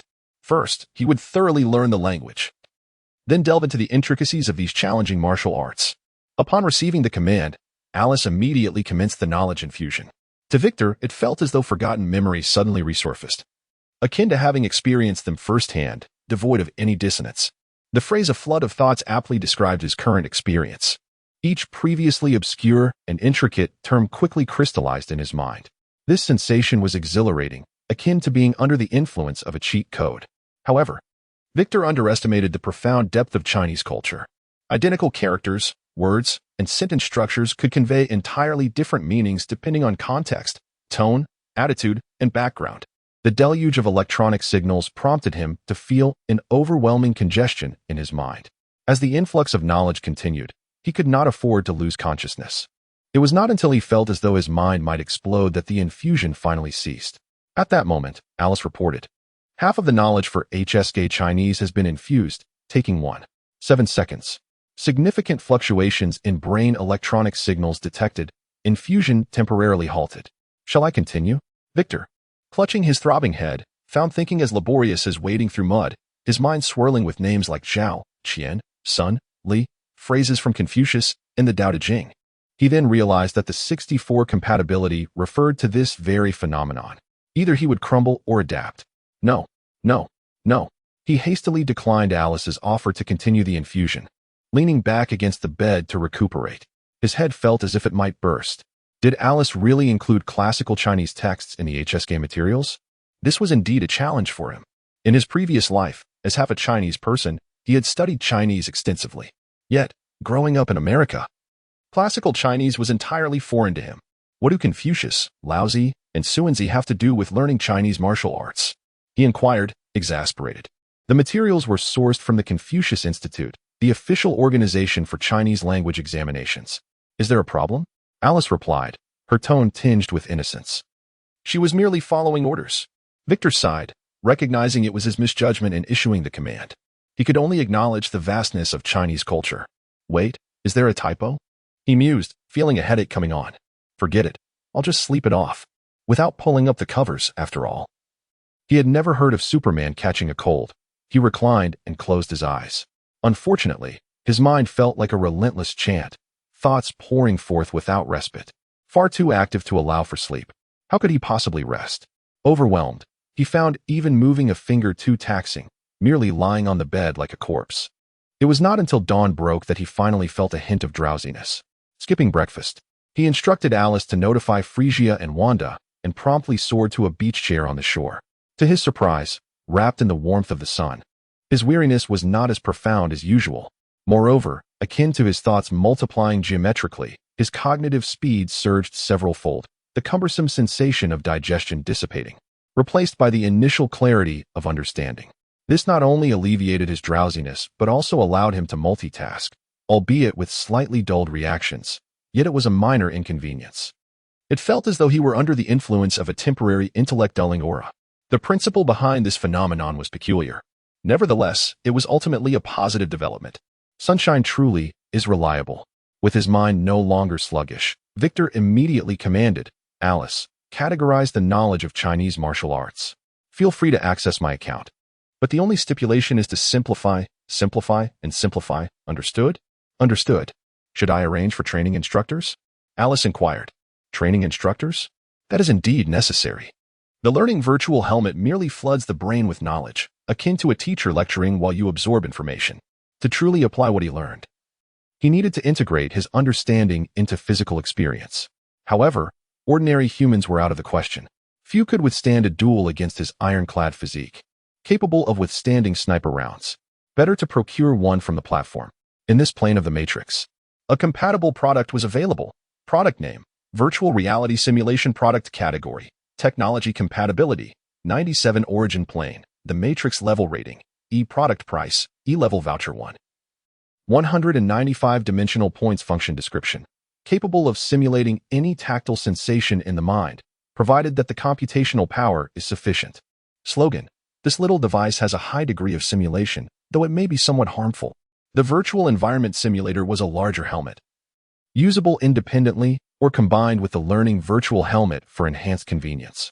According to the description, Victor's opponents could even be simulated as Iron Man, the Hulk, or Thor, provided that detailed data had been collected in reality. As for the slogan regarding physical harm, it appears that the platform's appraiser is still a solitary figure. A splendid item indeed. I have purchased it. Extracting 2 helmets from inventory left me momentarily stunned. How does one even wear this? The name has changed to Learning Virtual Helmet, Virtual Reality Simulation. To be frank, I felt a bit overwhelmed. Eagerly donning the new helmet, I activated the virtual program, and the scenery before me shifted, transporting me to an empty world. It was blinding. "Alice, are you there?" Victor called upwards. In this space, he lacked the ability for long-distance vision. He could only reach out to retrieve a slip of paper. It was an instruction manual. The virtual program itself featured a rudimentary control intelligence capable of simulating corresponding environments, adversaries, and even equipment, provided the computational power was sufficient. The helmet itself did not come with any computational power. This was not a concern, as Alice, being an artificial intelligence, could execute Victor's commands flawlessly while simultaneously enabling infinite connectivity, thus substituting the computational power. For the time being, it was more than adequate. At the end of the document, a statement was emphasized in bold, enlarged, and underlined. Death in virtual space does not lead to death in reality, but it can inflict mental trauma, depending on individual tolerance. Experiencing a certain number of consecutive deaths within a short time frame may result in brain death. With this declaration in place, should Victor misoperate and incur losses, it would be of no concern to the merchants of the Matrix. It seems the adversary has also suffered losses in this regard, much like Raphael. He casually tore the paper, indicating he had completed his reading and officially activated the virtual reality function. Alice's voice immediately resonated within the space. "Chun, you were in a silent state upon initial activation and unable to communicate with me. Please specify the desired environment." To prevent the loss of the merchant's brain data and any consequential repercussions, the virtual reality electronic signals could only be inputted, not outputted. In other words, it was impossible to reverse read the user's brain through this helmet. Victor had already made a decision.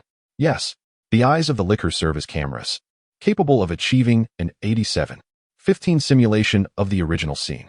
Shall I proceed with simulating this scene? Affirmative. Victor nodded resolutely.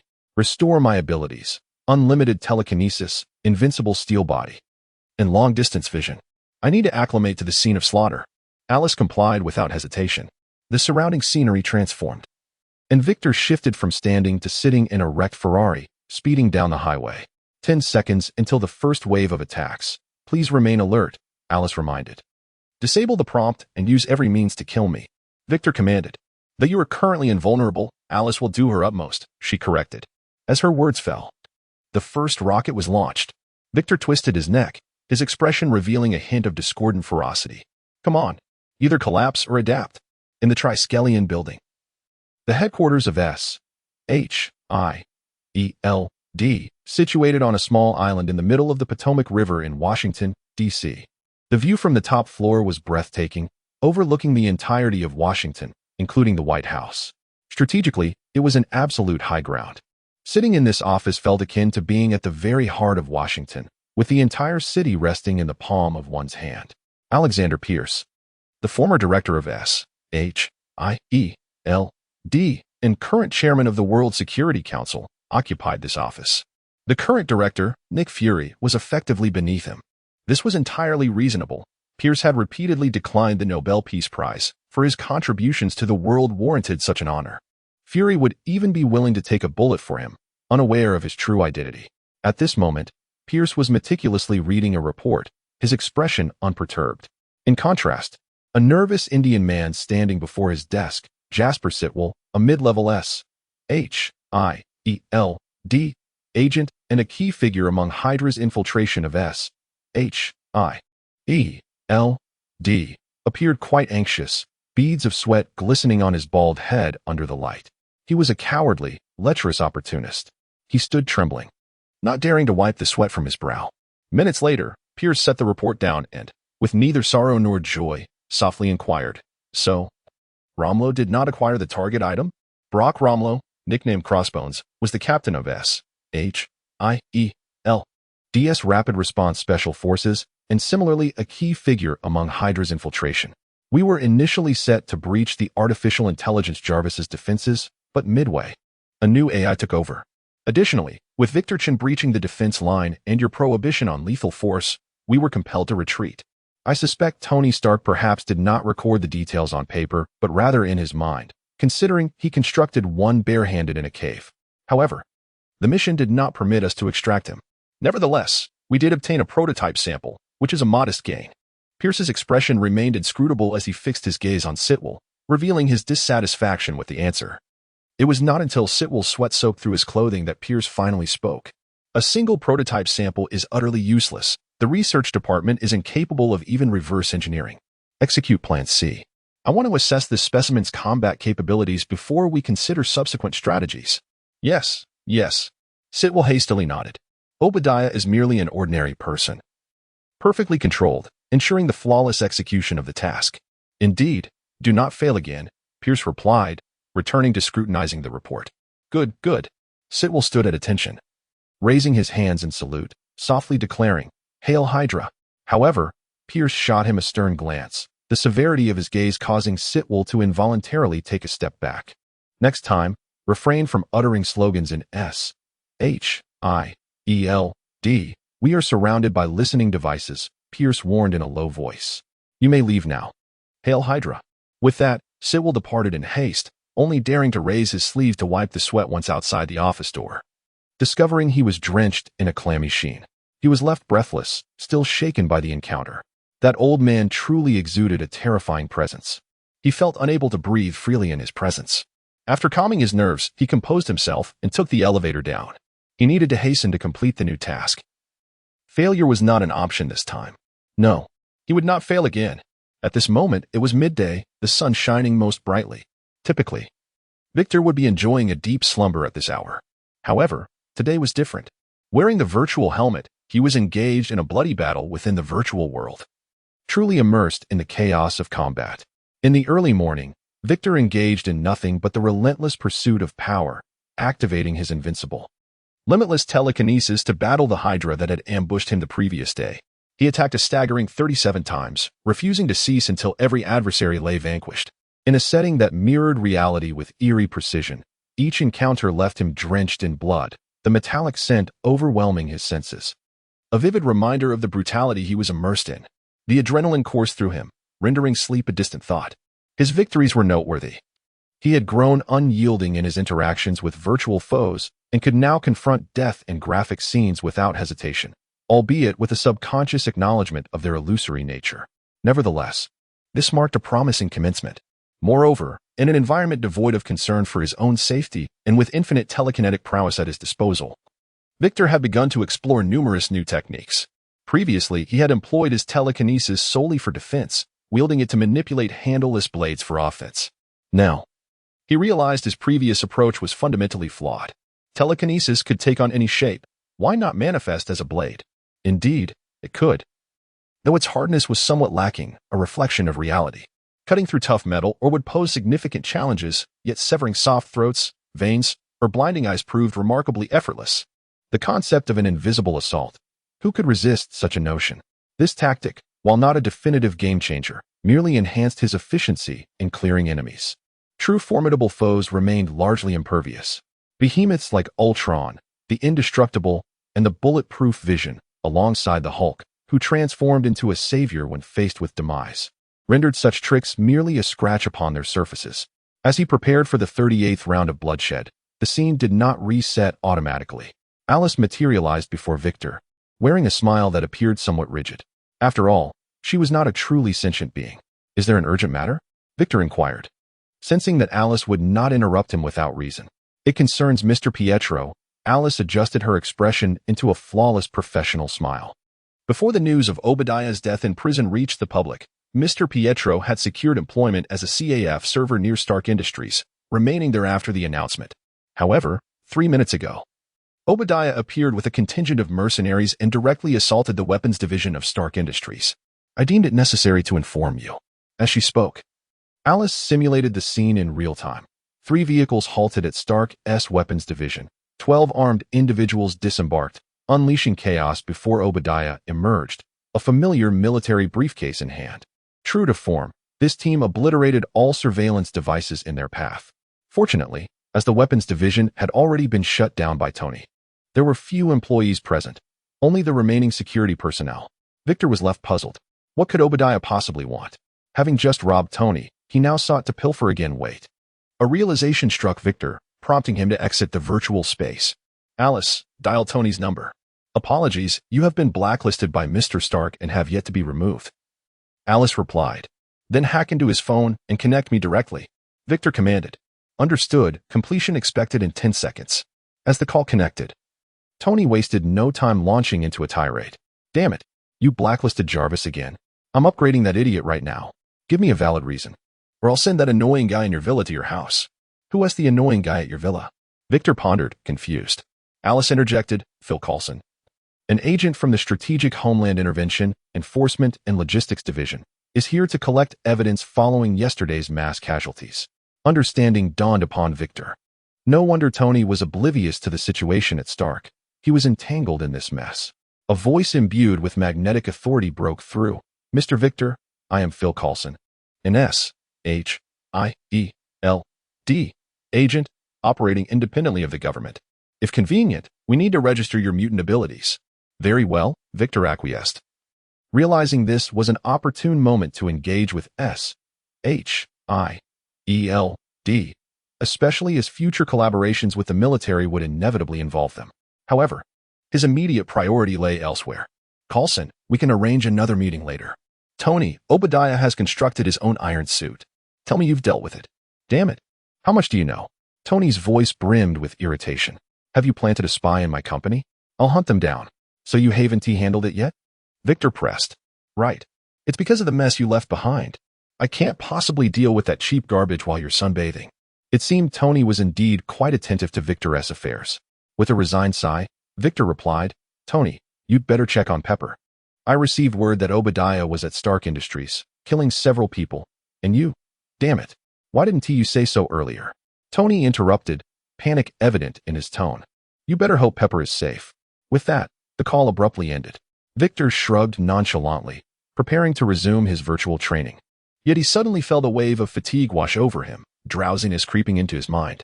The teachings of Confucius, Laozi, and Suanzi had been fully absorbed, and his mind reverted to a state of inertia.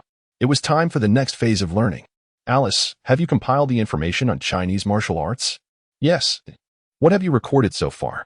8 Extremes Boxing at 88. 64, Bagua Zhang at 87.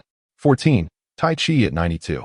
25, and Bagua Yulong Zhang at 89. 87. Alice recited an extensive list, overwhelming Victor with the sheer volume. How many styles were there? He had not realized the vastness of Chinese martial arts until now. Digesting all this information would take an eternity. After grappling with his thoughts for a moment, he resolved to face the challenge head-on. Victor donned the virtual helmet, instructing Alice to begin the knowledge infusion. Just as she was about to proceed, a deafening roar caught his attention, and he felt a jolt beside him. In an instant, he was lifted into the air, his hands tethered, for the virtual helmet only muted external information when the learning module was activated. With his hands restrained, Victor utilized telekinesis to remove the virtual helmet, only to discover he was soaring hundreds of meters above the ground, adorned in a crimson and gold armored suit. Suspended by a rope tucked under his armpit, hurtling through the sky at high speed.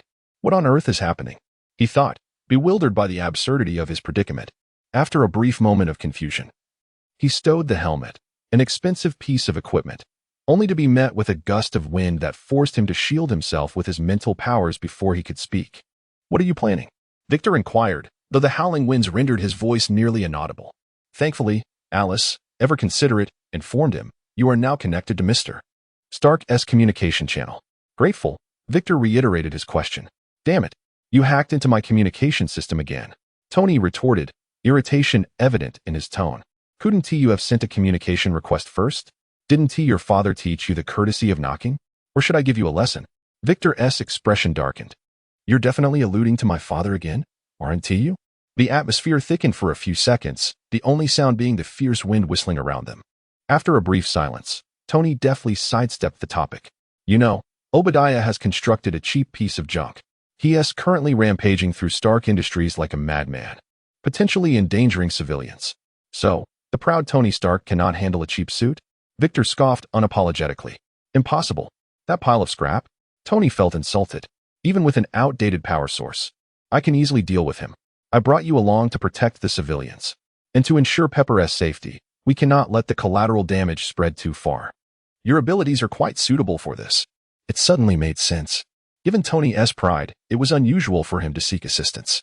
It appeared he was concerned about his outdated arc reactor's insufficient power to confront Obadiah, hence enlisting Victor to safeguard Pepper while he took on the battle with Obadiah himself. After his encounter in the cave, Victor had developed a potential for heroism, unhesitatingly confronting danger. In this regard, he felt somewhat inadequate. Just moments ago, he had contemplated informing Tony that he could continue basking in the sun leisurely. Very well then. Let the superhero make his entrance early. Without pretense, Victor activated the transformation function of his combat suit in front of Tony, morphing into the preset superhero template. Tony naturally noticed this. "Hey, are you planning to engage in role-playing?" he remarked, laced with sarcasm. Having spent ample time with Tony, Victor understood him well. His sharp tongue was notorious, and his words were often laced with unintended personal attacks. Ignoring Tony's jibe, Victor released the rope draping over him, instead using telekinesis to wrap it around his armored waist, trailing behind Tony as he soared forward with elegance. In an instant, his presentation transformed, shedding the prior awkwardness. His actions signaled to Tony that he, too, valued appearances. An entrance worthy of the occasion was essential. Tony ceased further commentary. Dispensing with any imbalance, he immediately accelerated energy output, unleashing the repulsors in his palms and feet, creating a sonic boom as they sped towards their target, S.H.I.E.L.D. Industries, where a rogue iron behemoth was wreaking havoc. Upon their rapid arrival at S.H.I.E.L.D. Industries, they found Obadiah, controlling the ironmonger suit, engaged in widespread destruction. Once a manufacturer of arms for the military, the now-defunct facility still housed a considerable stockpile of weaponry. Using these munitions, Obadiah had obliterated nearly 1/9 of S.H.I.E.L.D. Industries. Upon witnessing this, coupled with Pepper's unreachable phone, Tony's rage ignited. He transformed into a projectile, crashing heavily into the ironmonger. The immense gravitational potential combined with the suit's mass exceeded the ground's bearing capacity. The two collided, plunging through the earth into an underground space, where the sounds of battle echoed fiercely. Anticipating this, Victor wisely severed the telekinetic link mid-flight, hovering above the newly created pit, his red cape billowing in the wind. Strikingly reminiscent of Superman, albeit without an audience to applaud his heroic pose, Obadiah's commotion was far too significant for anyone to dare approach. The few police officers brave enough to intervene now lay among the ruins, while the remaining civilians had long since fled the scene. It had only been 15 minutes since Obadiah launched his attack, and despite the LAPD's timely response, they were not yet prepared to intervene. A handful of audacious youths, however, peered through various telescopic devices, while a few others approached with smartphones, eager for excitement. Indeed, some dared to tempt fate. The sparse American population was not without reason. Fortunately, Obadiah's rampage seemed focused solely on destruction rather than casualties, allowing those thrill-seekers to survive thus far. As Victor surveyed the scene, he lifted his gaze, attempting to locate Pepper amidst the chaos. This was the primary reason Tony had brought him here. The notion of protecting civilians was merely a proud pretext. If only X-ray vision were available, matters would be considerably simpler. Alas, the costs were prohibitive. Thus, he relied on his enhanced hearing. As the limitations lifted, a torrent of information flooded his mind. "Stan, why are you doing this? Where is Pepper?" "Ha ha, Tony, it's been 30 years. I've always aided you. I built this company from the ground up. Now that I am gone, it must be destroyed." The sounds of their battle resonated nearby. "Help! My leg is pinned. Is anyone there? Please, I'm in Zone B1, Level 2. Help! Damn it! Where are those useless officers? Don't our taxes mean anything? Oh, Edward, you can't leave me like this." As Victor's super hearing expanded, he was inundated with cries for help and weeping, causing his brow to furrow tightly. Despite his capacity to save many, he was acutely aware of his limitations. His telekinetic powers were finite, and he lacked true superhuman strength to rescue everyone. In contrast, regardless of whether it is driven by reason or future planning, the foremost priority is the rescue of Pepper. Regrettably, the rescue of others must be temporarily overlooked, though their locations will be conveyed to Alice for her to relay the information to the rescue teams. Beyond this, fate will dictate the outcome. The search and rescue operations persist, yet due to an overwhelming volume of information, Victor finds it challenging to pinpoint Pepper's location. Just when Victor fears that Pepper may have met with misfortune, he finally detects her cries for help. The situation appears grim. The source of the sound emanates from within the ruins of a collapsed building, seemingly located at a corner where a triangular void may have formed during the collapse. Nearby, A persistent ringing of a mobile phone echoes Alice's repeated calls, likely dropped amidst the chaos and now rendered unreachable. The sole piece of good news is that although Pepper's cries tremble, they do not convey pain or injury, suggesting she has not sustained severe harm. The woman, bold enough to embody Iron Man, proves her resilience. In contrast, other survivors trapped beneath the debris are not as fortunate. Their voices are weak, intermittent, and often cut off. Victor furrows his brow tightly as he accesses the platform to search for disaster relief supplies. Suddenly, the ground quakes violently, causing the debris before him to tremble. With numerous tiles and stones tumbling down, and the wails from beneath the rubble diminish significantly. This is a clear sign of impending doom. Although Pepper screams in alarm, her voice remains strong, indicating her safety. However, Victor hears a faint tearing sound near Pepper's location, indicative of the supports in the triangular void collapsing. Above her lies the weight of a building's ruins. Time is of the essence, and Victor is poised to procure rescue supplies. Yet, the violent tremors. Alice. Sever the communication with Tony. As Victor searches for suitable supplies, he instructs with urgency. In a matter of 2 seconds, the connection is established, and he hears rapid breaths, the sounds of metal clashing, and the booming of artillery. Pepper is trapped beneath the ruins. Victor interjects sharply, cutting off Tony's furious outburst. What? Tony's voice escalates in pitch, roaring, I want to. But Victor halts him once more. Tony, momentarily stifled, erupts in a fit of coughs, followed by the clattering of metal and his muffled groans, likely the result of a fierce confrontation with Obadiah. Infuriated, Tony barks orders at J.A.R.V.I.S. to prepare a chest charge for a counterattack. Victor interjects. The support structure where Pepper is located is highly unstable. Another violent disturbance could lead to a collapse at any moment. Stop. J.A.R.V.I.S. Halt. Tony commands urgently. Damn it. Why didn't you say so earlier? The clang of metal, the ringing of bells, the rapid-fire sounds are not Victor interrupting him, but rather Obadiah's relentless assault forcing him to focus on defense. After several tense seconds, Tony finds a brief respite and growls, so what's your suggestion? For Pepper's sake, Tony sets aside his pride, relinquishing control for the first time, despite never having possessed it before. This is a matter of attitude. Tony Stark, the playboy, the genius scientist, the wealthiest man in America, concedes to Victor. Strangely, this brings a sense of satisfaction to Victor. He opts against pleasantries and states directly, if you're so capable, ascend to the heavens. Regardless of how it sounds, there is a hint of mockery in his words. Yet Tony quickly catches on, retorting, I thought you had some brilliant idea. I was already planning to do that. The frigid temperatures at high altitudes could cause the iron suit to ice over. It was this oversight that led Tony to crash down upon Victor during their previous encounter, marking the second time he had taken advantage of Victor, the first being that singular utterance of Dad. In the original narrative, he had used this to outmaneuver Obadiah. However, concern for Pepper's perilous predicament distracts him from fully engaging Obadiah, necessitating Victor's prompt to refocus his attention. Victor merely smiles, refraining from puncturing Tony's pride. Seizing the moment, he identifies a suitable product. Product name, Victor's Hextech Gravity Device Product Category. Technology Compatibility, 94 Origin Universe, League of Legends Rating, F Price, F Grade Certificate 6.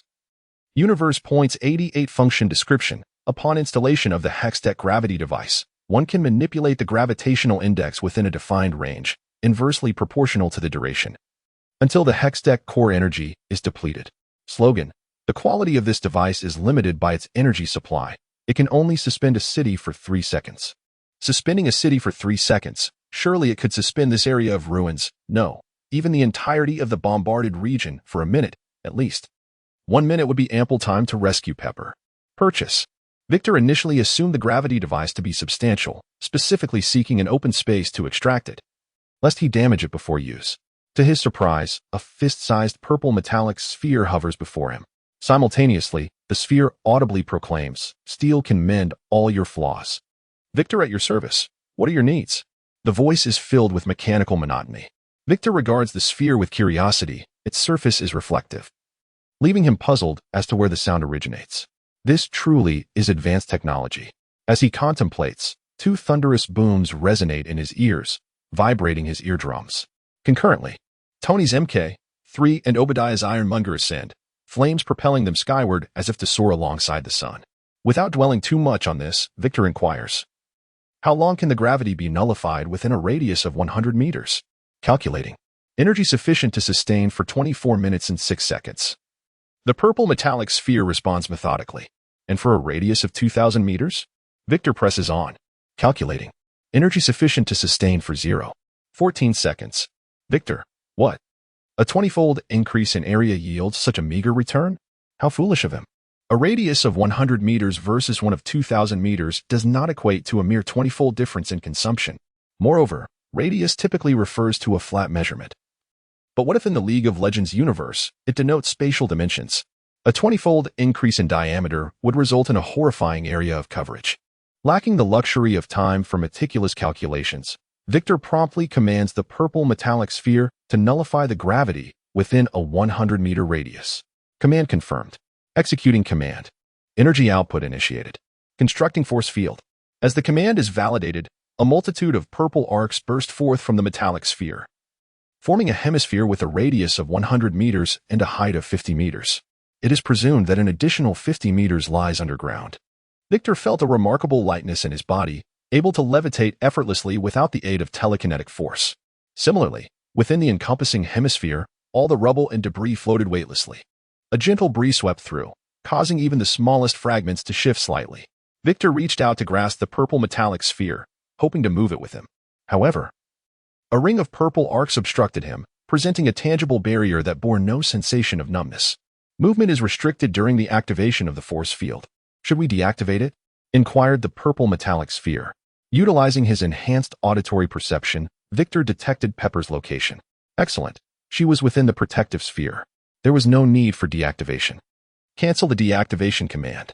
The force field remains active. Energy reserves currently at 99. Please take note. Without pausing to examine the peculiar device, Victor propelled himself swiftly towards the wreckage, using telekinetic tendrils to effortlessly clear the debris in his path. In less than 9 seconds, he reached Pepper's side. At that moment, she floated in a state of bewilderment, tightly clutching a silvery briefcase, which was inexplicably secured to her right wrist with handcuffs. Without question, it contained the 2 vials of serum Victor had provided. Upon seeing him, Pepper's expression turned oddly inquisitive. Are you a superhero? Is this your power? If the ability to manipulate currency counts, then yes, Victor replied, folding his arms apologetically. Before Pepper could react, he conjured telekinetic ropes that encircled her waist. Amid her startled exclamations, Victor swiftly maneuvered her through the weightless environment, expertly ensnaring each survivor with precise strands of telekinetic force. Ultimately, as Victor emerged from the ruins, he found himself accompanied by 8 fortunate individuals, including Pepper. However, aside from Pepper, who sustained only minor abrasions, the other 7 bore far more grievous injuries, some with severed limbs. While others appeared on the brink of death, their chests caved in. This, however, was beyond Victor's concern. He gazed skyward, activating his far vision to its limits, and faintly discerned 2 small black dots still ascending. Curiously, their trajectories had veered significantly away from Stark Industries, and based on rough calculations, the anticipated landing site was disturbingly close, approximately 3,000 meters away in a shopping district. The battle had transpired in a mere 20 minutes, and with a throng of spectators drawn to the chaos, the potential for disaster loomed large. If those 2 were to crash down, who could say whether Obadiah would survive? The area struck would undoubtedly claim numerous lives. Victor could not remain idle. Do you see that sphere? He instructed Pepper. It can alter the gravity within the area. Take it to the location with the most people and activate it. It may yet save many lives. Alice, guide her. With that, Victor soared towards the vicinity where Tony and Obadiah were plummeting, intent on evacuating the crowd. As for authorization, it was unnecessary. The artificial intelligence within the purple metallic sphere lacked any ownership protocols and required only rudimentary operation, though his telekinetic flight was not particularly swift. The 3,000-meter distance was covered in under a minute. However, he encountered difficulties in dispersing the crowd, lacking any superhuman vocal projection. His voice was drowned out by the cacophony of panicked spectators. What? Expecting them to listen to you? Do you think this is a movie? The remaining crowd were merely onlookers to a terrifying incident. Their bravado was palpable. Upon encountering a real-life superhero, their initial response was not fear, but exhilaration. They shouted, took photos, and even declared their admiration, leaving little room for Victor to interject. Moreover, The police officers, who had initially been maintaining order, now aimed their weapons at him. A police chief in a crisp white uniform brandished a megaphone and sternly declared, "Mutant, you are suspected of using dangerous weaponry in a public area and infringing upon copyrights. Please come down and cooperate with the investigation." Clearly, the chief did not believe in the appearance of a superhero, merely assuming Victor was a mutant in disguise. Upon noticing the chief, Victor's spirits lifted momentarily. With keen awareness, he approached rapidly, prompting the chief to issue a stern warning. "Do not approach the crowd. Land in an open area with your hands on your head." Yet, Victor was already within 10 meters of the chief. With a flick of his wrist, he easily seized the megaphone from the chief's grasp, who was caught off guard while drawing his firearm. Victor held the megaphone aloft and called out, "Hello. Can you hear me? Silence. Listen to what I have to say." With the aid of the megaphone, he finally managed to quell the roar of the crowd, who were now eagerly poised to hear what the superhero had to impart. The chief was momentarily baffled. "So, you approached not to attack, but merely to commandeer the megaphone?" Seizing the rare opportunity, Victor spoke with urgency. "Quickly leave this place. Flee towards the outskirts of the city. Iron Man and the enemy are engaged in battle above and may fall at any moment." He believed he had conveyed his message clearly. However, the crowd remained unconvinced. "What do we have to fear from a Superman?" They jeered. "Who is Iron Man?" They wondered. "That detestable mutant." "Officers, apprehend him," shouted a citizen, fearful of mutants. "Mutant, you are now additionally charged with intimidation. Do not make me add spreading rumors to your offenses." The chief shouted, resolute in his disbelief. Only a handful of individuals chose to heed Victor's warning, driven by a cautious mindset, while the vast majority remained engrossed in the spectacle of the superhero. Enveloped in a morbid curiosity, they selectively ignored the potential danger. Human nature often adheres to the herd mentality. If others are not leaving, then perhaps there is nothing to fear. There is also a pervasive sense of false security. Even if danger truly lurked, surely it would not strike them amidst such a crowd. Thus, while a significant number of spectators lingered, they began calling friends to witness the living superhero, eager to share the extraordinary experience. Victor, with his enhanced hearing, registered their clamorous enthusiasm. For a moment, he contemplated abandoning the crowd to their fate. However, having already revealed himself, retreating now would seem cowardly. Besides, should a catastrophe occur, both he and Tony would undoubtedly be blamed. Never trust the pen of a journalist. They tend to sensationalize rather than report the truth, spinning tales as fantastical as their imaginations allow. Glancing upwards, he saw that Tony and Obadiah were indeed descending, likely to land within half a minute. Time was of the essence. If diplomacy failed, then perhaps force would suffice. Casting a glance at the surrounding officers, who were poised with their firearms, and noting the displeasure etched on the face of the neglected sheriff, Victor conceived a plan. If they perceived no danger, then he would create some. With a surge of telekinetic energy, he attempted to wrest the sheriff's small handgun from his grip. However, the sheriff, having learned from past encounters, held onto the weapon with a vice-like grip, refusing to relinquish it, even as he was dragged along. Losing the gun was trivial. The real concern lay in the potential peril if it were to be seized. Losing the megaphone was one thing, but attempting to snatch a police officer's firearm could lead to a charge of assaulting an officer. "Fire! For heaven's sake, fire!" The sheriff bellowed, his voice filled with desperation. To the uninitiated, it might have sounded as though he were in the throes of some unfortunate predicament. The other officers, following orders, hesitated not a moment before pulling their triggers. Bang, bang, bang. The simultaneous discharge from 5 handguns sent the previously raucous crowd into a frenzied panic, scattering in all directions in search of cover. Who cared for superheroes or curiosities? Survival took precedence. Even the most intrepid adventurers were not battlefield correspondents. Stray bullets did not discriminate and could easily spell doom. The instinct for self-preservation compelled them to flee. As the crowd dispersed, Victor exhaled a sigh of relief. Ignoring the police officer's futile antics, he directed his gaze skyward. He no longer needed to employ his farsight ability. He could discern the small black dot of the Iron Tyrant. Its trajectory aimed squarely at the square beneath him. Activating his farsight, he observed Tony's armored suit plummeting behind the Iron Tyrant. Unlike the Tyrant's free fall, Tony's descent was punctuated by intermittent bursts of propulsion, indicating that his energy reserves were running low. Otherwise, he would have descended gracefully. However, it appeared he was still within control limits. Upon further examination, Victor deduced that the Iron Tyrant would land in the now sparsely populated square where a crowd had recently gathered. Perfect. As for the remaining few who dared to linger, Victor felt no inclination to concern himself with their fate. They were courting disaster, and not even divine intervention could save them now. All he needed to do was wait patiently. Meanwhile, the 5 officers, along with the sheriff, were in a decidedly less favorable mood. Hey, even if you aren't afraid of bullets, at least consider our feelings. Is it too much to ask for a reaction? They had emptied their magazines, and their apparent insignificance made it feel as if they were wielding toy guns. The sheriff prepared to utter a few harsh words to maintain the authority of the police force. But then his pupils dilated as he caught sight of a colossal figure descending from above. What in the world is that? Is it a combat drone? The sheriff's mind raced, realizing the truth of the mutant's earlier claims. The iron tyrant crashed into the square with a thunderous impact, precisely where the sheriff had just stood. The gravitational potential energy from such a height was nothing short of terrifying, as it obliterated the ground beneath, creating a crater 6 to 7 meters in diameter. The notion that it would merely leave a small dent, reminiscent of cinematic portrayals, was absurd. A projectile from 10,000 meters could not simply create a minor hole. The sheriff was a mere 3 meters from the edge of the crater. But that was not the end of it.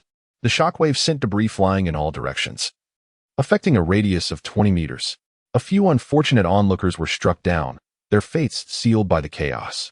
Others, who suffered broken limbs, were fortunate to escape with their lives.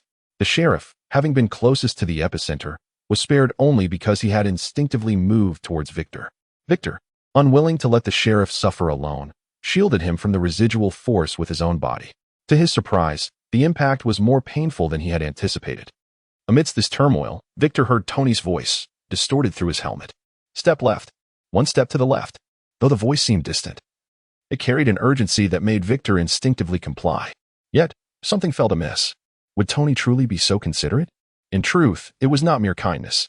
A tremendous force slammed into his lower back, propelling him forward and pinning him to the ground with a painful thud. His nose tinged with ache as he lifted his face from the dirt, thankfully free of blood. He made no attempt to rise. A hefty mass of steel lay atop him, weighing no less than 300 kilograms, rendering him breathless. Damn it, Tony Stark, get off me, he growled, frustration boiling over. I came all this way to rescue you, and this is how you repay me? Yet Tony remained atop him, muffled explanations escaping his lips. My backup energy is depleted. The old model has little left, and I need to conserve what I have to stabilize the small device in my chest. The shock absorption system is down, so I require cushioning. Then get off me, Victor roared, veins bulging in anger. Well, the mechanical power system is damaged, so I can't move, Tony admitted sheepishly. Is there anything functioning? Victor snapped back. Actually, I still have plenty of energy left. If we work together, we should be able to roll over. Tony's embarrassment was palpable. Victor couldn't help but chuckle at the absurdity of their predicament, recalling Fury's dismay when ambushed by Hydra, as his vehicle's systems failed, leaving only the air conditioning operational. The situation was almost comical. With this in mind, Victor chose to temporarily forgive Tony. Together, they mustered their strength, aided by Victor's telekinetic push, to roll Tony off him. Freed at last, Victor gasped for fresh air, casting a sidelong glance at the still-prone Tony, delivering a light kick to his armored suit, which resonated with a dull thud. Victor's body felt peculiar, akin to a non-Newtonian fluid. Normally, he was as corporeal as anyone else, yet when subjected to external force, he became rigid. Rolling his eyes, he inquired, "What is this?" The brilliant Tony Stark, didn't he anticipate the consequences of an energy shortage? I certainly did. Do you think I'm you? Tony retorted dismissively. The suit has a mechanical power system. Without energy, I could still take you down. Oh? Then why are you lying on the ground? Victor pressed, unabashedly exposing Tony's predicament. Tony fell silent, frustrated by the unforeseen sabotage of his mechanical power system by Obadiah, compounded by the energy crisis rendering his arc reactor nearly empty. Fortunately, at that moment, the sheriff, shielded by Victor, interjected appropriately, "Excuse me, is this gentleman on the ground Tony Stark? The Tony Stark of Stark Industries?" The subject was promptly shifted. The sheriff continued, "No, actually, my daughter greatly admires you. May I have your autograph?" "Of course," Tony replied with delight. "Your daughter must be a little angel. I will provide you with an autograph, and tell her her father is a good man. In return, you should lend me your phone for a moment." The sheriff readily agreed, producing his basic mobile phone and handing it to Tony, while he and several other officers began to disperse the crowd, preventing anyone from approaching. Tony grasped the sheriff's small phone with his oversized metallic fingers, struggling to press the buttons. As he dialed, he pulled out a red-gold screwdriver from seemingly nowhere and began to dismantle his iron suit. Victor's lips twitched as he looked skyward, bemused by Tony's arrogance. However, noticing something at the hole created by Ironmonger, he subtly inquired, "Tony, do you not require my assistance?" "Absolutely not. A clever genius can manage on his own," Tony retorted confidently. "Do you not care at all for Pepper's safety?" "She just called me." He paused. "Is there nothing further you wish to convey?" "Primarily, my decision to bring you here was indeed correct," Tony declared, brimming with pride. Victor merely smiled silently, finding Tony's haughty demeanor inexplicably endearing. Truly, he was quite the character. Taking a few steps forward, Victor positioned himself between Tony and the pit, a gesture that naturally drew Tony's attention. He contemplated the possibility of mocking Victor, but promptly silenced himself upon hearing a faint rumble from the pit. Astonished, he turned to see a robust metallic hand grasping the edge of the hole, followed by another, until the entire Ironmonger emerged from within. Tony's eyes widened in horror as he hastily retreated, disregarding the fact that the lower half of his suit remained unremoved. With a swift and decisive motion, he fled. Victor, standing alone against Ironmonger, found himself at a slight disadvantage, his 188-meter height only reaching the chest of the towering adversary. Yet, Victor exuded charm. The beauty of Henry Cavill needed no elaboration. Though he may not surpass Victor, he certainly belonged to the realm of striking attractiveness. In stark contrast, Ironmonger appeared as an unsightly mass of blackened metal, lacking any aesthetic appeal. Its bulky frame was not only cumbersome but also bore the scars of its previous fierce battle with Tony, with armor plating peeling away to reveal exposed wires and gears. It could be described as utterly grotesque. Victor mused that once the League of Heroes launched, the rusted skin of this robot could aptly be transformed into Ironmonger's visage. Meanwhile, Obadiah Stane, nestled within Ironmonger, wore an expression of utter despair. Having witnessed Victor transform into Superman without concealing it from Tony or the satellites monitoring him, Obadiah was fully aware that the Superman before him was indeed Victor. When Tony was attacked for the second time, Obadiah was present. How could he not recognize Victor's capabilities? Setting aside the peculiar ability to summon monsters out of thin air, he doubted his own armored suit could withstand such a formidable opponent. Isn't it said that only the destitute rely on mutations? Why then, do you possess such wealth without investing in enhancements? He pondered, oblivious to the fact that Victor's powers were indeed the result of such investments. Aware of his potential inferiority, Obadiah did not charge recklessly into combat. In a show of sincerity, he removed his helmet, speaking earnestly, "Victor, we harbor no animosity. This is a private matter between Tony and me. You can still leave." "Oh, and what if I choose not to depart?" Victor replied with a mocking expression. "Are you capable of eliminating me as well?" Unfazed by his identity being revealed, Victor dismissed it as merely a cover for the general populace. There was no need for secrecy from large organizations, as the truth would eventually be uncovered. Obadiah, however, dared to unmask himself, wishing he could eliminate him with a mere thought. Yet, Victor restrained himself.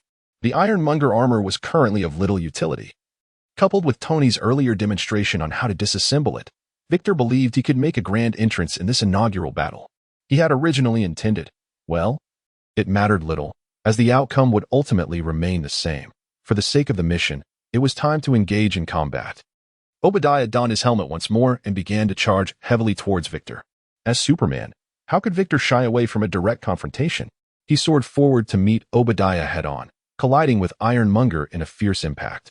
A peculiar sound of metal clashing resonated as Ironmonger's substantial weight caused it to stagger backward, with its right leg's armor suddenly disintegrating, exposing Obadiah's dress trousers. How could a mere mortal body sustain the mass of Ironmonger? With a bending knee, Obadiah crashed painfully to the ground, eliciting a cry of agony. That leg was likely rendered useless. Unfazed, Victor beamed with satisfaction upon witnessing his plan succeed. His subordinates wasted no time, launching a relentless assault on the beleaguered foe.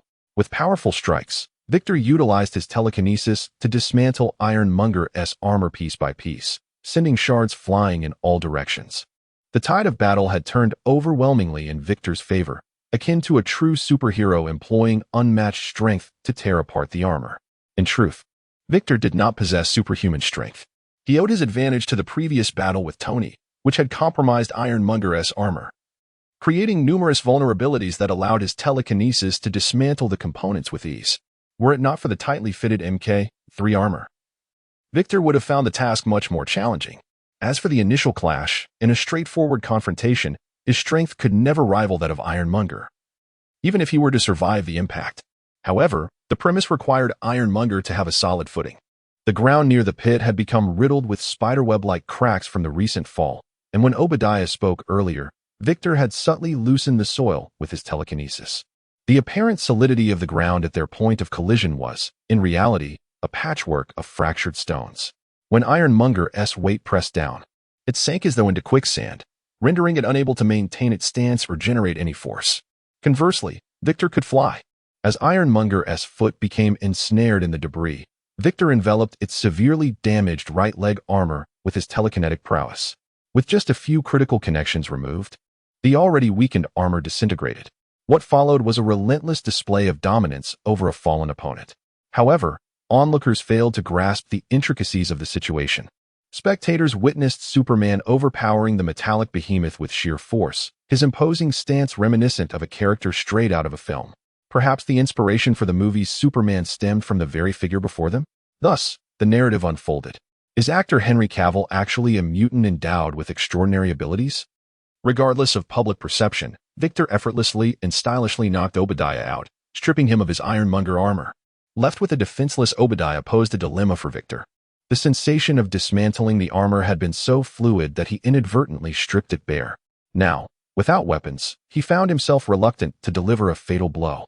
However, to leave Obadiah alive was akin to retaining a hidden bomb. Who could predict when he might re-emerge? Without a glance, Tony discarded a miniature arc reactor onto the ground, crushing the still-attached leg armor underfoot, turning the exquisite reactor into mere debris. Victor, puzzled, wondered how it had been destroyed. The energy is nearly depleted, and the palladium lacks a replacement program. It's wasted, Tony explained, breaking his usual silence. Understanding dawned on Victor as he stood aside, arms crossed, observing the unfolding drama. With Tony present, the fate of Obadiah was no longer his concern. Tony locked eyes with the kneeling Obadiah, their gazes laden with complexity. I still find it hard to believe why you would do this, Tony queried solemnly. Why? Obadiah, eyes wild with frenzy, retorted loudly. What have you contributed to the company over the years? Just because you're Howard's son, you think you can reap the rewards? I designed every weapon at Stark Industries. Tony countered, unwilling to concede. I possess the core technology. Stark Industries cannot do without me. Huh? Who do you think you are? God. Obadiah scoffed. In the eyes of many. Yes. Besides, I am a genius scientist, a playboy, and America's richest man. Once upon a time. Ever since you shut down the weapons division. That title is no longer yours. Yet I am still wealthier than you. Damn it. I regret not funding them more generously. Otherwise, you would have perished in Afghanistan. Victor rolled his eyes at their juvenile exchange. In such a moment, did they truly care about verbal victories? He was about to interject and end this farcical dialogue, suggesting Obadiah be tossed into prison. Having suffered twice already, Victor felt confident Tony wouldn't allow Obadiah to rise again easily. However, an unforeseen situation arose. Perhaps stung by Tony's biting words, Obadiah suddenly began frothing at the mouth, his eyes rolling back as he collapsed, convulsing as if seized by an epileptic fit. Tony stared in shock, taking a step back, seeking validation from Victor. I didn't touch him. Was that your doing? Victor rolled his eyes again, ignoring Tony, and soared towards Stark Industries. Obadiah had succumbed. In that instant of collapse, his heartbeat ceased simultaneously. The suddenness of it all seemed akin to a fatal heart attack induced by Tony's provocations. Yet Victor speculated it was likely not the case. It was probable that Hydra had orchestrated this, administering poison to Obadiah beforehand to eliminate the possibility of his capture, thereby concealing Hydra's whereabouts. Obadiah had merely been a scapegoat, a pawn in their diversionary tactics. Now, the only lead lay with the 12 mercenaries. Victor surmised they were either genuine mercenaries with no ties to Hydra or had collectively met their demise. Regardless, Victor preferred Hydra to remain concealed. And with Obadiah eliminated without his direct involvement, the situation had been perfectly resolved, hadn't it? As for the ensuing mess, Tony was quite experienced. He could leave that to Pepper. Relaxing his mind, fatigue washed over him like a tidal wave, and the sun's warmth made him long for his beach chair. Yawning, Victor followed the gleam of the purple hemisphere and found Pepper guarding the purple metallic sphere. Before Victor left, he had instructed Alice to teach Pepper how to use the gravity device. Being clever, she could easily deduce Victor's identity. Should the purple metallic sphere fall into the wrong hands, its operational principles could be reverse-engineered, posing a significant risk.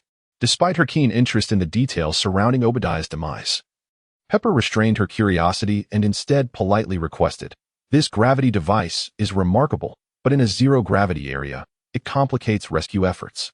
You know, we lack professional equipment."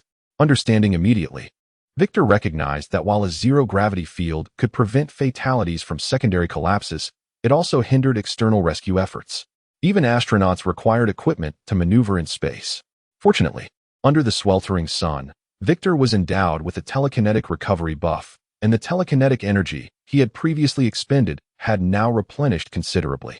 The sun was indeed his source of power.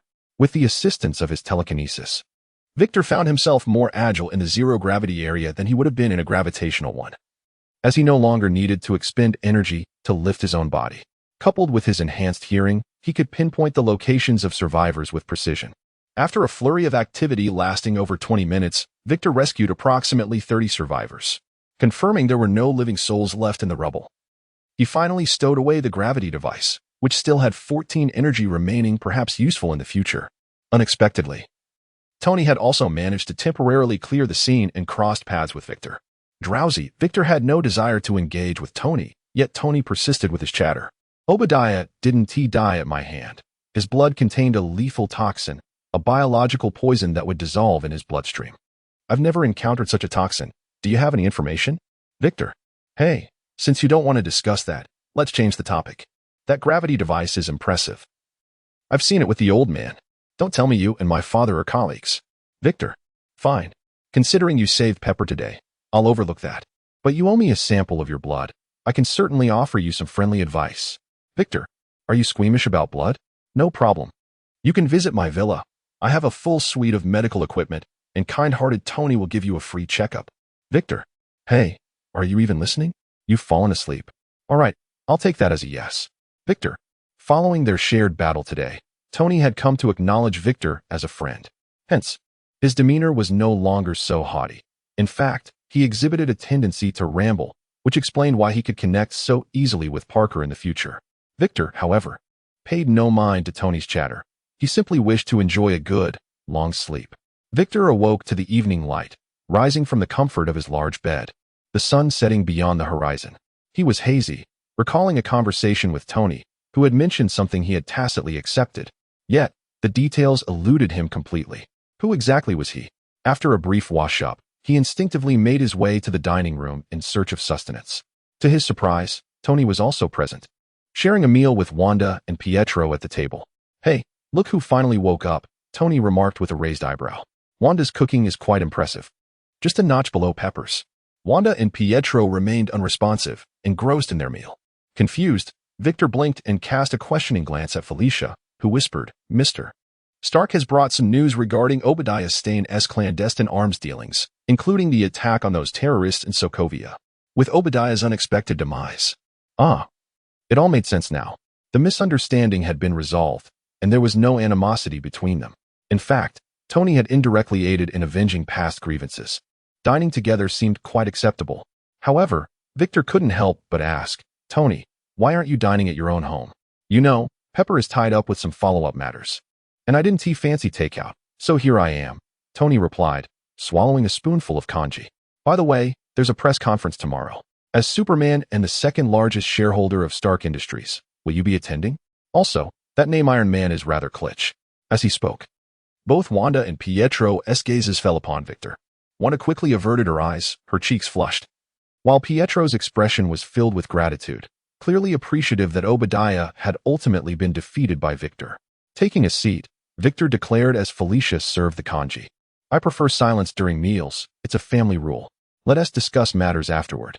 Tony raised an eyebrow, ready to retort, but merely muttered something about the many rules for someone so young, then hastened his eating.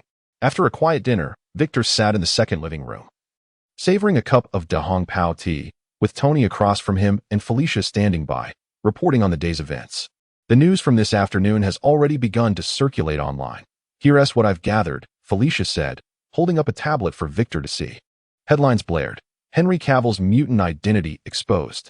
The richest man in America caught in such antics. Iron Man and Superman together safeguarding America. Stark Industries unveils another formidable weapon. Strengthening America. The Playboy's transformation.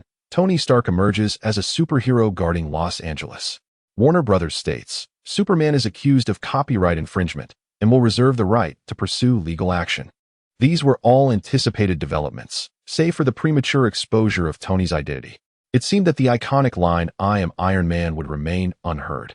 Interestingly, Cavill's profile had surged due to this incident, something Victor had overlooked. Yet, it was of little consequence. Moreover, Warner Brothers' statement clearly indicated they were stirring trouble. Having failed to secure the copyright previously, they were now facing minor complications. Tony will handle this matter. You need not involve yourself, Victor instructed. Tony grunted in response, sipping his tea with a semblance of poise, which surprised Victor. He hadn't expected the Playboy to possess any knowledge of tea etiquette. Assuming he would drink as heartily as Felicia did. Felicia continued to report on various matters regarding the League of Heroes game, which was set to officially launch tomorrow. April 12th. By the way, Victor turned to Tony. There's a character named Victor in my game. May I base his prototype on you? Using me as a game character? Tony pondered for a moment. I've seen that League of Heroes game. It's a bit rough around the edges, though the gameplay is intriguing. I'll consider it. All right, Hardy, prepare the authorization letter and have Pepper get Tony's signature, Victor decisively stated. Hey, I only said I'd consider it. Tony retorted, displeased. Victor ignored him and continued with his orders. Also, secure the game rights for Superman, find a suitable hero to modify, and complete the revisions before tomorrow's launch. Felicia noted everything meticulously, waiting for Victor to pause before speaking up. Regarding Superman's copyright, what price do you propose? Let us proceed with the standard game licensing terms. Have Norman handle it, Victor replied. Good. For hero creation, consult Alice. She has the relevant software and can expedite the process. Understood. After discussing some trivial matters, Felicia exited the second living room to attend to her duties, leaving Victor and Tony alone. Victor levitated the teapot with his telekinesis, pouring another cup of tea for the brooding Tony. I will attend tomorrow's press conference, but I will keep my identity concealed. I wouldn't want to overshadow you. What? Afraid Warner will sue you over copyright? Tony smirked. I have a legal team. I can lend you a few, and regarding the Iron Man authorization, you'll need to cooperate fully for a comprehensive assessment. Lawyers can be set aside. I'm curious about my own abilities, so a test is acceptable, Victor agreed. Have you uncovered anything about the 12 mercenaries? At this, Tony's expression darkened. His fingers tightened around the teacup, turning pale as he whispered, They're all dead. Their bodies were stuffed in the sewers, and by the time they were discovered, they were unrecognizable. The trail has gone cold. He then fixed Victor with a piercing stare. Enunciating clearly, you must know something. Obadiah's attack wasn't that simple. Tell me who's behind it. I can only say it has nothing to do with me. Victor replied, sipping his hot tea. For specifics, you might inquire with a certain big egg who will be looking for you. He might know something, though whether he chooses to share is uncertain. Can't you just tell me directly? Tony feigned a wounded expression. We're friends now, aren't we? Business is business. If you want that information, you'll need to trade it for the designs of your miniature arc reactor, Victor countered, setting a high price for the information. Good grief. Tony nearly leaped from his seat. Are you sure that information is worth such a price? Tony scoffed. Without you, I could find it out myself. The miniature arc reactor was linked to many matters, and Tony would never part with it. Victor's ultimatum was a clear refusal to divulge the information. Tony didn't press further. Everyone harbors their own secrets, much like Tony's miniature arc reactor, which even the closest of companions cannot easily divulge. This he could comprehend. The air fell silent for half a minute.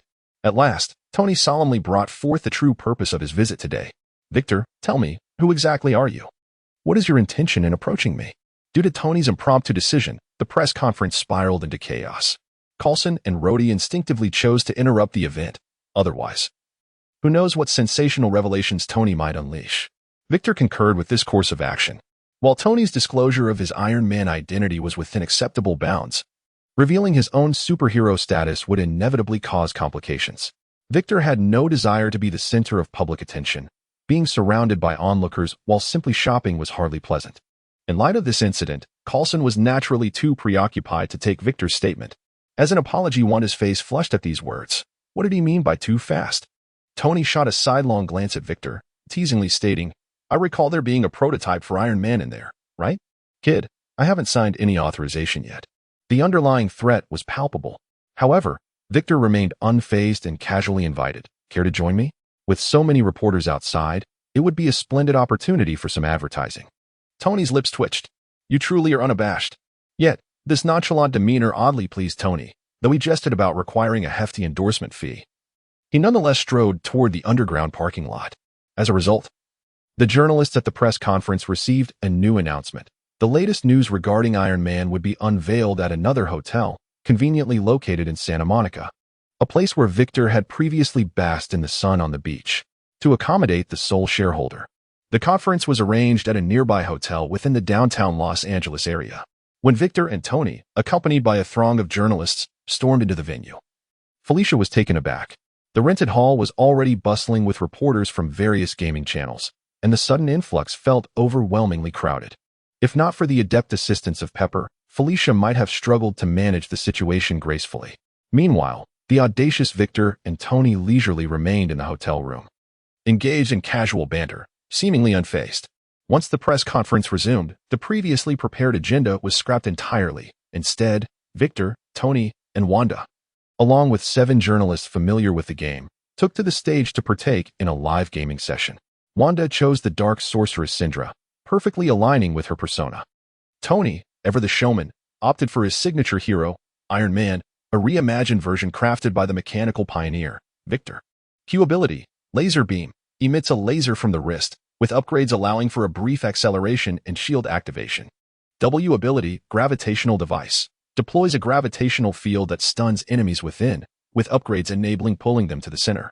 E ability, Laser Sweep, sweeps laser fire from the wrist, with upgrades causing a secondary explosion along the trajectory. Our ability, Missile Barrage, unleashes a multitude of missiles on a target for saturation bombardment, capable of interrupting sustained skills. The design of Iron Man mirrored the Mk3 suit, with the original blueprints provided by Tony himself. Victor, not one to be outdone, fashioned a Superman inspired by the Justice Golem Galio, equally formidable. Q ability, Heat Vision, fires a beam of heat from the eyes, causing localized explosions followed by severe burns. W ability, Ironclad, reduces damage taken during charging and can taunt enemies within range to attack him. The ability, Justice Charge, after a brief retreat, dashes forward, knocking back enemies in his path. Our ability, Justice Descend, after a few seconds of charging, leaps to the side of selected allies, dealing damage and knocking back nearby enemies. The hero's persona was reminiscent of the classic Superman, sans the exterior undergarments. Furthermore, while in an accelerated state, both Superman and Iron Man exhibited a spectacular flight, with Tony's Iron Man utilizing energy propulsion for his basic attacks. The visual aesthetics were undoubtedly superior to other heroes, and they perfectly aligned with the protagonists of yesterday's sensational criminal event. Yet, both Tony and Victor refused to elaborate further. Such reticence suited them. The absence of straightforward explanations allowed the journalists ample creative freedom. On the spot, a reporter began fervently scribbling, conjuring up countless versions of the narrative.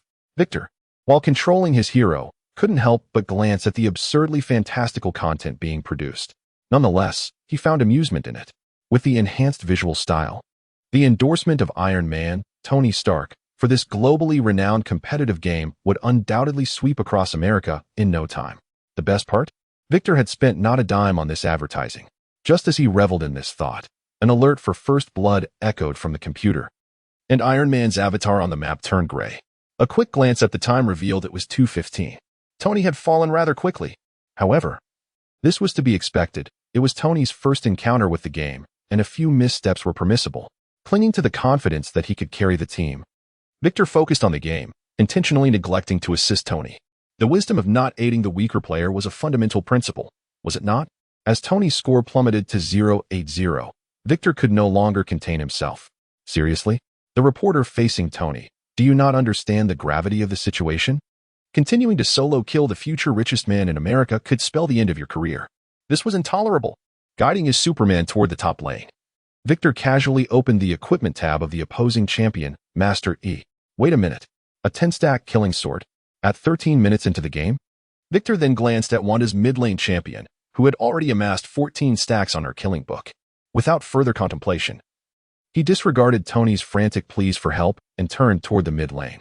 After successfully dispatching the enemy mid-laner, Rise, Tony was once again slain under the tower by Master E. "Ah, you think you can challenge me? Come, let us have a solo match." Ultimately, in the 3 rounds of exhibition matches during the press conference, despite Tony being the opposing team's best 6th player, Victor and Wanda showcased their prowess, achieving a flawless 3-o'clock victory over their adversaries. With minimal exchange, Victor and his companions exited the stage, leaving the proceedings in Felicia's capable hands.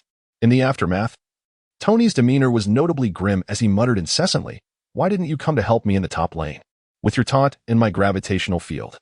That player would have been dead ages ago. The game's setting appears to be illogical. I am equipped with a rattlesnake missile, which is installed with a thermal tracking system. How could it be evaded by S.H.I.E.L.D? The armor is made of titanium alloy steel. It should be a heavy armored unit, yet it behaves like a fragile mage." If not for Victor and Wanda later alternating with an Iron Man character and wreaking havoc, proving that the ineptitude lies with the summoner rather than the hero mechanics, Tony would have seriously considered removing Iron Man from the game. This is utterly disgraceful. To have been bested by a rookie journalist who has only recently begun learning the game is unacceptable. Tony made a decision. He instructed Pepper to recruit that journalist into his company, intending to refine his gaming skills before challenging him again to redeem his honor, which he believed would not be difficult. A genius like Tony was confident he could master all the data in no more than 24 hours. Thus, he meticulously analyzed the health of minions, the damage output of ordinary units, the variables added by each piece of equipment, and the special effects of every hero's abilities. With this scholarly approach to gameplay, he posed a question: would anyone dare to challenge him? He didn't even need the full 24 hours. That very night, Tony found Victor, who was engaged in a match with Wanda, and summoned the other 7 members to match again with the original lineup. With a sense of assuredness, Tony was once more led to defeat by Victor and Wanda. As for his dismal scores of 0-12-2, 0-14-7, and 0-16-4, no further elaboration is necessary. Victor, stifling laughter, patted the incredulous Tony on the back, offering a kind reassurance. "Don't be anxious. The game has just launched, and everyone is still learning. I am a game developer, and Wanda aspires to be a professional player. Competing against us is futile." Seizing Victor's arm, he cautioned, "The illustrious inventor Tony Stark must not be turned into a gaming addict. Otherwise, when Thanos arrives, what will you use to confront him? Your head? Ahem. Weren't you supposed to have a health check?" Victor attempted to redirect Tony's focus. However, Tony remained undeterred. "That's fine. We can discuss it tomorrow. I will surely master all the data tonight and challenge again tomorrow." Victor scratched his head, feeling troubled. To be honest, Tony's gaming skills were not poor. In fact, his awareness was quite sharp, allowing him to account for every opponent's reaction during combat. Not to mention, he possessed the instincts of a diamond-level player. When one applies the understanding of a master to predict the actions of a novice, one might expect the opponent to use clever maneuvers to evade attacks. Yet, the opposing player, Master E, charged straight ahead, executing his ultimate ability and easily dispatching the flamboyant Iron Man. Thanos' remark about being cursed by knowledge was indeed spot on. This situation is akin to Einstein teaching. With his mind brimming with advanced mathematics and theories of relativity, he instinctively presumes that others should comprehend these concepts, only to find himself addressing a classroom of high school students, some of whom struggle even with trigonometry. This knowledge gap results in the teacher's frustration and the student's bewilderment, akin to a generational divide. Understanding this, Victor did not dwell too much on it, believing Tony, being intelligent, would not fixate on trivial matters. Or so he thought. However, it proved that the smarter individuals often become ensnared in their own thoughts. The following evening, Tony gathered the original team once more for battle. This time, his opponent seemed to have realized that he should not offend Tony too severely. Thus, he abandoned the strategy of single-handedly defeating Tony with Master E and instead opted for Garen, known for countering flashy heroes. Garen's Q ability silences foes, while his E ability delivers a spinning attack, making it difficult to control one's desire to unleash a combo. Ultimately, a seamless series of QWER attacks rendered Tony into a mere black and white screen. In the end, it was Victor who could not bear to watch any longer. Unwilling to let the brilliant inventor succumb to self-doubt, and discreetly allowed Alice to take over the opponent's hero. This shift empowered Tony immensely. Look, my true talents are finally manifesting. Though his specially crafted titanium needles still fell short, he was undeterred. After all, human saliva contains DNA, remnants of oral epithelial cells. While Tony would not collect saliva, he would gather those epithelial cells. Following a series of tests regarding strength and speed, Victor found no discrepancies in the data compared to an ordinary person. Ah, so you are merely resilient. Is that what makes you a superhero? Tony retorted without hesitation. Victor smirked but offered no rebuttal. Wait until I acquire super strength. I will crush your Iron Man suit into a ball. Testing the cells was not merely a matter of observing structures under a microscope. It required rigorous experimentation under extreme conditions to gather comprehensive data, necessitating considerable time. As the villa fell silent, Tony hesitated between studying MK4 and engaging in a League of Legends match, ultimately succumbing to the latter. Just one match, just one. He activated a 3D projection, initiating a match with a virtual screen. Thanks to the media's influence, League of Legends, as a free-to-play game with purchasable items, had garnered over 1 million registered users since its launch the previous day. While this figure paled in comparison to the billions seen in the past, it was merely the first day. Explosive growth was anticipated. Consequently, even though most players had yet to reach level 30 and could not partake in ranked matches, casual matches remained accessible. Soon enough, Tony completed the matchmaking process. Just as he was about to select a hero, he discovered that Iron Man and Superman had been snatched up by his teammates in an instant. Tony the Great, 2L Iron Man top. If not, I'll send you packing. My favorite Superman, for L Superman Jungle. If not, I'll send you packing. Seeing their comments, along with the name Tony the Great, Tony felt a twinge of anger. Though he managed to keep it in check, he swiftly selected Orianna, claiming the mid-lane position. As the game loaded, the army charged, only to have Tony immediately give up first blood, slain by the enemy mid-laner, Demacia. Frustrated, Tony slammed his fist on the table. The enemy Demacia's maneuvers were too elusive, leaving him perpetually unable to predict the direction of his movements. Yet, in reality, Demacia merely approached in a straight line, executing basic attacks. The friendly taunts from the opposing team ignited Tony's already foul mood. Nonetheless, he refrained from stooping to their level. If you're so tough, come fight me over the internet. Bring your dad along too. Huh. The mention of dad narrowed Tony's eyes into a dangerous glare. He cracked his neck and seethed. Jarvis, track this guy's location. Within 3 minutes, I require all his information. Norman's all in. Tony, enraged by a comment about his father, intends to trace the identity of the opposing party through the internet connection. League of Legends is maintained by Alice, who safeguards all core content. If Jarvis were to be breached, it would indeed be a miracle. Tony, consumed by fury, cannot allow his pride to fall behind others, and he immediately immerses himself in the laboratory, vowing not to step out until Jarvis is upgraded. While aboard Norman's private jet en route to New York, Jarvis's attempt at infiltration fails, and Alice simultaneously issues a warning to Victor. Victor mistakenly believes that Tony is doubting his previous assertions and decides to gather information himself. Reminiscent of Tony's intrusion into S.H.I.E.L.D. in the first Avengers film. However, upon understanding the situation, Victor finds himself both amused and perplexed. It turns out that one should not be overly arrogant in gaming. One can never know if the person being insulted is the wealthiest man in America or a friend of the game's owner. Casually having Alice revoke Tony's account, Victor attempts to call him, anticipating a chance to mock him. However, the call does not connect. Not on the blacklist. Victor checks Tony's League of Legends account and finds it inactive. He deduces that Tony is likely engrossed in upgrading his suit or Jarvis. Wanda, seated beside Victor, notices his concern and inquires, "What's the matter? Has Mr. Stark been bested by a novice again?" On this trip to New York, aside from Felicia as a companion, Wanda, skilled in culinary arts, has successfully replaced the original private chef and accompanies them to the city. Haha, this is quite entertaining, let me tell you. Victor shows no mercy in divulging information about Tony. Wanda, harboring a long-standing grudge against Tony, finds great amusement in his predicament, laughing heartily. Victor's gaze drifts, distracted.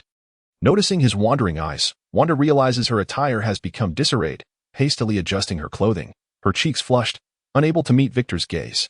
Victor clears his throat awkwardly, pretending to doze off. Felicia, standing in the background, flashes a hint of disappointment. She still yearns for the romance between Tony and Pepper. In Washington at the S.H. S.H.I.E.L.D. headquarters, in Pierce's office on the top floor, Pierce holds a report detailing the internal conflict within Stark Industries, concluding with the investigator's name, Phil Coulson. After examining it for a moment, Pierce flips the page, his gaze fixating on a file bearing Victor's photograph. In stark contrast to Tony's extensive report, this file contains scan information. Victor, male, suspected interests, background unknown, first appearing at Los Angeles Airport on April 12, 2008, subsequently interacting with V14 monitoring points. Confirmed to possess the ability to relocate mutations, later arriving in New York. Confirmed as a superhuman involved in the Stark internal conflict. Possessing advanced defensive and telekinetic abilities. The subject's current attitude remains unclear. Close monitoring is advised. Pierce studies the document for an extended period, his focus unfocused, leaving no one aware of his contemplations. After several minutes, a knock sounds, and S.H.I.E.L.D. enters, sweat glistening on his brow, bowing respectfully. "Chairman Pierce, how may I assist you?" He presses a button under the desk, waiting a few seconds without a response before instructing in a low tone. "Let us mobilize the military personnel and attempt to persuade Tony Stark to surrender his new energy technology." "Yes." S.H.I.E.L.D. nods respectfully, cautiously inquiring. "And the technology for the iron armor?" "The primary goal is new energy. Tony Stark's current model is prohibitively expensive and lacks promotional value. The prototype of the Iron Patriot is sufficient for our armament. What we lack is the driving energy," Pierce explains, his irritation evident at S.H.I.E.L.D.'s ignorance. Witnessing Pierce's displeasure, S.H.I.E.L.D. quickly nods, refraining from further questions. After a brief pause, Pierce continues. "Have Rumlow transfer a few of our personnel from the Rapid Response Special Forces and send Agent Romanoff to infiltrate Stark's vicinity, intercepting and replicating her reports. Perhaps there lies an opportunity to acquire what we desire." Once the task is assigned, Pierce dismisses S.H.I.E.L.D. and stands by the floor-to-ceiling window, overlooking Washington. His heart is ablaze.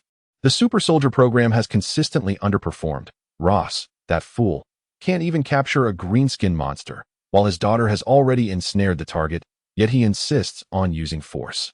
Utterly foolish. Now, however, with the Iron Patriot's design blueprint secured, once the driving energy issue is resolved, the InSight project will have a much more substantial military foundation. Pierce shall accomplish what Hydra has failed to achieve throughout history, establishing Hydra as the world's singular ruler, an ideal realm devoid of national boundaries, devoid of racial distinctions, solely devoted to the worship of Hydra. After several hours of flight, as the private jet lands at New York Airport, it coincides with the setting sun. The knowledge he had recently absorbed has just been digested. He refrains from further information intake, for he must remain sufficiently alert to confront Norman, that cunning old fox. Upon disembarking, the youthful Norman, accompanied by a contingent, approaches with a radiant smile to greet Victor. Victor nods slightly in acknowledgement. Currently, he holds 27 of Stark Industries shares, standing as the second-largest shareholder beneath Tony's 71. Norman has indeed executed Victor's orders to the letter. He has liquidated all of Osborn Industries shares, converting them entirely into shares of Stark Industries, leaving only the Osborn Tower, which is now under Victor's name. Norman is now essentially without assets.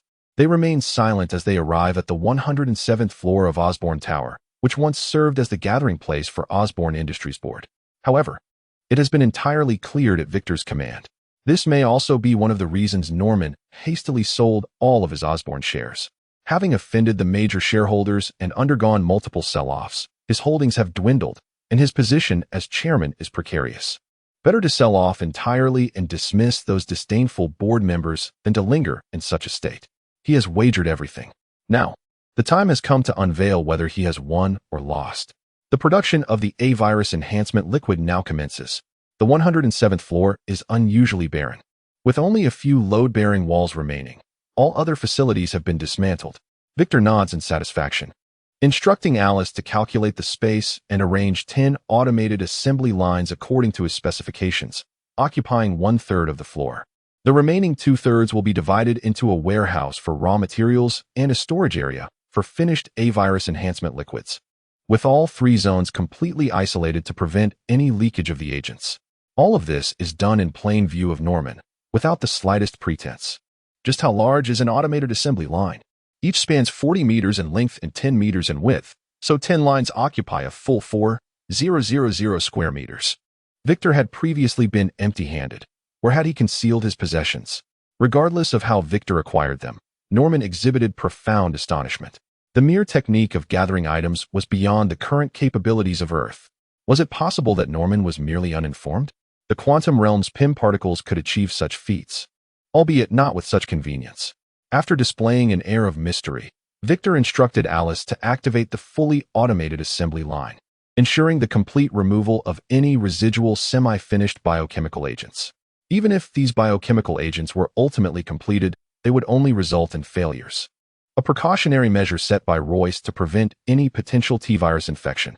Otherwise, a minor oversight could trigger a biochemical crisis in a certain dimension, for which Royce would likely pay with his life as punishment. Once the assembly line was cleared, Norman's prepared personnel transported 100 units of A-virus raw material without allowing them to approach. After placing the materials down, industrial robots automatically took over the filling process. During the interim, Victor extracted the A-virus enhancement solution formula and the cultivation manual's data USB, entering the enhancement solution formula into 9 automated assembly lines and the cultivation manual into 1. These files could only be inputted and not outputted. Any attempts to breach them would result in the automatic destruction of all data contained within. Subsequently, from the transportation of raw materials to their entry into the assembly line, they underwent quality inspection, extraction, distillation, concentration, membrane separation, filtration, and centrifugation, followed by cell cultivation and biological hydrolysis.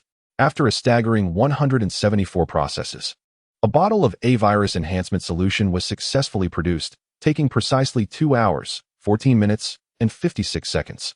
Throughout this duration, both Victor and Norman stood patiently by, awaiting the emergence of the first finished product. Upon its completion, Victor effortlessly seized a bottle from the industrial robot using telekinesis, triggering the platform's information upon grasping it. Product name: A-virus enhancement solution. Product category: bloodline. Product compatibility: 99. Origin dimension: Resident Evil. Level assessment: F-. Product price: F grade. Certificate 3, dimension points 50. Function description: gradually stimulates genetic growth breakthroughs. Depending on genetic potential, it may ultimately reach a peak of 12 times that of an adult. Slogan: genetic factor modification does not exceed 5. Non-relatives can still combine. Upon meticulously comparing the product description of the A-virus enhancement solution with those in the Resident Evil inventory, Victor noted their exact similarity, realizing he could potentially list this enhancement solution for sale. However, he was uncertain whether he could modify the product price, as he had yet to acquire the authority to do so. If modification were possible, it would certainly be intriguing. With a myriad of thoughts swirling in his mind, Victor turned to Norman, who, despite maintaining a composed stance, could not hide the anxiety in his eyes. The moment had finally arrived to unveil the mystery. Although Victor had showcased technology far surpassing that of Earth over the past 2 hours, Norman still harbored some concerns. He was unaware of the solution's purpose, and he worried he might have outlived his usefulness. Would Victor discard him? Or might Victor, after solidifying his footing, choose to go solo? Victor, no longer teasing Norman's curiosity, casually tossed the A-virus enhancement solution to him, catching Norman off guard as he fumbled to grasp the vial.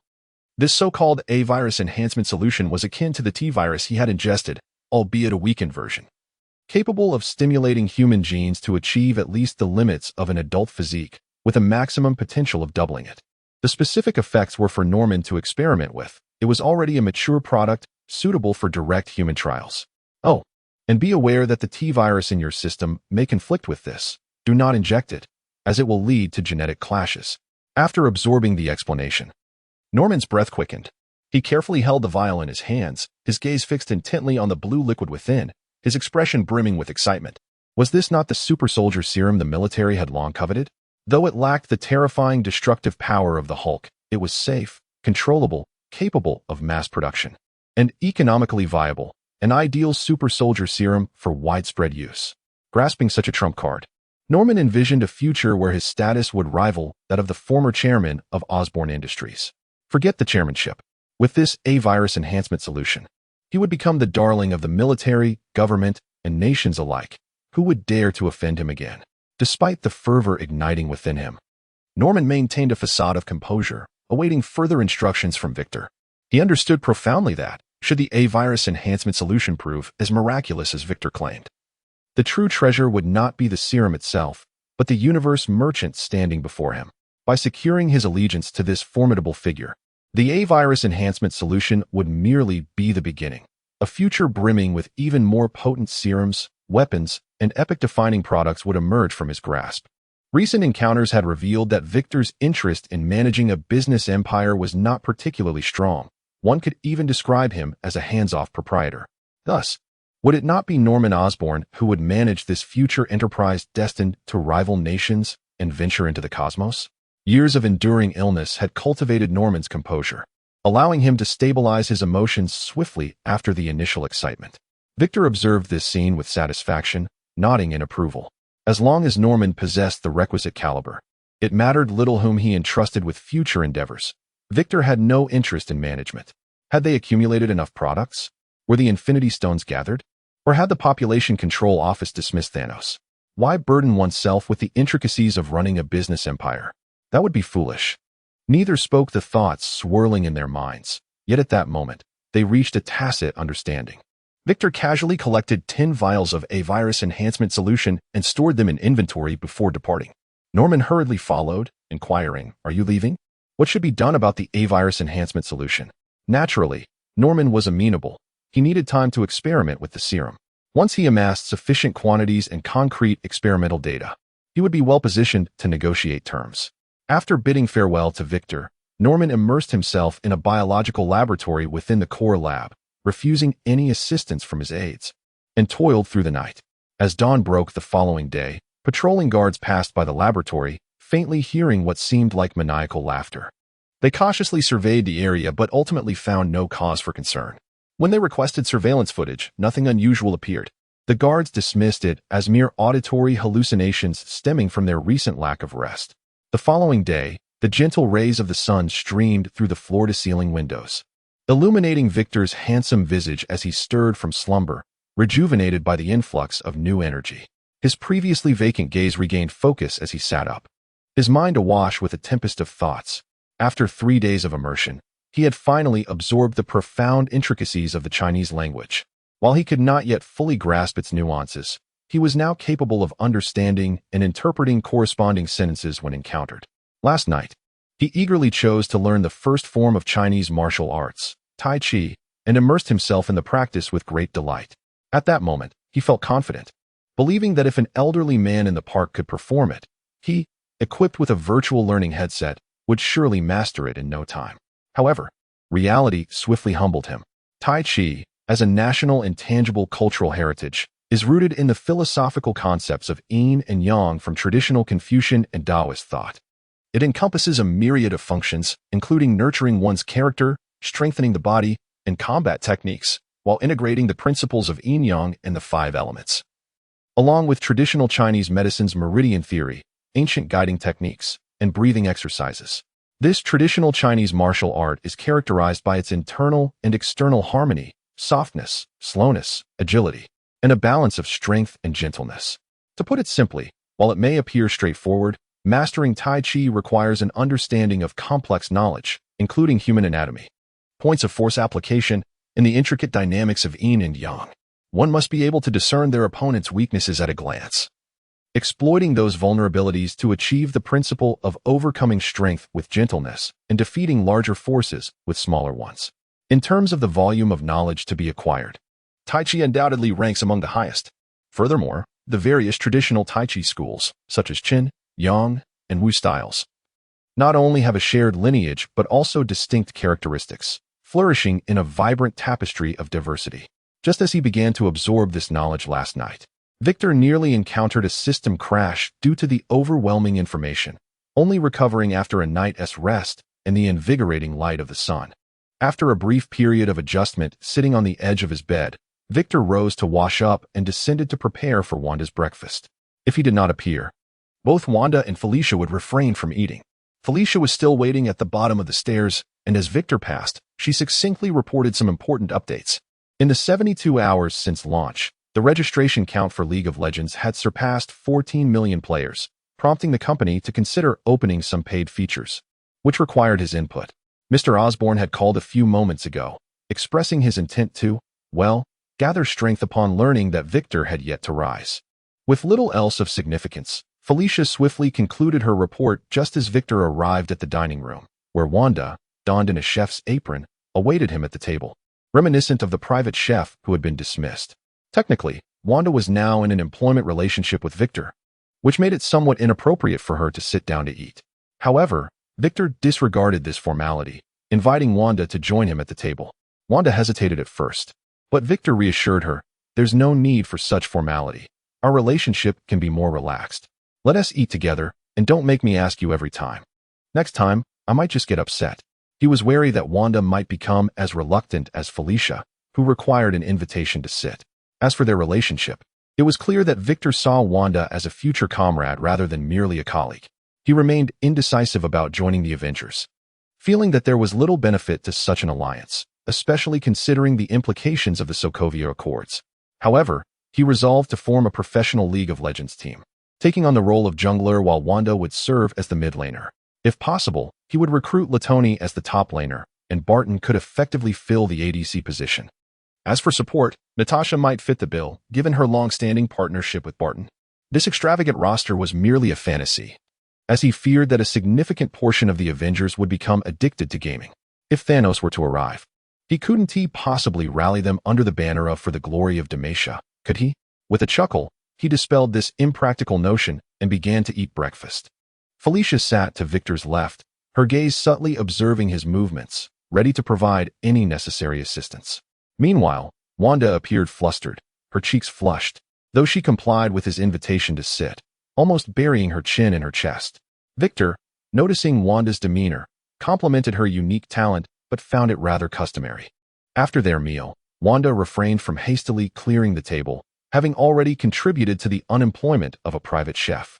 She had her own responsibilities to attend to. Victor had discussed the formation of the league team with Wanda, who was genuinely enthusiastic about the idea and readily agreed. Therefore, in addition to preparing Victor's meals, Wanda would also need to familiarize herself with the intricacies of league gameplay, strategies, and scout for potential teammates among the casual players. After all, the support of the world champion Team IG had been serendipitously matched with their ADC in a casual game. Of course, Wanda's diligence was not driven solely by the prospect of fighting alongside Victor. Meanwhile, after breakfast, Victor and Felicia routinely brewed a pot of tea to tackle their backlog of tasks. The most pressing matter was the company's business. Victor decisively appointed Hardy as his executive assistant, stating, "From now on, as long as the company is not on the brink of collapse, you are in charge." This sudden delegation caught Felicia off guard. With over 10 million registrations within 72 hours, League of Legends was destined to become a phenomenal success across America and globally. Entrusting the decision-making power of such a company to a 23-year-old girl seemed excessively trusting. Yet Victor remained unfazed. The acquisition of Riot Games was merely for the sake of enjoying the game. Presently, he envisioned creating corresponding hero roles for each member of the Avengers. Ensuring the game's popularity was inevitable. The only question remaining was how profitable it would be. However, Victor was not overly concerned about profit margins. No game could rival the potential earnings from Stark Industries' clean energy initiatives, his A-Virus health elixir, or his future breakthrough in cancer treatment. He saw this as an opportunity for Felicia to hone her skills. Ignoring Felicia's anxiousness, Victor finalized the decision, instructing her not to expend too much energy. With an executive president in place, her role was to monitor the company's performance, and his expectations were minimal. He simply wished for the company to remain operational so he could continue playing games. Despite the low bar set, Felicia still felt a tinge of anxiety. Victor dismissed her concerns, confident that those capable would naturally rise to the occasion. Once the trivial matters were set aside, only the phone calls from Norman and Tony remained. Norman could be disregarded.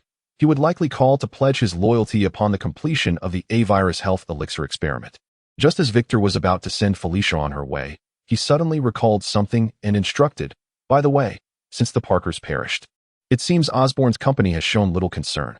Arrange for them to go on a trip, deduct the expenses from my account, and while you're at it, obtain blood samples from Peter Parker and May Parker."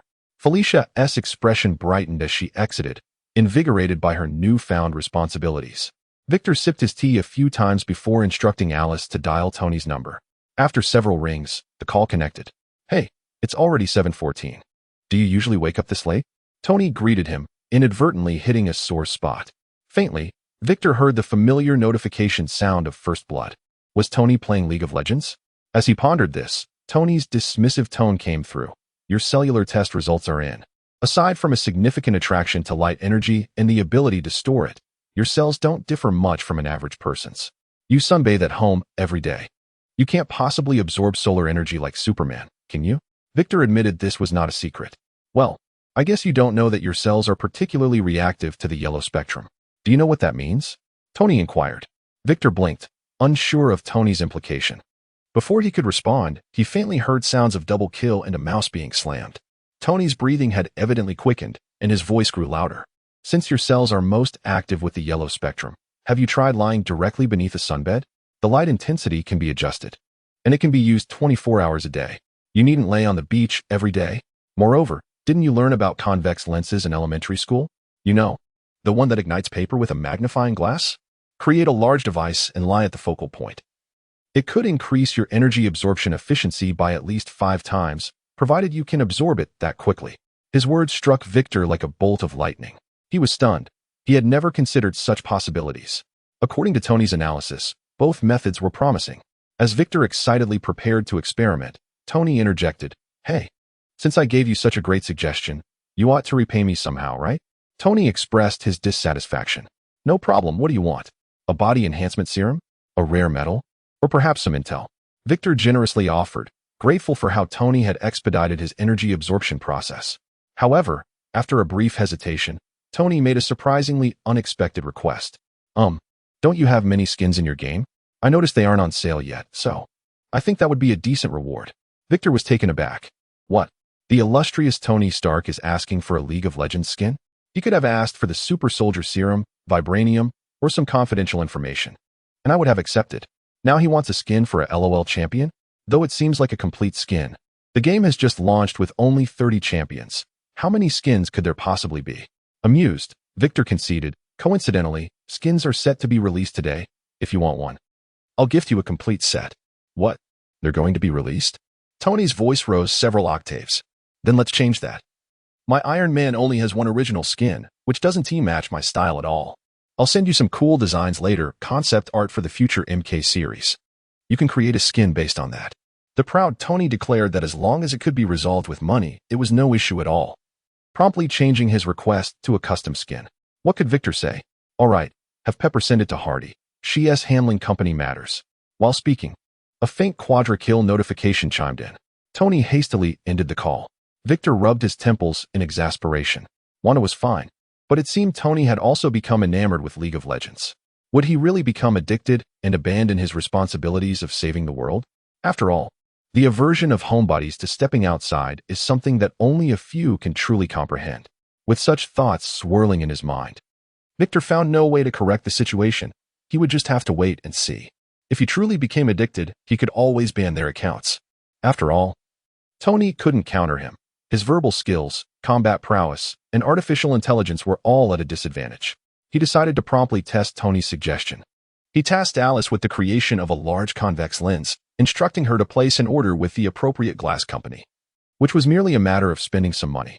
As for the sunbed, Alice searched for one, only to find that in a vast city like New York, not a single one was for sale. The sunbed was a Nordic invention, as the geographical location of Northern Europe had long daylight hours. But the opportunity for sunbathing with UV rays was extremely precious. However, in New York, sunlight was abundant. One could simply lay on a beach to sunbathe and even swim. There was simply no market for sunbeds. The businesses selling sunshades, however, were thriving. This did not trouble him, although Osborne Industries was in disarray and primarily focused on biogenetics. There were still plenty of talented individuals at the Osborne Tower. Manufacturing a sunbed would be a cinch. Such trivial matters wouldn't require Norman S. involvement.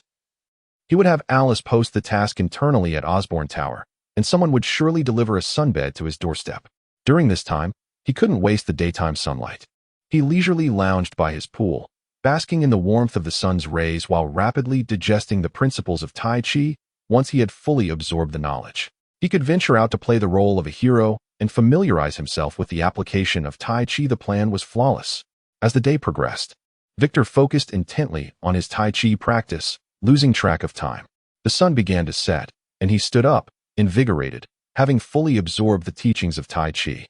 He was eager to go out and do some good that night. He had heard that Hell's Kitchen in Manhattan was rife with criminals, and Brooklyn, where Spider-Man resided, was often chaotic. Contemplating where to find worthy targets to practice his skills on, Victor made his way to the dining room. Wanda had prepared a sumptuous feast, sitting quietly at her place, waiting patiently, even displaying a hint of shyness. Victor shook his head, doubting whether he had been in the sun too long, causing his eyes to deceive him. Why would Wanda be shy? Taking his seat at the head of the table, Victor was about to announce the meal was served when he noticed that it was just the two of them at the table. The ever-present Felicia was nowhere to be seen. Wanda had been carefully observing Victor's expression. Noticing his gaze drift toward Felicia's usual spot, she quietly explained. Victor nodded in understanding, smiled, and declared the meal to commence. The two began to enjoy their dinner in silence. It was Victor's habit to refrain from speaking during meals. Wanda ate quietly, but her attention remained fixated on Victor. She quietly noted Victor's preferences for each dish in her heart. Any meal that Victor had not touched would be blacklisted. Victor naturally observed Wanda's little actions but felt no particular emotion. He had grown accustomed to this, as it was the same with the private chefs from his previous life. After enjoying dinner, he decided to let the young girl pursue her ambitions. After all, for matters big and small, if necessary, Alice would remind him. Once a pot of tea was brewed, Victor stood up, contemplating a stroll to stretch his limbs, having already chosen the nearby Hell's Kitchen as his destination. Just as he was preparing to transform into Superman, Wanda unexpectedly burst in.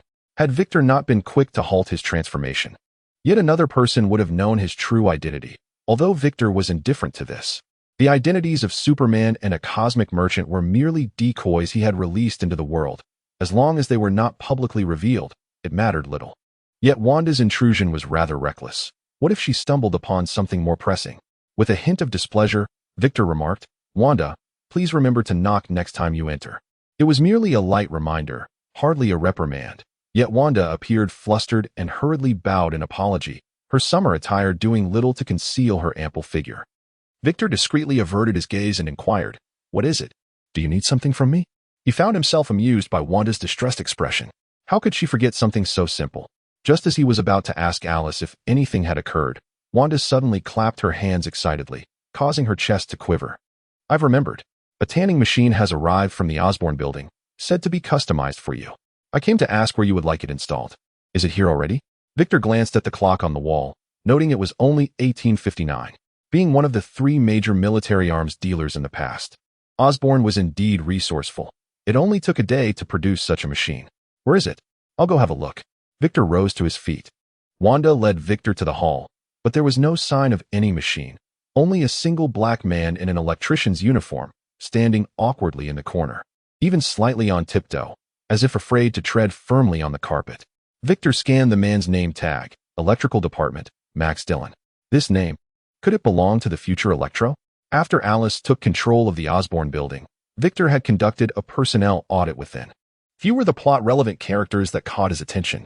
The only one with commercial value was this timid man before him, a genius who designed New York's entire electrical grid. However, talent did not guarantee success in the workplace. His designs had been appropriated by Osborn Industries, leaving him as merely a common electrician, ultimately forced to work overtime on his birthday to repair a power failure, resulting in his accidental fall into a mutated electric eel tank, transforming him into Electro. A man who harnessed electricity but did not generate it, and in the end, was forcibly charged by Spider-Man, leading to his explosive demise. A tragic life indeed. Despite Electro's heritage, he remained capable of controlling electricity and possessed abilities akin to those of the Thunder Fruit. Victor was naturally inclined to collect such a commodity. Yet this was reality, not cinema. Tossing Max back into a mutated electric eel tank would most likely result in him being reduced to carbon, with minuscule chances of becoming Electro. Thus, Victor did not pay him much mind. Since Max had delivered the goods directly, he might as well accept it. After all, aside from his identity as Electro, the ability to design New York's safe electrical grid was commendable, albeit his character was rather timid. Observing the awkward Max, Victor asked, "Where's the tanning machine?" "Ah, what? The tanning machine is outside. I can't move it alone. I need you to help, or rather, to send someone to assist with moving it to the installation site." "Can't move it alone? I see." This task had been assigned directly to Victor by Alice. rather than being an upper management initiative, likely deemed unimportant and classified as menial labor. It was unsurprising that such tasks fell to Max. What was peculiar was that no one was willing to assist him with the delivery. Truly, he was being exploited. With a resigned sigh, Victor gestured for Max to lead the way. The New York villa lacked the opulence of Los Angeles, aside from Victor and Wanda. There were only 2 maids responsible for daily cleaning, certainly not suited for heavy lifting. The tanning machine was no lightweight. They might struggle to move it. Better to handle it himself. Fortunately, with telekinesis, he needn't exert himself physically. It merely required a few extra steps. After placing the tanning machine in a corner of the master bedroom, Max adeptly adjusted the settings while clumsily explaining its functions. After all, it was a product of their own making, and there were no instruction manuals to refer to. Seeing Max's familiarity with the device, Victor couldn't help but ask, "Did you make this tanning machine all by yourself?" This abrupt shift caught Max off guard, and he responded as if he had rehearsed it. Clearly, he had often been assigned additional tasks by his department manager, and yet this fellow did not seem to understand the concept of resistance. Such seemingly docile individuals, once endowed with the power to act freely, often develop an antisocial personality marked by a desire for revenge against society. "I know this machine has nothing to do with your manager. Tell me, how much did you actually contribute to its creation?" Victor pressed. Max attempted to defend his manager but was cut off by Victor's wave. "If you don't wish to speak, Alice, you can take over." As Victor's words faded, Alice's voice seamlessly picked up the conversation through the hidden speakers within the master bedroom walls. According to the surveillance system of the Osborne building, Project R14544 was assigned by the engineering department manager to engineer Billy Harrington. Billy Harrington requested personnel assistance from the electrical department under the pretense of needing a power system, which was accepted by Max Dillon. Billy Harrington utilized company resources to purchase the tanning machine design blueprints, which were independently manufactured by Max Dillon and the automated workshop. Alice's explanation left Max in a state of panic. He frantically waved his hands, trying to clarify that he was merely responsible for the delivery and did not dare to claim credit for his actual labor. Such a personality was indeed troublesome. "I ask you, did you design the New York electrical grid?" Victor inquired. "How do you know?" "No, it wasn't me. It was not me. It was Osborne Industries. Osborne Industries designed it." Max replied through clenched teeth. The situation was becoming increasingly clear. Victor ceased his excessive chatter and gestured that the sunbed was installed and that Max could take his leave. Yet, before departing, Max continued to ramble, insisting that he was merely a delivery worker. One could only speculate what experiences had led him to justify the exploitation of his labor by such vampires. Considering Max's image and character, it was evident that he had few friends. Alice, Max, and that individual named Harrington. What was their connection? Employees of Osborne Industries. They utilized a payroll card affiliated with a collaboration between Osborne Industries and Citibank, allowing Osborne to confidently access their spending records. It was no wonder, then, that Harrington likely regarded Max merely as a wallet, while simultaneously squeezing his labor, hardly deserving the title of a friend. Victor resolved to inform Norman of his intention to establish a new company named Dawn, instructing him to scout for talent within Osborne Industries. Max demonstrated potential. Perhaps Norman could reshape his character. It would not require excessive effort, and if it proved unfeasible, so be it. With a casual remark, Victor dismissed the matter, leaving it to fate whether Max could overcome his challenges and be successfully transformed by Norman. He paid little heed to the situation thereafter. Victor reclined within the sunbed, shutting its lid, which was uncomfortably cramped, reminiscent of a coffin. He instructed Alice to activate the machine, and the surrounding UV lights flickered to life. Aside from a slight glare, they appeared ineffective. Unconvinced, he urged Alice to increase the power output and enhance the brightness of the UV tubes. Yet, it was in vain. No results materialized. He even attempted to switch to other spectral lamps, yet there remained no response. It seemed that supercells were unlike Ultraman.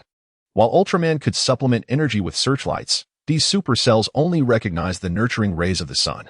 With a flick of his mental prowess, he prepared to discard the sunbed, as even the spacious master bedroom felt cluttered with useless items. However, recalling the fond look Wanda had cast upon the sunbed, he pondered whether to offer it to her. Deciding to inquire, he dragged the sunbed toward Wanda's bedroom door and gently knocked. "Who is it?" came Wanda's melodious voice from within. "It's me, Victor." "Oh, what brings you here?" "Wait, just a moment." Wanda's tone was suddenly flustered. After about a minute, The door opened just a crack, revealing only a sliver of her head, her gaze evasive as she asked, what is it? Victor conveyed his purpose. At that moment, Wanda's eyes sparkled with anticipation, though there was a hint of struggle regarding the sunbed, which she barely glanced at. Victor found himself perplexed. What was there to be conflicted about? If she desired it, she should simply accept it. It was then that Victor understood her hesitation. Wanda was clad in a silk nightgown. She boldly showcased her figure before retreating shyly behind the door, too bashful to reveal herself. Victor's eyes scanned the tidy room, devoid of any unpleasant odors. The only noteworthy detail was a computer screen displaying a female character in a game, boasting a score of 12-114. So, Wanda had been gaming while dressed like that? The imagery was striking. I'll just leave the sunbed in the guest room for now. If you want it later, I can bring it in. With that brief statement, Victor turned and hurried away. Once in his room, Victor lay on the bed, pondering that Wanda's attire was hardly inappropriate. It was merely a coincidence that he had knocked at such an inopportune moment. Furthermore, Wanda must have some interest in him, otherwise she would not have opened the door. Likewise, Victor found himself intrigued by Wanda, or perhaps he was merely projecting his feelings for Elizabeth from a past life onto her. This distinction was vital. He wished to erase the image from his mind, yet it continually resurfaced, impervious to his attempts at distraction, even as he chanted the mantra of strength, democracy, civilization, and harmony, words of power that proved ineffective. With a resigned sigh, he retrieved a virtual learning helmet and immersed himself in knowledge, hoping to wash away the vivid imagery. As for his plans to seek training subjects, they would have to be postponed. The following day, he descended the stairs.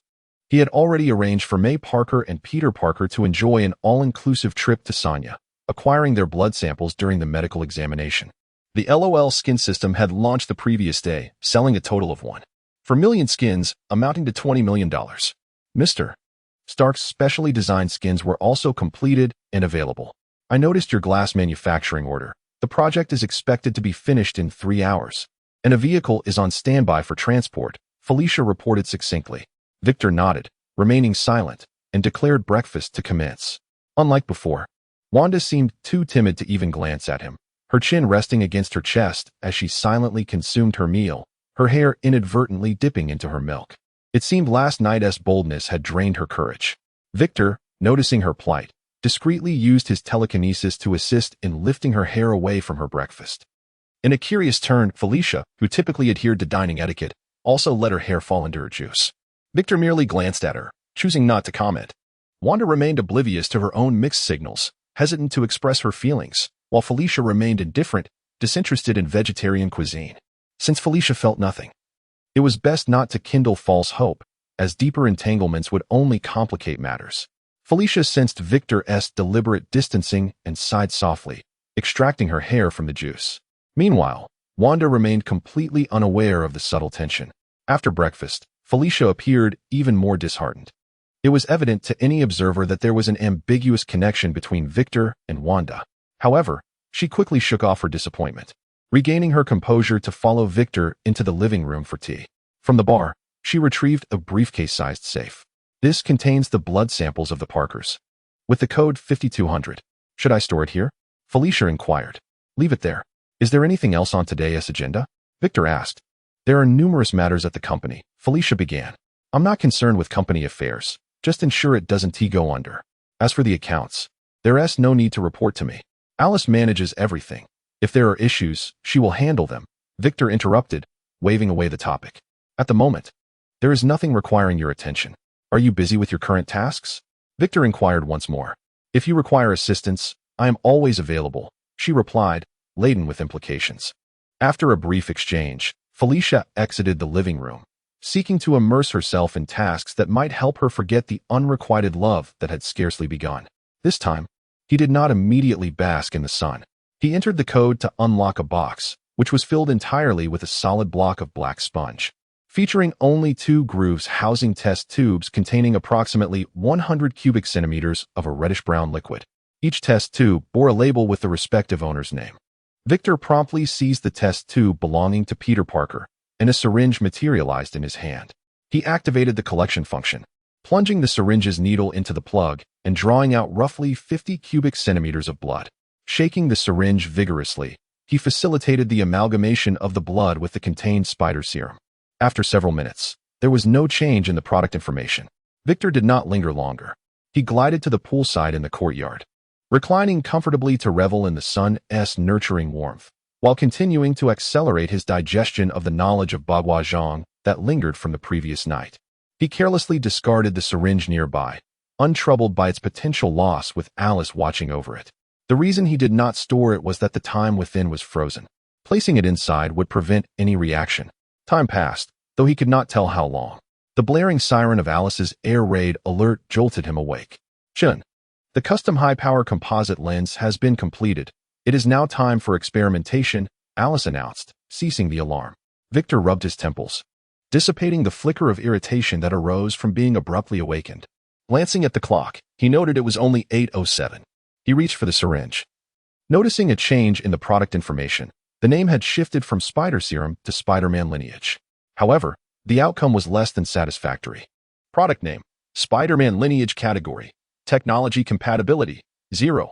1 Origin: Marvel Universe. Grade Assessment C. Monetary Valuation C. Class Certificate 8. Dimension Points 82,000. Function Description: Injection grants Spider-Man Lineage, bestowing spider sense, significantly enhancing muscle strength, speed, power, reflexes, and resilience. Slogan: This lineage appears formidable, yet it seems few can match it. It was a failure. Although he successfully synthesized the spider serum into Spider-Man Lineage, the compatibility remained unchanged. This lineage was nearly exclusive to the Parker bloodline, making it impossible to fulfill the collection task standards. Predictably, and understandably so, reluctantly, he glanced at the task, hoping to find a way to meet the requirements. To his astonishment, a collection task had been triggered, one he had previously overlooked. Collection task: Collect Pepper Potts original underwear. Task content: Gather a set of Pepper Potts intimate garments. Task reward: F-Class Certificate 1, Dimension Points 50. Wow. This collection task reeks of absurdity. Raphael had previously explained that collection tasks were privileges activated by level 6 merchants, who could issue rewards for required items, whether within a vague range or a specific dimension. Thus, this collection task must have been initiated by a dimension merchant who was a fervent admirer of Pepper and at least a level 6 merchant. However, why were there no collection tasks for the more popular Natasha or Wanda's intimate apparel? Never mind. The eccentricities of the wealthy are often perplexing.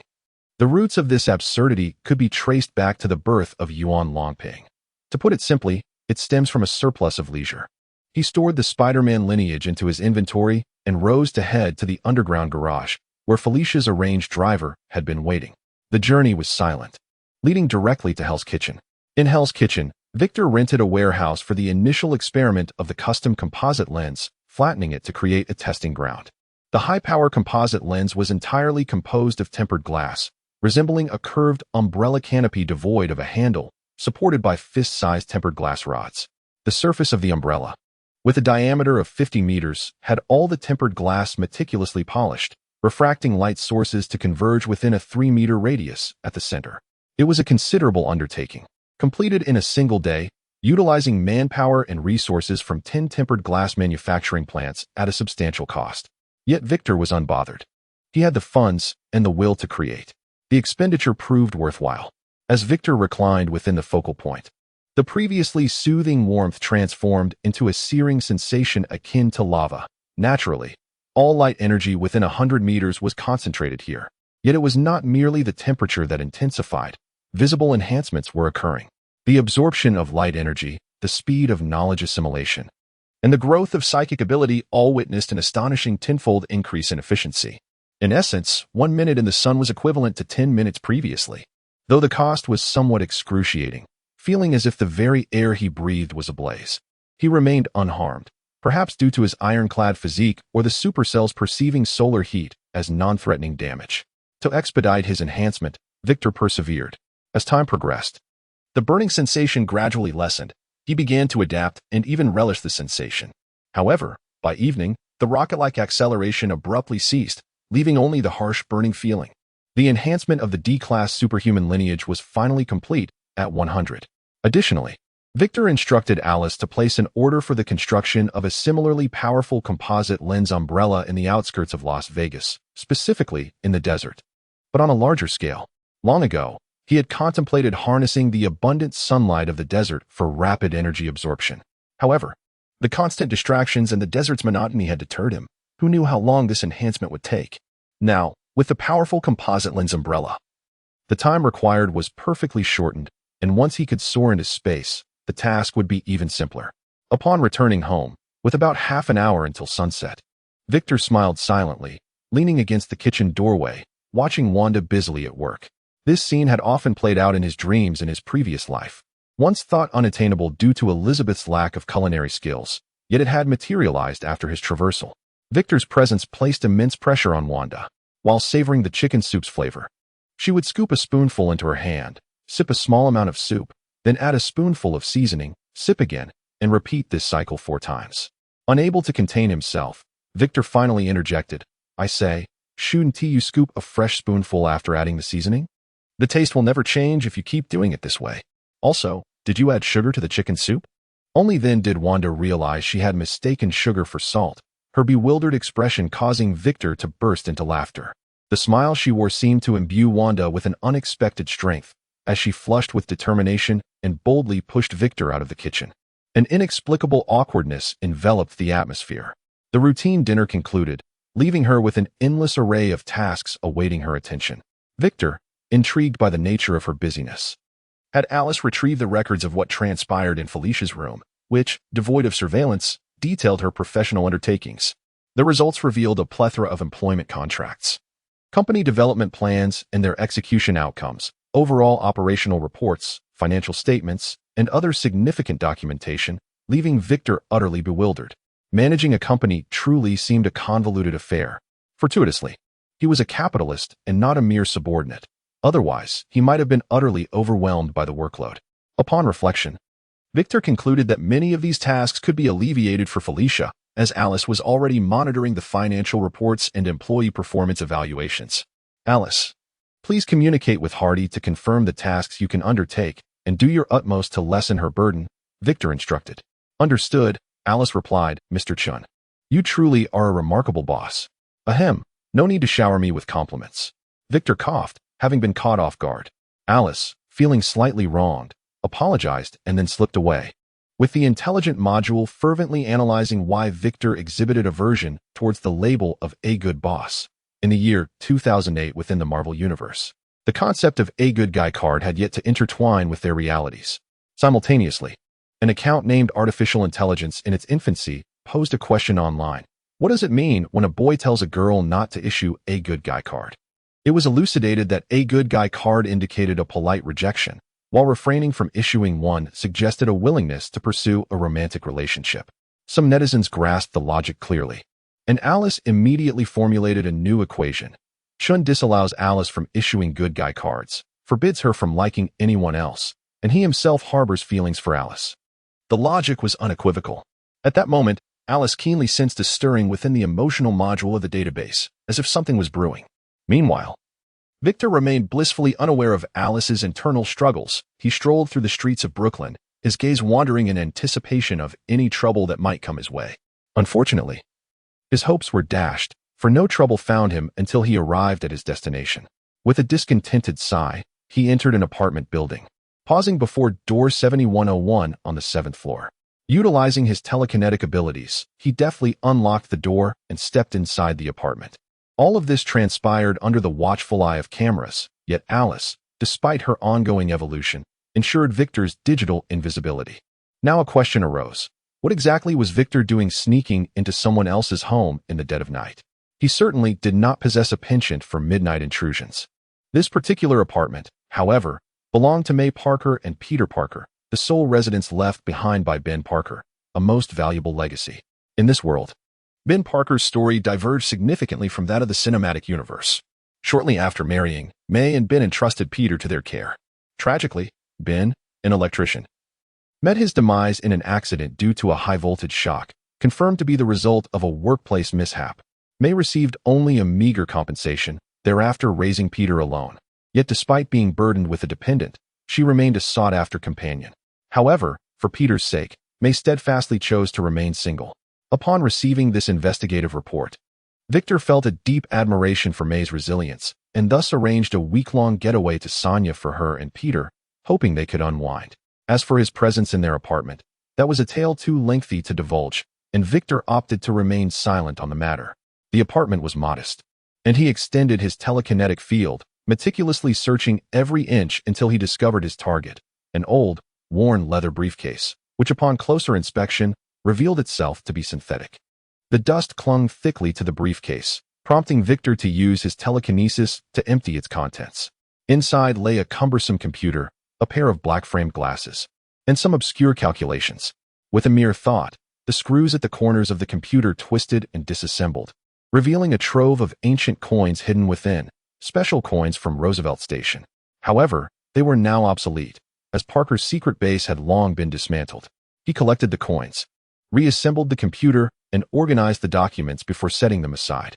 His telekinesis soon uncovered a hidden compartment within the briefcase, concealed beneath a layer of synthetic material, containing a notebook no thicker than a finger.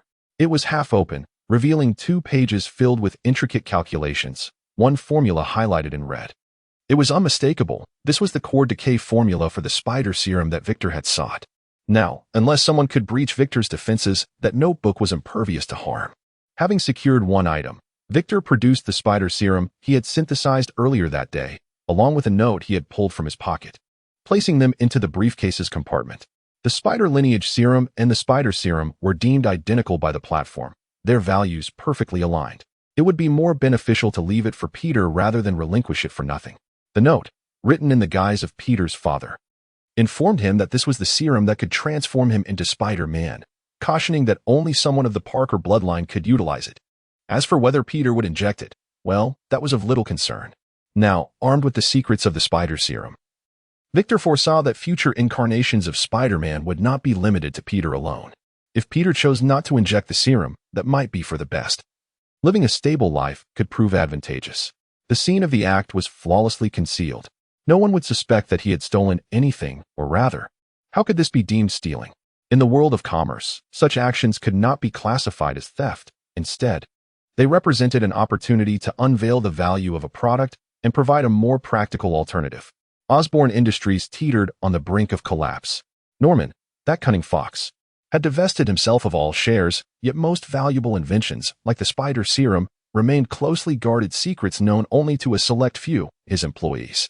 As previously mentioned, Victor intended to establish a new company to collaborate with the military on groundbreaking advancements, with its headquarters situated in the Osborne building. Many of the obsolete projects would be scrapped, ensuring that Peter would never encounter the mutated spider. By leaving behind a vial of the fully integrated spider lineage serum, Victor was merely securing Peter's sole opportunity to become Spider-Man. A bird in the hand is worth 2 in the bush. Victor was merely planning for Peter's future. How could this be labeled as theft? With clarity of logic, Victor departed the apartment, satisfied with his actions. Time remained on his side as he set down the notebook. Victor was resolute, turning away to venture into Hell's Kitchen, where he transformed his appearance into that of a superhero and lifted the restrictions on his super hearing. Today, he was determined to find a punching bag to teach him a lesson. The sounds of commotion filled the air. Bond, today's goods are quite satisfactory. Here is your reward. Damn it. You've shortchanged me. That accursed policeman has set his sights on me. If not for my cleverness in darting into our Hell's Kitchen, I would surely be facing a stint in jail. At night. The police dare not tread here in Hell's Kitchen. Such occurrences are not uncommon in America, especially in Hell's Kitchen. Addicts can be handed over to rehabilitation centers, but drug dealers can be apprehended for practice. Just as he was about to set off, Victor's ears perked up, catching 2 familiar voices. Dad, what do you think Victor is doing right now? A curious little voice pondered. Kid, that fellow is no good. Keep your distance. Came a voice tinged with affection and discontent. But Victor helped me become normal. Shouldn't I be grateful? The little girl questioned. So, did anything interesting happen at school today that you want to share with Dad? The topic was forcibly shifted, followed by the excited chatter of the little girl. Victor raised his eyebrows, a dirty little face appearing in his mind, with floppy ears and hair matted into a small tuft. Is that you, little Avril? Victor instinctively followed the voice to the back door of a convenience store, dismissing thoughts of addicts and drug dealers that he had long cast aside. Through the door, he listened intently to Avril's animated description, his lips curving into a faint smile. The child seemed to be doing quite well. However, his brow soon furrowed. What on earth was old Ford thinking, bringing little Avril to Hell's Kitchen? Though the living conditions were far superior to those in Las Vegas, the dangers were exponentially greater. Hell's Kitchen was the dark underbelly of Manhattan, a place where lives were lost almost every night. Without her mutant abilities, little Avril was merely an ordinary girl. And due to prolonged malnutrition, she was quite frail. How could she possibly thrive here? Without hesitation, Victor knocked on the convenience store's back door. Old Ford, are you all right? If not, send Avril to me. I'll take care of her. The rough knocking silenced Avril immediately, and from close proximity, Victor could hear her heart racing anxiously. His abrupt actions had frightened the little one. Who is it? The convenience store isn't open at night. Old Ford's voice was gruff. If you're looking for a handout, go elsewhere. This place is under the watch of the locals. Victor, of course, did not recognize who the locals were. Suppressing his anger, he replied, "It's me, Victor Chun." After a few seconds of silence from behind the door, Avril's exclamation pierced through. "Ah? Is it really you, Victor? Is it truly you?" "Yes, it's me," Victor's voice softened. "Open the door for your brother. I haven't seen you in several days." It had been over 2 weeks since they last parted ways in Las Vegas. Recognizing her longed-for Victor, Avril could no longer contain herself, bursting forth from behind old Ford and leaping into his embrace. "Is it really you? I must be dreaming. Victor, I missed you so much." Victor held her close, but his brow remained furrowed. The little girl was far too thin. At 17, she was barely this tall. Before they could exchange more words, old Ford's disapproving voice interjected. "Avril, what have I taught you?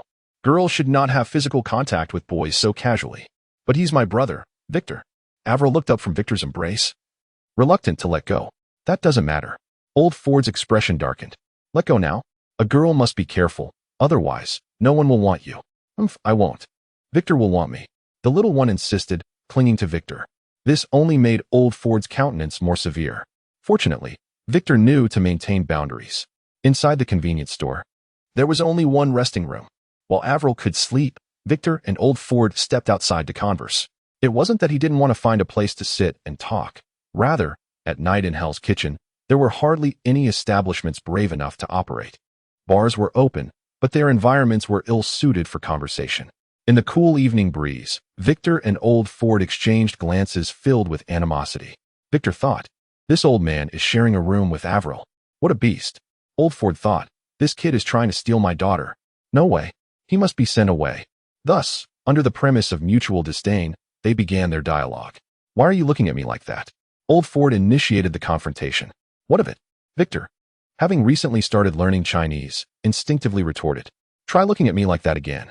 Old Ford, with his fiery temper, reached for his waistband, as if to draw a gun. "What are you going to do about it?" Victor scoffed internally, thinking that with old Ford's little pistol, he wouldn't even feel a tickle. Could he possibly pull out an RPG? The two glared at each other, the standoff tense. Ultimately, considering that Victor was Avril's idol, old Ford suppressed his fury. "Speak. What brings you here?" he asked brusquely. Gaining the upper hand, Victor adjusted his collar and resumed his usual demeanor. "I was out hunting for prey when I stumbled upon you here in Hell's Kitchen. Now tell me, why is little Avril staying in this wretched place?" He paused for a moment, scanning Victor's attire, struggling internally before finally sitting down on the roadside, silent. Was there a hidden reason? Victor pondered and sat down beside him. Old Ford rummaged through his pockets and produced a battered pack of cigarettes, offering one to Victor, who declined. After a moment of hesitation, old Ford began to smoke. Immersed in thought. "Smoke if you wish. It's just second-hand smoke," Victor said nonchalantly, subtly conjuring a protective barrier around them. Old Ford lit a cigarette, puffing quietly, lost in contemplation or perhaps brewing something. Once the cigarette burned his fingers, he discarded the butt and began sharing his tale. Old Ford was a veteran who awakened his mutant abilities while on a mission in Afghanistan. However, even the comrades he had saved kept their distance, as did his wife, who was also filled with dread.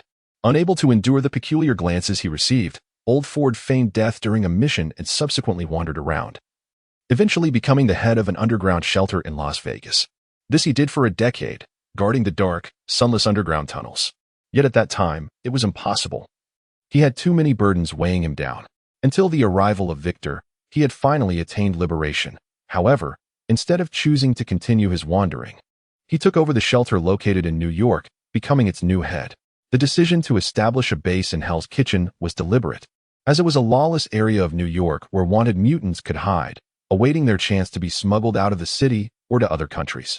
Initially, Old Fort had considered Brooklyn for the base due to its relative safety and the reputable Midtown High School. Yet Avril insisted on Hell's Kitchen. Despite her seemingly adorable demeanor, the young girl exhibited unwavering determination in such matters. Unable to reach a consensus, Old Fort reluctantly agreed to place the base in Hell's Kitchen on the condition that Avril attend school. Shortly after they settled in, Victor came knocking. After hearing Old Fort's explanation, Victor felt somewhat awkward and promptly apologized.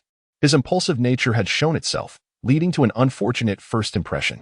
As for Old Fort's deceit, there was no need for concern. Apologies aside, Victor was indeed looking out for Avril. With a sidelong glance, Old Fort warned Victor to keep his distance from Avril, emphasizing that she was still a child and not suitable for him. Realizing the source of Old Fort's inexplicable hostility, Victor explained that his feelings for Avril were purely brotherly, and that his true romantic interest lay elsewhere. To bolster his argument, he produced a photo of Wanda, declaring her to be his type. After scrutinizing Victor for a while, Old Fort reluctantly accepted this explanation and produced a revolver, cautioning Victor against harboring any inappropriate thoughts about his daughter. Such was the American way.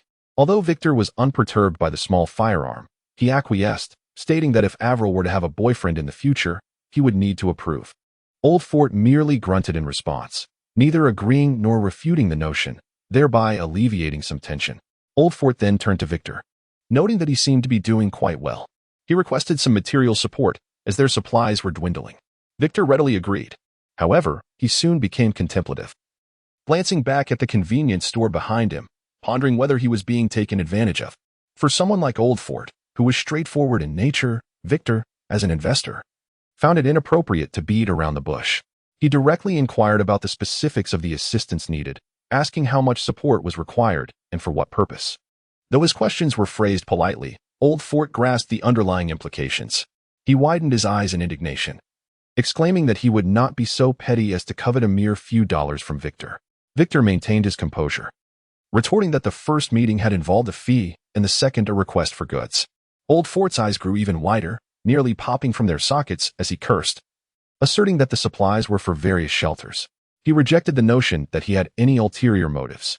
Understanding dawned upon Victor, who disregarded Old Fort's anger and calmly nodded. Acknowledging that the supplies were for distribution, he proposed that Old Fort provide him with several secure accounts for direct monetary transfers. Upon hearing the prospect of tangible support, Old Fort's ire diminished slightly, though his tone remained dismissive, suggesting that a few $1,000s hardly warranted such complexity.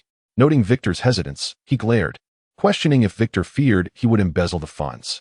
Victor clarified that it was merely a gesture to provide Avril with nutritional supplements. He contemplated his words carefully, stating that he had initially intended to offer 100,000, but given Old Fort's attitude upon hearing the amount, Old Fort's eyes widened even further. It took a moment for Victor to grasp Old Fort's inquiry about whether he was engaging in illicit activities, as the mention of 100,000 raised suspicions. Victor sighed in resignation, assuring Old Fort that the source of the funds was legitimate, coming directly from the American government. Most of Norman's money was acquired through arms dealing, so this assertion was not unfounded. Old Fort, however, appeared lost in thought, his expression peculiar. Just as Victor prepared to elaborate further, Alice suddenly reminded him of a call from Tony.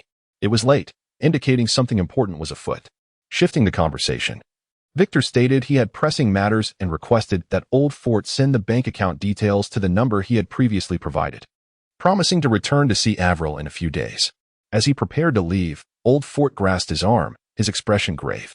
He implored Victor to keep an eye on the frequent disappearances of mutants in New York, suspecting an organization was behind it. The previous head had vanished under similar circumstances, which was why a common man like himself had been appointed. Furthermore, he inquired whether Victor's ability to nullify mutant powers was still available, as he had a few mutants fearful of their abilities and would notify him to assist them soon. The notion of an organization capturing mutants was alarming. Such actions could only lead to exploitation for military training or dissection experiments, none of which were benign. Determined to address Old Fort's concerns, Victor promised to gather the information and requested that Old Fort compile and send it to him before hastily departing. Meanwhile, Avril inquired about Victor's departure and when he would return. Old Fort furrowed his brow, expressing his discontent, warning her to keep her distance, believing Victor was not a good person and could bring trouble. Avril, however, defended Victor, asserting his goodness. When Old Fort's admonitions fell on deaf ears, he prepared to scold her, but she merely stuck out her tongue and burrowed into her blankets. With a weary sigh, Old Fort reclined on a folding chair propped against the wall, turning off the light to sleep. After parting ways with Old Fort, Victor immediately answered the incessantly ringing phone. "Tony, what's going on? Did someone attack you again?" The cacophony of sounds was familiar, reminiscent of the clatter of a keyboard being furiously typed. Before he could discern further, a loud crash followed by Tony's furious shout erupted. "Fuck. I, Tony Stark, have never suffered such a loss. Sell me your company for 10 million. This unexpected outburst was bewildering. Alice thoughtfully sent Victor several screenshots to clarify the situation. In the realm of League of Legends, the dialogue unfolds with the local jungler lying in wait, relentlessly ambushing Tony under the tower. The situation escalates as the entire channel fills with mockery, taunting him that wealth is of no use, revealing disdain for his ostentatious display of affluence through his skins. The Iron Man skins, priced at a uniform $999 each due to Tony's insistence, have not sold well, as is evident. The opposing jungler harbors a palpable animosity towards the affluent. Anyone familiar with League of Legends knows the frustration of being crushed by the enemy jungler, only to be ridiculed thereafter. Ironically, Tony finds himself unable to infiltrate the server, while Alice has just undergone an evolution. Consequently, he contemplates acquiring this company to exact proper retribution on his adversary. Victor, having quickly grasped the situation, finds himself both amused and exasperated. "Oh, brilliant, Tony. Are you truly becoming enamored with gaming?" He muses, massaging his temples in resignation. "Tony, did you call me in the middle of the night just for this?" I ask, "Have you finalized the design for your new Iron Man suit? I'd rather not have to rescue you again after another attack." Victor rolls his eyes. League of Legends has the potential to explode globally, valued at hundreds of billions. And you expect me to sell for a mere 15 million? Surely, you've lost your mind. Tony, you know I'm not in need of money. If you wish to play, perhaps you should duo with Wanda. It would certainly enhance her training. Tony seems intent on throwing money at the problem, oblivious to the potential consequences for the jungler who persistently harasses him. Yet Victor is unwilling to cooperate. "You have wealth, do you? I still have your last check. Just sign it over to me." The opposing player quickly regains composure, only to be consumed by rage, feeling utterly powerless. "You always use this excuse. Is it not tiresome?" Victor is undeniably his nemesis, having saved him on 2 occasions, evoking a complex blend of affection and resentment. Ultimately, the jungler concedes. "You see, my skins are priced at $999, nearly 100 times more than others. Shouldn't they possess some unique effects?" A sense of foreboding grips Victor. Unique effects? Oh, certainly. Perhaps enhance some attack stats, or add an extra skill slot. A passive ability granting resurrection sounds delightful, while the other dreams up fanciful enhancements. Victor can only roll his eyes heavenward. Do you think this is some exalted game where skins grant attributes? You wish for built-in resurrection? A game where spending money guarantees victory lacks any enjoyment. Swiftly dismissing the topic, Victor hangs up and places Tony on a temporary blacklist, instructing Alice to lift the ban after 8 a.m. the following day. Reflecting on his actions, he realizes it may not have been right. He also decides to suspend Tony's League of Legends account for 12 hours. After all, at his age, he should know the perils of late-night gaming. Hate me all you want. Tony, Pepper will thank me later. With Tony's predicament resolved, Victor alters his appearance once more and resumes his aimless wandering through the streets, honing his acute auditory senses for potential criminal activity. Unfortunately, whether due to missing the peak crime hours or sheer bad luck, Hell's Kitchen remains unusually quiet that night. After an hour of fruitless wandering, the barrage of intercepted information leaves Victor with a throbbing headache. Glancing at the time, he notes it is already 2 a.m. With the Iron Legion suit fully upgraded, he resolves to forego sleep during the day and avoid late nights henceforth. Yawning, he ambles toward his Phantom, parked outside Hell's Kitchen, relieved to find it unscathed. It feels almost supernatural. Once Victor departs, several men in suits, wearing sunglasses in the dead of night, exhale a collective sigh of relief. One of them, speaking into a headset, reports, "Target has exited the danger zone. The mobile unit should follow. We need to handle the aftermath here. Remember, The target has extraordinarily sharp hearing. Maintain radio silence during operations. The following morning, just as the sun begins to rise, Victor is roused by the shrill ring of his phone. Groggily using telekinesis to draw the device closer, he squints at the screen to find Pepper's number. His first instinct is to assume Tony is using Pepper's phone. Nevertheless, he answers. As expected, Tony's furious voice erupts from the receiver. "Fuck.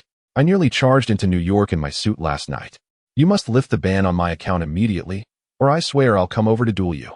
Victor yawns, holding the phone at arm's length. "No need to be so hasty. From now on, your account will be temporarily restricted from midnight until 8 a.m. daily. Tony, you cannot allow yourself to succumb to addiction. What? You're violating my rights. I will sue your company." Tony's incredulity is palpable. "Pepper, did you hear that? Tell me I can sue him, right?" "No, you cannot." Although Pepper's voice is faint, Victor hears her clearly.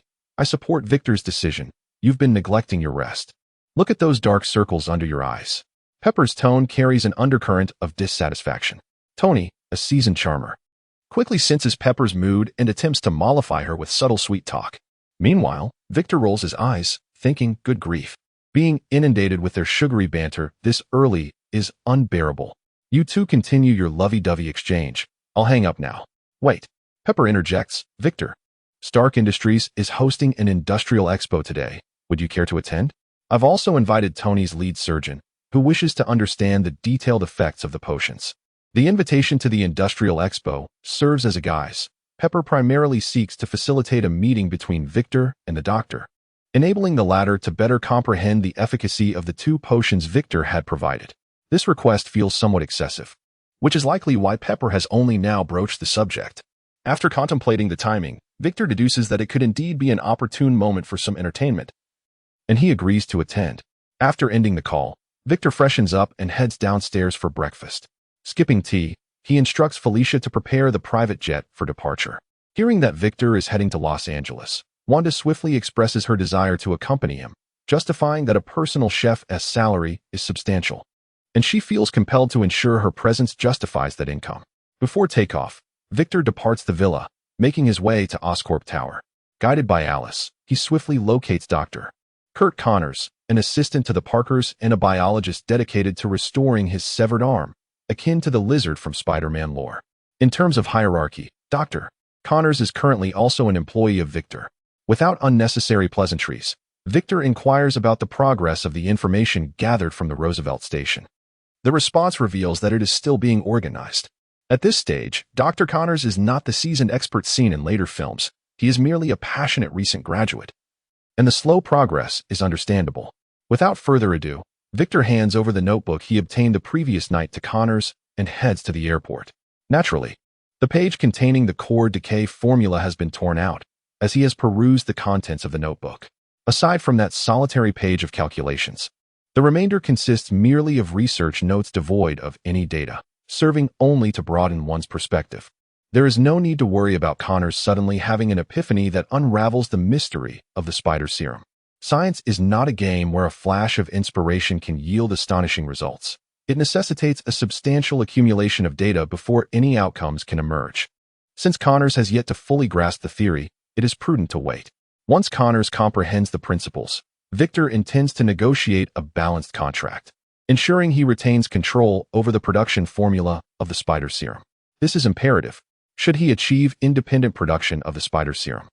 His interdimensional shop will possess a flagship product, generating dual income streams while also enabling the injection of exceptional talents in the future, thereby creating his own army of superpowered individuals. As for collaboration with the government, regrettably, there are no thoughts in that direction. Unlike the A-virus enhancement serum, the spider sense conferred by the spider serum is a troublesome ability. He lacks the need for money, as the influence afforded by the A-virus enhancement serum is sufficient.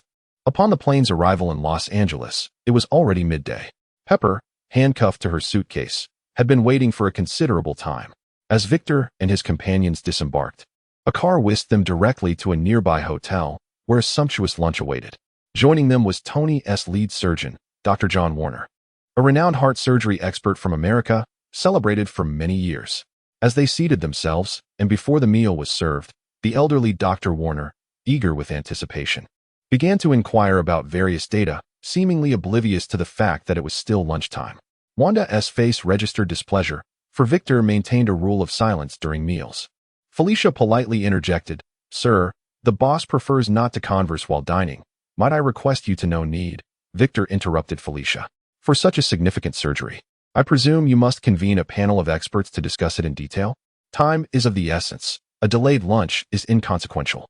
Given that Pepper had extended the invitation and considering the surgery's implications for Tony's life, Victor felt no qualms about bending the rules.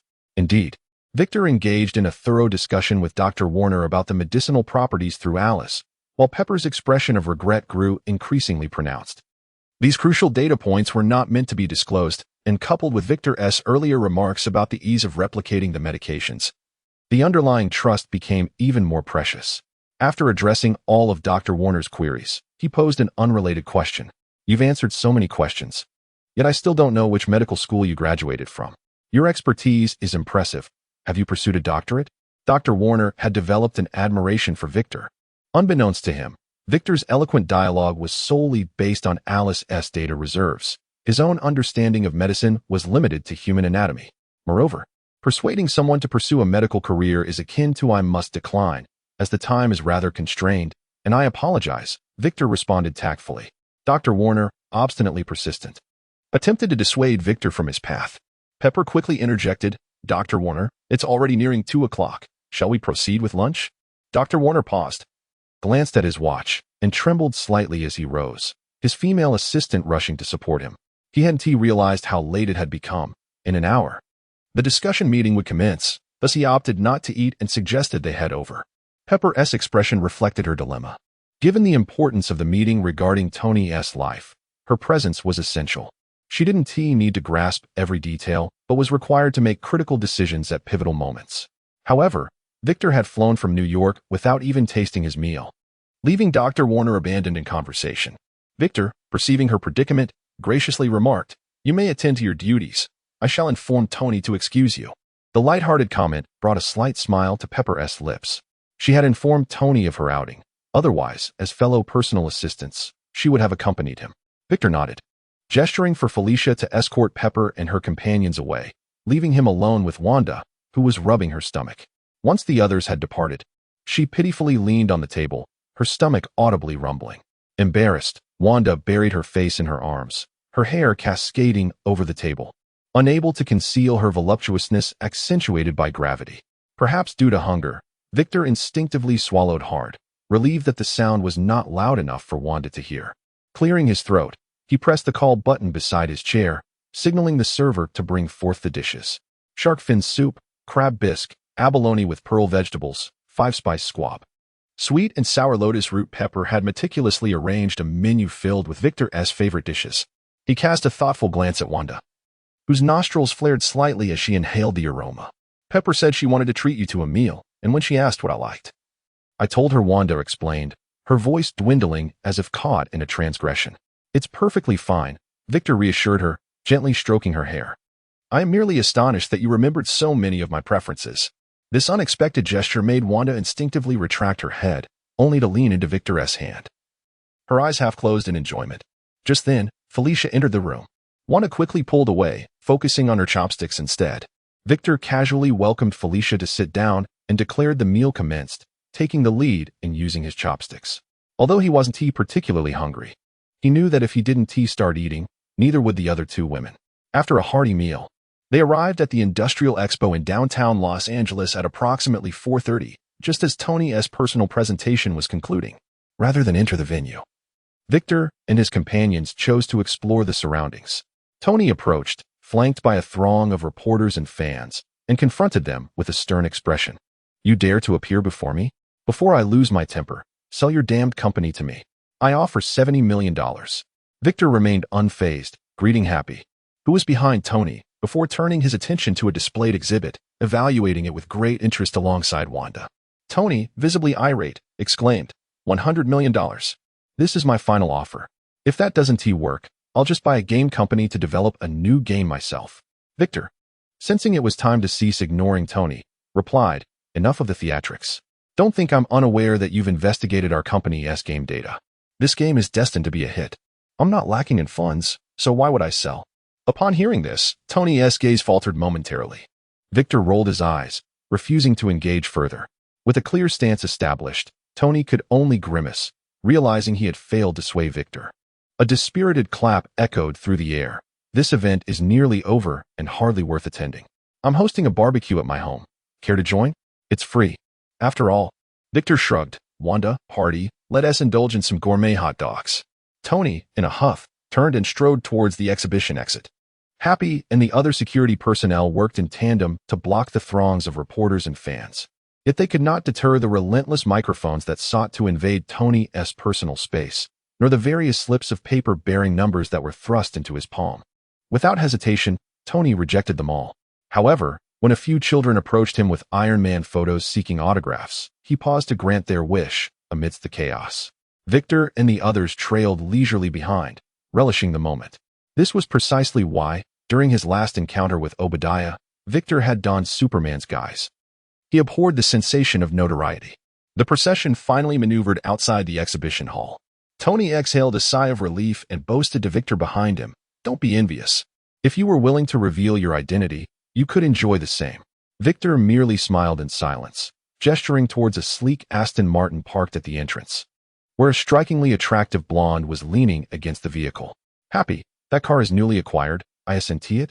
Tony's gaze fixated on the blonde, clearly intrigued. "Is she a bonus with the car?" He approached the blonde, extending his hand. "And who might you be?" "The enforcer. An Irish lass, I must say I like it." "And where do you hail from?" "Belfast. I'm here to find you." "Is that so? Well, you've found me. What brings you here?" "To serve you a summons." Realizing that her intent was not in pursuit of a delightful evening, despite her alluring voice and enticing figure, Tony's demeanor shifted. He turned away, ignoring the envelope she offered, and looked towards Happy. Happy promptly understood, accepting the envelope while explaining, "Apologies, he doesn't accept items from strangers." "Indeed, it's my quirk," Tony stated as he opened the envelope, discovering it was indeed a court summons. The blonde purred. "You are mandated to appear before the Senate Armed Services Committee tomorrow at 9. Tony disregarded her entirely, turning to Victor. "You've never been to a military hearing, have you?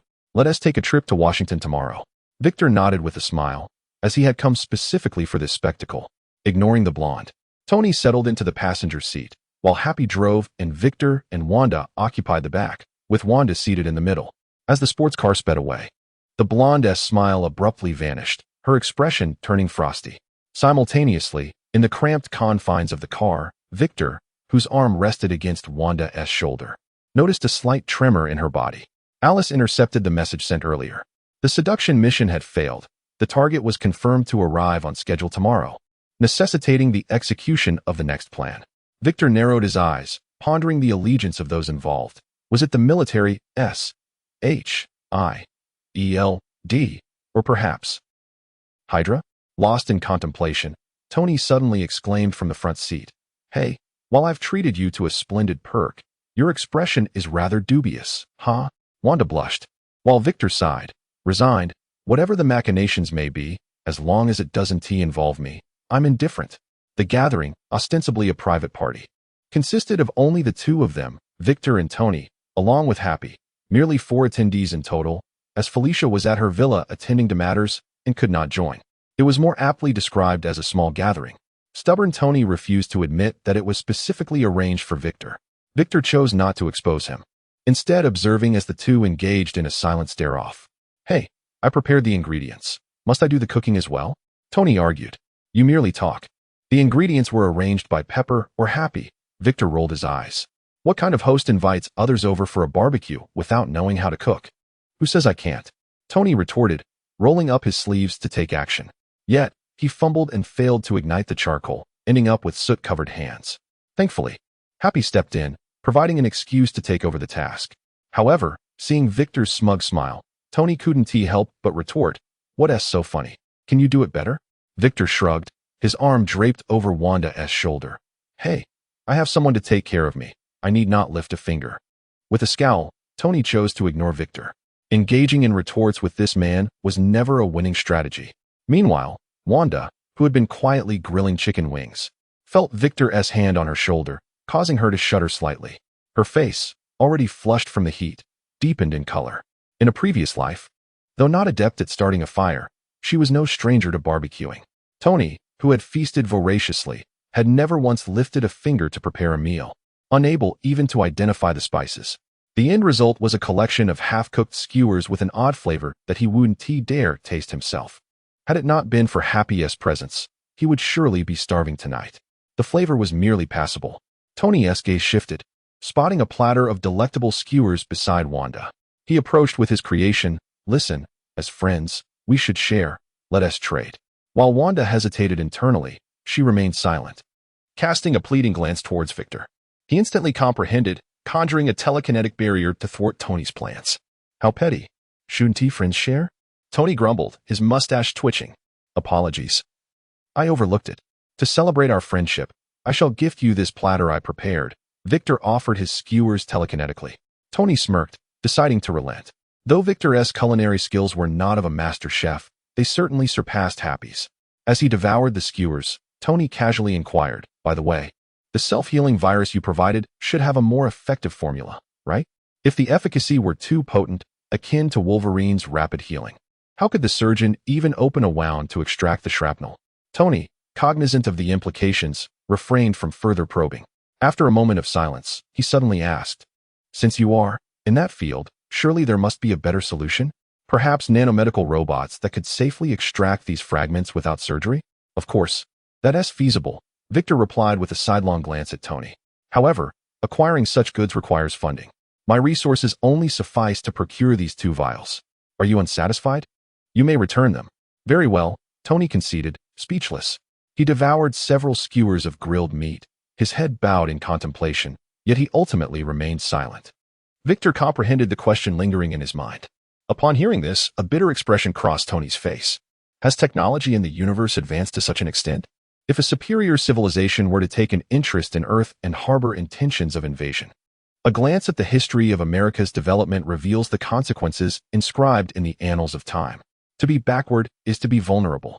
Contemplating certain possibilities, Tony hastily finished the skewers in hand and signaled Victor with his eyes to take a walk. Only when they had distanced themselves did Tony finally speak. Victor, tell me, is there any interest in Earth from the universe? You know what I mean. Tony's expression was exceptionally grave. Indeed, there is one named Thanos, who covets the Infinity Stones on Earth. Currently, there are probably 3 here. By the way, there are only 6 stones in the entire universe. Victor disclosed rather bluntly. Tony's brows furrowed in a perplexed knot. Thanos? What is his strength? What are the Infinity Stones? Where are the 3 on Earth? Can we dispatch these troubles? A torrent of questions revealed Tony's inner turmoil. As for Thanos' subordinates, I cannot say for certain. There are too many. I can only tell you he champions balance, having conquered no fewer than 100 planets. On each planet he subjugates, he slaughters half of the population, firmly believing this will alleviate the burden on the universe. What? Half of a planet's population? Tony's eyes widened in disbelief. Does he not know about Malthusian theory and family planning? This will only hasten the universe's collapse. Victor raised a brow, feigning ignorance as he gazed skyward. As for the Infinity Stones, I cannot tell you where they are. However, should Thanos acquire all 6, with a mere snap of his fingers, half of the universe's population would vanish. Are you sure you wish to part with the Infinity Stones? Victor was indeed unaware of the precise locations of the Reality Stones, which was not a deceit. Tony wore a look of shock, his eyes wide as if he could scarcely believe that the gathering of these 6 Infinity Stones could yield such terrifying consequences. He wished to inquire further, but Victor raised his hands in resignation. I have no more information. I learned this through other means. For specific details, I must await my access to the Cosmic Center. I have heard that the nearest one is Chitauri. His face was nearly purple from the strain. Ultimately, he could only utter one phrase. What do the Infinity Stones look like? I must find them. Such a dangerous object cannot be allowed to fall into the hands of that family planning bureaucrat. Huh? Do you believe your MK3 can deter that purple sweet potato? Victor sarcastically retorted. Do not underestimate the genius Tony. Give me a little time, and I assure you I will surpass that bureaucrat. Tony's demeanor was proud and self-assured. But why is he called the purple sweet potato? Thanos is a titan, with purple skin, a square face, and chin wrinkles resembling shrimp tails. Don't you think that resembles a purple sweet potato? I will consider adding high-temperature weapons to the new armor. Roasted purple sweet potatoes sound delightful. Tony clapped his hands. I suddenly crave this inexpensive agricultural product. Let Happy fetch some for roasting. Tony strode away briskly, his back exuding a sense of urgency. Victor displayed a knowing smile. Little one, can't we cure your internet addiction? With such a looming crisis, you should be nestled in the lab designing armor. The future liquid nanotechnology armor, Blood Edge armor, is far from sufficient to contend with Thanos. It requires further upgrades. How could you be corrupted by LOL? As for roasted sweet potatoes, they lack any technical complexity. Just toss them onto the charcoal fire without a second thought, and they taste heavenly. Tony was savoring his meal when Pepper suddenly appeared. Her expression taut. She marched straight up to Tony, fixing him with a steady gaze without uttering a word. Tony, feeling uneasy under her scrutiny, tentatively offered her a piece of sweet potato. Have you eaten? It's quite delicious. Care for a bite? Pepper remained unresponsive, continuing to glare at Tony, her resentment almost palpable. Victor, alongside Wanda, observed the scene, using telekinesis to remove the charcoal-dusted skin from the sweet potato before handing it to Wanda. This small gesture drew a smile from Wanda, her eyes narrowing into crescent moons as she savored the sweet potato as if it were the finest delicacy. At that moment, Tony, under the relentless assault of Pepper's gaze, was compelled to relent. All right, it was my mistake to unilaterally change the surgery date. I wanted to wait until after my birthday. Perhaps this will be my last. Enough. Pepper's sharp voice interrupted. The surgery success rate is at 98. You will be fine. And your birthday is May 29th. You scheduled the surgery for May 29th. Tony blinked in confusion. Wait, isn't my birthday May 28th? I distinctly remember it being the 28th. If not, then whose birthday is it? Nearby? Victor timidly raised his right hand. Actually, my birthday is on May 28th. I was planning to invite you that day. Now it seems we might as well celebrate together. Tony. No wonder he remembered it as May 28th. While researching Victor's information, he had mistakenly noted the date only one day apart as his own birthday. This guy can't even remember his community number, so mixing up a birthday isn't surprising. With a helpless sigh, Pepper firmly declared, the surgery is set for May 29th. Thus, the birthday party will be on the evening of May 27th. And you will rest thoroughly on the evening of the 28th in preparation for the surgery on the 29th. Having said this, Pepper shot a questioning glance at Victor, who shrugged nonchalantly, indicating no problem. Tony, feeling sidelined, opened his mouth to protest. Celebrating his 29th birthday on the evening of the 27th? Even if it were a night of revelry, it would still be a full 24 hours late. Yet seeing Pepper's weary face and exhausted eyes, Tony's resolve softened. Thus, the plans for Victor and Tony's birthday celebration were hastily established. Victor was indifferent. He had few friends in this world, so whether to celebrate or not mattered little to him. As for Tony, he had no choice. Due to Pepper's sudden appearance, the barbecue party, which was already nearing fullness, came to an abrupt end. The night swiftly passed. The next morning at 8 o'clock, Victor boarded Tony's private jet, and they flew to Washington, where the military committee was to convene. The entire meeting process bore striking similarities to the events depicted in the films. Tony, who often found himself at a disadvantage against Victor, finally unleashed his sharp tongue, rendering the Hydra infiltrator senator stand speechless. A high-grade prosthetic defined the Iron Man suit as auxiliary machinery, and with brutal military failure experiment footage, he perfectly countered the dangers posed by his friend Rhodey's exploitation and Hammer Industries. The recent military committee session resembled a farce, failing to progress as anticipated. The government not only failed to secure the coveted Iron Man technology, but must also contend with public scrutiny, tasked with explaining the dismal failure captured in the video, leaving them in a quagmire of complications. He refrained from contacting Hammer. With Norman's unwavering support, Victor now boasted ample initial funding and preferred to avoid unnecessary entanglements. Before departing, Pepper extended an invitation to Victor for the Formula One Grand Finale in Monaco on May 10th, subtly suggesting that numerous military and government-affiliated enterprises would be present, marking it as a gathering of high-profile social elites. Pepper intended to introduce Victor to some of society's most affluent individuals, each worth billions, a worthy connection indeed. Victor acquiesced, though not for the sake of mingling with so-called socialites. His objective was to locate an individual capable of constructing small-scale arc reactors. Acquiring a supplementary asset from Ivan would be advantageous, as Tony's resources were not readily available for sale. In Washington, at the Trident headquarters of S.H.I.E.L.D., in the office of the chairman of the World Security Council, bald-headed S.H.I.E.L.D, and Pierce reported in a state of trepidation, sweat glistening on Pierce's brow as he squinted against the glare. S.H.I.E.L.D was visibly alarmed, fearing Pierce's wrath, and hurriedly added that despite the military committee's failure, he requested additional time to find sufficient justification to launch another attempt. No need, Pierce interjected brusquely. This matter ends here. I no longer depend on you. Agent Natasha has successfully infiltrated Stark Industries. I believe it will not be long before she is close to Stark.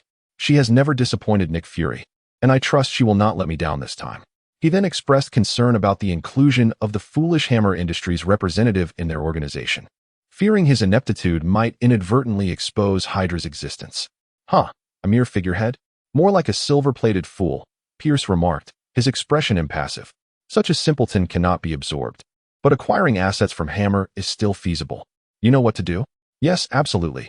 I will ensure everything is meticulously arranged. S.H.I.E.L.D asserted earnestly. Do not fail again. My tolerance for your incompetence has reached its limit, Pierce warned explicitly. S.H.I.E.L.D departed in a state of anxiety, his face still pale with fear. He then ground his teeth in frustration. That damn Justin Hammer.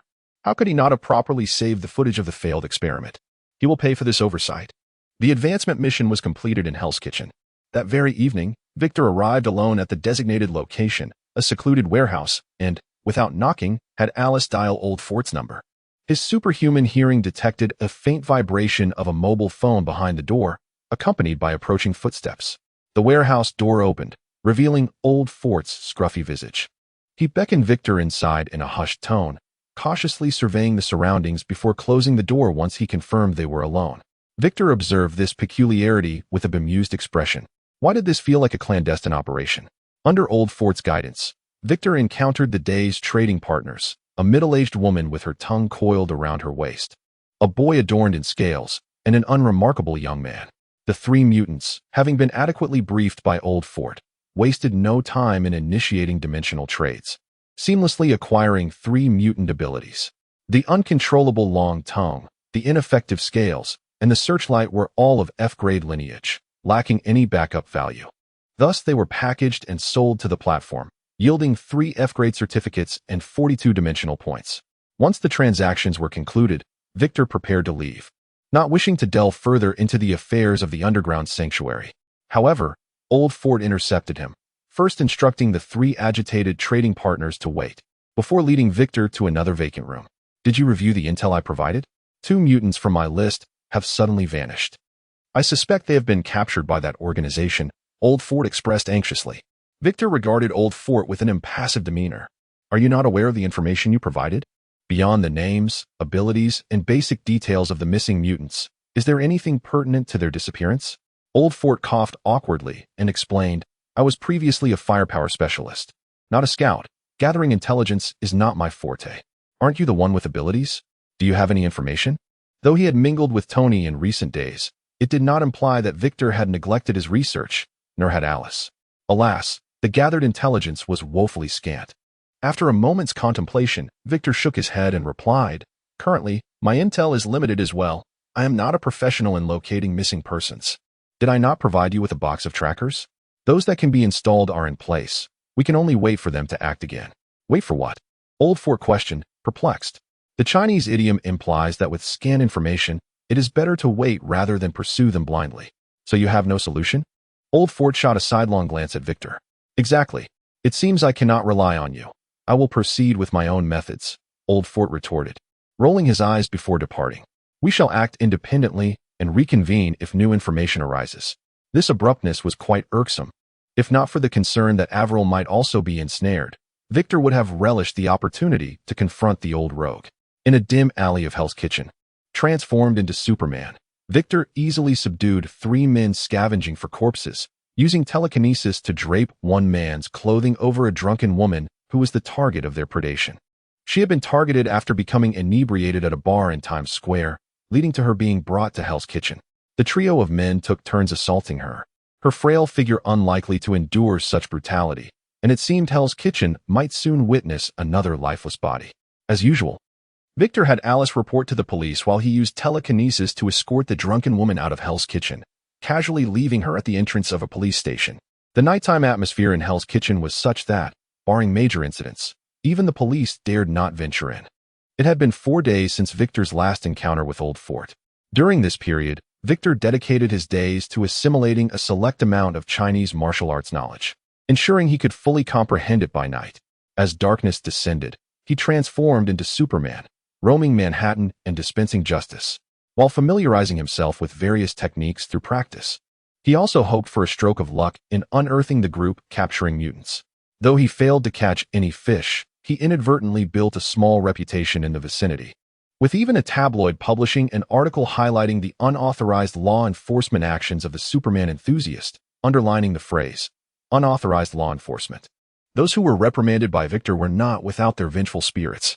Without substantial evidence, they vehemently denied their wrongdoing and, upon confirming that Victor was not affiliated with the police, turned the tables, alleging that they had been unjustly assaulted by enthusiasts of superheroes.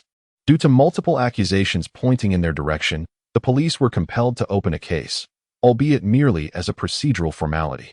Look at these repeat offenders. Their testimonies lack any semblance of credibility. This served as a warning to Victor, who had already devised a plan and sought a professional to help resolve the elusive cases of missing mutants. However, before that, Aunt May and her nephew, Parker, had returned from their trip to Sonya. Victor needed to address matters here to advance his task, only one member of the Avengers away from completion. At New York City Airport, Victor met the 7-year-old Peter and the strikingly beautiful May Parker. It must be said, she exuded charm. Though she did not quite fit Victor's preferences, May exhibited little reaction upon seeing Victor, but her expression transformed to one of realization upon catching sight of Felicia. It appeared that this vacation prize was orchestrated by Osborn. Where was that Norman fellow? I shall not provide him with any information, absolutely not. May's lovely visage turned frosty. Yet, Victor remained unperturbed. For, at the moment Peter appeared, he received a system notification indicating the completion of his advancement task. Task completed. Ascension to Level 2 Merchant achieved. New privilege. Dimensional printer activated. Visit the merchant panel for further details. 88. George Stacy. Following the tragic demise of the Parkers in an air disaster, Norman had frequently sought May for any clues. May sensed something amiss and was unwilling to cooperate.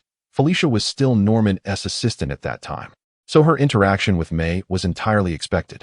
Fortunately, Victor's objective today was merely to meet Peter and offer some feasible assistance. He gestured to Felicia, who smiled and addressed May. Good day, Miss Parker. I am no longer in Osborn's employ. I come today without any demands. Rather, I believe Mr. Victor can provide some assistance regarding your current circumstances. She stepped aside to introduce Victor. This is Mr. Victor.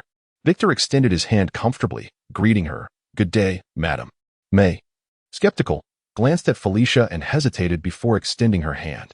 Victor lightly grasped the tips of May's fingers, withdrawing almost immediately, which only deepened her confusion. Hello. May I inquire what brings you to seek me? May asked, puzzled.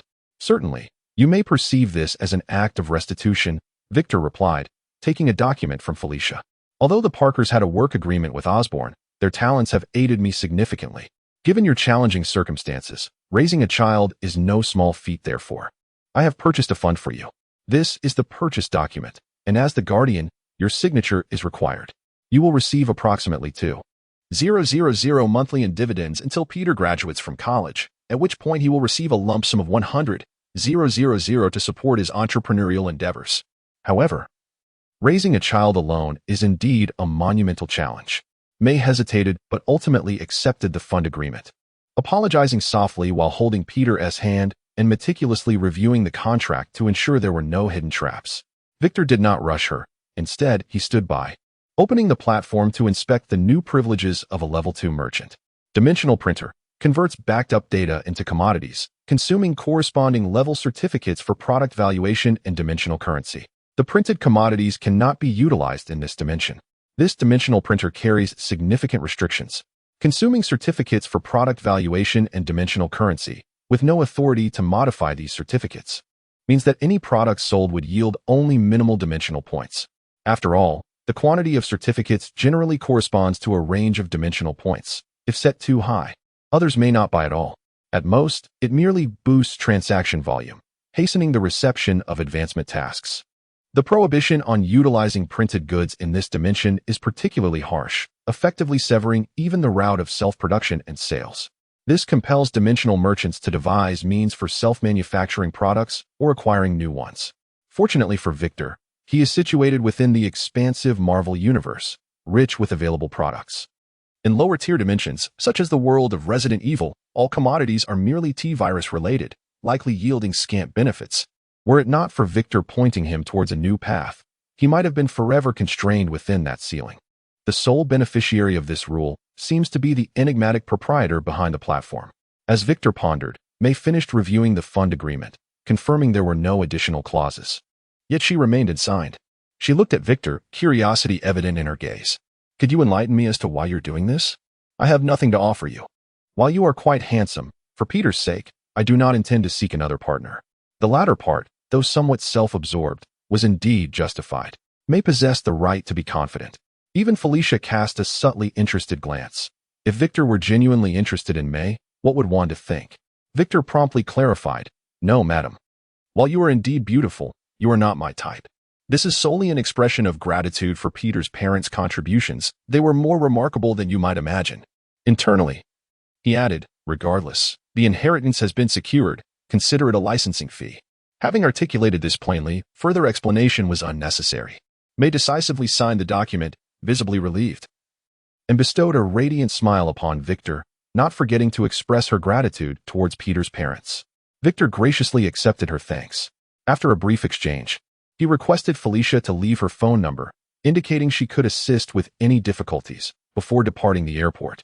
Throughout the encounter, he had no interaction with Peter. After all, he was merely a 7-year-old child, and the Spider-Man lineage was his own legacy. What was there to discuss? With a sense of resolution, Victor hastened to Fifth Avenue. Utilizing Norman's military connections, he arranged to meet with an NYPD captain to address issues of unauthorized enforcement. This was crucial for maintaining some leverage in future plans, and it was best to resolve it promptly. Victor arrived punctually at the appointed location, only to find himself surprisingly early. Just as he contemplated asking Felicia, a young man in a white police uniform entered the room. The newcomer did not speak immediately, but instead appraised Victor from head to toe, while Victor likewise scrutinized him. With golden hair and blue eyes, the young man bore a somewhat weathered countenance. Despite his youth, crow's feet had already formed at the corners of his eyes, unmistakably reminiscent of the stern figure Victor recalled. It was perplexing. Victor sensed a hint of disdain in the other party's gaze. The individual extended his hand first, apologizing. "I'm sorry for the delay. There was some traffic." "Good day, Mr. Victor. I am Police Chief George Stacy. How may I assist you?" Although George Stacy regarded Victor with a degree of contempt, perceiving him merely as a privileged offspring seeking connections to navigate his troubles, he dared not show any disrespect. He decided to hear Victor's request before determining his course of action. Victor smiled and invited, "Let us sit down and discuss once the orders are placed." He was amenable to conducting business over a meal when the situation called for it. George hesitated for a moment, carefully choosing his words. "You may speak directly. As you know, journalists can be quite troublesome. If they catch wind of this, it might affect your affairs." He continued, "If you don't mind, we could dine at my home. Helen's lemon base is quite delightful." This statement both declined the invitation and preserved Victor's dignity. It was evident that George possessed a shrewdness uncommon among ordinary officers. No wonder he was destined for the position of NYPD commissioner. Victor made no further insistence. "As for the lemon base, let us forego it. We have already ordered here, and it would be wasteful. Let us expedite our discussion to avoid delaying your family gathering." George's demeanor sharpened slightly. "Please articulate your needs. As a police officer, I strive to meet the demands of the public." His tone, while noble, also left him an escape route, ensuring that Victor would not make excessive demands. This man was astute and measured in his speech. Victor pressed on, having quickly deciphered the underlying implications of George's words. "I trust you have heard of the Superman recently? What is your opinion on his methods? Had this Superman encroached upon the interests of the privileged, or was it merely a desire for camaraderie?" George cautiously replied, "Of course, I am aware of him. He is a vigilante without enforcement authority. While he has thwarted several crimes, his methods have been excessively violent, bordering on intentional harm." The question remained, had he crossed the line, or had he not? It depended on how Victor chose to proceed. Seeking retribution would imply a transgression, while a desire for alliance would suggest no breach, merely a favor being exchanged. Victor remained unaware of the complexities embedded in George's words and continued with his plan. "Indeed, Superman is my friend, and I too find his unlicensed enforcement problematic. After a brief pause, noting George's mild surprise but lack of overt disdain, he continued, "Thus, I intend for him to become a New York police officer under your command. Please do not rush to reject my proposal. Allow me to explain further." He would nominally report to George, thus acquiring the authority of a police officer while allowing George to bask in the accolades of his achievements. "I have also considered your interests. During his enforcement duties, he will carry a police wing enforcement recorder, a camera mounted on his shoulder, with the signal transmitted to you. You may review his assignments at any time. Everything will follow proper procedures. Should he engage in misconduct, I will not shield him, and you may impose penalties, whether it be punishment, suspension, dismissal, or even a manhunt. Naturally, you will bear a certain responsibility in this arrangement. As compensation, do you not find the position of Deputy Chief of the Manhattan Precinct fitting?" Victor laid out the objective, the solution, the benefits of the transaction, and granted George ample freedom in the matter. Accepting this proposal would provide George with a rebellious yet principled subordinate, with the possibility that Superman's enthusiasm might wane. However, the deputy chief position would be firmly secured for George. To refuse would not only alienate a privileged individual whose background remained unclear, but it would also not prevent the emergence of Superman's enforcement. After all, he was merely attached to a unit, not exclusively dependent on George. Most crucially, at the age of 28, George yearned for the deputy chief position. After weighing the pros and cons, George nodded decisively. "No problem. Our police force welcomes any capable individuals. I happen to need an auxiliary officer. Rest assured, I guarantee your friend will possess full enforcement authority, though the salary, just 1 cent per month, will suffice. The accolades will be credited to you." Victor's generosity only solidified George's resolve. That so-called Superman was likely just another privileged individual overflowing with a sense of justice, typically lacking patience. Nonetheless, caution was warranted. As a police chief, securing an auxiliary officer who required little to no salary should not take 4 days. Clearly, he was awaiting Victor to fulfill his promise, confirming George's ascension to the role of deputy chief of the Manhattan Precinct before agreeing to cooperate. He was a man who would not commit until he saw tangible results. Since Chief George was so agreeable, Victor offered a reassurance. He was not one to make empty promises. He promptly took out his phone and dialed Norman's number, refraining from putting it on speaker immediately. Once connected, he addressed George directly. "I require a police chief, with a clean background, who is actively engaged in the field, to confirm within 3 days that he can assume the position of deputy chief of the Manhattan Precinct. Can you manage this?" Norman pondered for a moment, assessing the speed of his connections. Before responding, "A deputy chief is a simple task, provided the candidate has no integrity issues. However, 3 days is rather short. My connections primarily lie within the military."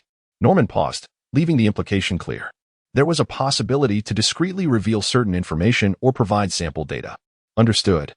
Let us refrain from discussing specific collaborations for now. The timing is not right," Victor advised, handing the phone to George. Although it was unclear what Norman conveyed to George, his eyes sparkled with excitement. However, once the call ended, he maintained a measured demeanor, refraining from making hasty commitments. "Mr. Victor, your influence is remarkable. You have even managed to enlist Mr. Osborne's assistance.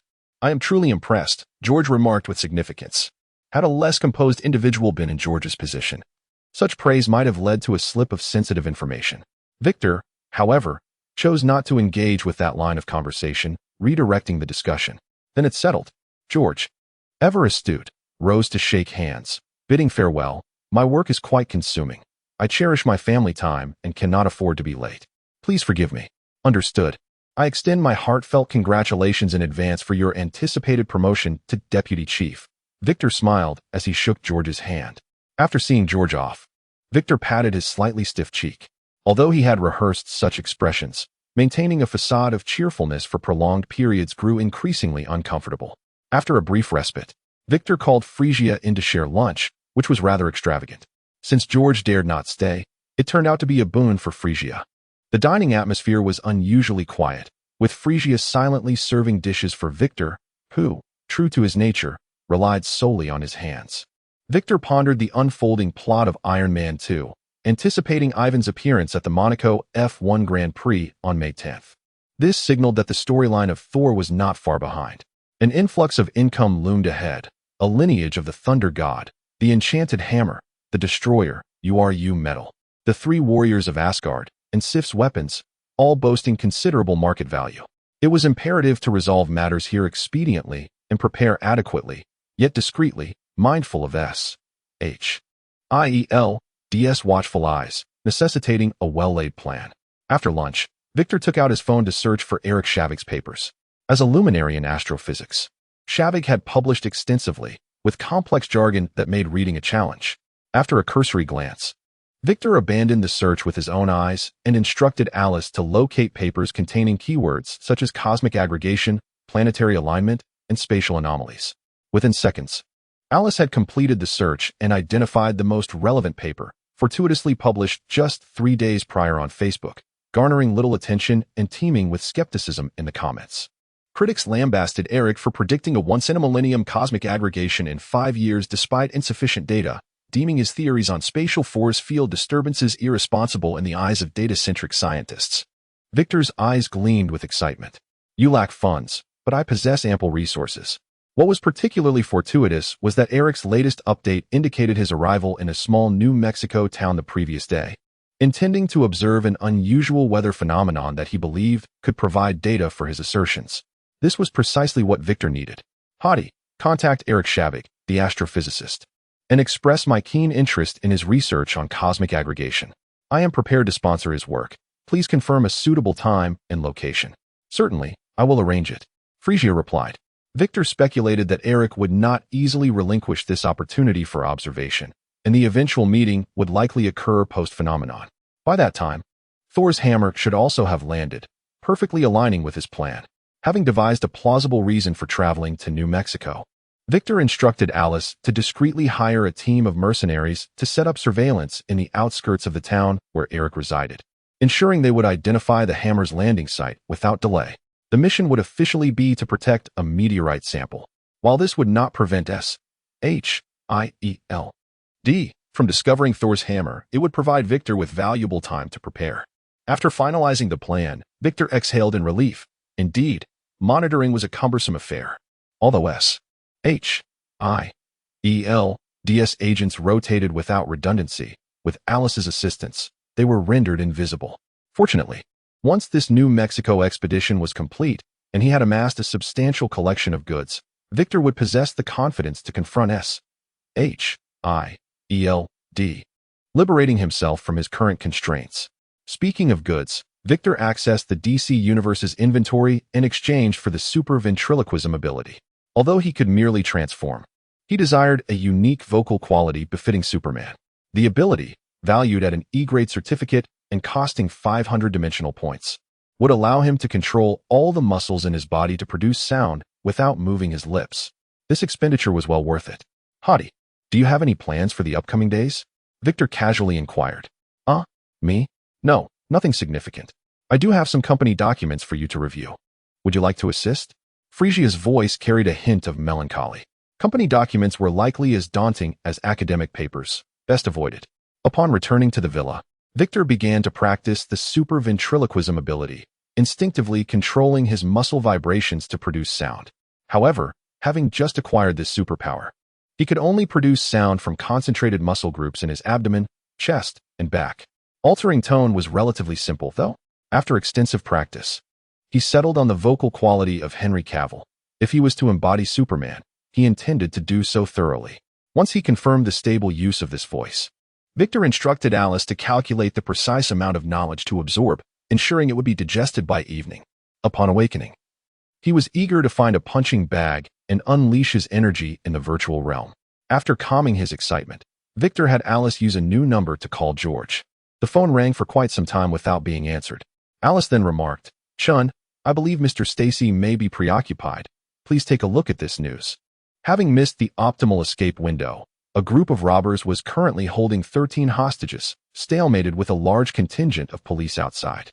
Even worse, one of the robbers was a wanted mutant with X-ray vision, capable of easily discerning police strategies. A direct assault would likely result in the loss of all hostages. The situation had reached an impasse.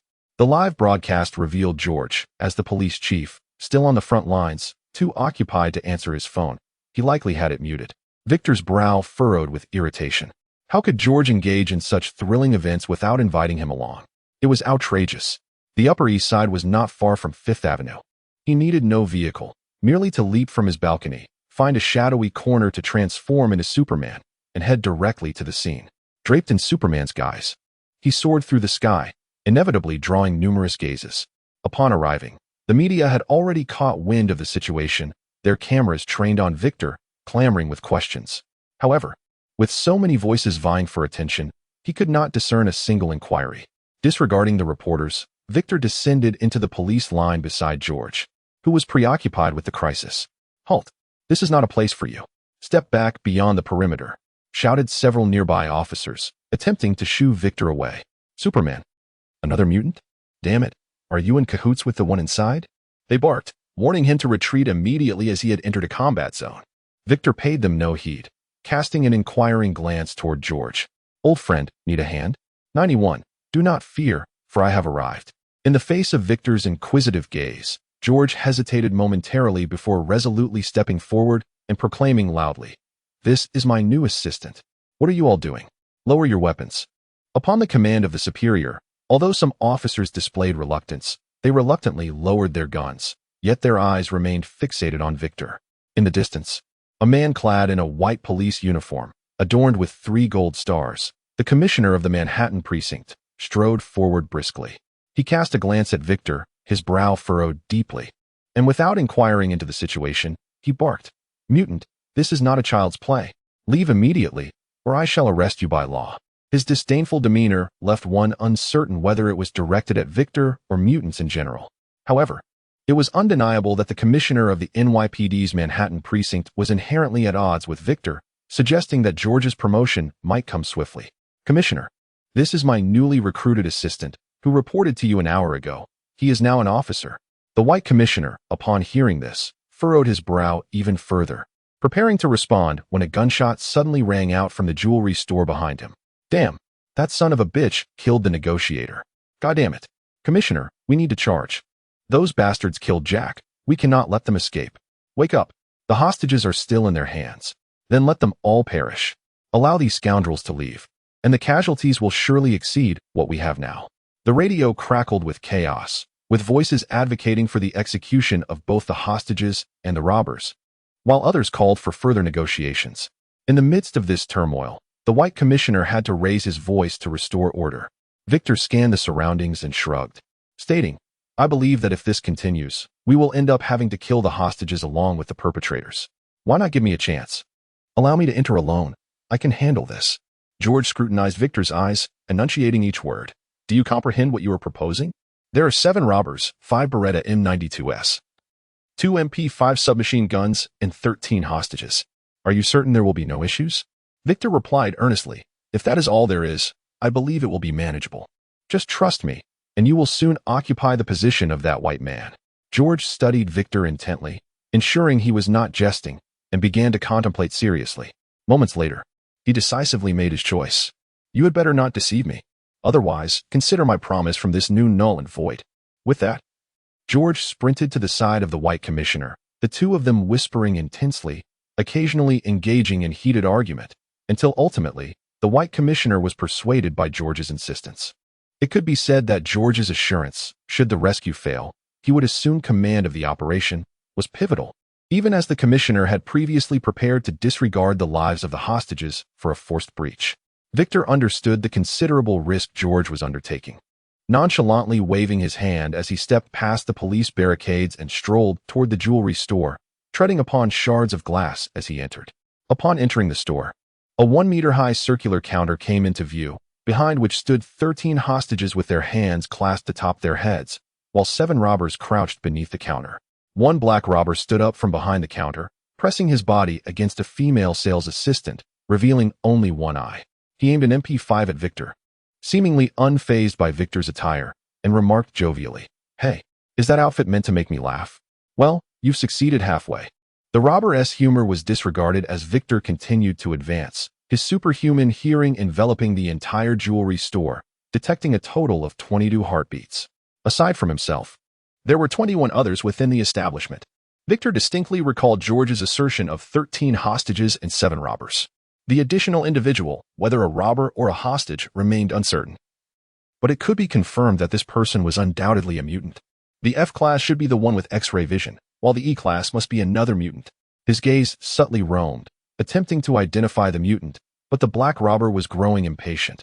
After warning Victor to halt to no avail, he decisively pulled the trigger. Rat-a-tat-tat. The MP5 erupted in a burst of flames, yet Victor did not employ telekinesis to resist. Instead, he advanced into the hail of bullets, feeling a slight itch in his chest, while his ears buzzed. As a magazine was emptied, Victor remained unscathed. While the female sales assistant used as a shield was understandably terrified, the black robber's expression shifted to one of shock, his pupils dilating as he suddenly grasped the situation. It's a mutant. Brothers, kill him. His subsequent words became unnecessary. Victor had already closed in to within 10 meters of the counter. The range of his telekinetic powers. With a slight bend of his legs, Victor propelled himself forward, closing the distance by another 6 meters. His telekinesis capturing the outlines of the 6 other figures crouched beneath the counter, and without hesitation, he manifested his telekinesis as a blade, constricting it around the necks of the outlined figures. Then, the black robber turned to see his 6 accomplices clutching their throats, collapsing to the floor. His counterattack was swift. He hurled the empty MP5 at Victor and reached for a dagger at his waist, intending to use the female sales assistant as a hostage. However, Victor allowed the MP5 to strike his face, swiftly grasping the robber's right arm that held the sales assistant, twisting the wrist to dislocate the bone, and then swung the black robber, flinging him toward the entrance of the jewelry store. Mid-flight, the black robber abruptly halted in an unusual manner, and then a figure materialized, tumbling with him onto the ground. It was the E-class mutant, whose ability appeared to be invisibility, yet the sound of his heartbeat was utterly exposed under Victor's superhuman hearing. Only then did the terrified female sales assistant finally scream in fear. Victor dusted off non-existent debris from his hands and casually remarked, "Do not fear, for I have arrived." 92. The annoying old fort.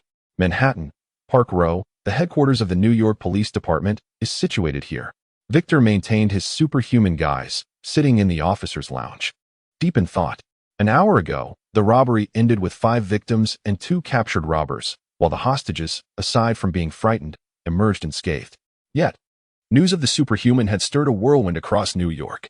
To avoid complications, Victor had left the reporters with a simple statement, "My superior is George," before taking flight, leaving the reporters unable to pursue him. George became the focal point of public interest, which thrilled him immensely. He aspired to climb higher, recognizing that in addition to commendable achievements, public support and notoriety were crucial external factors. Following these events, Victor remained unaware.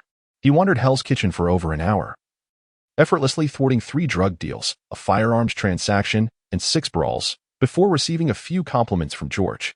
Victor then cut to the chase, requesting information on the recent disappearances of mutants. Due to the peculiar circumstances surrounding the missing mutants, there had not been many reports filed. George indicated that they needed to visit the NYPD headquarters to search for clues. Thus, they found themselves in this current state of waiting. After a considerable time had passed, George emerged from the intelligence room, his face weary and devoid of any items in hand.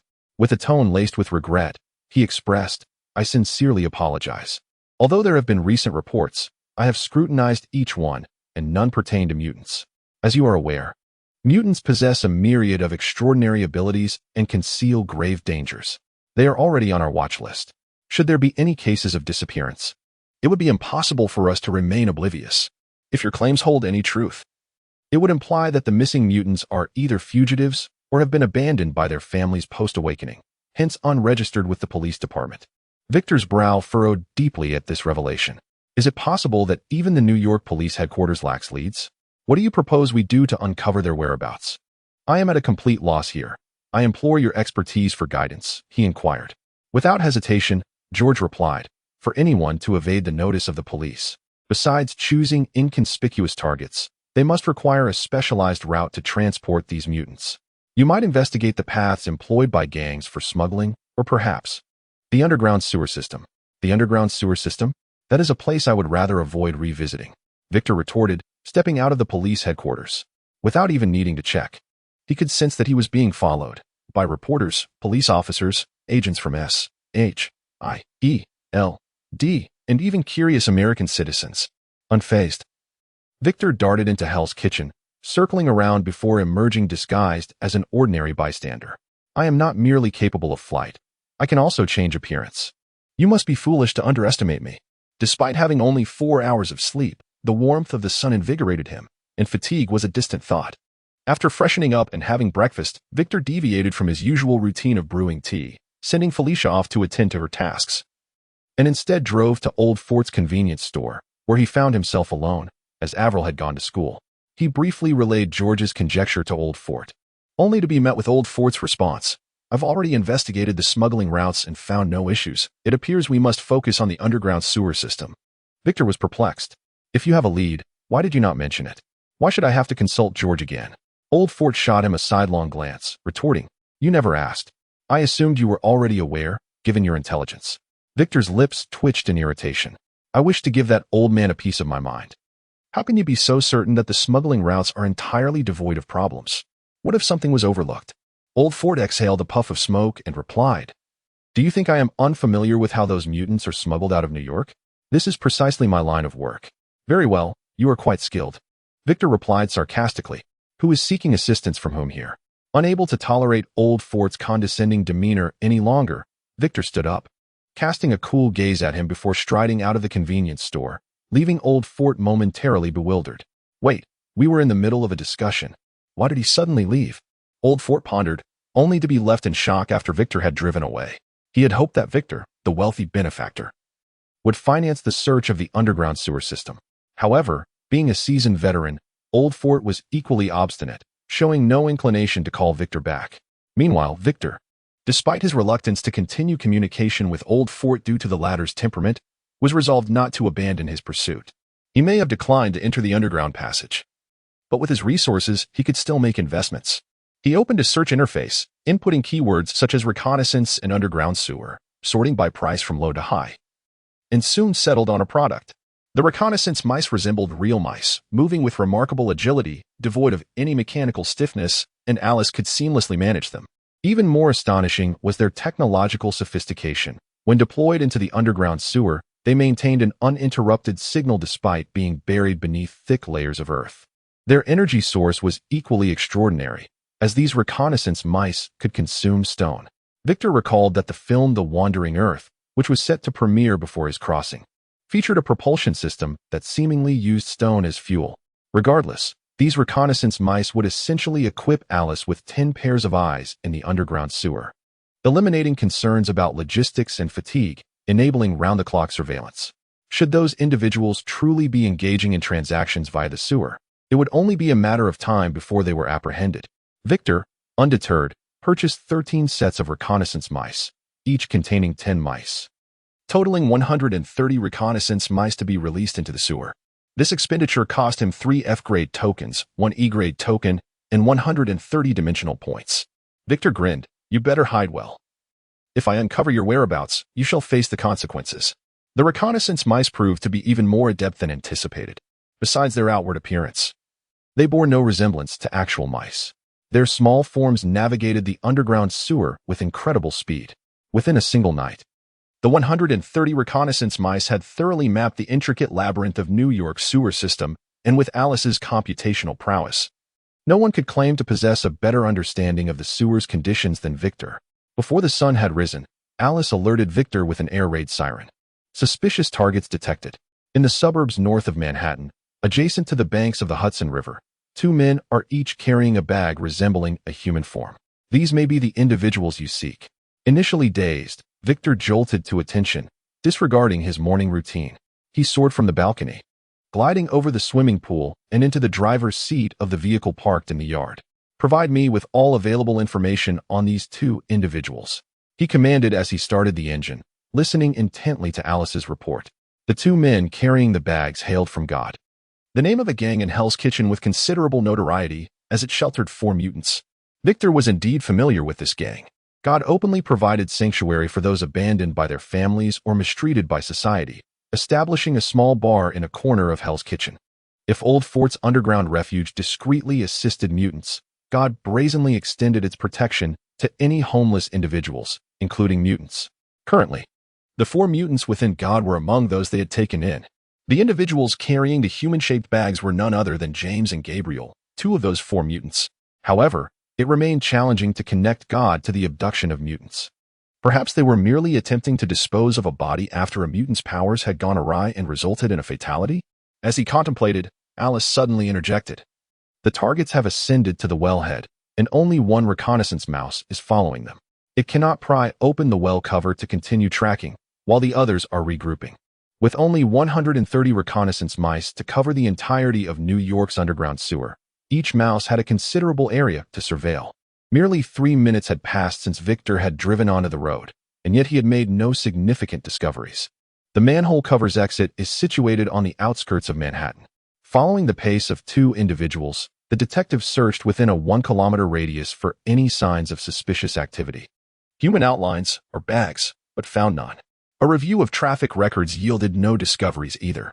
However, that area is largely unmonitored, which may have resulted in oversight. All traces seem to have been obliterated by these two individuals. But how could they have executed such a feat? According to the data, Gabriel possesses the mutant ability of rubber, allowing him to stretch his body to some extent, yet he lacks the capacity for destruction. In contrast, James wields the power of high temperatures, capable of incinerating bodies. Even so, remnants such as ashes or traces of combustion should remain, should they not? Even if everything were vaporized by the intense heat, there would still be a lingering scent, commonly referred to as the aroma of flesh. Yet, none of these indicators were present, raising significant suspicion. Victor sought to have Alice retrieve all available information on God, particularly regarding its current leader, but astonishingly, no pertinent intelligence was found. Apart from the regular patrons of the God Bar and a few scattered bits of information online, even Alice, who could breach Jarvis, was unable to obtain deeper insights. It was as if the other members had never engaged with high-tech products, leaving no trace on the internet. But could this truly be the case? This is the 21st century. With so many inconsistencies, the suspicion surrounding God escalated sharply. After a moment's contemplation, Victor utilized Superman's number to call George. The phone rang only 3 times before it was answered. Before Victor could pose his inquiry, George immediately spoke up. "I was just about to call you. Your auxiliary police credentials have been processed. Come by to collect them sometime. Remember to wear what's it called? The police wing body camera? That's a splendid idea. I'm planning to propose a small-scale trial for its widespread use." George's spirits seemed particularly high today. As he rambled on without pause, it appeared his promotion to deputy chief had been confirmed. "Congratulations on your promotion. However, the reason for my call pertains to a matter of concern regarding the God Gang in Hell's Kitchen. What do you know about them?" Victor could distinctly hear George's breath grow heavier. "What? Did someone from God approach you? Have they taken any action against you? Where are you now?" George inquired urgently. His tone suggested he was aware of something significant. "You know, I've been investigating the disappearances of mutants, and the trail leads to them," Victor explained. "Do you have any information?" "I can't find much online." A faint sigh of relief emanated from the other end, followed by a silence that hinted at contemplation or hesitation. It seemed George knew quite a bit. Noticing the prolonged silence, Victor interjected, "How about this? I'll come by to see you." Just as he was about to hang up, George finally spoke. "What does this have to do with God?" Victor raised an eyebrow. It turned out that the previous evening, George had received notification from the White Chief, confirming his promotion to deputy chief of the Manhattan branch. Rather than reveling in his success, he had mentioned the mutant disappearances to the chief. George's intention was to establish an investigative team to assist Victor in a tit-for-tat manner. However, upon hearing this, the White Chief cautioned George against involving himself in the matter, subtly advising him to steer clear of the gang known as God, as it was protected by powerful figures. Turning a blind eye would be prudent if he wished to keep his position. The chief was unwilling to divulge further information, deeming it a secret reserved for the upper echelons. Had it not been for George's promotion, the White Chief would not have shared this with him. "I only know this much. This situation is rather complex. You should consult your elders at home. Perhaps they might have more insights," George suggested. In his view, Superman was merely an overly righteous scion of privilege. This issue was grave, and if his elders wielded enough influence, they might possess valuable information. After exchanging a few more words, Victor ended the call, his brow furrowed. The enigma surrounding God deepened. Victor surmised that there was a 50% chance the disappearances of mutants were linked to God. As for George's demeanor, his reluctance to mention the matter initially indicated his stance. Even the most upright officer would hesitate to confront capital interests directly. Perhaps George had his own agenda, but it was clear he did not regard Victor as an ally. Fortunately, Victor, even as a part of the establishment, had the standing to confront this issue head-on. He dialed Norman's number, and at 6 in the morning, the call connected after 3 rings. "Mr. Victor, how may I assist you?" Norman inquired respectfully. Victor wasted no time with pleasantries and directly asked about information related to God. "Has that organization contacted you?" Norman sounded somewhat anxious. "You aren't hurt, are you?" "I apologize. I should have warned you sooner. This is my oversight." "Oh, it seems I found the right person. Without formal contact, they had already infringed upon my interests." "Elaborate on what you know," Victor urged. Norman was exceedingly cooperative. Currently, he and Victor were intertwined in interests. Harming Victor's interests equated to harming his own, which was intolerable.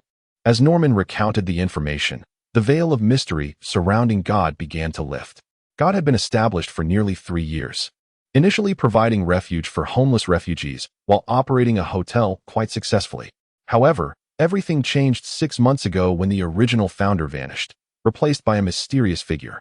God continued to shelter refugees and operate the God Bar, but the mutants they took in gradually disappeared without a trace. These abandoned mutants went unnoticed, and even the ordinary members within God applauded their departure. In truth, these mutants were reappearing in military, governmental, and private corporation laboratories, subjected to research, testing, and even dissection. In pursuit of a stable source of experimental subjects, the government and military were likely protecting God, which explained the scarcity of information about them online. As for how Norman came to know so much, it was because Osborne Industries had previously acquired several mutants. And Richard Parker's research on spider serum had stemmed from breakthroughs in the cellular structure of a spider mutant. I assure you, even though we purchased mutants and conducted experiments, none of them endangered their lives. You've reviewed the experimental records. There were absolutely no inhumane practices such as dissection. Norman insisted earnestly. Victor believed him, not because he trusted Norman, but because he trusted Richard Parker, Peter's father. A scientist with such a profound sense of morality would not resort to the barbarity of human dissection simply to protect his research from being weaponized. Norman, relieved to see Victor unperturbed, continued to voice his conjectures. In truth, the various shelters were but bait. Even Norman, once a protector of God, was oblivious to the true identity of the individuals behind the scenes. It seemed there was a far grander organization bolstering God. At that time, Osborne Industries was collaborating with the military, serving as a significant supplier of munitions, indeed, one of America's foremost enterprises. What colossal organization could elude the scrutiny of Osborne Industries? It was evident. The disappearance of mutants in New York was orchestrated by this God. Moreover, the secrets lurking behind God appeared astonishingly profound. Victor harbored vague suspicions, but required evidence. Norman, coordinate with Alice to reach out to God's contacts, stating our intent to procure more mutants. Alice, seize the opportunity to pinpoint their identity, Victor instructed. Norman acknowledged and hung up to attend to his tasks. There was no need for Victor to fret. They merely awaited the outcome, as Norman, the cunning fox, knew precisely what to do. However, the counterpart firmly rejected the transaction. Indeed, when Norman utilized the previous communication channel to contact the leader responsible for selling mutants, the individual promptly declined the deal, the entire conversation lasting a mere 3 seconds. Upon attempting to call again, the number revealed itself as disconnected. Yet, despite the decisiveness of the rejection, Alice successfully identified the individual as Sindra Jason, an ordinary person who had joined God 6 months prior, with no anomalies in her background. The timeline coincided with God's unusual activities. Yet, this individual's background was remarkably untainted, orphaned, raised in a welfare institution, and lacking a college education. It appeared she had only turned to the trade of mutant trafficking for monetary gain. For an ordinary investigator, this would be the end of the inquiry. However, Alice was undeterred. Through facial recognition comparisons across America, she discovered that Sindra bore a striking resemblance to a certain Dominic Ibis. This Dominic had faded from the public eye after graduating from Columbia University a year ago, descending into a life of gambling in Las Vegas, ultimately vanishing without a trace. Shortly thereafter, Sindra appeared in New York and joined God. The timelines aligned. Yet, regardless of Alice's extensive data searches, no substantial evidence about the clandestine organization emerged. It was as if Dominic had orchestrated everything on his own. Victor found such a notion implausible. He even knew where to investigate Dominic's true identity. Alice, are you confident in your ability to breach S.H.I.E.L.D's archives? Victor inquired. I can infiltrate and retrieve data, but I cannot do so discreetly. They will certainly detect the intrusion, she replied. No matter, proceed with the breach. Just ensure your identity remains concealed, and there is no need to erase browsing traces. Understood. Grant me a minute. Simultaneously, in Washington at S.H.I.E.L.D. headquarters, the Triskelion, the cybersecurity division, was bustling. This department, dedicated to safeguarding S.H.I.E.L.D's cyber integrity, occupied an entire subterranean floor comprising countless computer geniuses from around the globe. Suddenly, alarms blared throughout the department. Warning signs of an intrusion popped up on every computer screen, prompting the agents to spring into action, prepared to intercept the hackers. Such scenes were not uncommon. Many agents present had once been caught attempting similar breaches, only to find themselves recruited into S.H.I.E.L.D. However, this time was different. As the agents erected their defenses, the intruder had already swept through over 100 firewalls, directly accessing S.H.I.E.L.D's archives and copying relevant files before retreating. The entire operation took scarcely 54 seconds, leaving the agents unable to mount an effective countermeasure, let alone trace the identity of the intruder. The head of the cybersecurity division was filled with both fury and urgency. Anger surged at the audacity of the intrusion, while anxiety loomed over the potential severe repercussions of this blunder. The lone silver lining was that the intrusion had been brief, and thus, the traces left behind were minimal.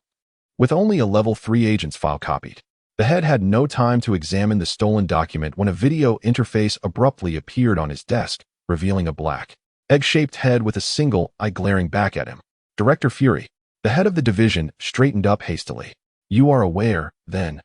It's not that we lack effort. The adversary is just too. Save your excuses for the report, Fury coldly interrupted. Now, report the losses. Yes. Please rest assured, we've merely lost a Level 3 agent's file. We are tirelessly investigating the security breach. Please, send that file to me. You have 24 hours to locate the target. The director exhaled slightly, then hurriedly sent the compromised agent's file while stealing a glance at its contents. 95, the returning agent. In contrast to the head of the division's lack of clearance, Victor was equally unprivileged. However, this bore little consequence. Victor only needed to ascertain that Sindra Jason and Dominic Ibes were one and the same, although there was currently no direct evidence to confirm their identities as identical. It was evident that such coincidences were improbable. As for S.H.I.E.L.D. would involve itself in mutant trafficking, one must remember that S.H.I.E.L.D. was not solely a singular entity. Naturally, whether it was S.H.I.E.L.D. or Hydra, Victor would not permit this organization to persist. Each mutant represented an irreplaceable asset. A strategy must be devised to swiftly eradicate this god organization. Otherwise, each passing day would evoke the ire of having his financial resources siphoned away. If a resolution was to be found, one could simply contact Coulson. Hydra, in an effort to conceal itself, would most likely eliminate God on its own. However, doing so would also expose Victor's intrusion into S.H.I.E.L.D. Otherwise, should Victor merely mention the disappearance of mutants, S.H.I.E.L.D. would still intervene, albeit with diminished priority, resulting in a loss of meager funds with each day of delay. While contemplating strategies, Alice transmitted new intelligence. Based on the clues provided by Mr. Osborne, I have gathered information from military and governmental laboratories and discovered that the mutant materials sold by God predominantly possess either shape-shifting abilities or are otherwise mediocre. However, a small portion of the mutants listed as missing, those with combat capabilities, have not appeared in any laboratory records. Mutants with mediocre abilities are sold off, while those with combat prowess vanish without a trace. Coupled with Hydra's involvement, these mutants are either being trained as soldiers for Hydra or subjected to internal dissection and study. Yet, regardless of the circumstances, as long as they could capture precise information regarding the transport of mutants, the subsequent matters could be entrusted to S.H.I.E.L.D. to handle. Perfect. Well done, Alice. Victor praised. It is my honor to serve you. Alice replied, her electronic voice tinged with a peculiar tone. However, Victor failed to notice. He speculated that the location where God was transporting mutants was likely the suburban area of Manhattan discovered at the beginning by the reconnaissance mouse. However, the method of transport remained unknown for the time being. This did not daunt Victor, for he had already devised a new plan. In Washington, at the Triskelion headquarters of S.H.I.E.L.D., Nick Fury gazed intently at his computer screen with his solitary eye, scrutinizing the dossier of a Level 3 agent. This agent, though seemingly impressive on paper, was of only moderate caliber within S.H.I.E.L.D. Yet, now a top hacker capable of breaching S.H.I.E.L.D's network defenses in 60 seconds was inexplicably interested in this Level 3 agent's information, piquing Fury's curiosity. Upon reviewing the tasks assigned to the agent, Fury formed some hypotheses. The mission to infiltrate the underground shelter was initiated by him, as he had strategically placed agents within various mutant factions to monitor these unpredictable entities. It was possible that the Level 3 agent had been discovered during his infiltration, prompting a mutant from the computer side to intervene in search of pertinent clues. Quickly clarifying his thoughts, Fury issued 2 directives. First, to have the field agent return immediately, considering the infiltration mission a failure. Second, to cooperate with the agent in locating the mutant who had intervened, persuading him to join S.H.I.E.L.D. or face arrest on charges of endangering global security, ensuring he remained under S.H.I.E.L.D. surveillance. Fury deemed this approach sound, as the dossier contained no mention of any information related to the trafficking of mutants, which would have warranted a different course of action. After sending the orders, Fury dismissed the matter from his mind. However, with Victor's mysterious assistance, Tony now had a strong chance of escaping danger and regaining his health. Nevertheless, Fury was not inclined to allow Tony to undergo surgery without S.H.I.E.L.D's support. Only then could he confidently recruit Tony into the Avengers. Thus, Fury issued new instructions to Natasha. After replacing the 2 vials of serum, create an accident to ensure their destruction. James, as a member of God, was tall and had a fiery temperament, often losing control and inadvertently injuring others, leaving him with few friends until Gabriel arrived. Gabriel, a rubber man, was not overly fearful of James's high temperatures.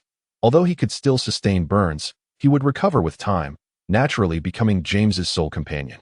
Even when Gabriel encouraged James to engage in dubious activities, James was unhesitant, viewing those he deemed inferior as mere commodities to be exchanged for money. Just yesterday, having made a profitable venture, James sat in a corner of the God bar, indulging in his vices, occasionally smoking a joint, enjoying a rather pleasant life. In contrast, during his time at the so-called underground shelter, even satisfying basic hunger was a challenge. What future was there? Fortunately, James was clever enough to convert them into cash, a form of resourcefulness. As he savored his drink, James noticed someone sitting behind him. Few dared to approach him, so it had to be Gabriel. However, today, someone indeed drew near. "Dude, you've smoked too much. You've mistaken me for someone else," the voice behind him whispered. "Even in Hell's Kitchen. You should be wary of getting arrested." He. What an absurd laugh. Confused, James turned to see a well-groomed effeminate figure, which instantly unsettled him. "Shit. Who told you to sit next to James?" he barked, spitting as he spoke. To his dismay, James, already tipsy, was further nauseated and promptly vomited. The effeminate man, visibly disgusted, distanced himself, hesitated for a moment, glanced around the sparsely populated bar, and summoned a bottle of liquor to his hand with a flick of his wrist before departing, leaving James still retching and a camera overhead capturing the entire scene, its red light blinking to indicate it was operational. At the bar of the God Tavern, a yellow-skinned man was seated at a computer, dragging the video timeline. When the video reached a certain frame, James, darkly frowning, growled, "Stop. That's it. That damned effeminate fool. I want him dead." James's face flushed with anger, and his elastic vest ignited spontaneously.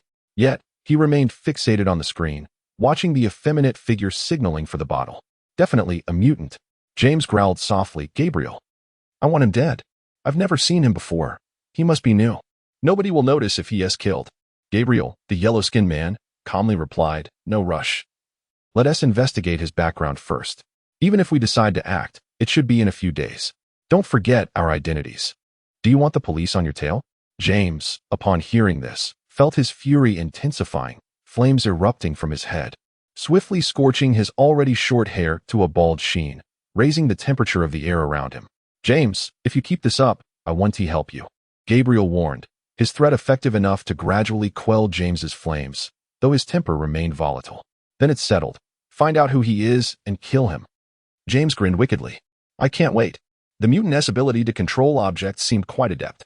With a little brainwashing and training, he could become a formidable asset. As for killing him? Absurd. Controlling objects is common, but stability is rare. Even as experimental material, he would be worth a fortune. Alive, he was worth far more than dead. However, before confirming the stranger's origins, there was no need to rush into a confrontation with James, the simpleton. 3 days had passed since the altercation between James and the effeminate man. Gabriel, through special channels, had already unearthed the effeminate man's identity, a clean record. Originally from Los Angeles, he had awakened his telekinetic abilities at 16, only to be abandoned by his family. He had spent 6 years wandering, surviving by performing street magic until recently arriving in New York. An outsider, devoid of relatives or friends, his whereabouts were highly transient, and he worked alone without any superiors. Perfect. Such a person, if lost, would hardly be missed, let alone reported to the authorities. The delay of 3 days before taking action was to ensure thorough observation and to placate James, the simpleton. This valuable asset's transfer to the base would be a significant achievement. Moreover, it was unexpected that the individual could control objects without needing to see them. This ambush attempt had failed. Fortunately, James proved to be quite capable. Seizing the opportunity while the effeminate man was distracted, he swiftly knocked him unconscious with a precise strike. However, the anesthetic needle controlled by the effeminate man fell to the ground, scattering its contents everywhere.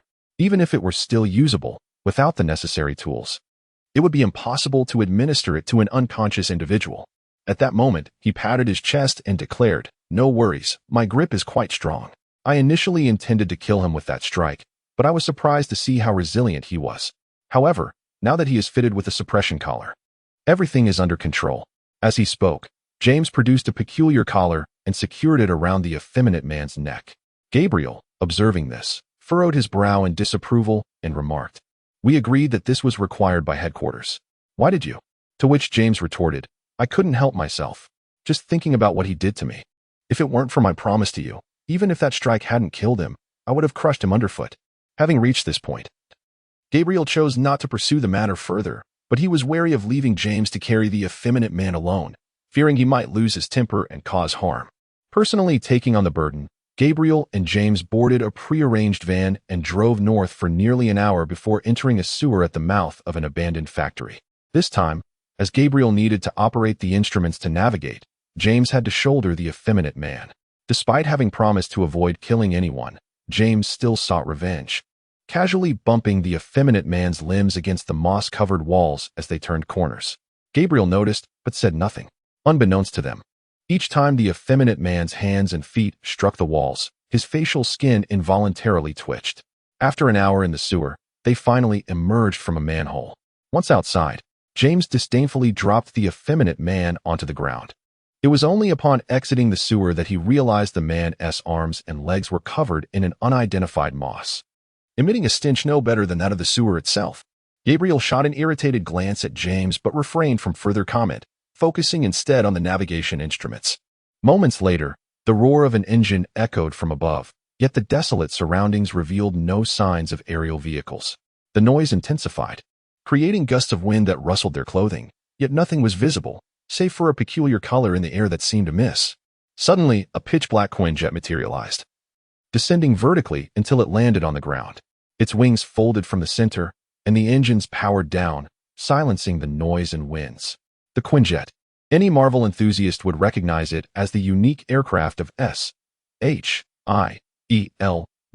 essential for aerial combat, troop deployment, and cargo transport. The rear hatch of the Quinjet lowered, and a man in a suit and sunglasses descended, nodding to Gabriel and James before casting a scrutinizing glance at the effeminate man, his brow furrowing slightly. "Is this the cargo for today? Why is it so filthy?" he remarked with displeasure, then pointed at James, commanding, "You, carry him onto the aircraft." James, known for his fiery temper, felt compelled to comply, bending down to lift the effeminate man from the ground, his gaze inadvertently landing on the man's neck. The skin of a grown man was surprisingly pale. Wait, where was the suppression collar? Instinctively, James's gaze lifted, only to meet a pair of furious eyes in close proximity. Recognizing the hostility, James felt a rush of heat envelop him. But before he could react, pain surged through his neck, and he found himself gasping for breath as blood gushed from the wound. Beside him, Gabriel and the man in sunglasses experienced a similar fate, clutching their throats and struggling helplessly.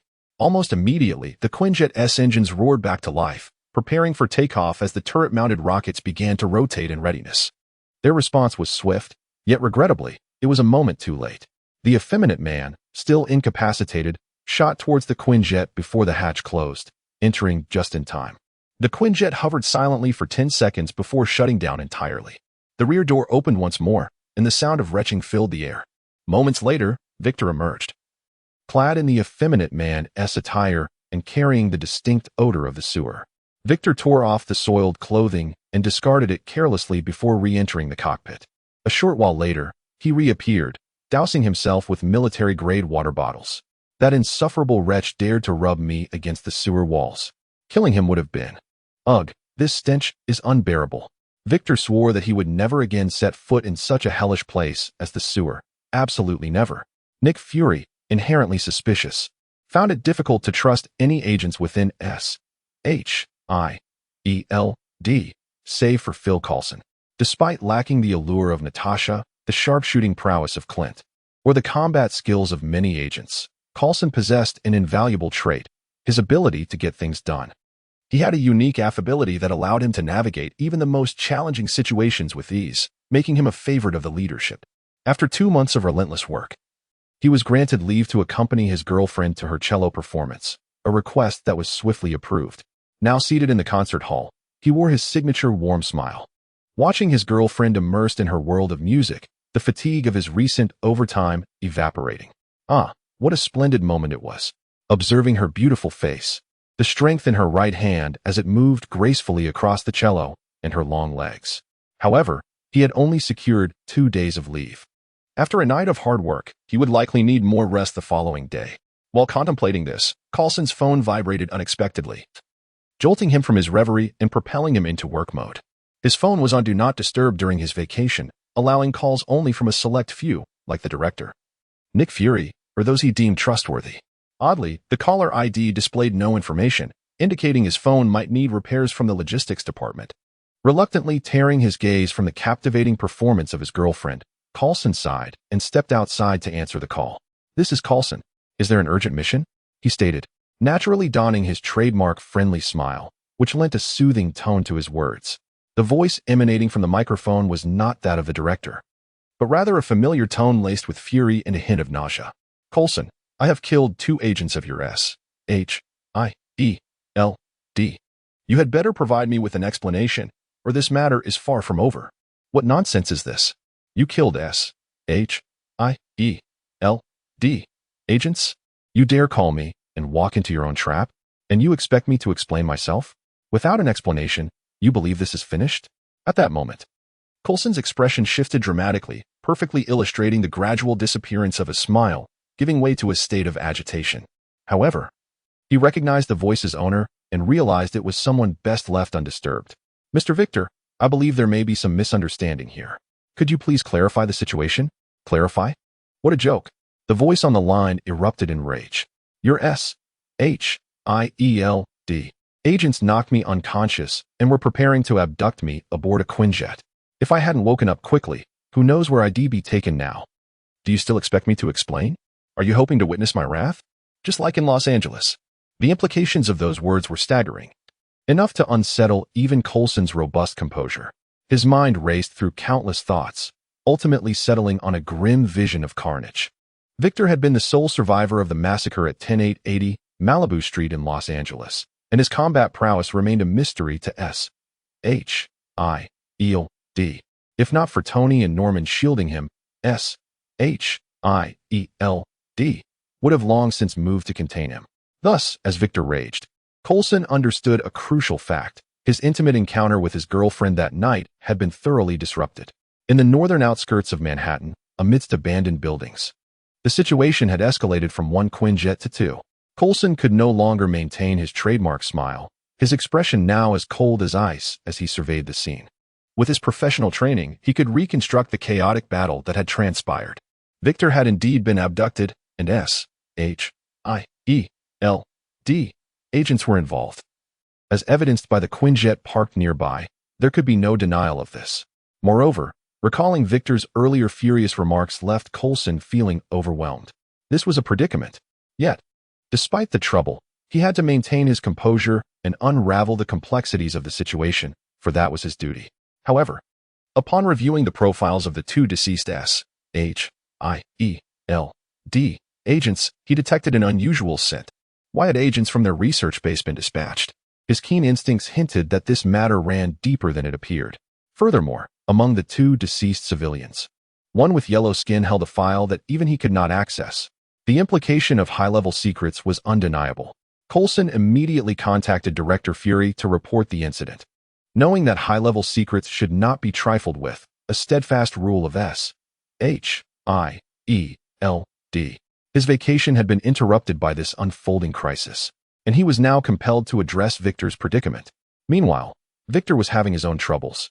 The stench clinging to him was utterly inescapable. After having taken at least 20 showers, even the bathers he had summoned from the east were utterly exhausted. If not for his tough skin, which could withstand bullets, he might have been left raw from the scrubbing. Yet, even with this resilience, he still felt enveloped by a foul odor, particularly on his hands and feet. Desperate, he turned to his platform for assistance. Product name: Mr. Clean's Special Deodorizing Solution Category. Technology Compatibility: 100 Origin. Mr. Clean Rating: F. Price: 1 F-grade voucher. One-dimensional point description: a deodorant that can cleanse the stench of a tainted soul. Deodorizing is our expertise. Slogan: a deodorant that meets product standards, a fine fragrance indeed.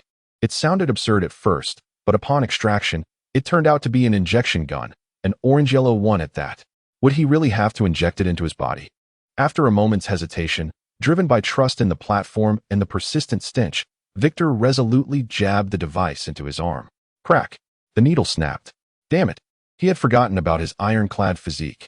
Searching every inch of the injection gun, he finally found a line of text at the bottom. Oral use yields better results. It could be ingested? And it was supposedly better? Did he not have any sense of reputation? Countless individuals had taken toilet cleaner to end their lives. Was he to follow suit? With a moment of powerless lamentation, Victor pinched his nose and relented. He removed the injection vial and downed its contents in one gulp. The taste was unexpectedly fresh, even sweet, reminiscent of orange juice, and it was utterly delightful. Moreover, the effect was swift. Victor took a whiff of himself and found only a faint scent of citrus, with no trace of the foul stench remaining. Indeed, the platform had delivered a quality product. Having resolved the issue of the odor, Victor felt ready to address the matters concerning Coulson. He wondered how that situation was being handled. Just as he pondered this, his phone rang. Glancing at the caller ID, he saw it was Coulson. With the fragrant aroma surrounding him, Victor found himself less enraged than before. He needed to cultivate his emotions before seeking some benefits from Coulson, perhaps a Quinjet. While it was merely an F-grade item, every little bit counts. While Victor decisively ended the call, Coulson was in a state of anxious urgency. Victor had eluded S.H.I.E.L.D.'s surveillance for several days. And now, with reports of his abduction, Fury, plagued by paranoia, suspected a conspiracy was afoot. Coulson had been dispatched to glean information. However, with Victor refusing to answer, Coulson thought, fine, if you want the answer, I'll just come to you. While Coulson was tasked with extracting intelligence from Victor, dark currents were surging within S.H.I.E.L.D. headquarters. Director Nick Fury felt a chill run down his spine, drenched in cold sweat. Fury was horrified to discover that S.H.I.E.L.D. research facility was conducting mutant studies, maintaining a supply relationship with a certain organization in New York for 6 months, all unbeknownst to him. Furthermore, that so-called God organization had even infiltrated a level 3 S.H.I.E.L.D. agent. As the king of spies, Fury was not merely disturbed by the loss of control among his subordinates. He was alarmed by the implication that another force might be operating within S.H.I.E.L.D. itself. Who was behind this voice? What was the scale of their operation? Was this incident merely a minor mishap? Or was there a more sinister plot at play? These questions haunted Fury. He had sensed something amiss, and the timing of this exposure confirmed his suspicions. The individuals who truly governed S.H.I.E.L.D. might not be him after all. This sends chills down his spine.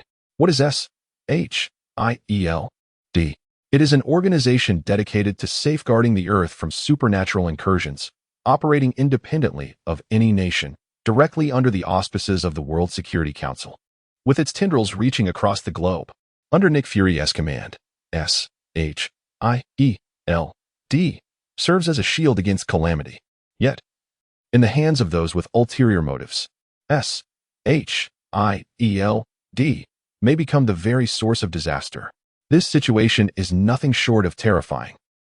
In stark contrast to Fury's horror, one of the leaders of Hydra, Alexander Pierce, is seething with rage.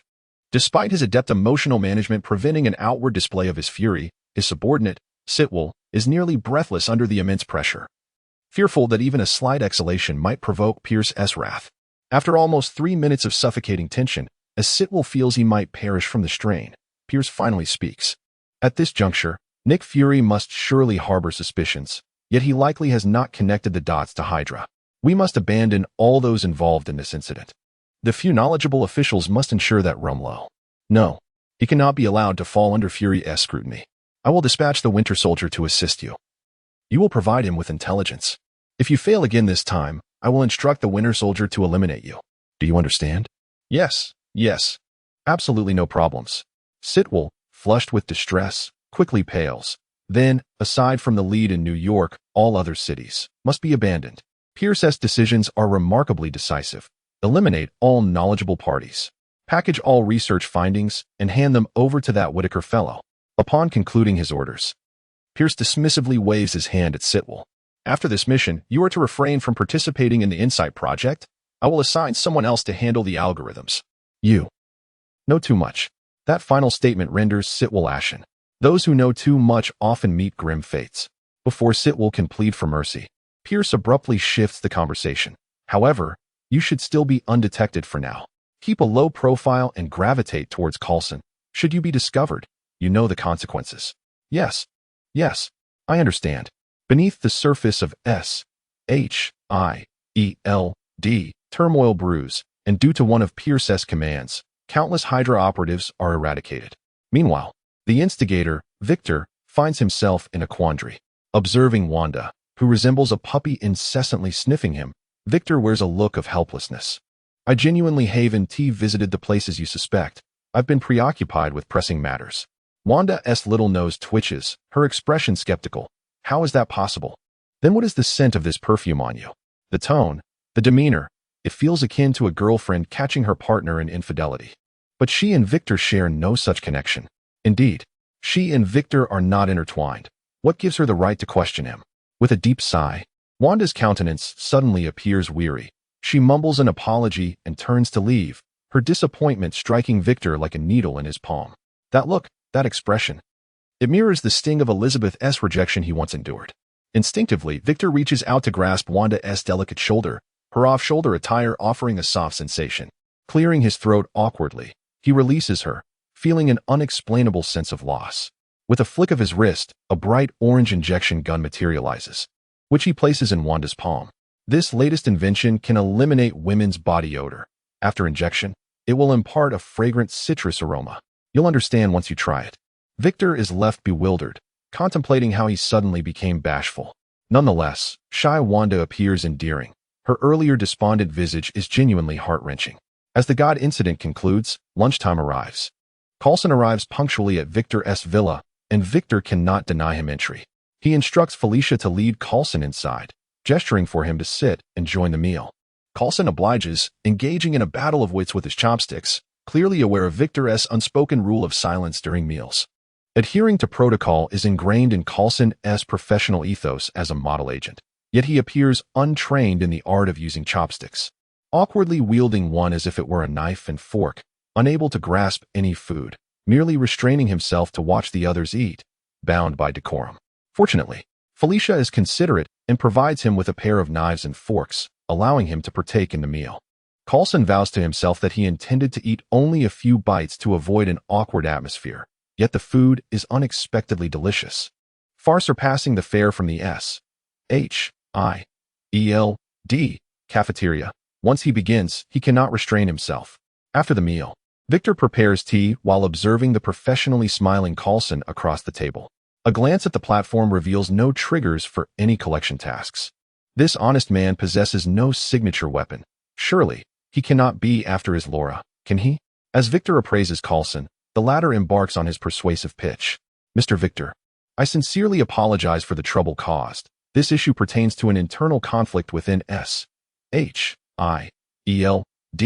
and is certainly not a personal attack against you. Please allow me the opportunity to explain. Victor levitates a cup of tea before Coulson. I am listening. First, explain the cause, then the resolution, and finally, your compensation. Coulson maintains his smile, methodically stating, Of course, you have the right to know the reasons, albeit limited to what I am authorized to disclose. Victor does not lift his gaze, awaiting further elaboration. The mastermind behind your abduction is indeed a scientist from S.H.I.E.L.D.'s research division, who harbored potential anti-mutant sentiments. He has been exploiting S.H.I.E.L.D. resources to develop a serum aimed at eradicating mutant abilities. However, S.H.I.E.L.D. would never condone such inhumane research. Thus, he misused his authority to have agents infiltrate God, seeking materials. I apologize for the danger this has posed to you. Simultaneously, I appreciate your assistance, which allowed us to uncover his conspiracy in a timely manner. The scientist has since taken his own life in fear of prosecution, and the involved members have been detained for investigation. I assure you that such an incident will not recur. Regarding our apology and compensation for assisting in eliminating this threat, Director Fury has granted me certain privileges. You may present any request you have.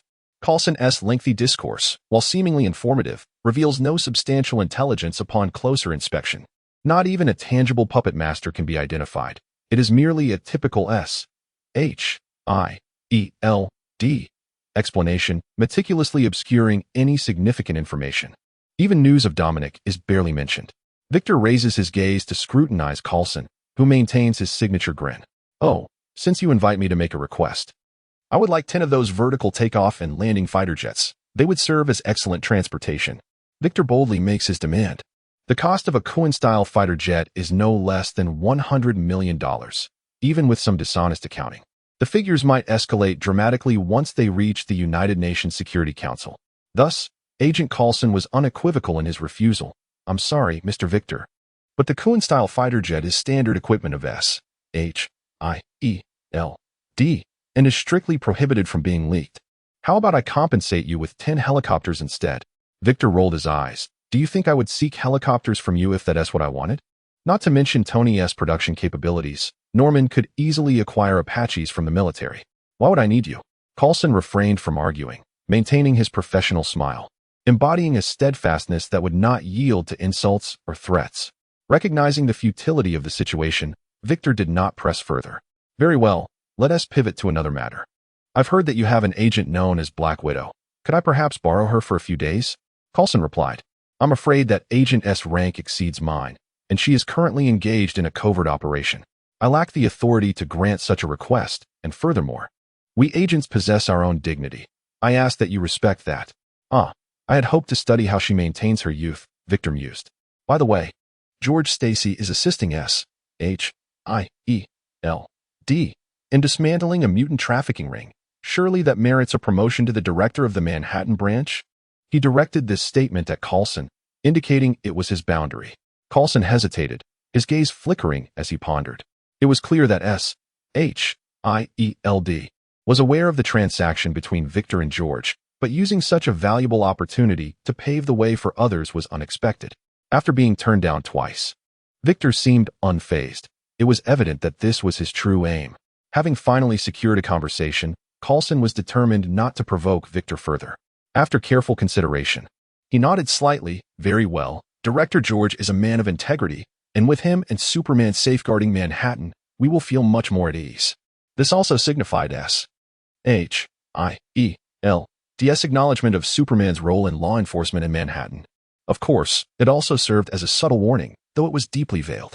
Additionally, if you encounter a certain object that might incite rage, you might consider handing it to me. As compensation, I will ensure to save your life in the future. Coulson maintained his professional smile, courteous, yet slightly awkward. Very well, I shall not impose further, Victor declared, signaling the dismissal. However, Coulson remained unyielding. Having finally secured a chance to converse with Victor, he was keen to resolve previous matters. If possible, could you tell me about? No, there is no time. Forget it. Victor interjected, frustration evident in his tone. Tony knows more about that incident than I do. You should ask him. But regarding the events outside Mr. Stark's villa, I have no knowledge. When I arrived, it was already like that. It could have been infighting. You should inquire with Tony. He was the one attacked, not me. And concerning your identity, I hope to. Don't hope. I want to disclose anything. Victor retorted, S.H.I.E.L.D. Supposed to be capable? You can investigate on your own.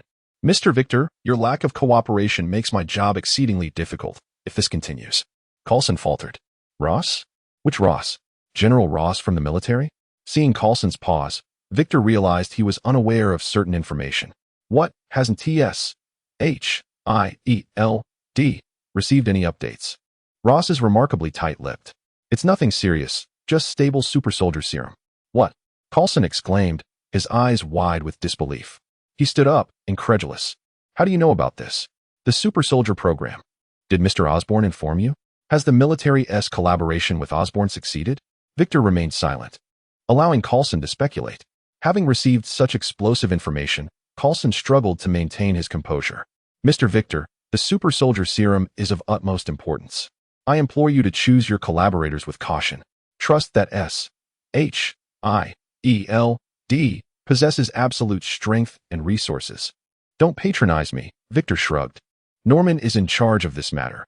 He is overseeing the production of the A-virus strengthening serum. The output is leisurely, and rather than waste time here, you would do better to rush to the military and secure your share. The A-virus strengthening serum. Is that the name for the super soldier serum? Coulson regarded Victor intently. Was he deliberately dropping this information to expedite his departure? What monumental secret lay hidden behind this? Realizing he would glean no further information today, Coulson promptly chose to take his leave, immediately connecting to Director Fury's emergency communication. After seeing Coulson off, Victor exhaled in relief. He was not prepared to reveal his identity as a cosmic merchant just yet. His current strength was insufficient to gauge how S.H.I.E.L.D. would react upon discovering the truth. He decided to wait a little longer. However, the mention of a scientist committing suicide out of fear piqued Victor's curiosity. He sensed something unusual at play. It was evident that Hydra, in an attempt to avoid exposure, had severed its own tentacles to preempt a crisis. Yet, knowing Fury's inherently suspicious nature, he surmised that he would certainly be on high alert. While he might not suspect Hydra directly, discovering the infiltrations within S.H.I.E.L.D. would surely give Pierce a headache. In the near future, both parties would engage in a battle of wits, and this timing might just be adequate for him to grow stronger. It could be seen as a fortunate miscalculation. Before all else, Victor glanced at the time.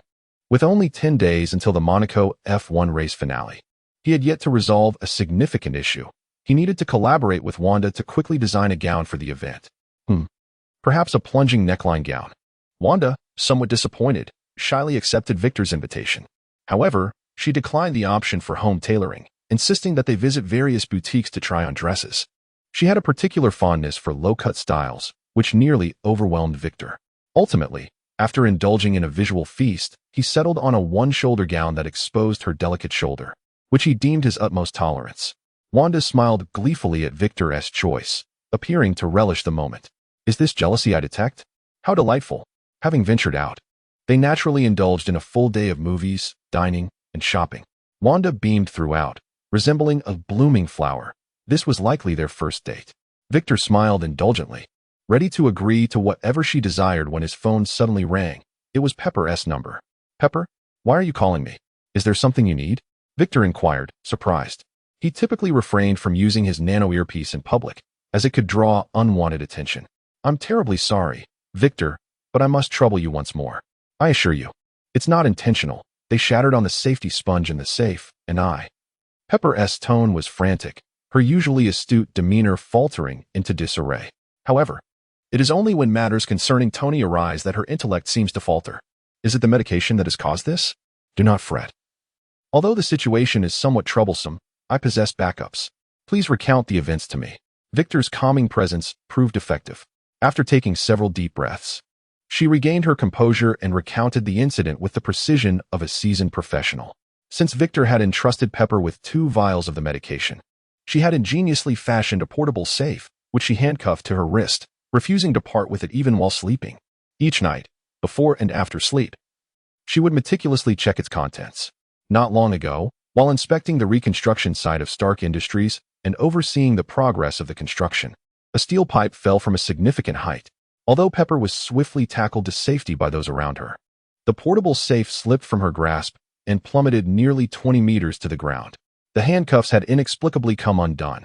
Fortunately, no injuries occurred, but the 2 vials within were shattered, their contents mingling and absorbed by the safety sponge, rendering them irretrievable for use. I am truly, deeply sorry.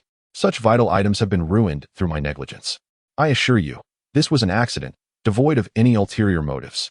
Pepper sincerely apologized and earnestly explained to Victor that it was merely an unfortunate mishap, free from any conspiracy, such as an intention to hoard the vials for personal analysis and reverse engineering of the formula. It is of no concern, Victor reassured her. In that case, I shall ensure my presence at the birthday celebration on the 27th. I will be in Los Angeles. For the surgery on the 29th, I shall bring the medication, allowing you to rest easy. Moreover, I can guarantee the success of the operation. Really? Pepper exclaimed, overwhelmed with joy. That is simply wonderful. Victor, I truly do not know how to express my gratitude. If it weren't for Tony, I might. Do not even mention it. If Tony were to overhear, I cannot fathom how jealous he would become. Victor interrupted hurriedly. All right then, Tony. What brings you here? I assure you, I am fine. Natalie Save Me. Natalie is a new employee in the legal department. You might attract a sexual harassment lawsuit if you keep staring at her. Apologies, Victor. But Tony has arrived. He wishes to speak with you. I shall hand over the phone. Then Tony's voice resonated through the line. Hey, I'll return the favor for the new medication. Trust me, the affable Tony never leaves a friend in debt. I shall remember your words. Of course, I always keep my promises. I shall not elaborate further. I am currently preoccupied with hiring a new secretary, and she is far more alluring than your Hardy. See you in Monaco. Indeed, see you in Monaco. As the call concluded, Victor's thoughts raced. Had Pepper mentioned Natalie? Thus, Natasha had infiltrated Stark Industries? Was the destruction of the medication merely coincidental? Had Tony truly passed the company over to Pepper? Lost in thought, Wanda looped her arm through Victor's and softly inquired, "What troubles you? Does Pepper face difficulties?" He chuckled nonchalantly and replied, "It is nothing, merely some broken items, a trivial matter. You were eager to visit the amusement park, correct? Let us go." Wanda cheered and excitedly began discussing which attractions to try first. This was her inaugural visit to the amusement park, and she was especially eager to experience bungee jumping, roller coasters, and pirate ships. As for the matter of the medication, there was no use dwelling on it. What was done was done. If it truly was Natasha or a scheme by S.H.I.E.L.D, and they managed to reverse engineer the formula, the platform would undoubtedly issue a warning. In due time, the losses he incurred would surely be repaid tenfold by S.H.I.E.L.D. With Victor's company, Wanda, despite her fears, eagerly tackled the thrilling rides, completing each one from roller coasters to haunted houses. Victor found joy in her exhilaration. Whenever Wanda screamed in fright, she would clutch his arm tightly, the solid sensation preventing him from losing composure. Had it not been for his telekinetic abilities, the situation would have been rather awkward. Eventually, as they sat together on the carousel, Wanda's excitement suddenly waned. "What troubles you?" Victor asked with concern. "Are you feeling unwell?" Wanda shook her head and softly replied, "I remember that on that day, my father promised to take me on the carousel." This brought forth memories of her family. Victor felt at a loss for words to console her, so he gently held her small hand, silently accompanying her amidst the carousel's music. Yet, his mind wandered elsewhere. In the Marvel Cinematic Universe, Wanda's background remains somewhat obscure, but in the comics and animations, Quicksilver and Wanda are the progeny of Magneto. Moreover, in the Marvel series The Gifted, Lorna is definitively a descendant of Magneto. Could it be that Lorna and Wanda are siblings? Perhaps there would be an opportunity to verify this in the future. As he pondered, the carousel came to a halt, and a nearby amusement park staff member announced that the park was closing.